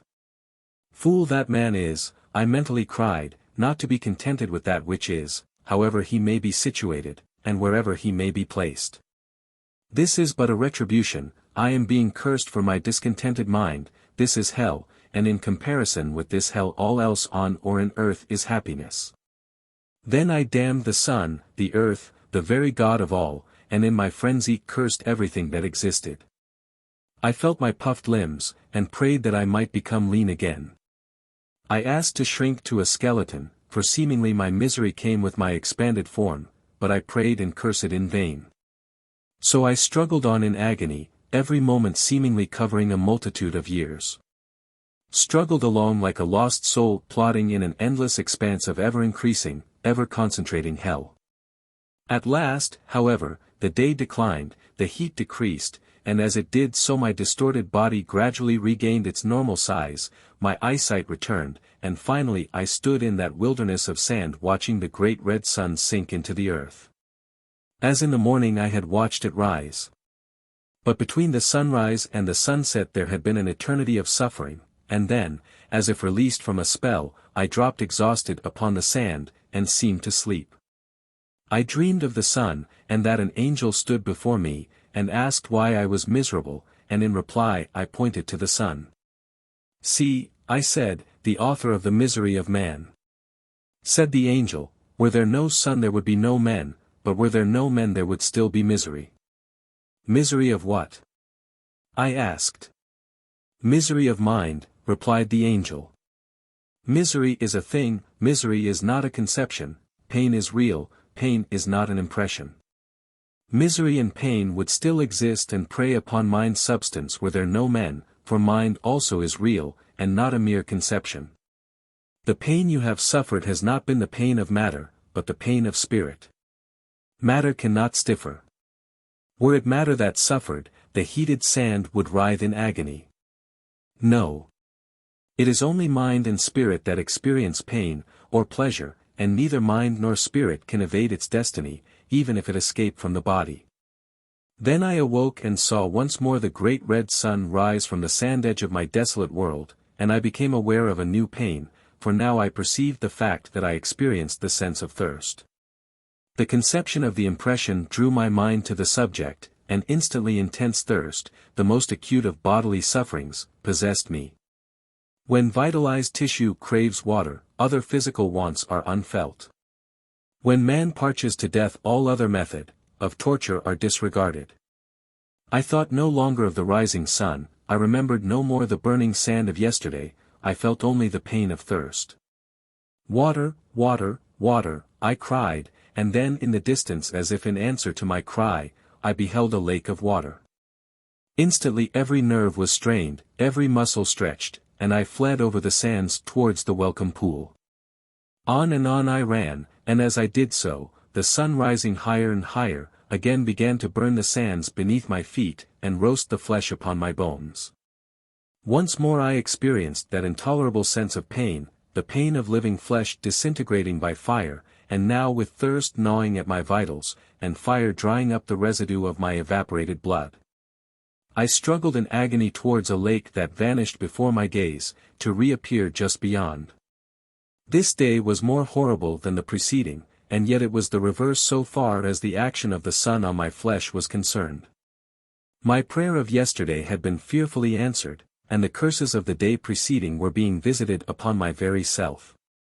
I had prayed to become lean, and instead of the former puffed tissue and expanded flesh, my body contracted as does beef when dried. The tightening skin squeezed upon the solidifying flesh, and as the moisture evaporated, it left a shriveled integument, contracted close upon the bone. My joints stood out as great protuberances, my skin turned to a dark amber color, and my flesh became transparent as does wetted horn. I saw my very vitals throb, I saw the empty blood vessels, the shriveled nerves and vacant arteries of my frame. I could not close my eyes. I could not shield them from the burning sun. I was a mummy, yet living, a dried corpse walking over the sand, dead to all save pain. I tried to fall, but could not, and I felt that, while the sun was visible, I must stand upright, I could not stop, and could not stoop. Then at last the malevolent sun sank beneath the horizon, and as the last ray disappeared again, I fell upon the sand. I did not sleep, I did not rest, I did not breathe nor live a human. I only existed as a living pain, the conception of pain realized into a conscious nucleus, and so the night passed. Again the sun arose, and with the light of her first ray I saw near at hand a caravan, camels, men, horses, a great cavalcade. They approached rapidly and surrounded me. The leader of the band alighted and raised me to my feet, for no longer had I the power of motion. He spoke to me kindly, and strange as it may seem to you, but not at all strange did it seem to me, called me by name. "We came across your tracks in the desert," he said, "we are your deliverers." I motioned for water, I could not speak. "Yes," he said, "water you shall have." Then from one of the skins that hung across the hump of a camel he filled a crystal goblet with sparkling water, and held it towards me. But just before the goblet touched my lips he withdrew it and said, "I forgot to first extend the greetings of our people." And then I noticed in his other hand a tiny glass containing a green liquid, which he placed to my lips, pronouncing the single word, "Drink." I fastened my gaze upon the water, and opened my lips. I smelled the aroma of the powerful narcotic liquid within the glass, and hastened to obey, but glanced first at my deliverer, and in his stead saw the familiar face of the satanic figure that twice before had tempted me. Instantly, without a thought as to the consequences, without a fear as to the result, I dashed the glass to the sand, and my voice returning, I cried for the third time, "No, I will not drink." The troop of camels instantly disappeared, as had the figures in the scenes before. The tempter resolved into clear air, the sand beneath my feet became natural again, and I became myself as I had been before passing through the hideous ordeal.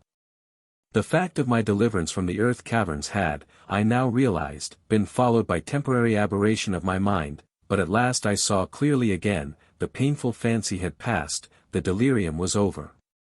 I fell upon my knees in thankfulness.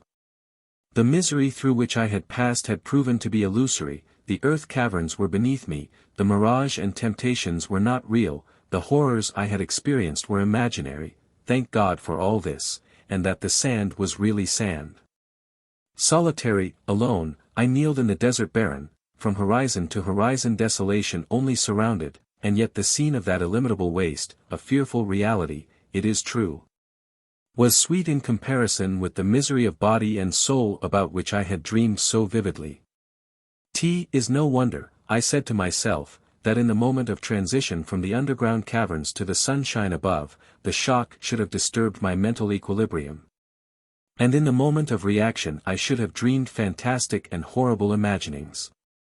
A cool and refreshing breeze sprung now, from I know not where, I did not care to ask, it was too welcome a gift to question, and contrasted pleasantly with the misery of my past hallucination. The sun was shining hot above me, the sand was glowing, parched beneath me, and yet the grateful breeze fanned my brow, and refreshed my spirit.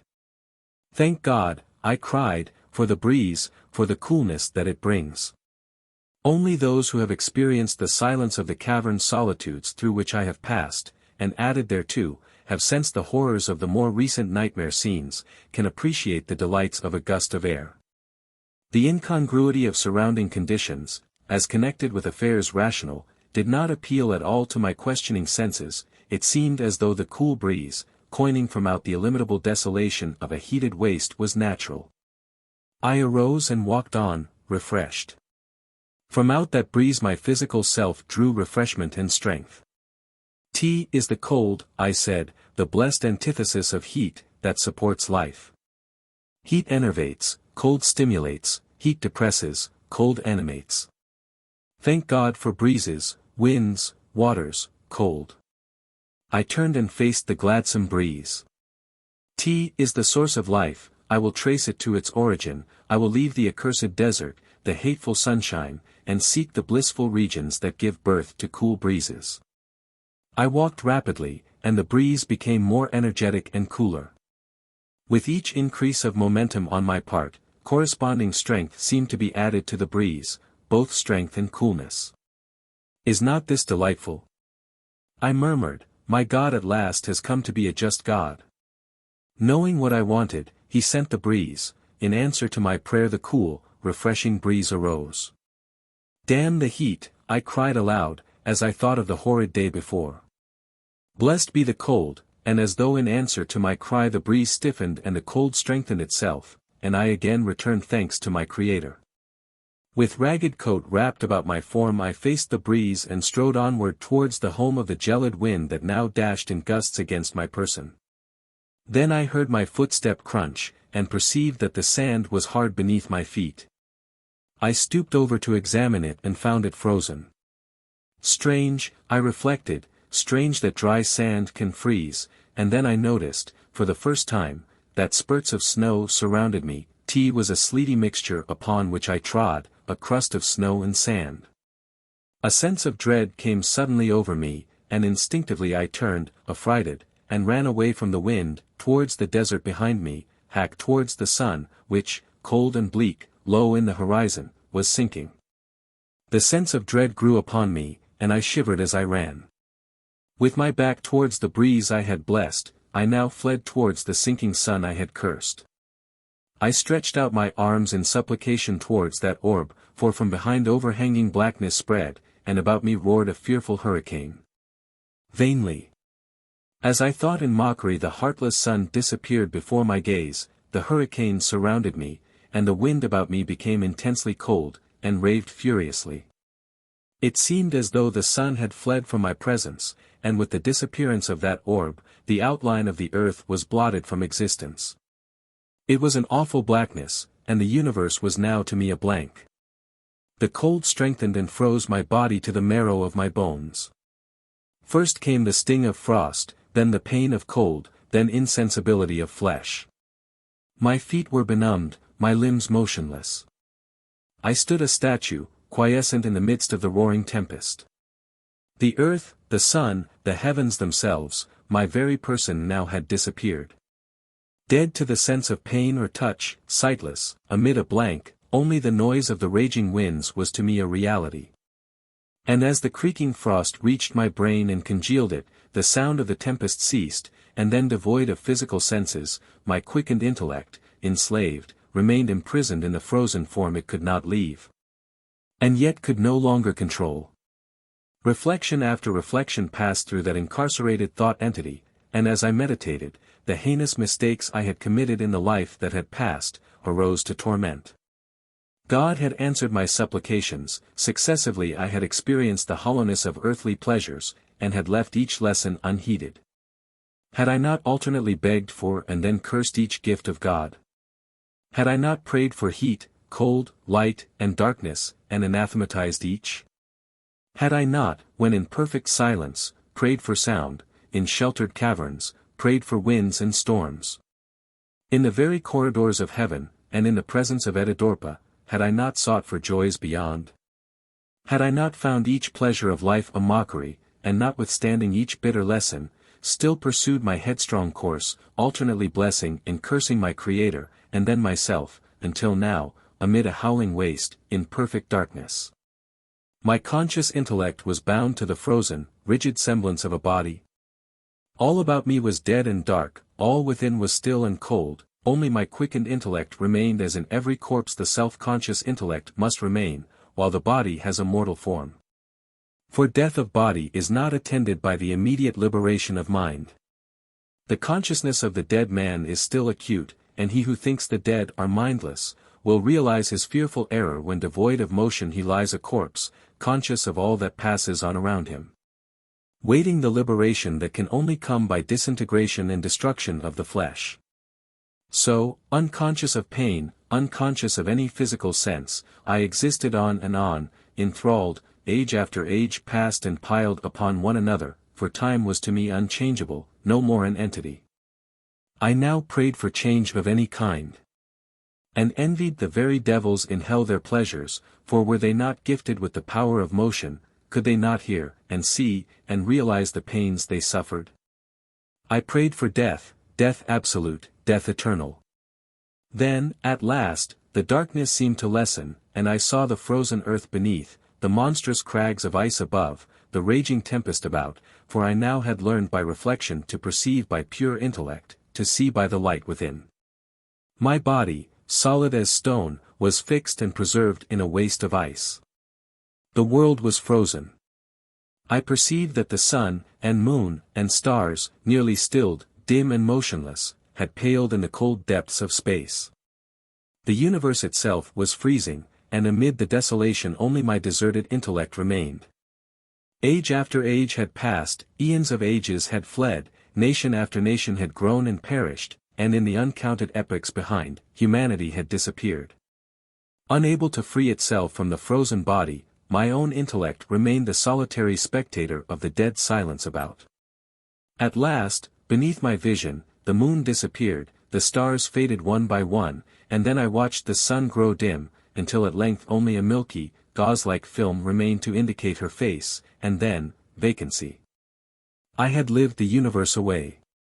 And in perfect darkness the living intellect, conscious of all that had transpired in the ages past, clung still enthralled to the body of the frozen mortal. I thought of my record in the distant past, of the temptations I had undergone, and called myself a fool, for, had I listened to the tempter, I could at least have suffered, I could have had companionship even though it were of the devils, in hell. I lived my life over and over, times without number, I thought of my tempters, of the offered cups, and thinking, argued with myself. No, I said. No, I had made the promise, I have faith in Etidorhpa, and were it to do over again I would not drink. Then, as this thought sped from me, the ice seemed dissolved, the enveloped frozen form of myself faded from view, the sand shrunk into nothingness, and with my natural body, and in normal condition, I found myself back in the earth cavern. On my knees, beside the curious inverted fungus, of which fruit I had eaten in obedience to my guide's directions. Before me the familiar figure of my guide stood, with folded arms, and as my gaze fell upon him he reached out his hand and raised me to my feet. Where have you been during the wretched epochs that have passed since I last saw you? I asked. I have been here, he replied, and you have been there. You lie, you villainous sorcerer, I cried, you lie again as you have lied to me before. I followed you to the edge of demon land, to the caverns of the drunkards, and then you deserted me. Since last we met I have spent 1,000,000,000,000 years of agony inexpressible, and have had that agony made doubly horrible by contrast with the thought, yes, the very sight and touch of heaven. I passed into a double eternity, and have experienced the ecstasies of the blessed, and suffered the torments of the damned, and now you dare boldly tell me that I have been here, and that you have been there. Since last I saw you stand by this cursed fungus bowl. Yes, he said, taking no offense at my violence, yes, neither of us has left this spot, you have sipped of the drink of an earth-damned drunkard, you have experienced part of the curses of intemperance, the delirium of narcotics. Thousands of men on earth, in their drunken hallucination, have gone through hotter hells than you have seen, your dream has not exaggerated the sufferings of those who sup of the delirium of intemperance. And then he continued. Let me tell you of man's conception of eternity. Chapter 42. Eternity without time. Man's conception of eternity is that of infinite duration, continuance without beginning or end, and yet everything he knows is bounded by two or more opposites. From a beginning, as he sees a form of matter, that substance passes to an end. Thus spoke my guide. Then he asked, and showed by his question that he appreciated the nature of my recent experiences, do you recall the instant that you left me standing by this bowl to start, as you imagined, with me as a companion? On the journey to the cavern of the grotesque? No, because I did not leave you. I sipped of the liquid, and then you moved on with me from this spot, we were together, until at last we were separated on the edge of the cave of drunkards. Listen, said he. I neither left you nor went with you. Yawn. Neither went from this spot nor came back again. You neither saw nor experienced my presence nor my absence, there was no beginning to your journey. Go on.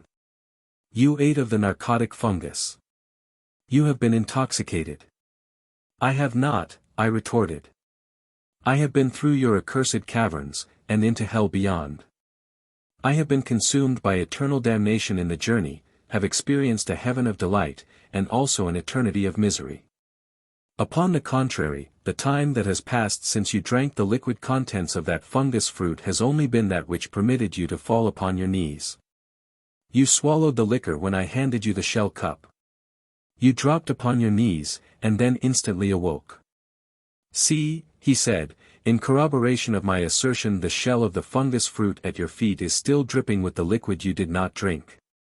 Time has been annihilated. Under the influence of this potent earth-bred narcoto-intoxicant, your dream begun inside of eternity, you did not pass into it. You say, I interrupted, that I dropped upon my knees, that I have experienced the hallucination of intoxication, that the experiences of my vision occurred during the second of time that was required for me to drop upon my knees. Yes. Then by your own argument you demonstrate that eternity requires time, for even 1,000,000th part of a second is time, as much so as 1,000,000 of years. You mistake, he replied, you misinterpret my words. I said that all you experienced in your eternity of suffering and pleasure, occurred between the point when you touched the fungus fruit to your lips, and that when your knees struck the stone. That consumed time, I answered. Did I assert, he questioned, that your experiences were scattered over that entire period? No. May not all that occurred to your mind have been crushed into the second that accompanied the mental impression produced by the liquor, or the second of time that followed, or any other part of that period, or a fraction of any integral second of that period? I cannot say, I answered, what part of the period the hallucination, as you call it, occupied. You admit that so far as your conception of time is concerned, the occurrences to which you refer may have existed in either an inestimable fraction of the first, the second, or the third part of the period. Yes, I replied, yes. If you are correct in that, they were illusions. Let me ask you furthermore, he said, Are you sure that the flash that bred your hallucination was not instantaneous, and a part of neither the first, second, nor third second? Continue your argument. I will repeat a preceding question with a slight modification. May not all that occurred to your mind have been crushed into the space between the second of time that preceded the mental impression produced by the liquor, and the second that followed it? Need it have been a part of either second, or of time at all? Indeed, could it have been a part of time if it were instantaneous? Go on. Suppose the entity that men call the soul of man were in process of separation from the body. The process, you will admit, would occupy time, until the point of liberation was reached. Would not dissolution, so far as the separation of matter and spirit is concerned at its critical point, be instantaneous? I made no reply. If the critical point is instantaneous, there would be no beginning, there could be no end.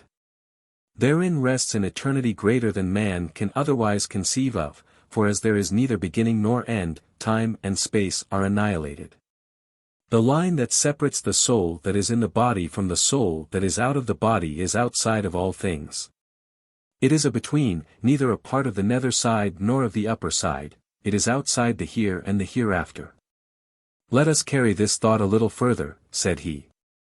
Suppose a good man were to undergo this change, could not all that an eternity of happiness might offer be crushed into this boundless conception, the critical point? All that a mother craves in children dead, could reappear again in their once loved forms.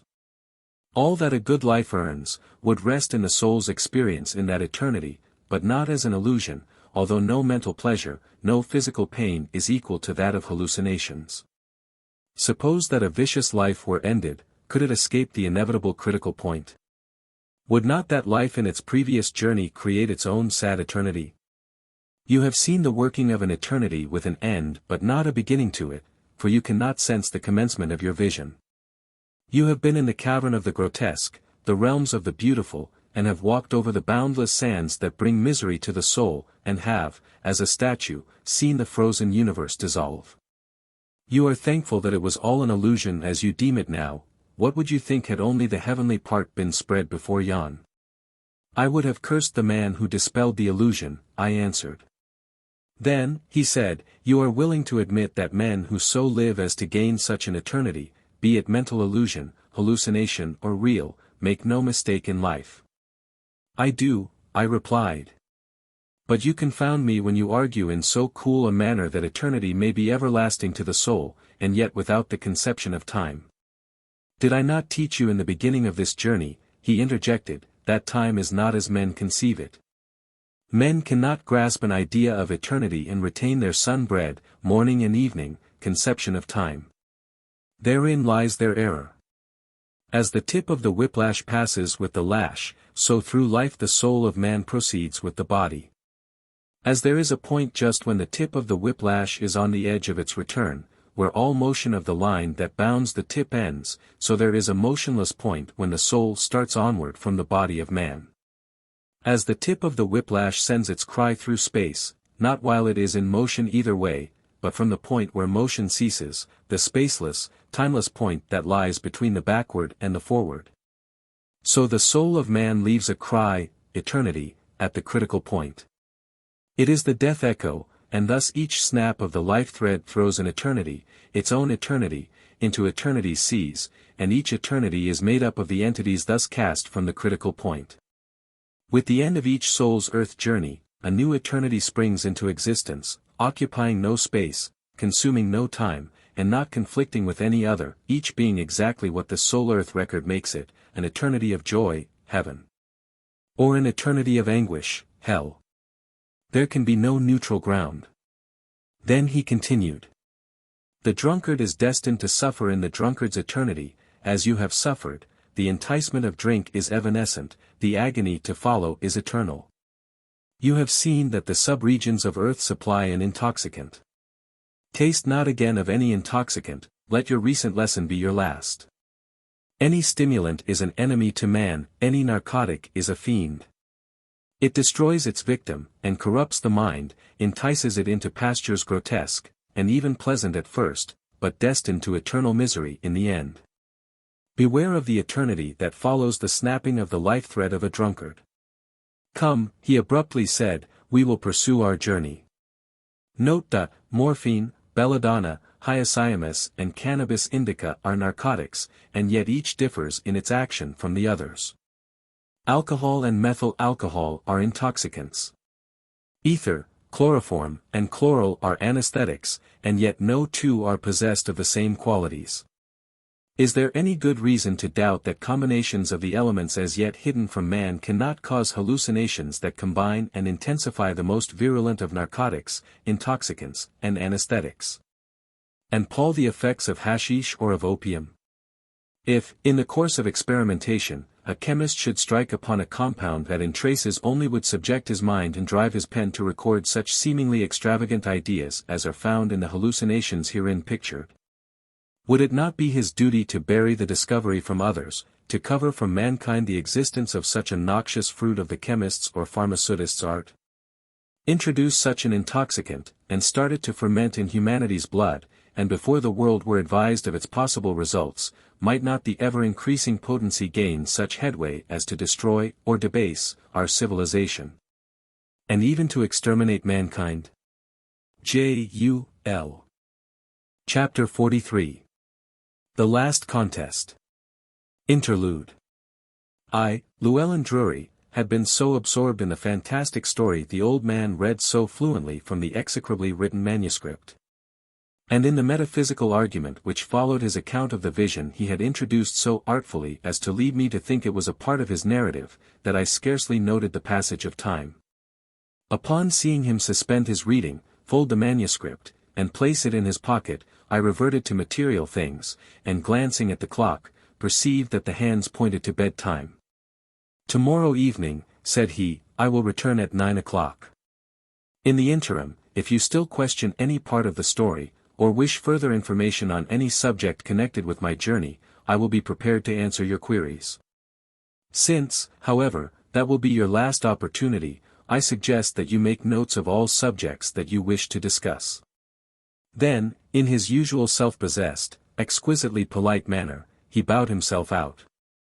I spent the next day reviewing the most questionable features of his history, recalling the several statements that had been made. Remembering the humiliation I had experienced in my previous attempts to confute him, I determined to select such subjects as would appear the most difficult to explain, and to attack the old man with vehemence. I confess, that notwithstanding my several failures, and his successful and constant elucidation and minute details in regard to occurrences which he related, and which anticipated many points I had once had in mind to question, misgivings still possessed me concerning the truthfulness of the story. If these remarkable episodes were true, could there be such a thing as fiction? If not all true, where did fact end and fancy begin? Accordingly I devoted the following day to meditating my plan of attack, for I felt that I had been challenged to a final contest. Late the next day, I felt confident of my own ability to dispossess him, and in order further to test his power, when night came I doubly locked the door to my room, first with the key and next with the inside bolt. I had determined to force him again to induce inert material to obey his command, as he had done at our first interview. The reader will remember that Prof. Chickering had deemed that occurrence an illusion, and I confess that time had dimmed the vividness of the scene in my own mind. Hence I proposed to verify the matter. Therefore, at the approach of 9 o'clock, the evening following, I sat with my gaze riveted on the bolt of the door, determined not to answer his knock. He gave me no chance to neglect a response to his rap. Exactly at the stroke of 9 the door swung noiselessly on its hinges, the wizard entered, and the door closed again. The bolt had not moved, the knob did not turn. The bar passed through the catch and back to its seat. I sprung from my chair, and excitedly and rudely rushed past my guest.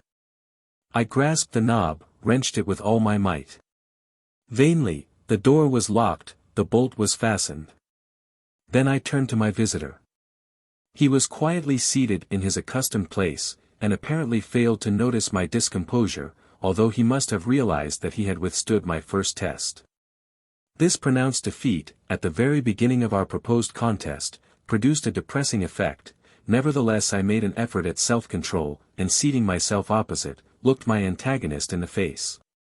Calm, dignified, with the brow of a philosopher, and the countenance of a philanthropist, a perfect type of the exquisite gentleman, and the cultured scholar, my guest, as serene and complacent as though, instead of an intruder, he were an invited participant of the comforts of my fireside, or even the host himself, laid his hat upon the table, stroked his silvery, translucent beard, and said, "Well."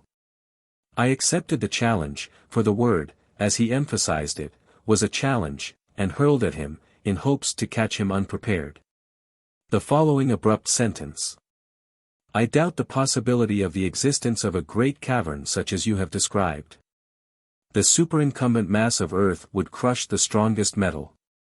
No material known to man could withstand a pressure so great as would overlie an arch as large as that you depict. Material would succumb even if the roof were made of steel. Do not be so positive, he replied. By what authority do you make this assertion? By the authority of common sense as opposed to an unreasonable hypothesis. You should know that there is a limit to the strength of all things, and that no substance is capable of making an arch of thousands of miles, which, according to your assertion, must have been the diameter of the roof of your inland sea. Ah, he replied, and so you again crush my facts with your theory. Well, let me ask a question. Proceed. Did you ever observe a bubble resting on a bubble? Yes. Did you ever place a pipe stem in a partly filled bowl of soap water, and by blowing through it fill the bowl with bubbles? Yes. Did you ever calculate the tensile strength of the material from which you blew the bubble? No. For soap water has no appreciable strength. And yet you know that a bubble made of suds has not only strength, but elasticity. Suppose a bubble of energy floating in space were to be covered to the depth of the thickness of a sheet of tissue paper with the dust of space, would that surprise you? No. Suppose two such globes of energy, covered with dust, were to be telescoped or attached together, would you marvel at the fact? No. He drew a picture on a piece of paper, in which one line was enclosed by another, and remarked. The pencil mark on this paper is proportionately thicker than the crust of the earth over the earth cavern I have described. Even if it were made of soap suds, it could revolve through space and maintain its contour. But the earth is a globe, I interjected. You do not mean an exact globe? No, it is flattened at the poles. Fig. 33a. Telescoped energy spheres. He took from his pocket two thin rubber balls, one slightly larger than the other. With his knife he divided the larger ball, cutting it into halves. He then placed one of the sections upon the perfect ball, and held the arrangement between the gas light and the wall. See, is not the shadow flattened, as your earth is, at the poles? Yes, but the earth is not a shadow. We will not argue that point now, he replied, and then asked, suppose such a compound shell as this were to revolve through space and continuously collect dust, most of it of the earth's temperature, forming a fluid, water. Would not that dust be propelled naturally from the poles? Yes, according to our theory. Perhaps, said he, the contact edge of the invisible spheres of energy which compose your earth bubbles, for planets are bubbles, that have been covered with water and soil during the time the energy bubble, which is the real bone of the globe, has been revolving through space. Perhaps, could you reach the foundation of the earth dust, you would find it not a perfect sphere, but a compound skeleton, as of two bubbles locked, or rather telescoped together. See Figure 34. Figure 34. BB, telescoped energy spheres covered with space dirt, enclosing space between. Are you sure that my guide did not lead me through the space between the bubbles? Then he continued. Do not be shocked at what I am about to assert, for, as a member of materialistic humanity, you will surely consider me irrational when I say that matter, materials, ponderous substances, one and all, so far as the ponderous part is concerned, have no strength. What? No strength? None whatever. I grasped the poker. Is not this matter? Yes. I cannot break it. No. Have not I strength? Confine your argument now to the poker, we will consider you next. You cannot break it. I can break this pencil, though, and I snapped it in his face. Yes. I curled my lip in disdain. You carry this argument too far. Why? I can break the pencil, I cannot break the poker. Had these materials not different strengths there could be no distinction, had I no strength I could not have broken either. Are you ready to listen? He replied. Yes, but do not exasperate me. I did not say that the combination you call a poker had no strength, neither did I assert that you could not break a pencil. A distinction without a difference, you play upon words. I said that matter, the ponderous side of material substances, has no strength. And I say differently. He thrust the end of the poker into the fire, and soon drew it forth red hot. Is it as strong as before? No. Heat it to whiteness and it becomes plastic. Yes. Heat it still more and it changes to a liquid. Yes. Has liquid iron strength? Very little, if any. Is it still matter? Yes. Is it the material of the iron, or is it the energy called heat that qualifies the strength of the metal? It seems to me that were I in your place I would now argue that absence of heat constitutes strength, he sarcastically continued. Go on. Cool this red-hot poker by thrusting it into a pail of cold water, and it becomes very hard and brittle. Yes. Cool it slowly, and it is comparatively soft and plastic. Yes. The material is the same, is it not? Go on. What strength has charcoal? Scarcely any. Crystallize it, and the diamond results. I did not speak of diamond. Ah. And is not the same amount of the same material present in each, a grain of diamond and a grain of charcoal? What is present in a grain of diamond that is not present in a grain of charcoal? Go on. Answer my question. I cannot. Why does brittle, cold zinc, when heated, become first ductile, and then, at an increased temperature, become brittle again? In each case the same material is present. I do not know. But this I do know, I am an organized being, and I have strength of body. The old man grasped the heavy iron poker with both hands, and suddenly rising to his full height, swung it about his head, then with a motion so menacing that I shrunk back into my chair and cried out in alarm, seemed about to strike. With full force, my defenseless brow. My God, I shouted, what have I done that you should murder me? He lowered the weapon, and calmly asked. Suppose that I had crushed your skull, where then would be your vaunted strength? I made no reply, for as yet I had not recovered from the mental shock. Could you then have snapped a pencil? Could you have broken a reed? Could you even have blown the down from a thistle bloom? No. Would not your material body have been intact? Yes. Listen, said he. Matter has no strength, matter obeys spirit, and spirit dominates all things material. Energy in some form holds particles of matter together, and energy in other forms loosens them. T is this imponderable force that gives strength to substances, not the ponderable side of the material. Granite crushed is still granite, but destitute of rigidity. Creatures dead are still organic structures, but devoid of strength or motion. The spirit that pervades all material things gives to them form and existence.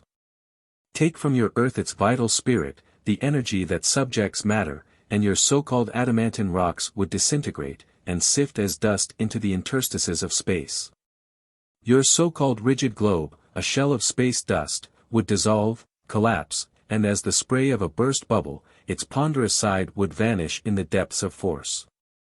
I sat motionless. Listen, he repeated. You wrong your own common sense when you place dead matter above the spirit of matter.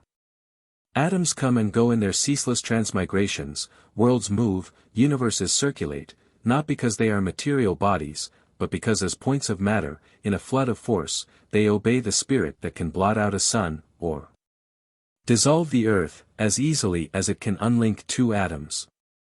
Matter is an illusion, spirit is the reality. I felt that he had silenced me against my will, and although I could not gainsay his assertions, I determined to study the subject carefully, at my leisure. As you please, he interjected into my musings. But since you are so determined, you would better study from books that are written by authors who know whereof they write, and who are not obliged to theorize from speculative data concerning the intrastructural earth crust. But where can I find such works? I do not know of any.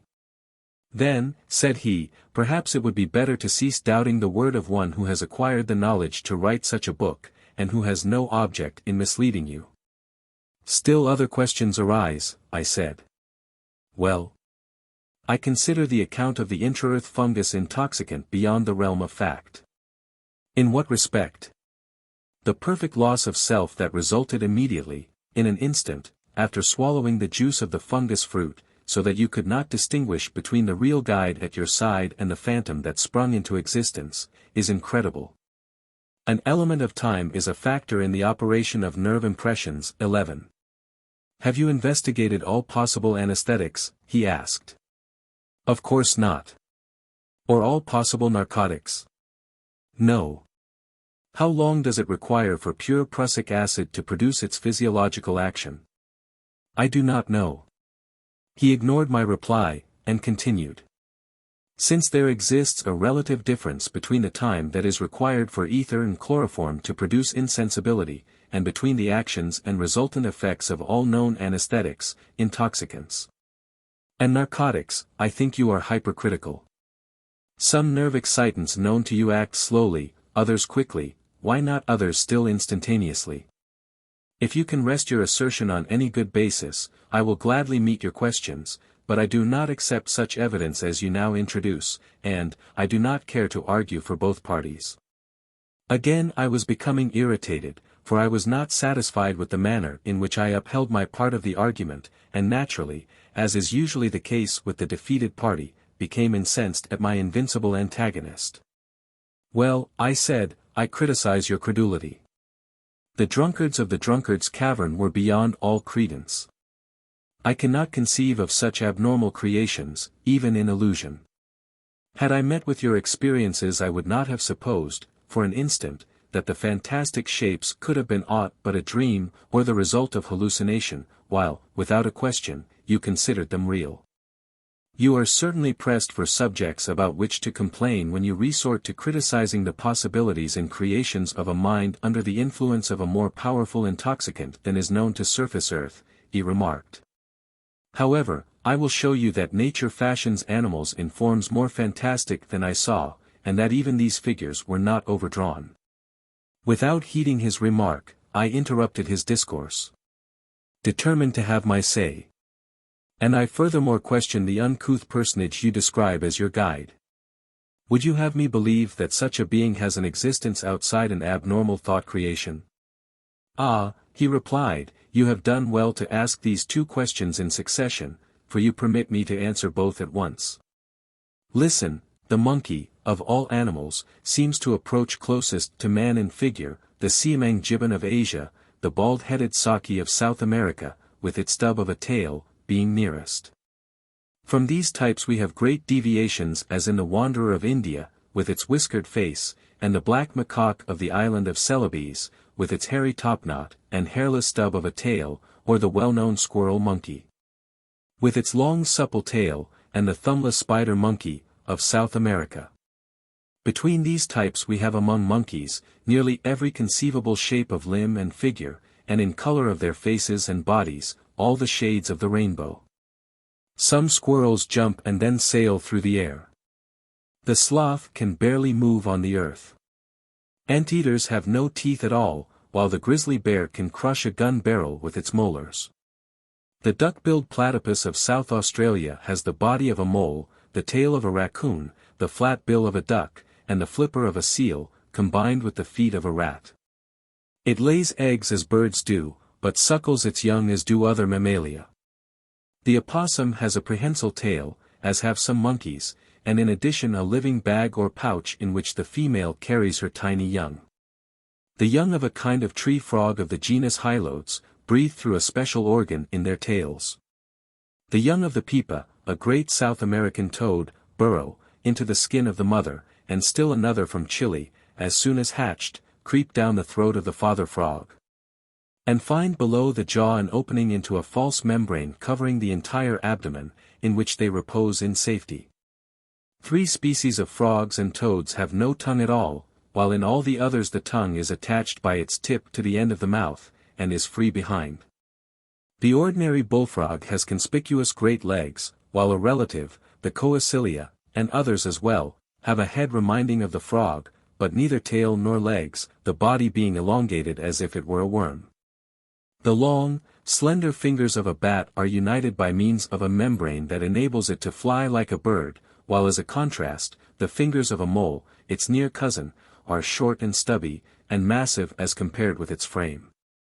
The former flies through the air, the latter burrows, almost flies, through the earth.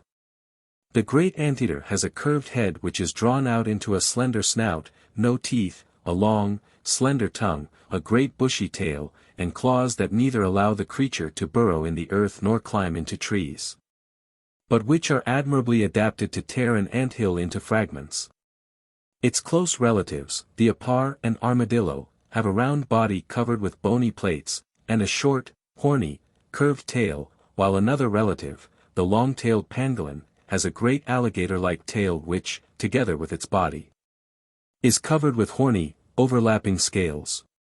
The Greenland whale has an enormous head occupying more than 1/3 its length, no teeth, and a throat scarcely larger than that of a sucker fish.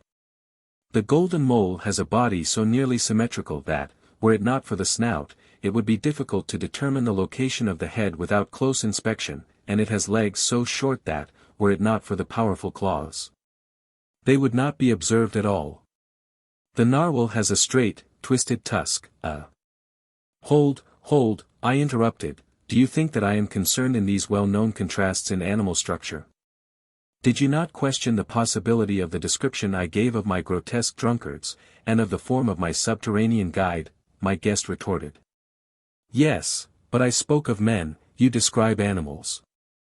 Man is an animal, and between the various species of animals that you say are well known, greater distinctions can be drawn than between my guide and surface earth man.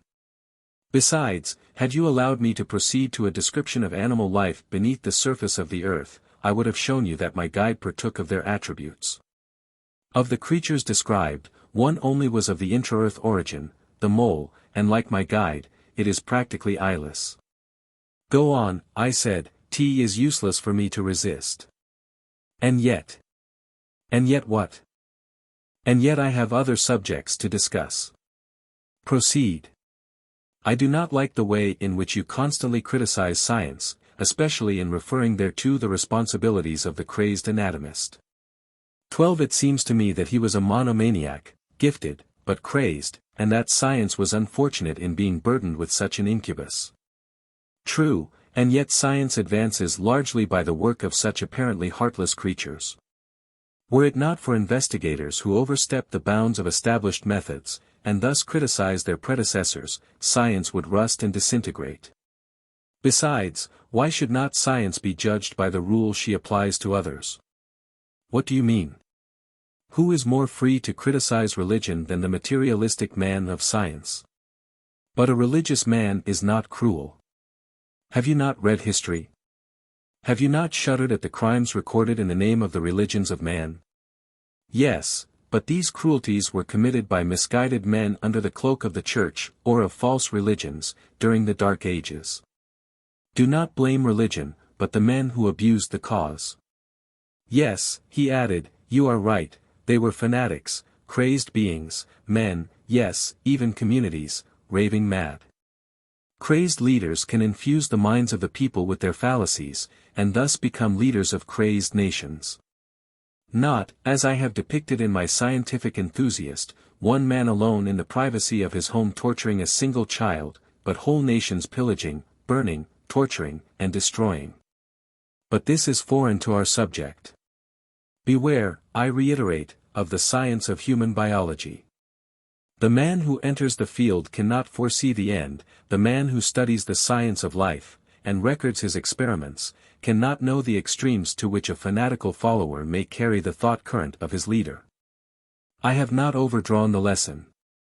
Besides, science is now really torturing, burning, maiming, and destroying humanity. The act of destruction has been transferred from barbarians and the fanatic in religion to the follower of the devotees of science. No, I say, no. Who created the steam engine? Who evolves improved machinery? Who creates improved artillery and explosives? Scientific men. He hesitated. Go on. Accumulate the maimed and destroyed each year. Add together the miseries and sorrows that result from the explosions, accidents, and catastrophes resulting from science improvements, and the Dark Ages scarcely offer a parallel. Add thereto the fearful destruction that follows a war among nations scientific, and it will be seen that the scientific enthusiast of the present has taken the place of the misguided fanatic of the past. Let us be just. Place to the credit of religion the good that religion has done, place to the credit of science the good that science is doing, and yet do not mistake, both leave in their wake an atmosphere saturated with misery. A road whitened with humanity's bones. Neither the young nor the old are spared, and so far as the sufferer is concerned it matters not whether the person has been racked by the tortures of an inquisition, or the sword of an infidel. Is shrieking in the agony of a scald by superheated steam, or is mangled by an explosion of nitroglycerin. Again he hesitated. Go on.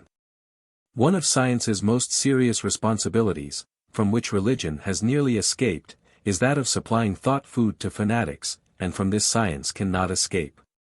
Explain yourself. Who places the infidel in possession of arguments to combat sacred teachings? Who deliberately tortures animals, and suggests that biological experimentation in the name of science, before cultured audiences even, is legitimate, such as making public dissections of living creatures? Enough, enough, I cried, thinking of his crazed anatomist, and covering my face with my hands. You make my blood creep. Yes, he added sarcastically. You shudder now and criticize my truthful study, and tomorrow you will forget the lesson, and perhaps for dinner you will relish your dish of veal, the favorite food of mothers, the nearest approach to the flesh of babies. Then his manner changed, and in his usual mild, pleasant way, he said. Take what I have said kindly, I wish only to induce your religious part to have more charity for your scientific self, and the reverse. Both religion and science are working towards the good of man, although their devotees are human, and by human errors bring privations, sufferings, and sorrows to men. Neither can fill the place of the other. Each should extend a helping hand, and have charity for the shortcomings of the other. They are not antagonists, but workers in one field. Both must stand the criticisms of mutual antagonists, and both have cause to fear the evils of fanaticism within their own ranks more than the attacks of opponents from without. Let the religious enthusiast exercise care. His burning, earnest words may lead a weak-minded father to murder an innocent family, and yet, is not religion that commits the crime. Let the zealous scientific man hesitate. He piles up fuel by which minds unbalanced, or dispositions perverted, seek to burn and destroy hopes that have long served the yearnings of humanity's soul. Neither pure religion nor true science is to blame for the acts of its devotees, and yet each must share the responsibility of its human agents. We will discuss the subject no further, I said, it is not agreeable. Then I continued. The idea of eternity without time is not quite clear to me, although I catch an imperfect conception of the argument advanced. Do you mean to say that when a soul leaves the body, the earth life of the individual, dominated by the soul, is thrown off from it as is the snap of a whiplash, and that into the point between life and death? The hereafter of that mortal may be concentrated? I simply give you the words of my guide, he replied, but you have expressed the idea about as well as your word language will admit. Such a conception of eternity is more rational to one who, like myself, has lived through an instant that covered, so far as mind is concerned, 1,000,000 years of time, than is an attempt to grasp a conception of an eternity without beginning or end, by basing an argument on conditions governing material substances, as these substances are known to man. You have the germ of the idea, which may be simply a thought for you to ponder over. You can study the problem at your leisure. Do not, however, I warn you, attempt to comprehend the notion of eternity by throwing into it the conception of time as men accept that term, for the very word time, as men define it, demands that there be both a beginning and an end. With the sense of time in one's mind, there can be no conception of the term eternity. Then, as I had so often done before, I unwarily gave him an opportunity to enlarge on his theme, to my disadvantage. I had determined not to ask any questions concerning his replies to my criticism, for whenever I had previously done so, the result had been disastrous to me. In this case I unwittingly said, "Why do you say that our language will not permit of clearer conceptions than you give? Because your education does not permit you to think outside of words, you are word-bound. You astonish me by making such an arrogant assertion. Do you mean to assert that I cannot think without using words?" Yes. Every thought you indulge in is circumscribed. You presumably attempt to throw a thought line forward, and yet you step backward and spin it in words that have been handed you from the past, and, struggle as you may, you cannot liberate yourself from the dead incubus. Attempt to originate an idea, and see if you can escape your wordmaster. Go on, I am listening. Men scientific think in language scientific. Men poetical think in language poetic. All educated men use words in thinking of their subjects, words that came to them from the past, and enslave their intellect. Thus it is that the novelist cannot make fiction less real than is fact. That scientists cannot commence at the outside, and build a theory back to phenomena understood.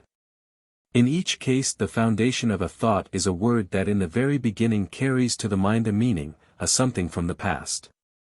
Each thought ramification is an offshoot from words that express ideas and govern ideas, yes, create ideas, even dominating the mind. Men speak of ideas when they intend to refer to an image in the mind, but in reality they have no ideas outside of the word sentences they unconsciously reformulate. Define the term idea correctly, and it will be shown that an idea is a sentence, and if a sentence is made of words already created, there can be no new idea, for every word has a fixed meaning.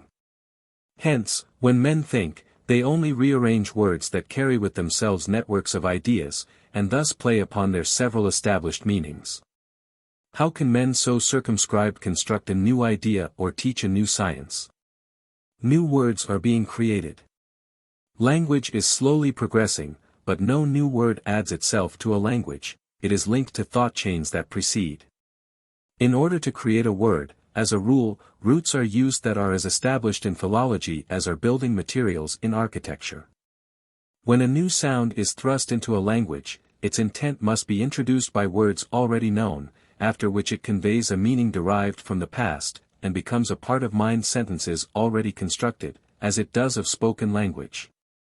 Language has thus been painfully and slowly evolved and is still being enlarged, but while new impressions may be felt by an educated person, the formulated feeling is inseparable from well-known surviving words. Some men are dumb. Yes. And yet they frame mind impressions into unspoken words of their own, otherwise they would be scarcely more than animals. Place an uneducated dumb person in a room with a complicated instrument, and although he may comprehend its uses, he cannot do so unless he frames sense impressions into, what is to him, a formulated mind-word sequence. But he can think about it. No, unless he has already constructed previous impressions into word meanings of his own, he cannot think about it at all. Words, whether spoken or unspoken, underlie all ideas. Try, if you believe I am mistaken, try to think of any subject outside of words. I sat a moment, and mentally attempted the task, and shook my head. Then, said the old man, how can I use words with established meanings to convey to your senses an entirely new idea? If I use new sounds, strung together, they are not words to you, and convey no meaning. If I use words familiar, they reach backward as well as forward. Thus it is possible to instruct you, by a laborious course of reasoning, concerning a phenomenon that is connected with phenomena already understood by you, for your word language can be thrust out from the parent stock. and can thus follow the outreaching branches. However, in the case of phenomena that exist on other planes, or are separated from any known material, or force, as is the true conception that envelopes the word eternity, there being neither connecting materials, forces, nor words to unite the outside with the inside, the known with the unknown, how can I tell you more than I have done? You are word-bound. Nevertheless, I still believe that I can think outside of words. Well, perhaps after you attempt to do so, and fail again and again, you will appreciate that a truth is a truth, humiliating as it may be to acknowledge the fact. A digger Indian has scarcely a word language, I asserted, loath to relinquish the argument. You can go farther back if you desire, back to primitive man. Man without language at all, and with ideas as circumscribed as those of the brutes, and still you have not strengthened your argument concerning civilized man. But you are tired, I see. Yes, tired of endeavoring to combat your assertions. You invariably lead me into the realms of speculation, and then throw me upon the defensive by asking me to prove my own theories, or with apparent sincerity, you advance an unreasonable hypothesis, and then, before I am aware of your purpose, force me to acquiesce because I cannot find facts to confute you. You very artfully throw the burden of proof on me in all cases, for either by physical comparisons that I cannot make, I must demonstrate the falsity of your metaphysical assertions, or by abstract reasonings disprove statements you assert to be facts. You are peevish and exhausted, or you would perceive that I have generally allowed you to make the issue, and more than once have endeavored to dissuade you from doing so. Besides, did I not several times in the past bring experimental proof to dispel your incredulity? Have I not been courteous? Yes, I petulantly admitted, yes. Then I determined to imitate his artful methods, and throw him upon the defensive as often as he had done with me.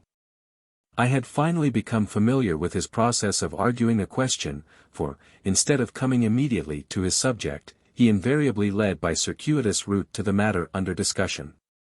Before reaching the point he would manage to commit me to his own side of the subject, or place me in a defenseless position. So with covert aim I began. I believe that friction is one method of producing heat. Yes. I have been told that the North American Indians make fires by rubbing together two pieces of dry wood. True. I have understood that the light of a shooting star results from the heat of friction, producing combustion of its particles. Partly, he answered. That when the meteoric fragment of space dust strikes the air, the friction resulting from its velocity heats it to redness, fuses its surface, or even burns its very substance into ashes. Yes. I have seen the spindle of a wheel charred by friction. Yes. I have drawn a wire rapidly through a handkerchief tightly grasped in my hands, and have warmed the wire considerably in doing so. Yes. I felt that I had him committed to my side of the question, and I prepared to force him to disprove the possibility of one assertion that he had made concerning his journey. You stated that you rode in a boat on the underground lake. Yes. With great rapidity. Yes. Rapid motion produces friction, I believe. Yes. And heat? Yes. Why did not your boat become heated even to redness? You rode at the rate of 900 miles an hour, I cried exultingly. For 2 reasons, he calmly replied, 2 natural causes prevented such a catastrophe. And again he warned me, as he had done before, by saying, while you should not seek for supernatural agencies to account for any phenomena in life, for all that is natural, neither should you fail to study the differences that varying conditions produce in results already known. A miracle ceases to be a miracle when we understand the scientific cause underlying the wonder. Occultism is natural, for if there be occult phenomena they must be governed by natural law. Mystery is not mysterious if the veil of ignorance that envelopes the investigator is lifted. What you have said is true concerning the heat that results from friction, but first, the attraction of gravitation was inconsiderable where the boat, to which you refer, rested on the water. Second, the changing water carried away the heat as fast as it was produced. While it is true that a cannonball becomes heated in its motion through the air, its surface is cooled when it strikes a body of water, notwithstanding that its great velocity is altogether overcome by the water. The friction between the water and the iron does not result in heated iron, but the contrary. The water above the rapids of a river has practically the temperature of the water below the rapids, regardless of the friction that ensues between these points.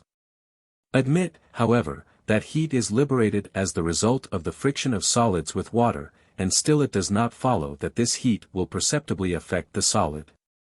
With a boat, each particle of water carries the heat away, each succeeding portion of water takes up the heat liberated by that preceding it.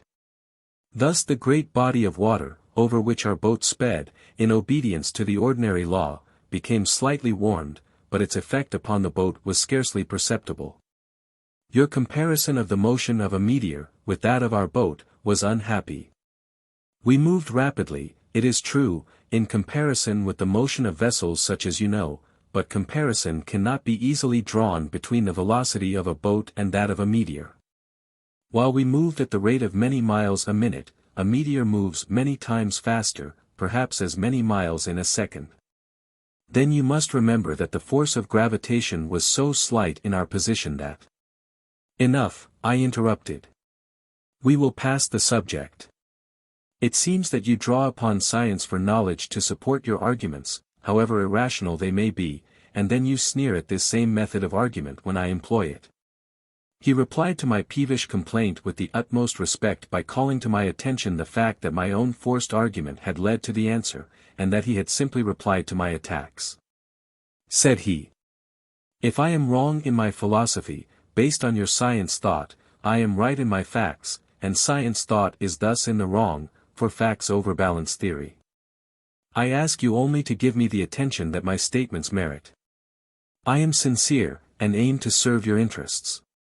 Should investigation lead you hereafter to infer that I am in error, at our final interview you can have my considerate attention.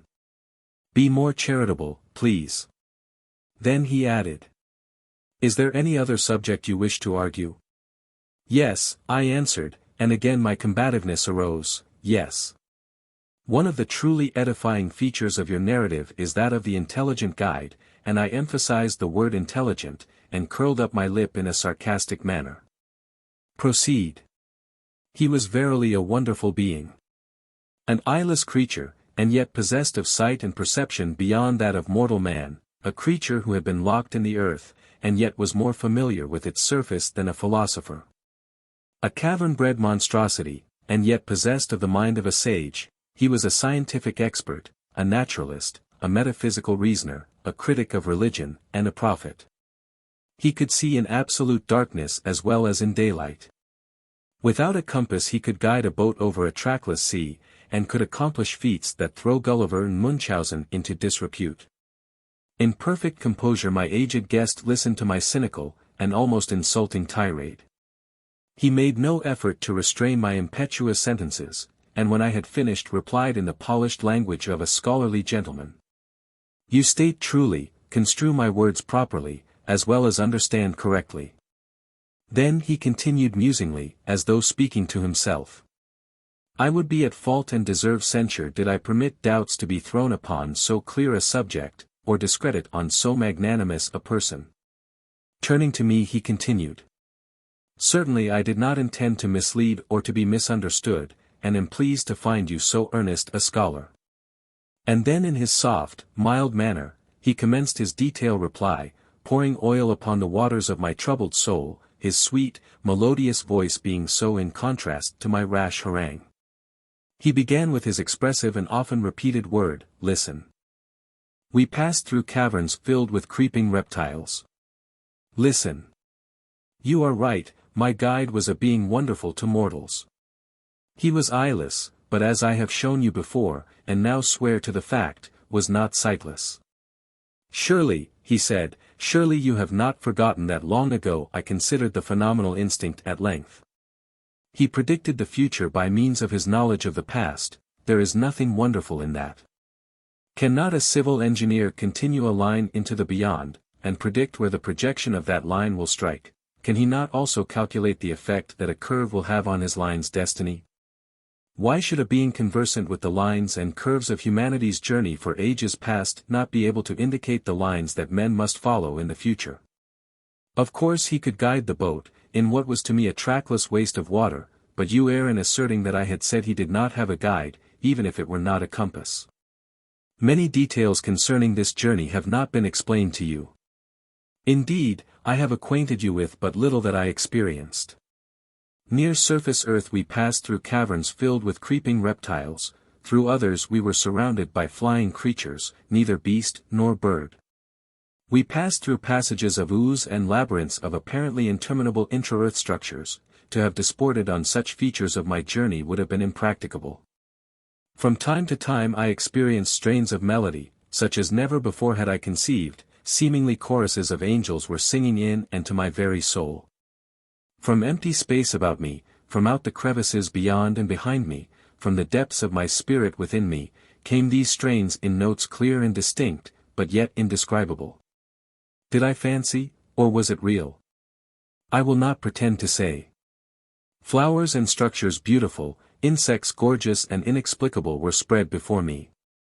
Fig tires and forms I cannot attempt to indicate in word descriptions, ever and anon surrounded, accompanied, and passed me by.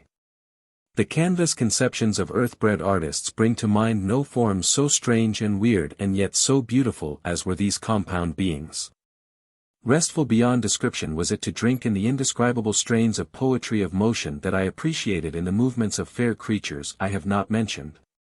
And it was no less soothing to experience the soul relief wrought by the sounds about me, for musicians know no notes so sweet and entrancing. There were also, inside caverns to which I was led, combinations of sounds and scenes in which floating strains and fleeting figures were interwoven and interlaced so closely that the senses of both sight and hearing became blended into a single sense, new, weird, strange, and inexpressible. As flavor is the combination of odor and taste, and is neither taste nor odor, so these sounds and scenes combined were neither scenes nor sounds, but a complex sensation, new, delicious. Sometimes I begged to be permitted to stop and live forever mid those heavenly charms, but with as firm a hand as when helping me through the chambers of mire, ooze, and creeping reptiles, my guide drew me onward. But to return to the subject. As to my guide being a cavern-bred monstrosity, I do not remember to have said that he was cavern-bred, and if I have forgotten a fact, I regret my short memory. Did I say that he was always a cavern being? Did I assert that he had never lived among mortals of upper earth? If so, I do not remember our conversation on that subject. He was surely a sage in knowledge, as you have experienced from my feeble efforts in explaining the nature of phenomena that were to you unknown, and yet have been gained by me largely through his instruction. He was a metaphysician, as you assert. You are surely right, he was a sincere, earnest reasoner and teacher. He was a conscientious student, and did not by any word lead me to feel that he did not respect all religions, and bow to the Creator of the universe, its sciences, and its religions. His demeanor was most considerate, his methods faultless, his love of nature deep, his patience inexhaustible, his sincerity unimpeachable. Yes, the old man said. You are right in your admiration of this lovely personage, and when you come to meet this being as you are destined yet to do, for know now that you too will some day pass from surface earth, and leave only your name in connection with this story of myself, you will surely then form a still greater love and a deeper respect for one so gifted, and yet so self-sacrificing. Old man, I cried, you mock me. I spoke facetiously, and you answer literally. Know that I have no confidence in your sailor-like tales, your Marco Polo history. Ah! You discredit Marco Polo? And why do you doubt? Because I have never seen such phenomena, I have never witnessed such occurrences. I must see a thing to believe it. And so you believe only what you see? He queried. Yes. Now answer promptly, he commanded, and his manner changed as by magic to that of a master. Did you ever see Greenland? No. Iceland? No. A geyser? No. A whale? No. England? No. France? No. A walrus? No. Then you do not believe that these conditions, countries, and animals have an existence? Of course they have. Why? Others have seen them. Ah, he said, then you wish to modify your assertion, you only believe what others have seen. Excepting one person, I retorted. Then he continued, seemingly not having noticed my personal allusion. Have you ever seen your heart? I hesitated. Answer, he commanded. No. Your stomach? No. Have you seen the stomach of any of your friends? No. The back of your head? I became irritated, and made no reply. Answer, he again commanded. I have seen its reflection in a glass. I say no, he replied, you have not. You are impudent, I exclaimed. Not at all, he said, good-humoredly, how easy it is to make a mistake. I venture to say that you have never seen the reflection of the back of your head in a mirror. Your presumption astounds me. I will leave it to yourself. He took a hand-glass from the table and held it behind my head. Now, do you see the reflection? No, the glass is behind me. Ah, yes, and so is the back of your head. Look, I said, pointing to the great mirror on the bureau, look, there is the reflection of the back of my head. No, it is the reflection of the reflection in my hand-glass. You have tricked me, you quibble. Well, he said, ignoring my remark, what do you believe? I believe what others have seen, and what I can do. Excluding myself as to what others have seen, he said facetiously. Perhaps, I answered, relenting somewhat. Has any man of your acquaintance seen the middle of Africa? No. The center of the earth? No. The opposite side of the moon? Flowers and structures beautiful, insects gorgeous? No. The soul of man? No. Heat, light, electricity? No. Then you do not believe that Africa has a midland, the earth a center, the moon an opposite side, man a soul, force an existence. You distort my meaning. Well, I ask questions in accord with your suggestions, and you defeat yourself. You have now only one point left. You believe only what you can do. Yes. I will rest this case on one statement, then, and you may be the judge. Agreed. You cannot do what any child in Cincinnati can accomplish. I assert that any other man, any other woman in the city can do more than you can. No cripple is so helpless, no invalid so feeble as not, in this respect, to be your superior. You insult me, I again retorted, almost viciously. Do you dispute the assertion seriously? Yes. Well, let me see you kiss your elbow. Involuntarily I twisted my arm so as to bring the elbow towards my mouth, then, as I caught the full force of his meaning, the ridiculous result of my passionate wager came over me, and I laughed aloud. It was a change of thought from the sublime to the ludicrous. The white-haired guest smiled in return, and kindly said, "It pleases me to find you in good humor at last. I will return tomorrow evening and resume the reading of my manuscript. In the meantime take good exercise, eat heartily, and become more cheerful." He rose and bowed himself out. Chapter 44. The Fathomless Abyss, the Edge of the Earth Shell. The old man continues his manuscript. Promptly at 8 o'clock the next evening the old man entered my room. He did not allude to the occurrences of the previous evening, and for this considerate treatment I felt thankful, as my part in those episodes had not been enviable. He placed his hat on the table, and in his usual cool and deliberate manner, commenced reading as follows. For a long time thereafter we journeyed on in silence, now amid stately stone pillars. Then through great cliff openings or among gigantic formations that often stretched away like cities or towns dotted over a plain, to vanish in the distance. Then the scene changed, and we traversed magnificent avenues, bounded by solid walls which expanded into lofty caverns of illimitable extent. from whence we found ourselves creeping through narrow crevices and threading winding passages barely sufficient to admit our bodies.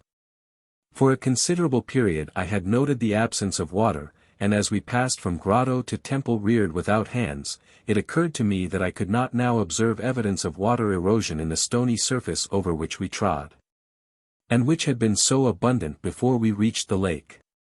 My guide explained by saying in reply to my thought question, that we were beneath the water line. He said that liquids were impelled back towards the earth's surface from a point unnoticed by me, but long since past. Neither did I now experience hunger nor thirst, in the slightest degree, a circumstance which my guide assured me was perfectly natural in view of the fact that there was neither waste of tissue nor consumption of heat in my present organism. With fear and trembling I crept on my knees to his side. At last I observed far in the distance a slanting sheet of light that, fan-shaped, stood as a barrier across the way. Beyond it neither earth nor earth's surface appeared. As we approached, the distinctness of its outline disappeared, and when we came nearer, I found that it streamed into the space above, from what appeared to be a crevice or break in the earth that stretched across our pathway, and was apparently limitless and bottomless. Is this another hallucination? I queried. No, it is a reality. Let us advance to the brink. Slowly we pursued our way, for I hesitated and held back. I had really begun to distrust my own senses, and my guide in the lead was even forced to demonstrate the feasibility of the way, step by step, before I could be induced to follow. At length we neared the edge of the chasm, and while he stood boldly upright by the brink, with fear and trembling I crept on my knees to his side, and together we faced a magnificent but fearful void that stretched beneath and beyond us, into a profundity of space. I peered into the chamber of light, that indescribable gulf of brilliancy, but vainly sought for an opposite wall. There was none. As far as the eye could reach, vacancy, illuminated vacancy, greeted my vision. The light that sprung from that void was not dazzling, but was possessed of a beauty that no words can suggest. I peered downward, and found that we stood upon the edge of a shelving ledge of stone that receded rapidly beneath us, so that we seemed to rest upon the upper side of its wedge-like edge.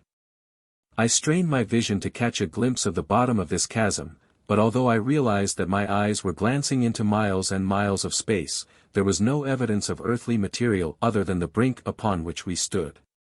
The limit of vision seemed to be bounded by a silvery blending of light with light, light alone, only light. The dead silence about, and the new light before me, combined to produce a weird sensation, inexplicable, overpowering. A speck of dust on the edge of immensity, I clung to the stone cliff, gazing into the depths of that immeasurable void. Chapter 45. My heart throb is stilled, and yet I live. It now becomes my duty to inform you that this is one of the stages in our journey that can only be passed by the exercise of the greatest will force. Owing to our former surroundings upon the surface of the earth, and to your inheritance of a so-called instinctive education, you would naturally suppose that we are now on the brink of an impassable chasm. This sphere of material vacuity extends beneath us to a depth that I am sure you will be astonished to learn is over 6,000 miles. We may now look straight into the earth cavity, and this streaming light is the reflected purity of the space below. The opposite side of this crevice, out of sight by reason of its distance, but horizontally across from where we stand, is precipitous and comparatively solid, extending upward to the material that forms the earth's surface. We have, during our journey, traversed an oblique, tortuous natural passage, that extends from the spot at which you entered the cave in Kentucky, diagonally down into the crust of the globe, terminating in this shelving bluff. I would recall to your mind that your journey up to this time has been of your own free will and accord. At each period of vacillation, and you could not help but waver occasionally, you have been at liberty to return to surface earth again, but each time you decided wisely to continue your course. You can now return if your courage is not sufficient to overcome your fear, but this is the last opportunity you will have to reconsider, while in my company. Have others overcome the instinctive terrors to which you allude? Yes. But usually the dread of death, or an unbearable uncertainty, compels the traveler to give up in despair before reaching this spot, and the opportunity of a lifetime is lost. Yes. An opportunity that occurs only in the lifetime of one person out of millions, of but few in our Brotherhood. Then I can return if I so elect. Certainly. Will you inform me concerning the nature of the obstacle I have to overcome, that you indicate by your vague references? We must descend from this cliff. You cannot be in earnest. Why? Do you not see that the stone recedes from beneath us, that we stand on the edge of a wedge overhanging bottomless space? That I understand. There is no ladder, and then the foolish remark abashed me as I thought of a ladder 6,000 miles in length. Go on. He made no reference to my confusion. There is practically no bottom, I asserted, if I can believe your words. You told me so. And that I reiterate. The feat is impracticable, impossible, and only a madman would think of trying to descend into such a depth of space. Then an idea came over me. Perhaps there existed a route at some other point of the earth's crevice by which we could reach the underside of the stone shelf, and I intimated as much to the guide. No. We must descend from this point, for it is the only entrance to the hollow beneath. We withdrew from the brink, and I meditated in silence. Then I crept again to the edge of the bluff, and lying flat on my chest, craned my head over, and peered down into the luminous gulf. The texture of the receding mineral was distinctly visible for a considerable distance, and then far beneath all semblance to material form disappeared, as the hull of a vessel fades in deep, clear water. As I gazed into the gulf it seemed evident that, as a board floating in water is bounded by water, this rock really ended. I turned to my guide and questioned him. Stone in this situation is as cork, he replied, it is nearly devoid of weight. Your surmise is correct. We stand on the shelving edge of a cliff of earthly matter, that in this spot slants upward from beneath like the bow of a boat. We have reached the bottom of the film of space dust on the bubble of energy that forms the skeleton of Earth. I clutched the edge of the cliff with both hands. Be not frightened, have I not told you that if you wish to return you can do so? Now hearken to me. A short time ago you endeavored to convince me that we could not descend from this precipice, and you are aware that your arguments were without foundation. You drew upon your knowledge of earth materials, as you once learned them, and realized at the time that you deluded yourself in doing so, for you know that present conditions are not such as exist above ground. You are now influenced by surroundings that are entirely different from those that govern the lives of men upon the earth's surface. You are almost without weight. You have nearly ceased to breathe, as long since you discovered, and soon I hope will agree entirely to suspend that harsh and wearying movement. Your heart scarcely pulsates, and if you go with me farther in this journey, will soon cease to beat. I started up and turned to flee, but he grasped and held me firmly. Would you murder me? Do you think I will mutely acquiesce, while you coolly inform me of your inhuman intent, and gloat over the fact that my heart will soon be as stone, and that I will be a corpse? He attempted to break in, but I proceeded in frenzy.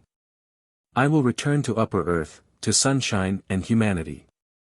I will retreat while yet in health and strength, and although I have in apparent willingness accompanied you to this point, learn now that at all times I have been possessed of the means to defend myself from personal violence. I drew from my pocket the bar of iron. See, this I secreted about my person in the fresh air of upper earth, the sweet sunshine of heaven, fearing that I might fall into the hands of men with whom I must combat. Back, back, I cried.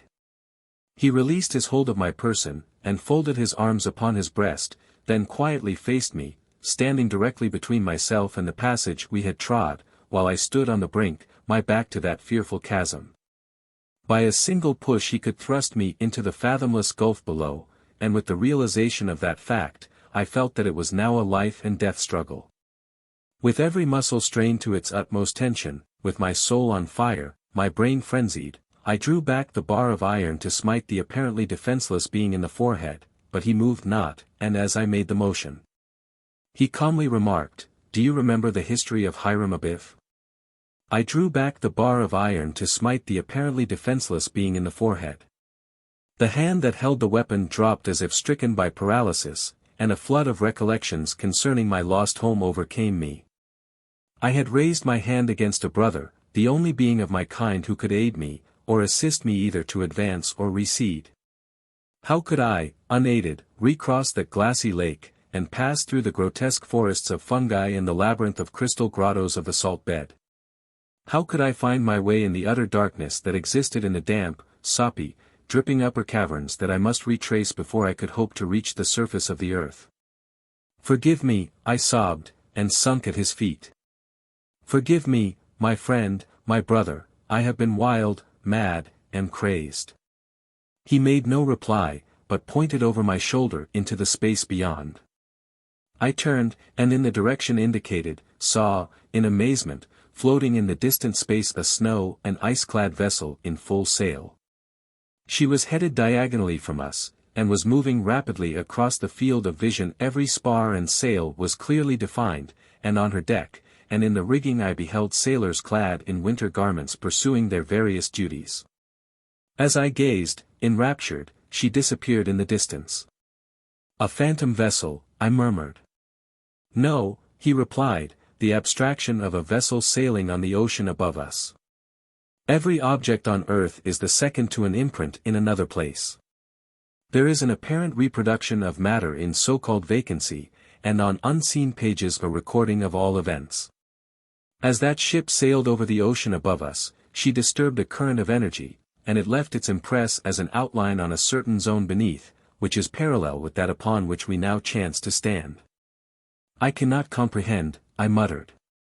"No," he answered, "to you it seems miraculous, as to all men an unexplained phenomenon approaches the supernatural. All that is natural. Have men not been told in sacred writings that their every movement is being recorded in the book of life, and do they not often doubt because they cannot grasp the problem? May not the greatest scientist be the most apt skeptic?"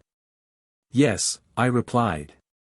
"You have just seen," he said, "the record of an act on earth, and in detail it is being printed elsewhere in the book of eternity.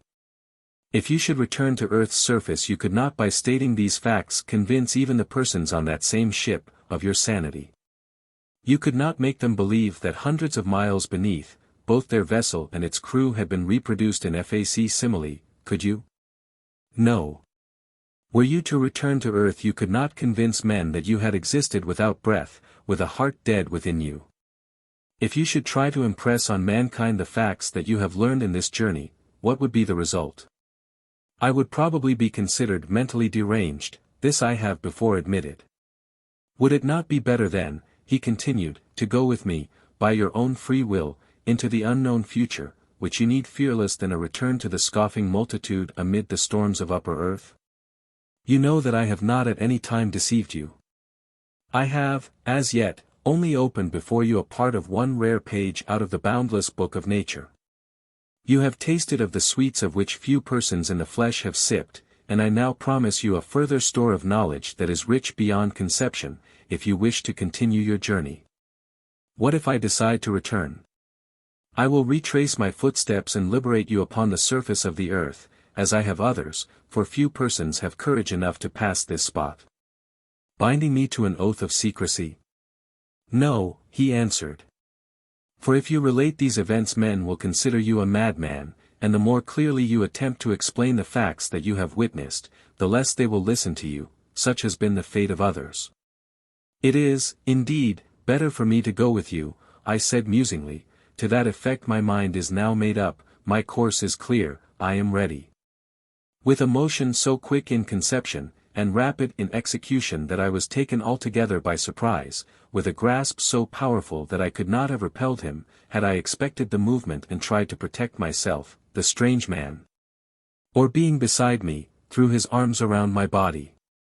Then, as a part of the same movement, he raised me bodily from the stone, and before I could realize the nature of his intention, sprung from the edge of the cliff into the abyss below, carrying me with him into its depths. Sprung from the edge of the cliff into the abyss below, carrying me with him into its depths. Chapter 46. The Inner Circle, or the End of Gravitation, in the Bottomless Gulf. I recall a whirling sensation, and an involuntary attempt at self-preservation, in which I threw my arms wildly about with a vain endeavor to clutch some form of solid body. Which movement naturally ended by a tight clasping of my guide in my arms, and locked together we continued to speed down into the 7,000 miles of vacancy. Instinctively I murmured a prayer of supplication, and awaited the approaching hereafter, which, as I believed, would quickly witness the extinction of my unhappy life, the end of my material existence. But the moments, if time can be so divided when no sun marks the division, multiplied without bodily shock or physical pain of any description, I retained my consciousness. "Open your eyes," said my guide, "you have no cause for fear." I acquiesced in an incredulous, dazed manner. "This unusual experience is sufficient to unnerve you, but you need have no fear, for you are not in corporal danger, and can relax your grasp on my person." I cautiously obeyed him, misgivingly, and slowly loosened my hold, then gazed about to find that we were in a sea of light, and that only light was visible, that form of light which I have before said is an entity without source of radiation. In one direction, however, a great grey cloud hung suspended and gloomy, dark in the center, and shading therefrom in a circle, to disappear entirely at an angle of about 45 degrees. "This is the earth shelf from which we sprung," said the guide, "it will soon disappear." Wherever I glanced this radiant exhalation, a peaceful, luminous envelope, this rich, soft, beautiful white light appeared. The power of bodily motion I found still a factor in my frame, obedient, as before, to my will. I could move my limbs freely, and my intellect seemed to be intact. Finally I became impressed with the idea that I must be at perfect rest, but if so what could be the nature of the substance, or material, upon which I was resting so complacently? No, this could not be true. Then I thought, I have been instantly killed by a painless shock, and my spirit is in heaven, but my earthly body and coarse, ragged garments were palpable realities. The sense of touch, sight, and hearing surely were normal, and a consideration of these facts dispelled my first conception. Where are we now? Moving into Earth's central space. I comprehend that a rushing wind surrounds us which is not uncomfortable, but otherwise I experience no unusual sensation, and cannot realize but that I am at rest. The sensation, as of a blowing wind, is in consequence of our rapid motion, and results from the friction between our bodies and the quiescent, attenuated atmosphere which exists even here. But this atmosphere becomes less and less in amount until it will disappear altogether at a short distance below us. Soon we will be in a perfect calm, and although moving rapidly, to all appearances will be at absolute rest.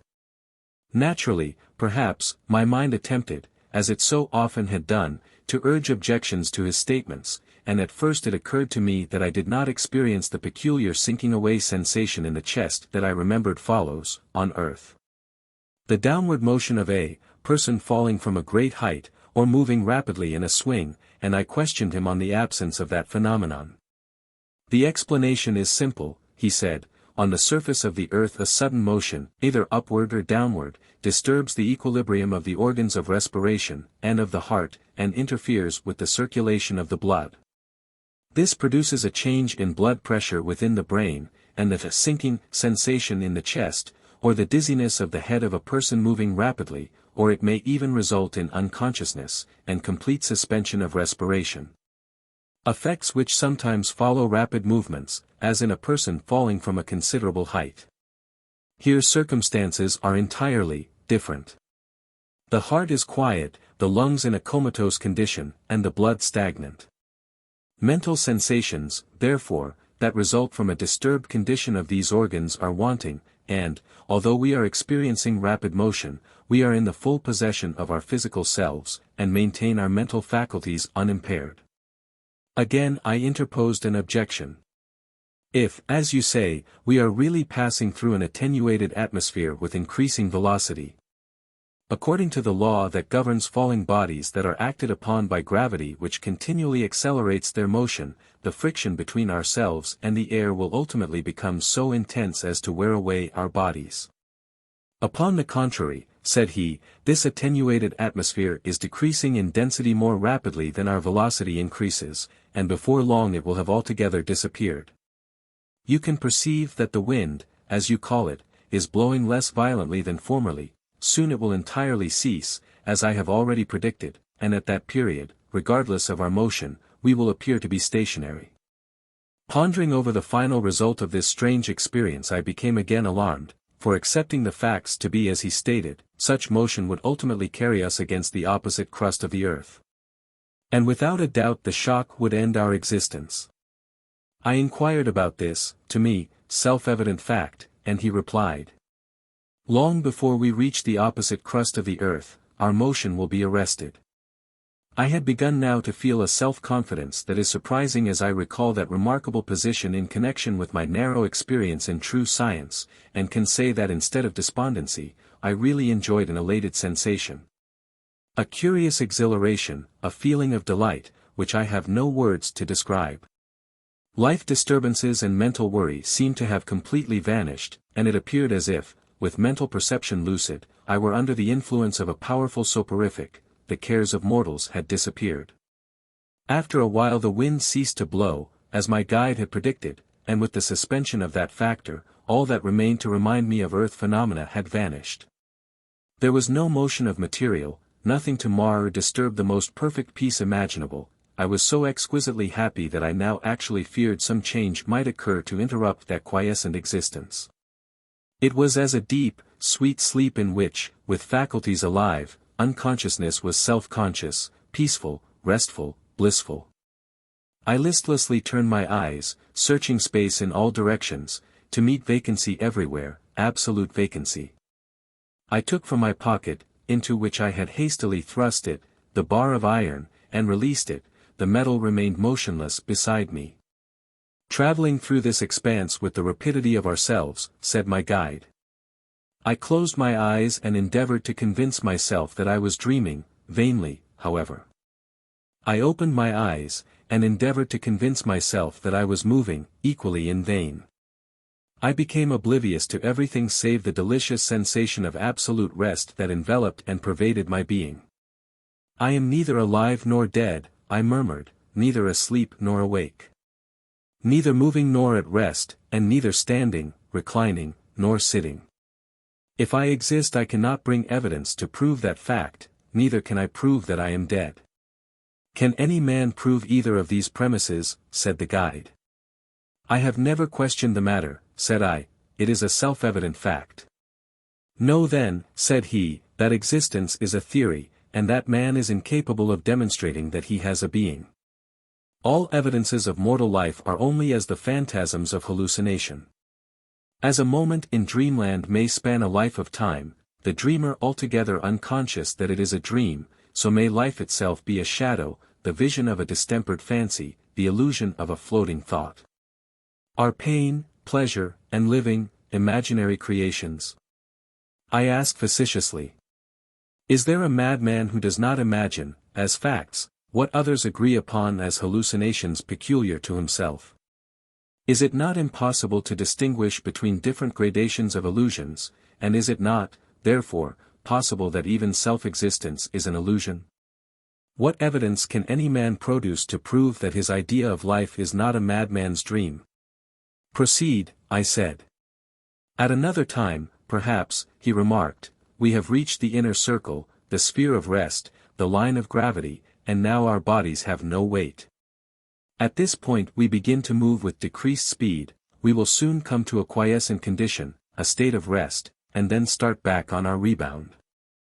Chapter 47. Hearing without ears, what will be the end? A flood of recollections came over me, a vivid remembrance of my earth-learned school philosophy. I rebel again, I said, I deny your statements. We can neither be moving, nor can we be out of the atmosphere. Fool that I have been not to have sooner and better used my reasoning faculties, not to have at once rejected your statements concerning the disappearance of the atmosphere. I await your argument. Am I not speaking? Is other argument necessary? Have I not heard your voice, and that, too, since you asserted that we had left the atmosphere? Continue. Have not men demonstrated, and is it not accepted beyond the shadow of a doubt, that sound is produced by vibrations of the air? You speak truly, as men converse on surface earth.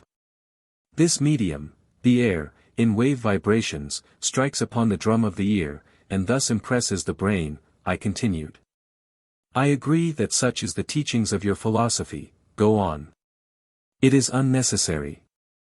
You admit the facts, and the facts refute you, there must be an atmosphere to convey sound. Cannot you understand that you are not now on the surface of the earth? Will you never learn that the philosophy of your former life is not philosophy here? That earthbound science is science only with surface earth men? Here science is a fallacy. All that you have said is true of surface earth, but your argument is invalid where every condition is different from the conditions that prevail thereon. You use the organs of speech in addressing me as you once learned to use them, but such physical efforts are unnecessary to convey sense impressions in this condition of rest and complacency, and you waste energy in employing them. You assert and believe that the air conveys sound, you have been taught such theories in support of a restricted philosophy.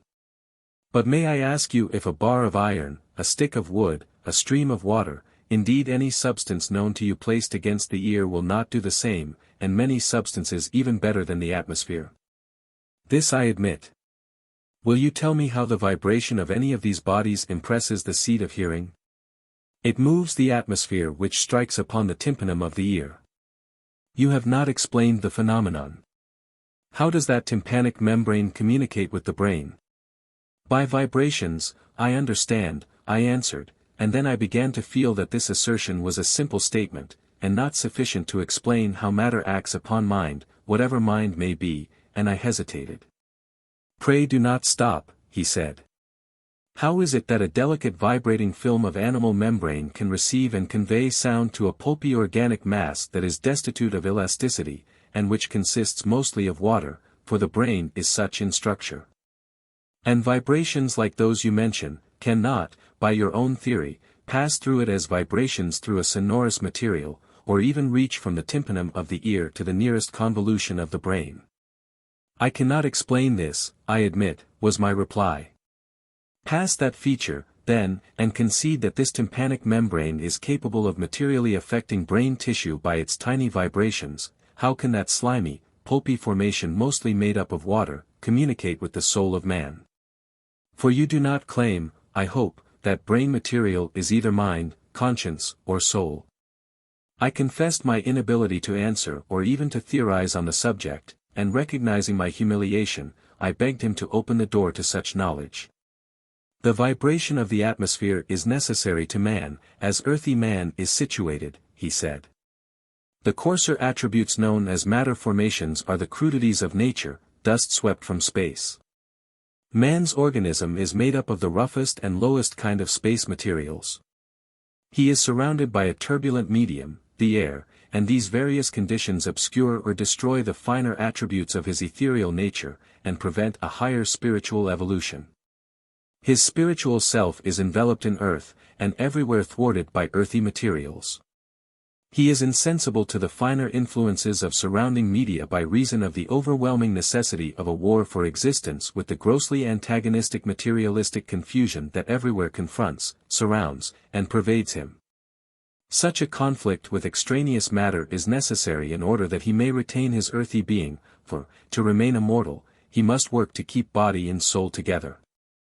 His organs of communication and perception are of earth, earthy. His nature is cast in a mold of clay, and the blood within him gurgles and struggles in his brain, a whirlpool of madly rushing liquid substances, creating disorder in the primal realms of consciousness. He is ignorant of this inward turmoil because he has never been without it, as ignorant as he is of the rank odors of the gases of the atmosphere that he has always breathed, and cannot perceive because of the benumbed olfactory nerves. Thus it is that all his subtler senses are inevitably blunted and perverted, and his vulgar nature preponderates. The rich essential part of his own self is unknown, even to himself. The possibility of delight and pleasure in an acquaintance with the finer attributes of his own soul is clouded by this shrouding materialistic presence that has, through countless generations, become a part of man. And he even derives most of his mental pleasures from such acts as tend to encourage the animal passions. Thus it follows that the sensitive, highly developed, extremely attenuated part of his inner being has become subservient to the grosser elements.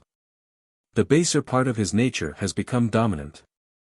He remains insensible to impressions from the highly developed surrounding media which, being incapable of reaching his inner organism other than through mechanical agencies, are powerless to impress.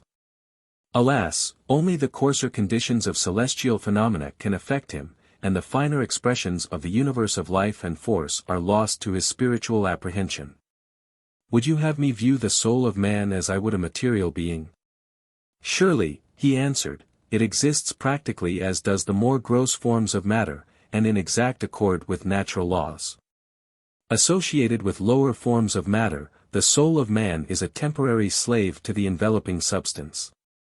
The ear of man as now constituted can hear only by means of vibrations of such media as conduct vibrations in matter, for example, the air. But were man to be deprived of the organs of hearing, and then exist for generations subject to evolutions from within, whereby the acuteness of the spirit would become intensified, or permitted to perform its true function, he would learn to communicate soul to soul, not only with mankind, but with beings celestial that surround, and are now unknown to him. This he would accomplish through a medium of communication that requires neither ear nor tongue. To an extent your present condition is what men call supernatural, although in reality you have been divested of only a part of your former material grossness, which object has been accomplished under perfectly natural conditions. Your mind no longer requires the material medium by which to converse with the spiritual. We are conversing now by thought contact. There is no atmosphere here, your tongue moves merely from habit and not from necessity. I am reading your mind as you in turn ate mine, neither of us is speaking as you were accustomed to speak. I cannot accept that assertion, I said, it is to me impossible to realize the existence of such conditions. As it is for any man to explain any phenomenon in life, he said. Do you not remember that you ceased to respire, and were not conscious of the fact? Yes. That your heart had stopped beating, your blood no longer circulated, while you were in ignorance of the change? That is also true. Now I will prove my last assertion. Close your mouth, and think of a question you wish to propound. I did so, and to my perfect understanding and comprehension he answered me with closed mouth. What will be the end? I exclaimed, or thought aloud. I am possessed of nearly all the attributes that I once supposed inherent only in a corpse, yet I live, I see clearly, I hear plainly, I have a quickened being, and a mental perception intensified and exquisite. Why and how has this been accomplished? What will be the result of this eventful journey? Restful, you should say, he remarked, the present is restful, the end will be peace. Now I will give you a lesson concerning the words why and how that you have just used. Chapter 48. Why and how, the struggling ray of light from those farthermost outreaches. Confronting mankind there stands a sphinx, the vast unknown. However well a man may be informed concerning a special subject, his farthermost outlook concerning that subject is bounded by an impenetrable infinity. Granted, I interrupted, that mankind has not by any means attained a condition of perfection, yet you must admit that questions once regarded as inscrutable problems are now illuminated by the discoveries of science. And that discovered, as I will show, has only transferred ignorance to other places, he replied. Science has confined its labors to superficial descriptions, not the elucidation of the fundamental causes of phenomena. I cannot believe you, and question if you can prove what you say. It needs no argument to illustrate the fact. Science boldly heralds her descriptive discoveries, and as carefully ignores her explanatory failures. She dare not attempt to explain the why even of the simplest things. Why does the robin hop, and the snipe walk? Do not tell me this is beneath the notice of men of science, for science claims that no subject is outside her realm. Search your works on natural history and see if your man of science, who describes the habits of these birds, explains the reason for this evident fact. How does the tree frog change its color? Do not answer me in the usual superficial manner concerning the reflection of light, but tell me why the skin of that creature is enabled to perform this function. How does the maple tree secrete a sweet, wholesome sap, and deadly nightshade, growing in the same soil and living on the same elements, a poison? What is it that your scientific men find in the cells of root, or rootlet, to indicate that one may produce a food, and the other a noxious secretion that can destroy life? Your microscopist will discuss cell tissues learnedly, will speak fluently of physiological structure, will describe organic intercellular appearances, but ignore all that lies beyond. Why does the nerve in the tongue respond to a sensation, and produce on the mind the sense of taste? What is it that enables the nerve in the nose to perform its discriminative function? You do not answer. Silver is sonorous, lead is not. Why these intrinsic differences? Aluminum is a light metal, gold a heavy one. What reason can you offer to explain the facts other than the inadequate term density? Mercury at ordinary temperature is a liquid. Can your scientist tell why it is not a solid? Of course anyone can say because its molecules move freely on each other. Such an answer evades the issue. Why do they so readily exert this action? Copper produces green or blue salts. Nickel produces green salts. Have you ever been told why they observe these rules? Water solidifies at about 32 degrees above your so-called zero. Have you ever asked an explanation of your scientific authority why it selects that temperature? Alcohol dissolves resins, water dissolves gums.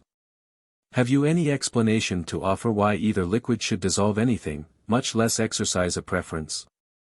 One species of turtle has a soft shell, another a hard shell. Has your authority in natural history told you why this is so?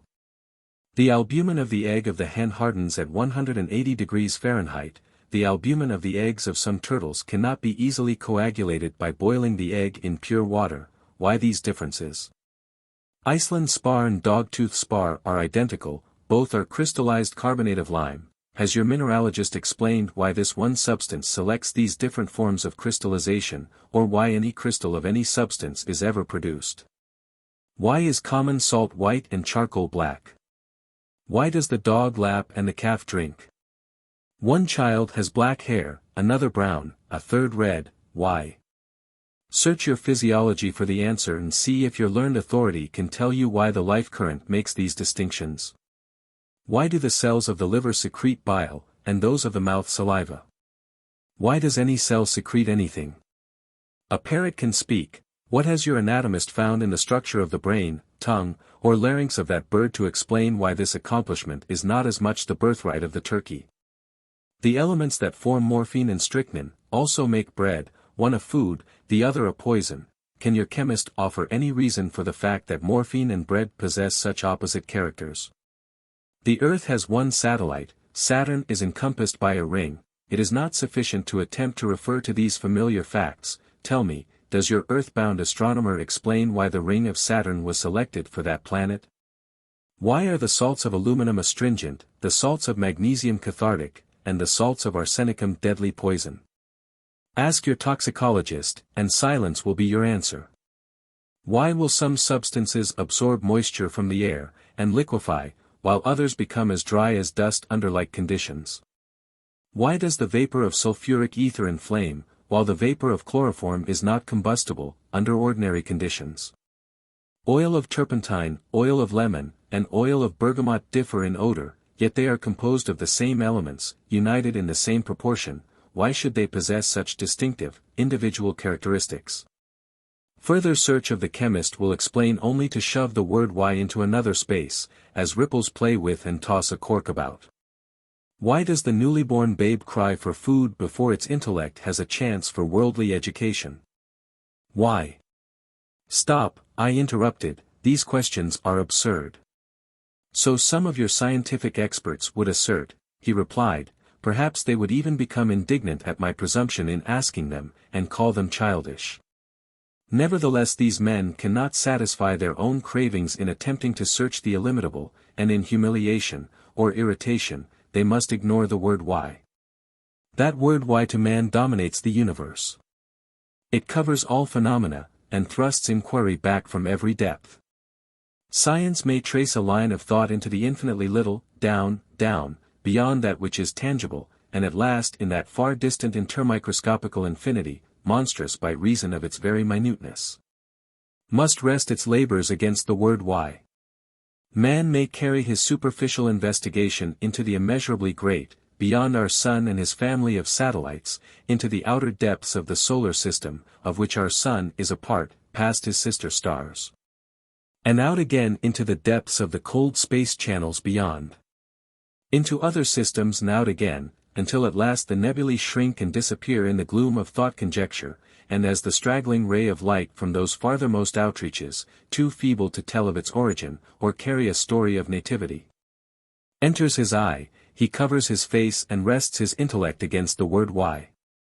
From the remote space caverns of the human intellect, beyond the field of perception, whether we appeal to conceptions of the unknowable in the infinitely little, or the immeasurably great, we meet a circle of adamant.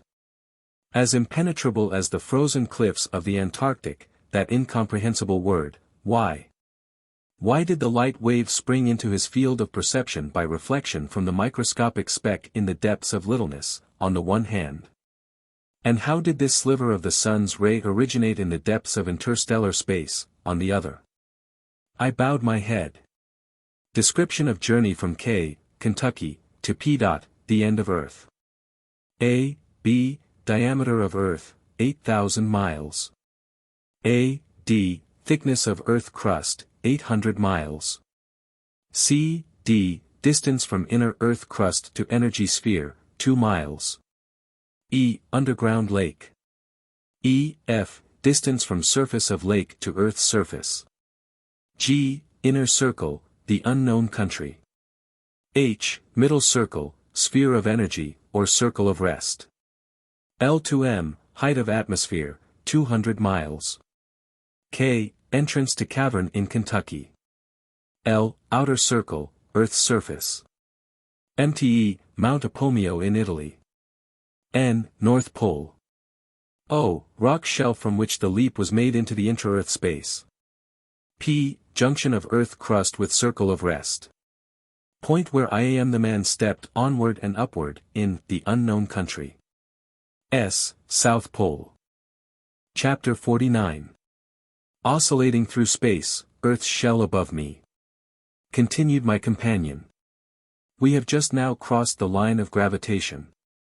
We were drawn downward until at a certain point, to which I called your attention at the time, we recently crossed the curved plane of perfect rest, where gravity ceases, and by our momentum are now passing beyond that plane. And are now pressing against the bond of gravitation again. This shell in which gravity centers is concentric with that of the Earth's exterior, and is about 700 miles below its surface. Each moment of time will now behold us carried farther from this sphere of attraction, and thus the increasing distance increases the force of the restraining influence. Our momentum is thus retarded, and consequently the rapidity of our motion is continually decreasing. At last, when the forces of gravitation and mass motion neutralize each other, we will come to a state of rest again. When our motion in this direction ceases, however, gravitation, imperishable, continues to exert its equalizing influence, the result being a start in the opposite direction, and we will then reverse our course, and retrace our path. Crossing again the central band of attraction, to retreat and fly to the opposite side of the power of greater attraction, into the expanse from which we came, and that is now above us. Can this oscillation ever end? Are we to remain thus, as an unceasing pendulum, traversing space, to and fro across this invisible shell of attraction from now until the end of time? No, there are influences to prevent such an experience. One being the friction of the attenuated atmosphere into which we plunge each time that we cross the point of greater gravity, and approach the crust of the earth. Thus each succeeding vibration is in shorter lines, and at last we will come to a state of perfect rest at the center of gravity.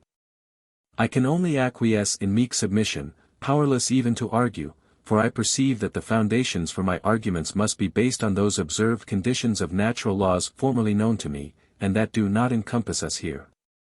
I accept, therefore, your statements as I have several times heretofore, because I cannot refute them. I must close my eyes to the future, and accept it on faith. I cease to mourn the past, I cannot presage the end. Well spoken, he replied. And while we are undergoing this necessary delay, this oscillating motion, to which we must both submit before we can again continue our journey, I will describe some conditions inherent in the three spheres of which the rind of the earth is composed, for I believe that you are now ready to receive amid profit by facts that heretofore you would have rejected in incredulity. The outer circle, coat, or contour, of which you have heard others besides myself speak, is the surface crust of our globe, the great sphere of land and water on which man is at present an inhabitant. This is the exposed part of the earth, and is least desirable as a residence.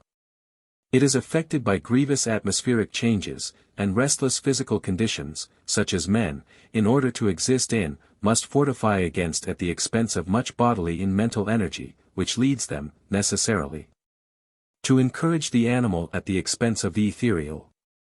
The unmodified rays of the sun produce aerial convulsions that are marked by thermal contrasts, and other meteorological variations, during which the heat of summer and the cold of winter follow each other periodically and unceasingly. These successive solar pulsations generate winds, calms, and storms, and in order to protect himself against such exposures and changes in material surroundings, man toils, suffers, and comes to believe that the doom, if not the object, of life on earth is the preservation of the earthy body. All conditions and phases of nature on this outer crust are in an angry struggle, and this commotion envelopes the wretched home, and governs the life of man. The surrounding cyclones of force and matter have distorted the peaceful side of what human nature might be until the shortened life of man has become a passionate, deplorable, sorrowful struggle for physical existence, from the cradle to the grave. Of these facts man is practically ignorant, although each individual is aware he is not satisfied with his condition. If his afflictions were obvious to himself, his existence would be typical of a life of desolation and anguish. You know full well that the condition of the outer sphere is, as I have described it, a bleak, turbulent surface, the roof of the earth on which man exists, as a creeping parasite does on a rind of fruit, exposed to the fury of the ever-present earth storms. The central circle, or medial sphere, the shell, or layer of gravitation, lies conformably to the outer configuration of the globe, about 700 miles towards its center.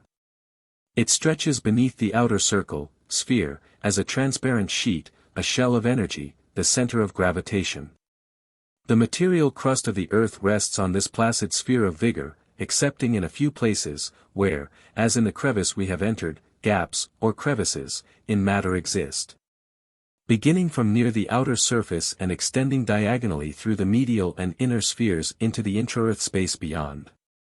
This medial sphere is a form of pure force, a disturbance of motion, and although without weight it induces, or conserves, gravity. It is invisible to mortal eyes, and is frictionless, but really is the bone of the earth.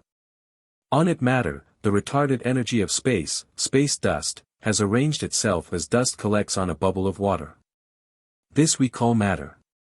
The material portion of the earth is altogether a surface film, an insignificant skin over the sphere of purity, the center of gravitation. Although men naturally imagine that the density and stability of the earth are dependent on the earthy particles, of which his own body is a part, such is not the case. Earth, as man upon the outer surface can now know it, is an aggregation of material particles, a shell resting on this globular sphere of medial force, which attracts solid matter from both the outer and inner surfaces of earth, forming thereby the middle of the three concentric spheres. This middle sphere is the reverse of the outer, or surface, layer in one respect, for, while it attracts solids, gases are repelled by it, and thus the atmosphere becomes less dense as we descend from the outer surfaces of the earth. The greater degree of attraction for gases belongs, therefore, to the earth's exterior surface. Exactly at the earth's exterior surface? I asked. Practically so. The greatest density of the air is found a few miles below the surface of the ocean. The air becomes more attenuated as we proceed in either direction from that point. Were this not the case, the atmosphere that surrounds the earth would be quickly absorbed into its substance, or expand into space and disappear.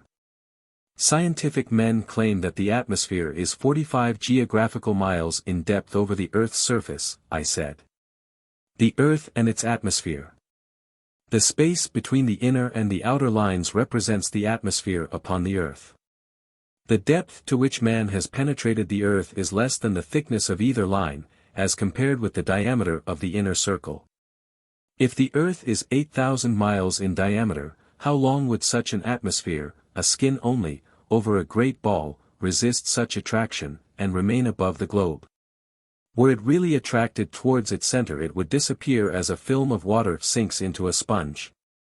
Do you know, I interrupted, that if these statements were made to men they would not be credited? Scientific men have calculated the weights of the planets, and have estimated therefrom the density of the Earth, showing it to be solid, and knowing its density, they would, on this consideration alone, discredit your story concerning the Earth's shell. You mistake, as you will presently see. It is true that man's ingenuity has enabled him to ascertain the weights and densities of the planets, but do you mean to say that these scientific results preclude the possibility of a hollow interior of the heavenly bodies? I confess, I do. You should know then, that what men define as density of the Earth, is but an average value, which is much higher than that exhibited by materials in the surface layers of the earth crust, such as come within the scrutiny of man. This fact allows mortals of upper earth but a vague conjecture as to the nature of the seemingly much heavier substances that exist in the interior of the earth. Have men any data on hand to show exactly how matter is distributed below the limited zone that is accessible to their investigations? I think not. You may safely accept, then, that the earth's shell I have described to you embraces in a compact form the total weight of the earth. Even though men take for granted that matter fills out the whole interior of our planet, such material would not, if distributed as on Earth's surface, give the Earth the density he has determined for it. I must acquiesce in your explanations. Let us now go a step further in this argument. What do you imagine is the nature of those heavier substances whose existence deep within the Earth is suggested by the exceedingly high total density observed by man on upper Earth? I am unable to explain, especially as the materials surrounding us here, seemingly, do not differ much from those with which my former life experience has made me acquainted. Your observation is correct, there is no essential difference in this regard. But as we are descending into the interior of this globe, and are approaching the central seat of the shell of energy, the opposing force into which we plunge becomes correspondingly stronger, and as a consequence, matter pressed within it becomes really lighter. Your own experience about your weight gradually disappearing during this journey should convince you of the correctness of this fact. Indeed, it does, I admitted. You will then readily understand, that the heavy material to which surface-bred mortals allude as probably constituting the interior of the earth, is, in fact, nothing but the manifestation of a matter-supporting force. As exemplified in the sphere of attractive energy, the seat of which we are soon to encounter on our journey. Likewise the mutual attraction of the heavenly bodies is not a property solely of their material part, but an expression in which both the force spheres and the matter collected thereon take part. Tell me more of the sphere in which gravitation is intensest. Of that you are yet to judge, he replied. When we come to a state of rest in the stratum of greater gravity, we will then traverse this crevice in the sheet of energy until we reach the edge of the earth crust, after which we will ascend towards the interior of the earth. Until we reach the inner crust, which is, as before explained, a surface of matter that lies conformably with the external crust of the earth, and which is the interior surface of the solid part of the earth. There is a concave world beneath the outer convex world. I cannot comprehend you. You speak of continuing our journey towards the center of the earth, and at the same time you say that after leaving the median circle, we will then ascend, which seems contradictory. I have endeavored to show you that matter is resting in or on a central sphere of energy, which attracts solid bodies towards its central plane. From this fundamental and permanent seat of gravity we may regard our progress as uphill, whether we proceed towards the hollow center or towards the outer surface of the globe. If a stick weighted on one end is floated upright in water, an insect on the top of the stick above the water will fall to the surface of the liquid. And yet the same insect will rise to the surface of the water if liberated beneath the water at the bottom of the stick. This comparison is not precisely applicable to our present position, for there is no change in medium here. But it may serve as an aid to thought and may indicate to you that which I wish to convey when I say, we ascend, in both directions as we pull against gravity. The terms up and down are not absolute, but relative. Thus we continued an undefined period in mind conversation. And of the information gained in my experience of that delightful condition, I have the privilege now to record but a small portion, and even this statement of facts appears, as I glance backward into my human existence, as if it may seem to others to border on the incredible. During all that time, I know not how long the period may have been, we were alternately passing and repassing through the partition of division, the sphere of gravity, that separated the inner from the outer substantial crust of earth. With each vibration our line of travel became shorter and shorter, like the decreasing oscillations of a pendulum, and at last I could no longer perceive the rushing motion of a medium like the air. Finally my guide said that we were at perfect rest at a point in that mysterious medial sphere which, at a distance of about 700 miles below the level of the sea, concentrates in its encompassing curvature, the mighty power of gravitation. We were fixed 700 miles from the outer surface of the globe, but more than 3,000 from the center. Chapter 50. My weight annihilated. Tell me, I cried in alarm, is this to be a living tomb? If you will reflect upon the condition we are now in, you will perceive that it must be one of unusual scientific interest. If you imagine a body at rest, in an intangible medium, and not in contact with a gas or any substance capable of creating friction, that body by the prevailing theory of matter and motion, unless disturbed by an impulse from without, would remain forever at absolute rest. We now occupy such a position. In whatever direction we may now be situated, it seems to us that we are upright. We are absolutely without weight, and in a perfectly frictionless medium. Should an inanimate body begin to revolve here, it would continue that motion forever. If our equilibrium should now be disturbed, and we should begin to move in a direction coinciding with the plane in which we are at rest, we would continue moving with the same rapidity in that direction until our course was arrested by some opposing object. We are not subject to attraction of matter, for at this place gravitation robs matter of its gravity, and has no influence on extraneous substances. We are now in the center of gravitation, the sphere of rest. Let me think it out, I replied, and reasoning from his remarks, I mentally followed the chain to its sequence. And was startled as suddenly it dawned upon me that if his argument was true we must remain motionless in this spot until death. Could beings in conditions like ourselves die beyond the death we had already achieved, or the end of time? We were at perfect rest, in absolute vacancy, there being, as I now accepted without reserve, neither gas, liquid, nor solid, that we could employ as a lever to start us into motion. Tell me, I cried in alarm, is this to be a living tomb? Are we to remain suspended here forever, and if not, by what method can we hope to extricate ourselves from this state of perfect quiescence? He again took the bar of iron from my hand, and cautiously gave it a whirling motion, releasing it as he did so. It revolved silently and rapidly in space without support or pivot. So it would continue, he remarked, until the end of time, were it not for the fact that I could not possibly release it in a condition of absolute horizontal rest. There is a slight, slow, lateral motion that will carry the object parallel with this sheet of energy to the material side of this crevice, when its motion will be arrested by the earth it strikes. That I can understand, I replied, and then a ray of light broke upon me. Had not Cavendish demonstrated that, when a small ball of lead is suspended on a film of silk, near a mass of iron or lead, it is drawn towards the greater body? We will be drawn by gravity to the nearest cliff, I cried. You mistake, he answered.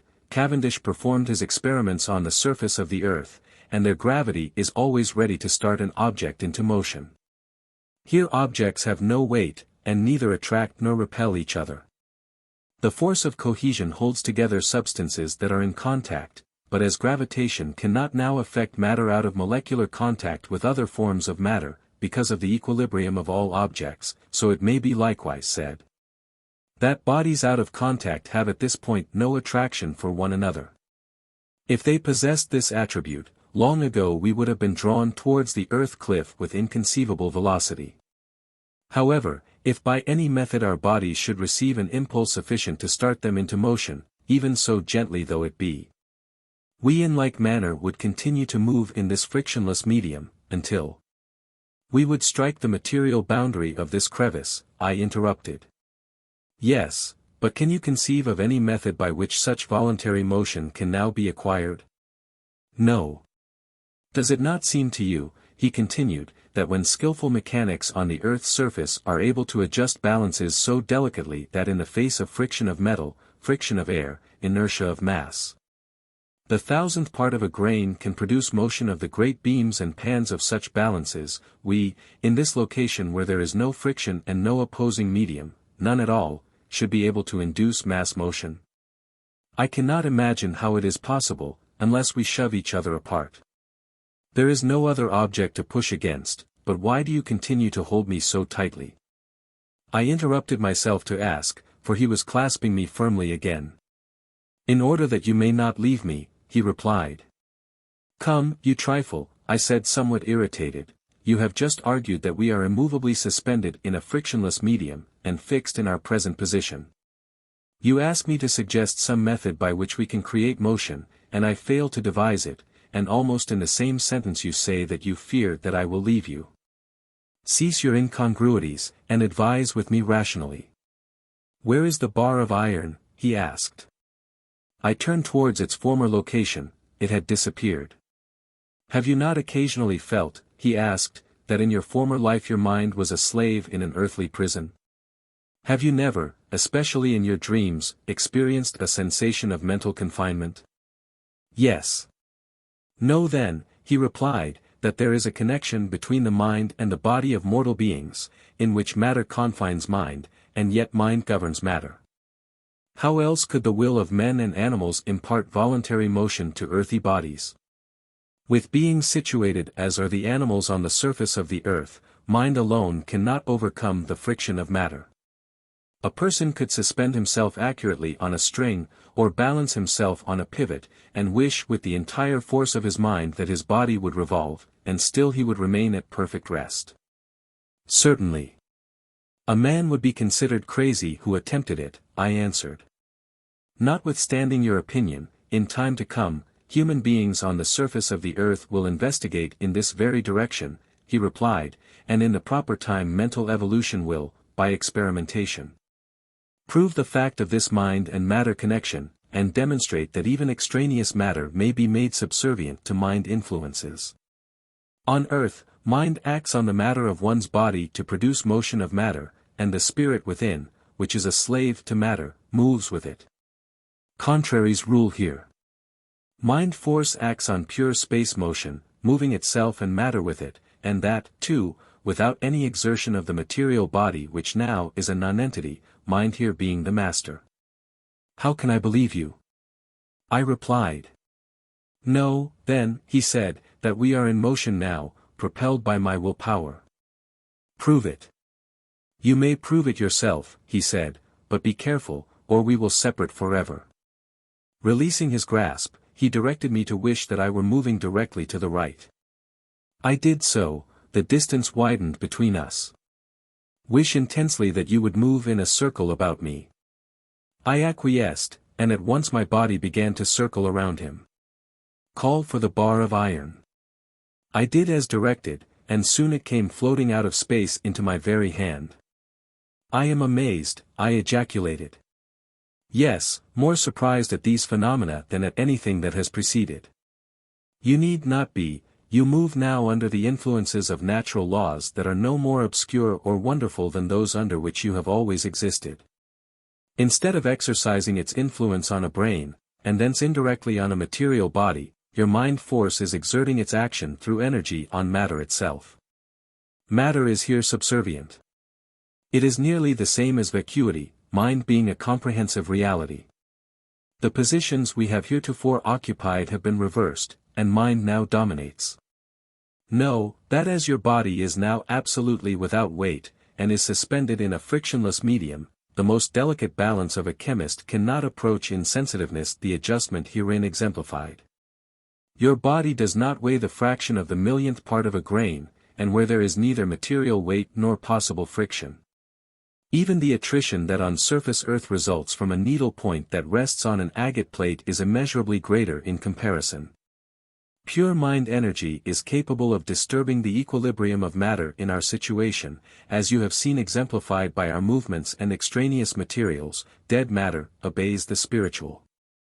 The bar of iron obeyed your call, the spiritless metal is subservient to the demands of intelligence. But, come, we must continue our journey. Grasping me again, he exclaimed, wish with all intensity that we may move forward, and I will do the same. I did so. We are now uniting our energies in the creation of motion, he said. We are moving rapidly, and with continually accelerated speed. Before long we will perceive the earthy border of this chasm. And yet it seemed to me that we were at perfect rest. Chapter 51. Is that immortal? The end of earth. At length I perceived, in the distance, a crescent-shaped ring of silver luster.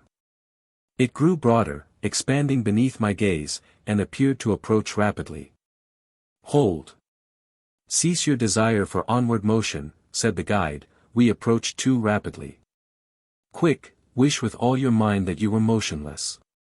I did so, and we rested in front of a ridge of brilliant material, that in one direction, towards the earth's outer circle, broadened until it extended upward as far as the eye could reach in the form of a bold precipice. And in the other towards the inner world, shelved gradually away as an ocean beach might do. Tell me, what is this barrier? I asked. It is the bisected edge of the earth crevice, he said. That overhanging upright bluff reaches towards the external surface of the earth, the land of your former home. That shelving approach beneath is the entrance to the inner circle, the concavity of our world. Again we approached the visible substance, moving gently under the will of my guide. The shore became more distinctly outlined as we advanced, inequalities that were before unnoticed became perceptible, and the silver-like material resolved itself into ordinary earth. Then I observed, upright and motionless, on the edge of the shore that reached toward the inner shell of earth, towards that unknown country, beyond, a figure in human form. Is that immortal? I asked. Are we nearing humanity again?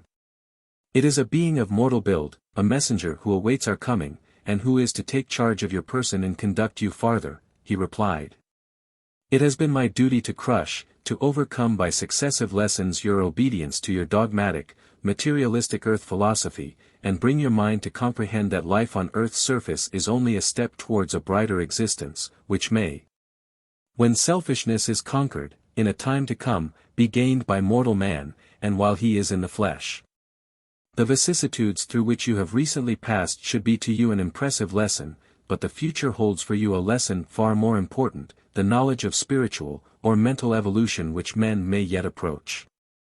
But that I would not presume to indicate now, even to you.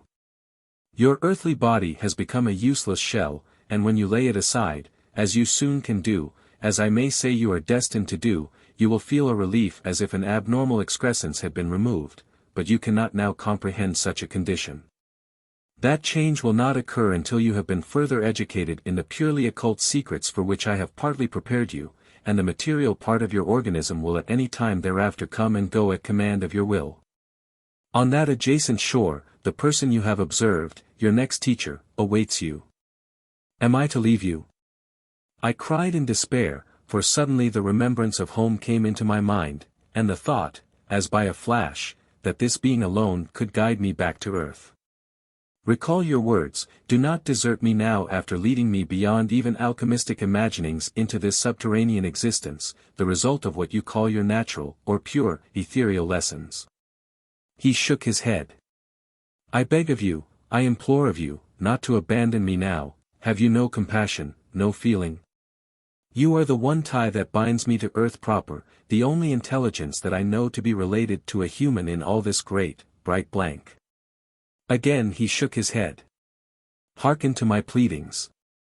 Listen to my allegation. You stood on the edge of the brook spring in Kentucky, your back to the darkness of that gloomy cavern, and I voluntarily gave you my hand as to a guide. I turned from the verdure of the earth, the sunshine of the past, and accompanied you into as dismal a cavern as man ever entered. I have since alternately rebelled at your methods, and again have trusted you implicitly as we passed through scenes that rational imagination scarce could conjure. I have successively lost my voice, my weight, my breath, my heart throb, and my soul for aught I know.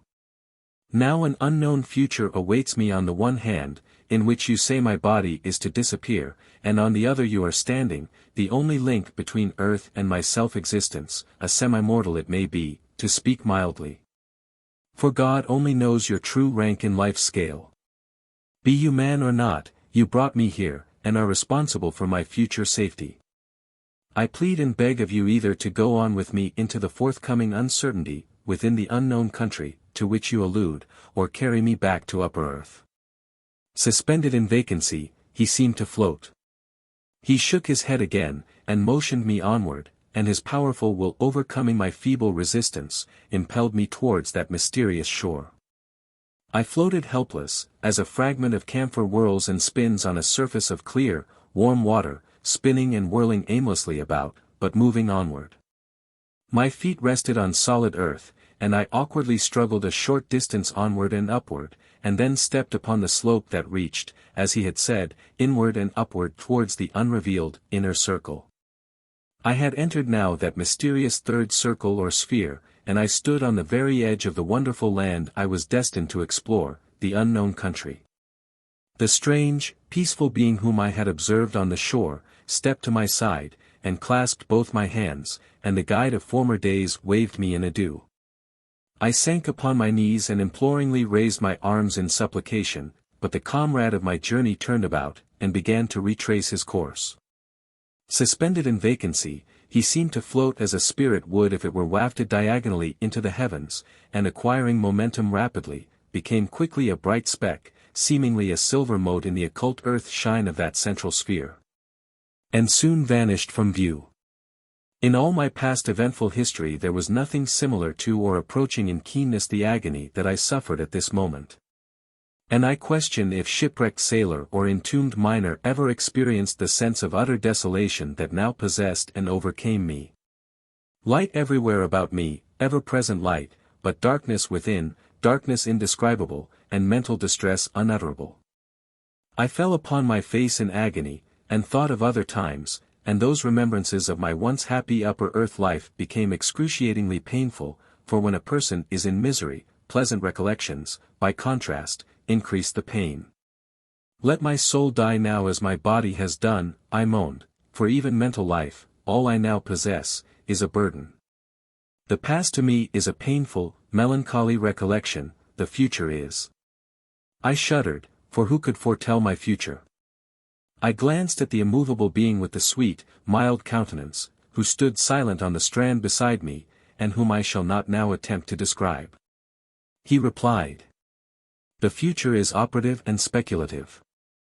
It leads the contemplative to view with reverence and admiration the glorious works of the Creator, and inspires him with the most exalted ideas of the perfections of his divine Creator. Then he added. Have you accepted that whatever seems to be is not, and that that which seems not to be, is? Have you learned that facts are fallacies, and physical existence a delusion?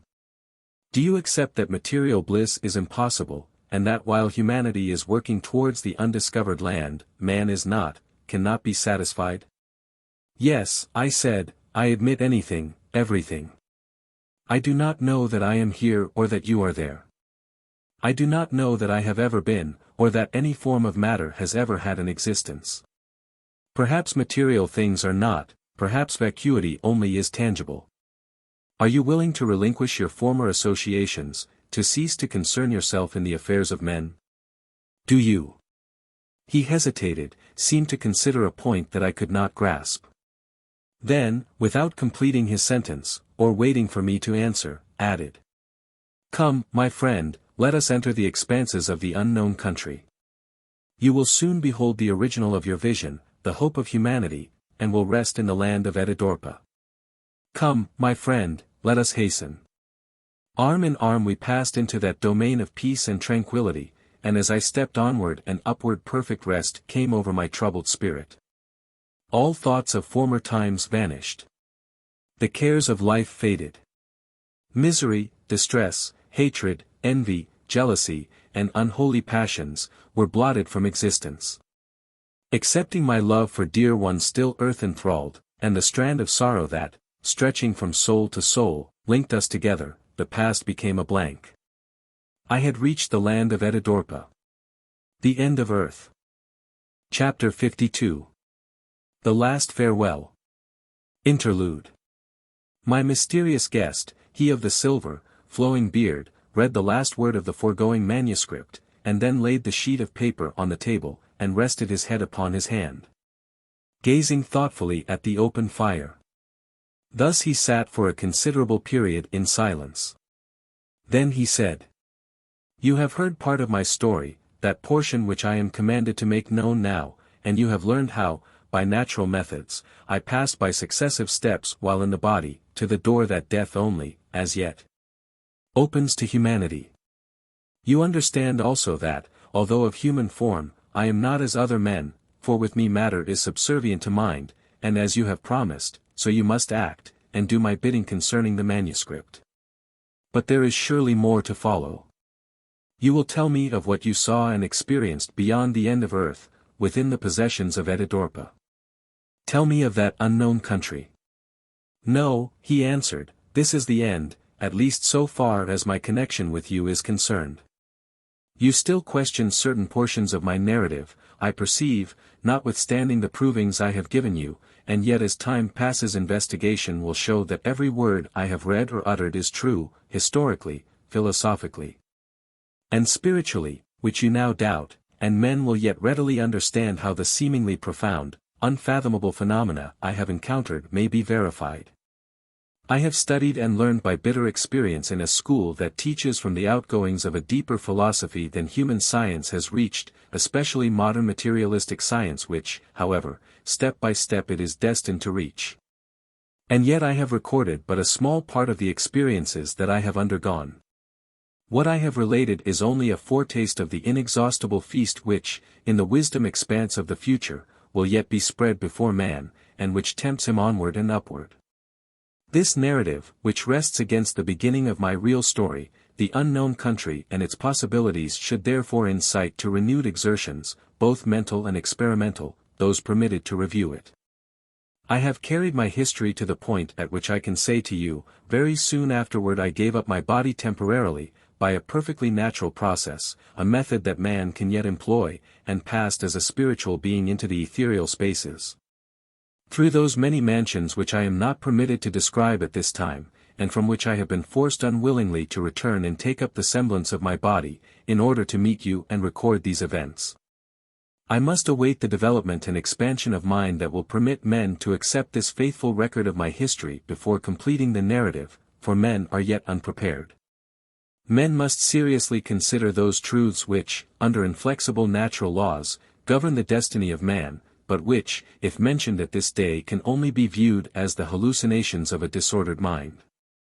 To many this manuscript will prove a passing romance, to others an enigma, to others still it will be a pleasing study. Men are not now in a condition to receive even this paper. That fact I know full well, and I have accordingly arranged that 30 years shall pass before it is made public. Then they will have begun to study more deeply into forced disturbances, exhibitions of energy that are now known and called imponderable bodies, perhaps some of my statements will then even be verified. And to reflect over the connection of matter therewith. A few minds will then be capable of vaguely conceiving possibilities, which this paper will serve to foretell, for a true solution of the great problems of the ethereal unknown is herein suggested. The study of which will lead to a final elevation of humanity, such as I dare not prophesy. Much of the paper is obscure to me, I said, and there are occasional phrases and repetitions that appear to be interjected, possibly, with an object, and which are yet disconnected from the narrative proper. That is true. The paper often contains statements that are emblematical, and which you cannot understand, but yet such portions carry to others a hidden meaning. I am directed to speak to many persons besides yourself, and I cannot meet those whom I address more directly than I do through this communication.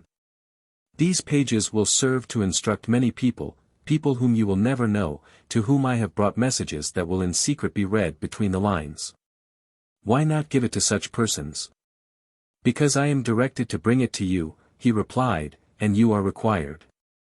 First, to seal the manuscript, and place it in the inner vault of your safe. Second, to draw up a will, and provide in case of your death, that after the expiration of 30 years from this date, the seals are to be broken, and a limited edition published in book form, by one you select. Third, an artist capable of grasping the conceptions will at the proper time be found, to whom the responsibility of illustrating the volume is to be entrusted, he receiving credit therefor. Only himself and yourself, or your selected agent, are to presume to select the subjects for illustration. Fourth, in case you are in this city, upon the expiration of 30 years, you are to open the package and follow the directions given in the envelope therein. And he then placed on the manuscript a sealed envelope addressed to myself. This I have promised already, I said. Very well, he remarked, I will bid you farewell.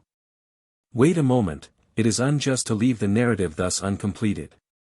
You have been promised a future in comparison with which the experiences you have undergone, and have related to me, were tame.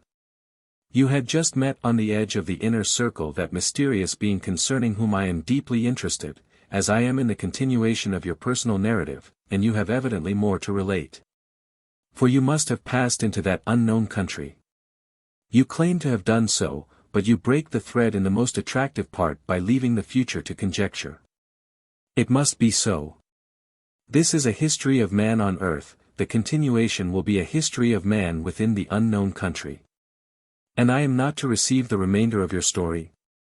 I reiterated, still loath to give it up. No, I shall not appear directly to you again.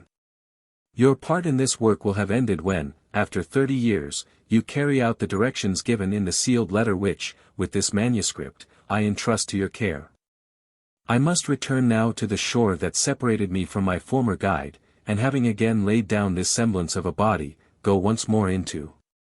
He buried his face in his hands and sobbed. Yes.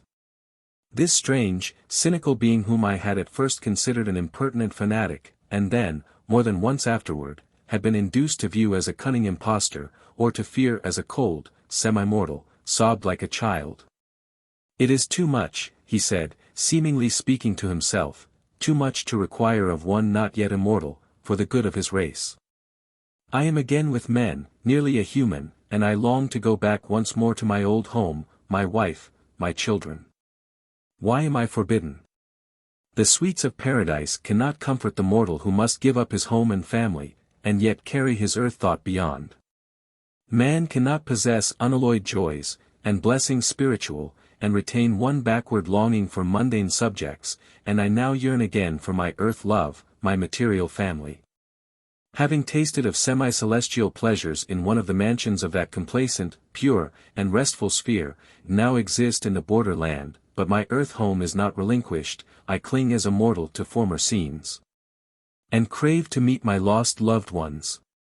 All of earth must be left behind if paradise is ever wholly gained, yet I have still my sublunary thoughts.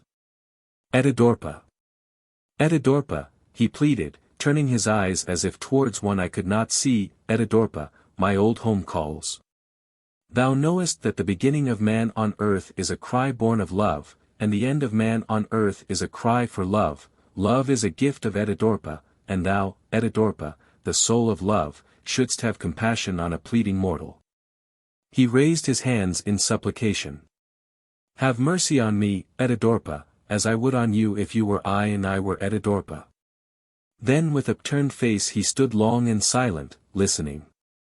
Ah, he murmured at last, as if in reply to a voice I could not catch, a voice that carried to his ear an answer of deep disappointment, thou spokest truly in the vision, Etidorhpa, it is love that enslaves mankind, love that commands. Love that ensnares and rules mankind, and thou, Etidorhpa, art the soul of love. True it is that were there no Etidorhpa, there would still be tears on earth, but the cold, meaningless tears of pain only. No mourning people, no sorrowful partings, no sobbing mothers kneeling with upturned faces, no planting of the myrtle and the rose on sacred graves. There would be no child love, no home, no tomb, no sorrow, no beyond. He hesitated, sank upon hip knees, pleadingly raised his clasped hands and seemed to listen to that far-off voice, then bowed his head, and answered. Yes. Thou art right, Etidorhpa, although thou bringest sorrow to mortals, without thee and this sorrow-gift there could be no bright hereafter. Thou art just, Etidorhpa, and always wise. Love is the seed, and sorrow is the harvest, but this harvest of sadness is to man the richest gift of love, the golden link that joins the spirit form that has fled to the spirit that is still enthralled on earth. Were there no earth love, there could be no heart sorrow, were there no craving for loved ones gone, the soul of man would rest forever a brother of the clod. He who has sorrowed and not profited by his sorrow lesson, is unfitted for life.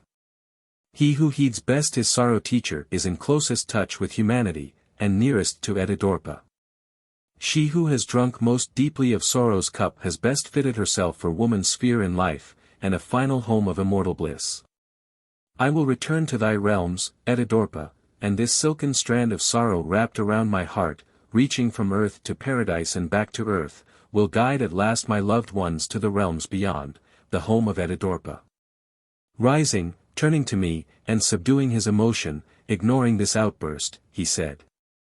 If time should convince you that I have related a faithful history, if in after years you come to learn my name, I have been forbidden to speak it, and are convinced of my identity, promise me that you will do your unbidden guest a favor.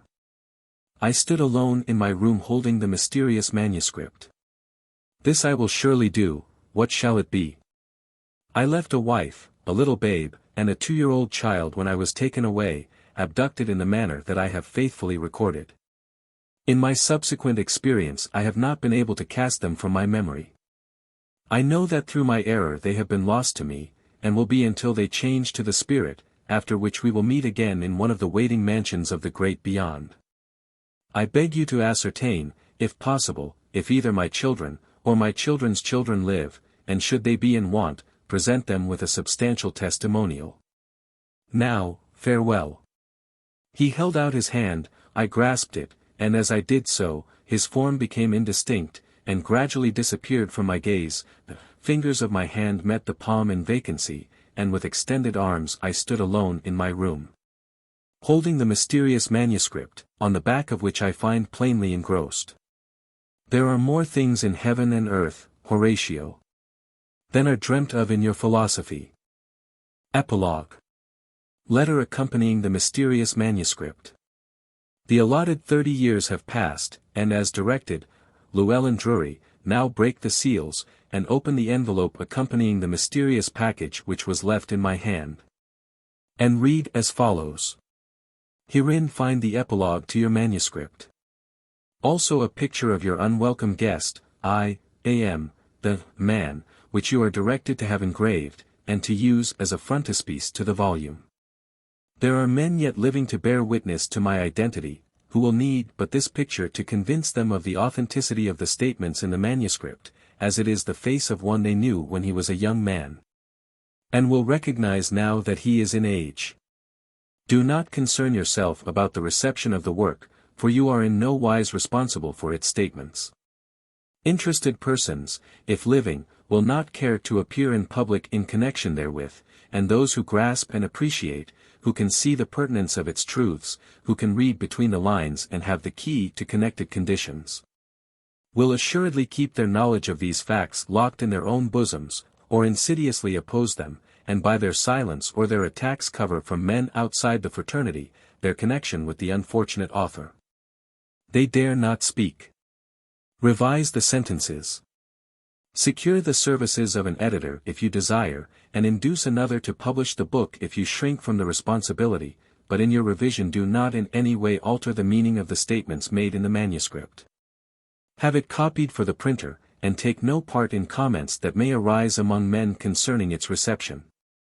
13. Those who are best informed regarding certain portions thereof, will seemingly be least interested in the book, and those who realize most fully these truths, will persistently evade the endorsement of them. The scientific enthusiast, like the fraternity to which I belong, if appealed to, will obstruct the mind of the student either by criticism or ridicule, for many of these revelations are not recorded in his books. You are at liberty to give in your own language as a prologue the history of your connection with the author, reserving, however, if you desire to do so, your personality, adding an introduction to the manuscript, and, as interludes, every detail of our several conversations, and of your experience. Introduce such illustrations as the selected artist and yourself think proper in order to illuminate the statements. Do not question the advisability of stating all that you know to have occurred. Write the whole truth, for although mankind will not now accept as fact all that you and I have experienced, strange phases of life phenomena are revealing themselves, and humanity will yet surely be led to a higher plane. As men investigate the points of historical interest, and the ultra-scientific phenomena broached in this narrative, the curtain of obscurity will be drawn aside, and evidence of the truths contained in these details will be disclosed. Finally, you must mutilate a page of the manuscript that you may select, and preserve the fragment intact and in secret. Do not print another edition unless you are presented with the words of the part that is missing. Signed. I am the man. Note by Etidorhpa. Thus the letter ended. After mature consideration it has been decided to give verbatim most of the letter, and all of the manuscript, and to append, as a prologue, an introduction to the manuscript, detailing exactly the record of my connection therewith, including my arguments with Professors Chickering and Vaughan, whom I consulted concerning the statements made to me directly by its author. I will admit that perhaps the opening chapter in my introduction may be such as to raise in the minds of some persons a question concerning my mental responsibility. For as the principal personage in this drama remarks, mankind cannot now accept as facts what I have seen. Yet I walk the streets of my native city, a businessman of recognized thoughtfulness and sobriety, and I only relate on my own responsibility what has to my knowledge occurred.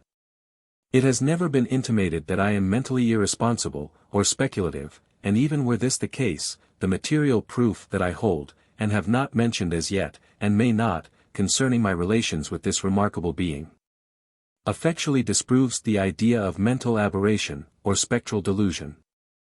Besides, many of the statements are of such a nature as to be verified easily, or disproved by any person who may be inclined to repeat the experiments suggested, or visit the localities mentioned.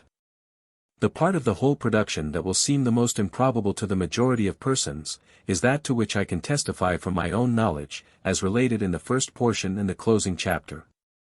This approaches necromancy, seemingly, and yet in my opinion, as I now see the matter, such unexplained and recondite occurrences appear unscientific, because of the shortcomings of students of science. Occult phenomena, at some future day, will be proved to be based on ordinary physical conditions to be disclosed by scientific investigations, for all that is natural, and science embraces all things. But at present they are beyond our perception. Yes, beyond our conception. Whether I have been mesmerized, or have written in a trance, whether I have been the subject of mental aberration, or have faithfully given a life history to the world, whether this book is altogether romance, or carries a vein of prophecy.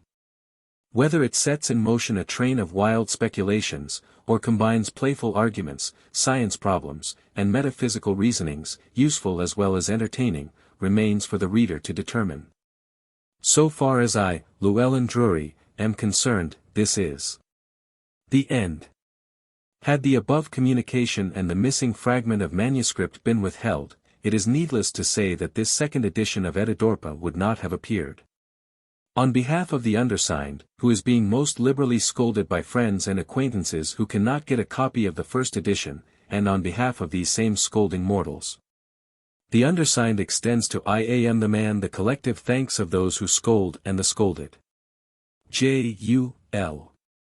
This introduction, which in the author's edition was signed by the writer, is here reprinted in order that my views of the book be not misconstrued. J.U.L.